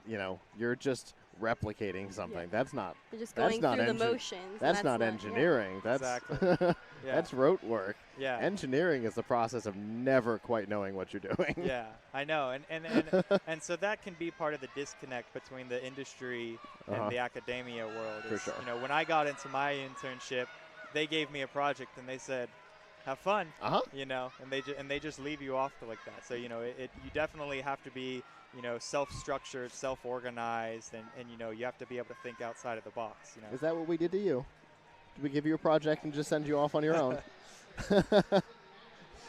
She interned for our software company too. Oh, okay, very cool. Here, enjoy. Bye bye. Yeah, we'll have talk to you later. Well, if people want to find out more about IEEE or IEEE at USF, how can they do that? Yeah, so definitely the first place to look would be on Facebook. Okay. You just type in IEEE USF. If you just type in IEEE on Google, that'll bring you to the main organization website. And then through that website, it'll lead you to the different student chapters you have, or the different professional chapters that would be in your area. Awesome. And they're all across the United States and the world. So if you live in the U.S. or anywhere in Europe or Asia, there's bound to be an organization near you. Cool. You could be a part of. Very cool. Well, thank you so much for coming and talking to us today. Yeah, thank you for your time. Absolutely. Yeah, definitely. And have a good rest of the event. Yeah, appreciate it. Absolutely.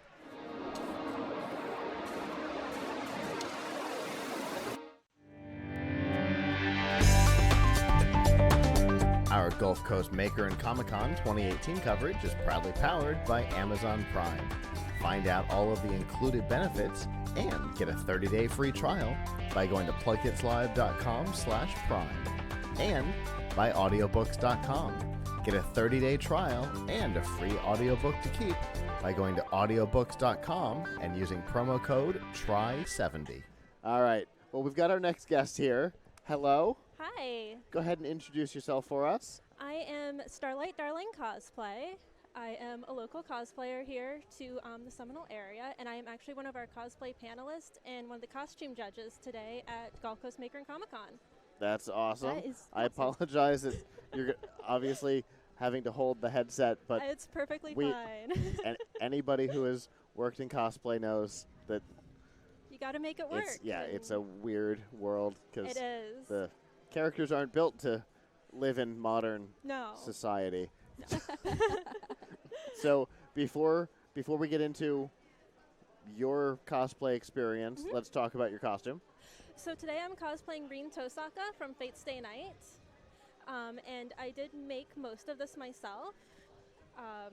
Very cool. So my armor is actually made out of Warbla, which was a huge learning curve and experience. It was the first time I actually made anything out of it. I was going to guess. And this is about my from fourth... the learning experience, it seemed like that must have been. This was my fourth try, what I have on now. And the wig is a huge pain. But Rin's one of my favorite characters, so I do just about every outfit that she has, and I'm working on more. Okay. The goal is to do all of them, right? Is that yes. Okay? Yeah. And then there's another iteration of Rin that is Ishtar in the new Fate Grand Order game. Okay. And I'm working on her costumes too. Okay. So just a little bit of a fan of the series. Sure. Just a little bit. Just a little bit. All right. That's okay. One of our cosplayers has like 8 different versions of Princess Peach. I gotcha. You just find a character that you love and that you relate to, and you stick with it. And that just becomes a part of your brand and who you are. And how long have you been cosplaying? So I'm going on about 6 years of making my own stuff. There's a couple years before that where I just kind of bought things, but from making them for about 6 years now. Okay. And what got you interested in cosplay? I just went to a convention and just kind of fell in love with the whole atmosphere and everyone pulling out all these really awesome costumes. And I was like, I want to be a part of that. That looks awesome, and I want to do that. And so I just did. I sat down and I taught myself how to sew. I've never had any lessons. Everything I do, I teach myself completely. Okay. And it's been a great experience. And I've met so many new people, and I've learned so many skills that, I never thought it would be something I'd be doing. And, yeah. What is your favorite type of thing to work on in cosplay? So I love anything that is big and poofy and sparkly. Okay. So I do a lot of big, poofy, sparkly skirts and dresses. Okay. And I love using rhinestones, and I use a lot of glitter tulle. And, anyone that'll go on my Facebook or my Instagram will just see all of these big, poofy skirts. And sparkly. And sparkly, yes. One of the costumes that I just finished is actually the Valentine's Day outfit for Rin. Oh. And the skirt is sequin fabric, so it is super sparkly. There's rhinestones on everything, and go big or go home. The more sparkles, the better. The bigger the skirt, the better. I love it. I love it. And obviously, again, since you're having to hold the headphones, we've got a good shot of your gloves. Yes. Which are also sparkly. Also sparkly, yes. Any chance to use anything sparkly, I'm all over it. What is the biggest challenge that you have encountered in building your own stuff? Figuring out how I'm going to get it to the con. Oh, yeah. Yeah. I have one costume where I made a very large pair of wings out of silk flowers, and then I realized I had to fly to the convention. Oh. And that was... No. I was like, I don't know how this is going to work. But I found someone with a suitcase big enough, and I shoved them in and made it work. And with all of my big skirts, that's always a challenge of, how am I going to get this there? And you just find ways to make it happen. But that's really been the biggest challenge, is just traveling. Yeah. Sure. And a roundabout number, how many outfits do you think you've worked on for yourself? Oh, boy. Easily 30. Okay. Yeah. And how long does it take you to complete on average? I know they're different. On average, probably 150 hours. Okay. There's some that I've spent more on. There's some that I've pulled out in a weekend. Fair enough. They definitely range. Yeah, but on average, especially if I'm having to make a petticoat, it can hit 100 hours real quick. Okay. Wow. And that's one of the things that people who don't cosplay don't necessarily understand. Yeah. Is that that's a full month of full-time work. Yes, it is. And I'm trying to fit it in when I come home from work in the evenings Sure. and on the weekends because I work a 9-to-5 job during the week. And, you know, people are like, hey, can you come out this weekend? I'm trying to finish a costume. Yeah, definitely. And how was the process of becoming a cosplayer to now being a judge at one of these conventions? You know, it's just really putting in the time and the hard work to get your costumes to a point where, you know, people look up to you and say, I want to be like that. Then there's also a networking component of just going out and meeting people and, you know, doing that can go a long way. Definitely. Sure. And you must feel honored to actually be a judge on judging other people's work. Of course. It's always an honor to be trusted with that responsibility. Definitely. It's also, it can be a little intimidating. Yes, it is. Obviously, depending on the size of the event. It's always intimidating no matter what. Because, for sure.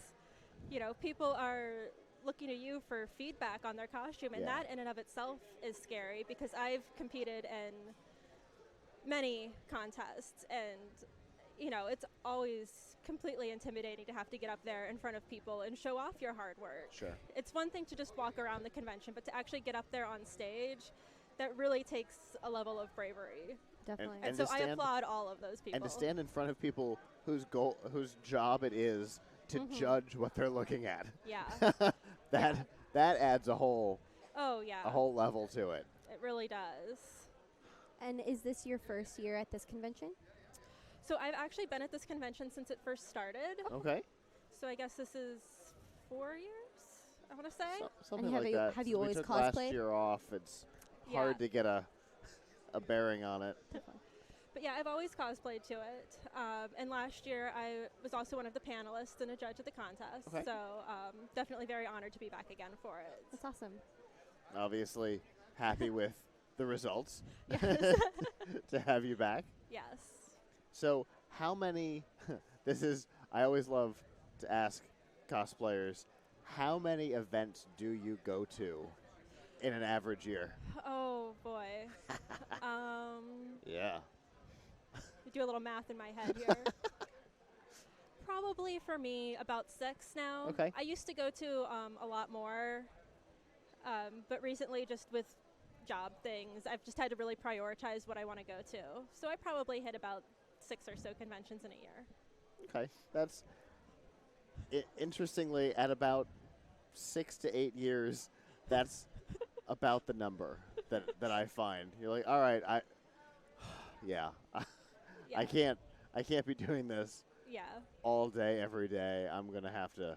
As well as preparing something for each event. Yeah. And I've really backed down on how much I've been making because when I first started, it was just churning out as many as I could, you know, bringing 3 or 4 new different ones to each event. And now I'm like, let's just focus on 1 or 2 big builds for the year and do it right. Definitely. And put all the extra details in it. And get all the shiny, sparkly, poofy. And big. Get it right. Make sure that it's the thing that you want it to be. Yeah, and that's just the part I think of in general, the evolution of being a cosplayer is when you're starting, it's new and shiny and fun, and you just want to do everything and do it all the time. And as you mature into it, you realize, well, let's just pick a couple things and let's really do it right, and let's really do justice to this character, and let's pick the events that really mean something that we want to go to. So, for sure. So, what's your favorite event that you've been to? My favorite from a cosplay standpoint. Definitely KatsuCon up in the DC area. And what's that like? It is absolutely huge, and it's at the Gaylord up there, and so the venue is absolutely gorgeous. I mean, I don't think there's really an area with bad lighting, so it is perfect for pictures. Photo shoot. And it's everyone brings their biggest and their best costumes out to it, and it's really a good place to meet people who have some obscure interests. So last year I brought a costume with me that I didn't think anyone was going to know what I was from.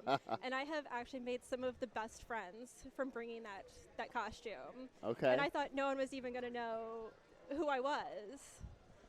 Okay. So it's a really great event for those little things. Sure. And it's just fun to get out of state and Yeah. that opportunity to just meet new people. For That's sure. awesome. I always enjoy doing cons out of the state and interact with a community that's not necessarily your everyday community. Yeah. So obviously in Florida, the cosplay community is tight enough that the first guest we had was on our cosplay show a couple of months ago. Like, it's totally on accident. So it's tight enough that we kind of all know each other in one way or another. But to get out of your little circle, to get out of Florida is always fun. I enjoy going to AWA and shows like that. I was there last year. Were you? Yeah. Oh, so was I. Planning to go back this year. So it's always fun to get out of your circle and experience Yes, it definitely is. things and people who are not the ones you see at every con you go to. Yeah. Very cool. So you mentioned you've got social media. Yes. If people want to follow you, how can they do that?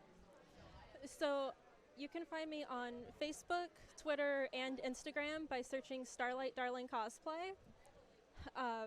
My actual Instagram handle is CL Darling, but I have it typed in there that you can find it under Starlight Darling. Someone else had taken it when I went to go sign up, so I was like, oh, what am I going to do now? But you can still find me by searching there. Gotcha. Well, very cool. Well, thank you so much for coming and talking to us Thank today. you. I really appreciate the opportunity. Absolutely. We appreciate talking to you. And enjoy the cosplay contest later. Thank you.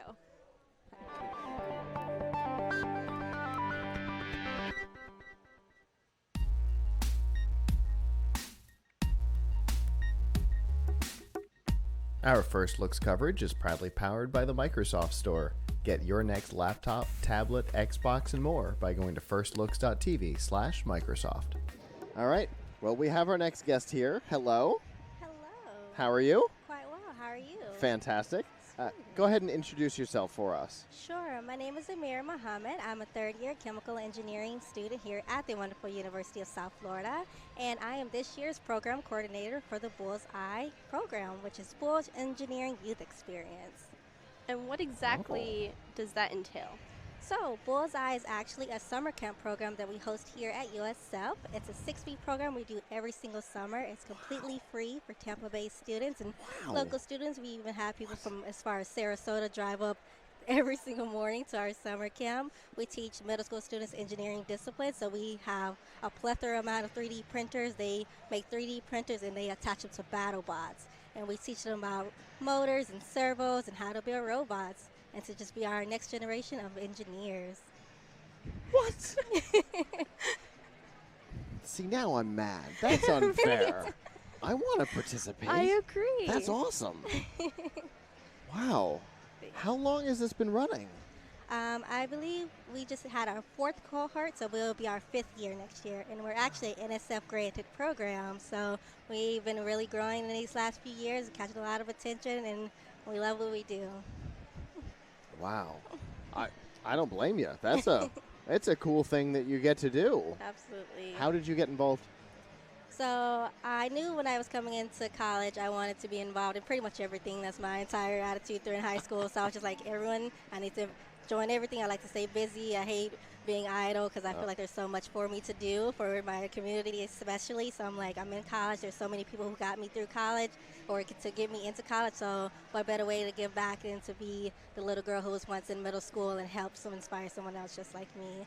So I just heard about him online and I read about it. Like, although I'm an engineering major, I love teaching too. So it's like a really good intertwine because you don't really think as much engineers. You think they're kind of antisocial. They just like to do their math homework and just go away. Me, social butterfly. Love people, love students, love children. And I met them and I was a mentor initially. So we hire undergrad students. So all of the people who are mentoring the middle school students, they're active USF students. And after a year, I fell in love with the program. I told Dr. Gaines, who is, this is his program. I was like, I love this. I want to do more. What can I do? Like, I love helping students. I love talking to people. As you see, I'm a little chatterbox. It's just Sign me up for everything. Absolutely. Put my name down. So, what is the age range for these students? So initially it was only middle school students, so it's rising 6th, 7th, and 8th graders. But we started having 8th graders that aged out and they loved it so much. So just this past summer we started implementing, my apologies. We have high school students who come back and mentor the middle school students, and then the engineering students at USF are just kind of overseers. So they love our program so much. We're looking to expand all throughout high school. They don't want to leave us, but they are able to get bright future hours for being with us. So Amazing. It's really helping them out. Nice. And how many students do you guys accept with your summer program? So this past summer was actually our largest amount. It was 80 middle school students, and then we had 30 undergrad students who were being mentors, and we had 10 high schoolers. So it was like well over 100 people just this past summer running around USF every day. Oh my goodness. And what's the span of this timeline for the summer camp? So it's a 6-week program. Not only do we teach them engineering disciplines, we teach them like life skills, because everyone knows middle school can kind of be a hard time in their lives. So we kind of like during the morning we teach them life skills, and afternoon we're like, okay, let's go battle with the robots, and we have motion sensors, and let's kind of get your frustration of middle school out on robots. Sounds like a lot of hands-on work. It is, and you don't really need a lot of experience because, like I said, I'm a chemical engineering student. What do I know about robots? But just being in the program, you learn as you go. Like, it's not just you teaching them, they teach you a lot. Like, people think our younger generation is like, oh, just sit there and listen to us. No, they know more than me, and I was just like, I'm humble. Like, just tell me. Yeah. I had the pleasure of mentoring one of the, well, a couple of, but in particular one of the first teams down here for a number of years. And, yeah, the things that you learn from the kids is surprising. It's like, where did I miss that? Like, where did that come from? Yeah, for sure. Absolutely. Getting to work with kids is It's refreshing. unbelievably rewarding. Yeah. And intelligence comes in all different forms, and you can obviously learn from each other. Especially, and it's almost like a stress relief at the point, because you think you're stressed out about the day, and then you look in the corner and you see kids doing Fortnite dances. It's just like, you guys have no worries. I'm over here stressed about Orgo and thermodynamics, and you're over here. They're pretty aggressive. It's great. I know you wasn't ready for that one. Oh my God. But it's awesome. They're just a joy. Children they're our future, so we have to take care of them. Indeed. Oh my goodness. I was not prepared for the Fortnite dances. I was not prepared for the other headphone to kick on. Yeah. When you did the Fortnite dance, I heard that the too. second ear cup turned on for the me first time. too, I'm yeah. like, oh, that was Like, surprise. yeah, that was surprising. Wow. Okay. Distracted me for a second. Wow. So, what are you doing here today? So here today we are tabling. So we Okay. actually invited a lot of our students out from this past summer to come and visit us again, almost like a little reunion. They get to see a lot of our mentors came back. We have like 8 of them up somewhere, actually around the corner. They're at the table, and we brought Okay. all their robots that they made this summer, and we brought them out for display. And right now we have a lot of students. They did the Lego Maestros, we do Tetris Prime, and we're out there running demos, and everyone's just coming over and playing with the robots. Are they the ones on the floor? That's I've seen that's you us. as I've You know. panic run back and forth As we past all the do at expo. these yeah, events. I've seen the little robots on the floor, and I'm like, You well, gotta be that's careful. interesting. One almost took my leg off. I thought that was the end of me. I didn't even sit, like, they're huge. They're big old bulky, and I was just talking and walking, and like, whoop, there it is. But I caught myself. That's good. That's good Caught because we built last year. We built a robot for the first tech challenge in a weekend, and we made a small mistake. And instead of building an arm that put a thing out, we ended up building a cannon on it. Wasn't our intention, but it's definitely what happened. And yeah, those things can accidentally get very dangerous very quickly Right. if you're not paying attention. So that's why we give them 6 weeks to learn about, like, just, it's not all fun to play. You do have to be diligent and make sure that you're being careful, because these are things that can, exactly be experimental. Oh, indeed. And depending on the size, you start working with some of these first robotics competition machines, they can be taller than us. And I'm like 4 feet tall, so that's a lot. I feel that on a spiritual level. Yep. Too much coffee. There was the one season where they were picking up the trash cans, and the machines were like, they were averaging about 6 foot. Just the robot? Yeah, those things will take you out if you're not paying attention. Yeah, So. eyes forward. At what point did you find out about all of this craziness behind us? It's so funny. Maybe about 2 weeks ago, and my Oh. professor, Dr. Gates, was like, "Hey, there's a robotics competition. We're a robotics summer camp. Let's go." And I'm like, "Let's do it." So you've never heard of First before then? I haven't, and now that I'm here, I'm like, "You guys got me for life." Sign Every me year. up. Put my name down. Put my name down. Good, because we need mentors.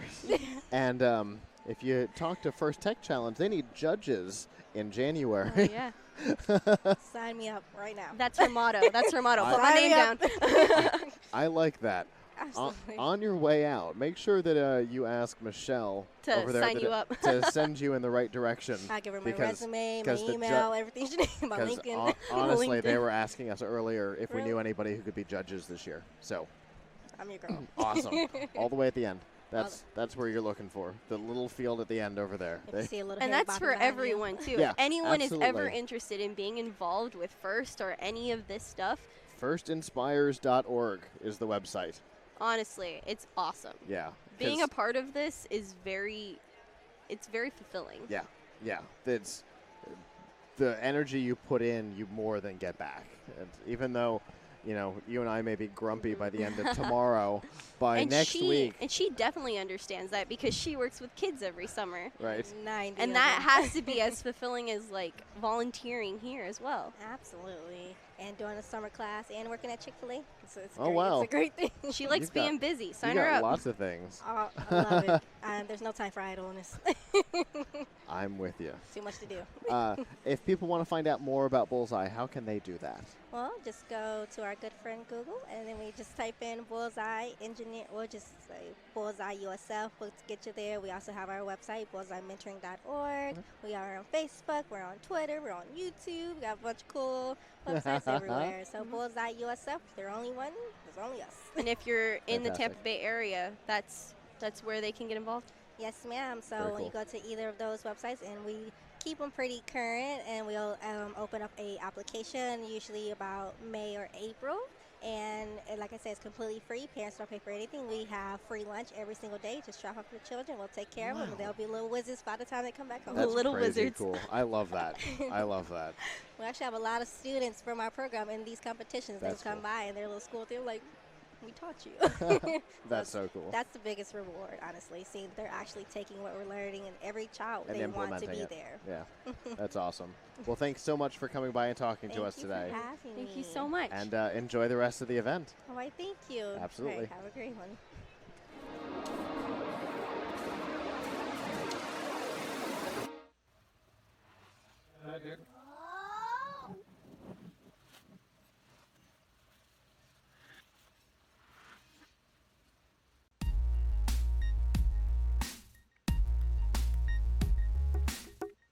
Our First Looks coverage is proudly powered by the Microsoft Store. Get your next laptop, tablet, Xbox, and more by going to firstlooks.tv/Microsoft. Well, our next guest is here. Hello. Hello. How are you doing today? I'm good. How are you two? Fantastic. Go ahead and introduce yourself for us. My name's Anaya, and I'm the first-year FTC member for the Pink Team. Awesome. So you're your first year member. Yeah. All right. Season has just gotten started for you guys. We're 2 weeks in, right? Yeah. How is that experience? 2 weeks into Your the first season. year, How is yeah. that? It's actually a lot of fun. The teams are very friendly with each other. Though I do have a little experience of being just around this type of stuff because Okay. my brother was on the team before I was. Oh, okay. And the pink team's been around Yeah. for a very long time. Yeah, it So has. they're established, which is a good starting point. Well, I was gonna ask where you found out about the pink team and about First, but I'm guessing that's your brother. Yeah. Can you tell us a little bit about your experience learning about First? I did know a lot of it at first, just coming into it from my brother there, because I was around that from a very young age. So you're always a part of the team even before you joined the team? Yeah. All right. Were you a part of like the meets and stuff as well? Yeah, because my brother would have to take me to them. Okay. So you were always exposed to the stuff going around. What made you decide to join the team yourself? I feel like just being around this type of stuff got me really attached to things like this. Sure. And also my brother and dad like to build things just around the house too. What is your particular interest within like engineering or even any part of the team? I think I like programming a lot. Okay. So I think I'm going to go into that with the actual robot itself. Okay. All right. That's cool. What have you had the opportunity to do so far? We've basically just been sketching out different ideas for robots and things like that. So, what does the design process look like for you guys? Because I know Pink Team's got a pretty good design process before you start building. So, what does that look like? Considering there's a lot of us, we're pretty much split off into 3 different groups, and we all just kind of have like pencils and paper and things like that, and we just talk about different designs and draw them out. How many members are on your team? I think about 45. Oh, wow. Yeah, that's a lot. Wow. For an FTC team? Yeah, I think there's a lot of us. That is insane. That's huge. Is the Pink Team a community-based team or a high school-based team? Kind of both, because it's about 3 or 4 high schools. Okay. Oh, That's I did right. not know that. It's a cooperative team. There's a couple of schools that work together for it. Okay. That's interesting. Which schools are involved? Space Coast Junior Senior. Here, I know Cocoa High is in there. Yep. I think Satellite. And I don't remember the 4th one. I remember that from the engineering notebooks in the past. Now that I used to do judging for First Tech Challenge. So, interesting. Okay. What is your favorite aspect of the game this year? Because the game is very interesting. And maybe if you can explain a little bit of the game, since you're our first FTC interview of today. Yeah, since the field has started. The game is pretty simple. We have to basically pick up either a ball or a cube kind of thing, and we have to drop it into a specific area. Yeah, the balls and cubes don't have different point values or anything, but we can only handle 2 at a time. Oh, that's a pretty big limit. But differentiating between the balls and the cubes has been the biggest hurdle so far. Okay. And we just haven't got around that quite yet. Because the balls and cubes have to be in different locations? Yes. Okay. Has to score them correctly. Okay. So that has been the largest thing we have to get past, and we're not quite there yet, but I feel like this experience is going to kind of launch us forward just into the fray. Yeah, definitely. So talking with other teams today at this event, because there are a lot of teams that show up at Roboticon. Yeah. Have you learned anything else that you guys might want to like look into to implement in your robot? Yeah, like different drivetrains and bases and things like that. And there's also different collection systems, because that has been the holy grail so far. What kind of collection system are you using right now? What we're looking at is conveyor belt to pull the balls in, and then there'd be spikes at the bottom that wouldn't touch the ball but would pull the cubes in. Okay. So you don't have one implemented right now, but you're looking to implement. Yeah, we're looking at them. Still in the drawing phase. Yes. Okay. So I know on the 2 corners there's like a rocky ledge. Yeah. I know very little about the game this year. So where does that little ledge come in? How does that factor into scoring? Well, we can go in there, but that's where the balls and cubes are housed, basically, at the beginning. Okay. So we can go in there, but we're looking not to. Okay. Basically just for the sake of not flipping the robot over in the middle of the game.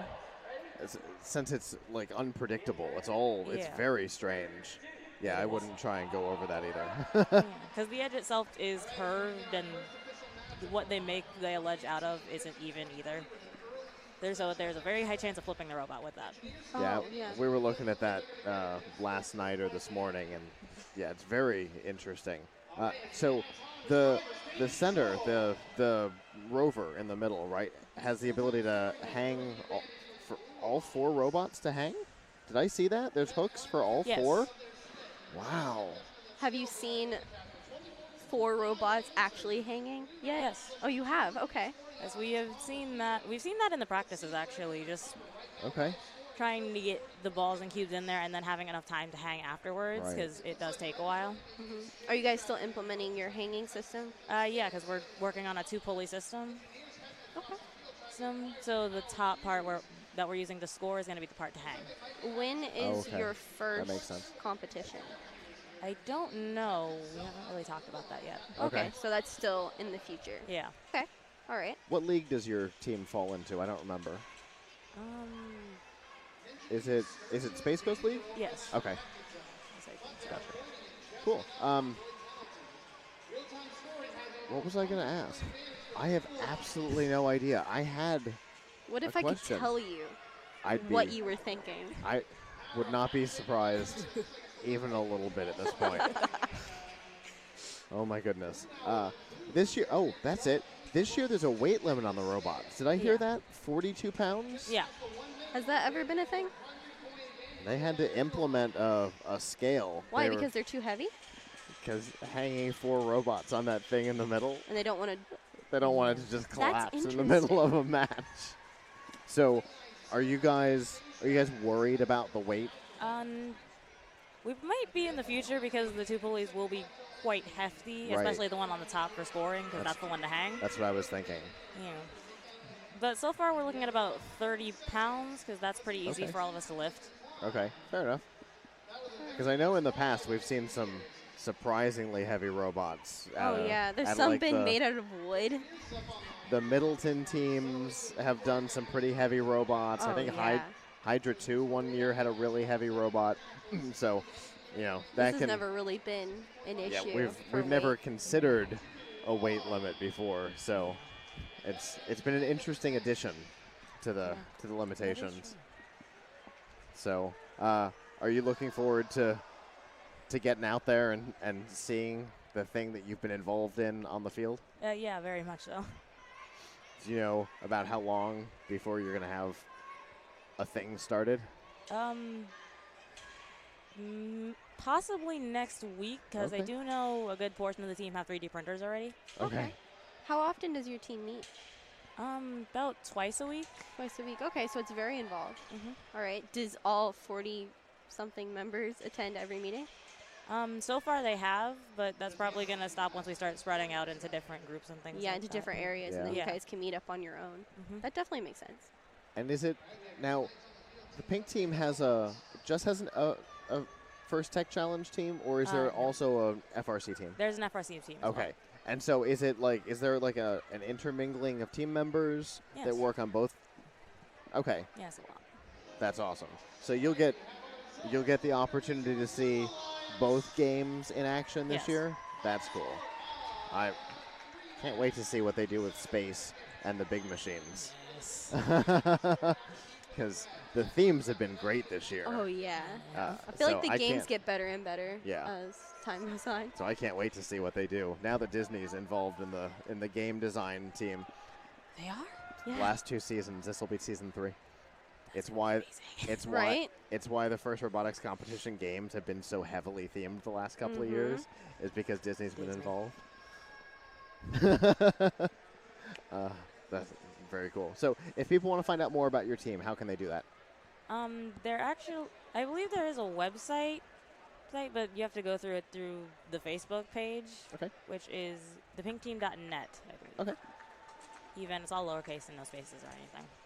Very cool. All right. Well, thank you so much for coming and talking to us today. You're welcome. I enjoyed it very much. Have a great rest of Roboticon and have a great season. Thank you. You too. Absolutely.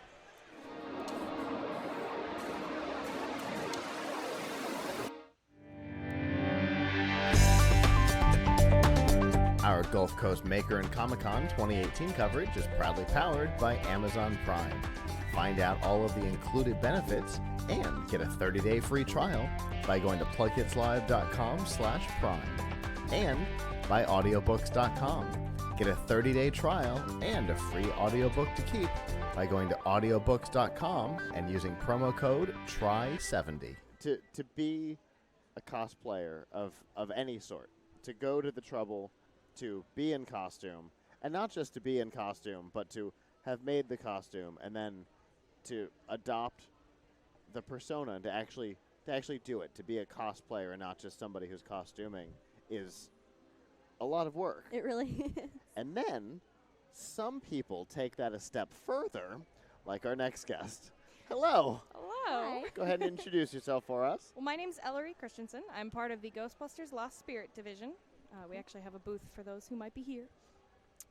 We are a local, I guess you could call us a cosplay group, but we really are just sort of like a community cosplay type group. So we'll do charity events, cons like this. We'll do school events, 5Ks, make hospital visits, stuff like that. So just anything for the community, any kind of fundraisers as well. We'll do stuff like that.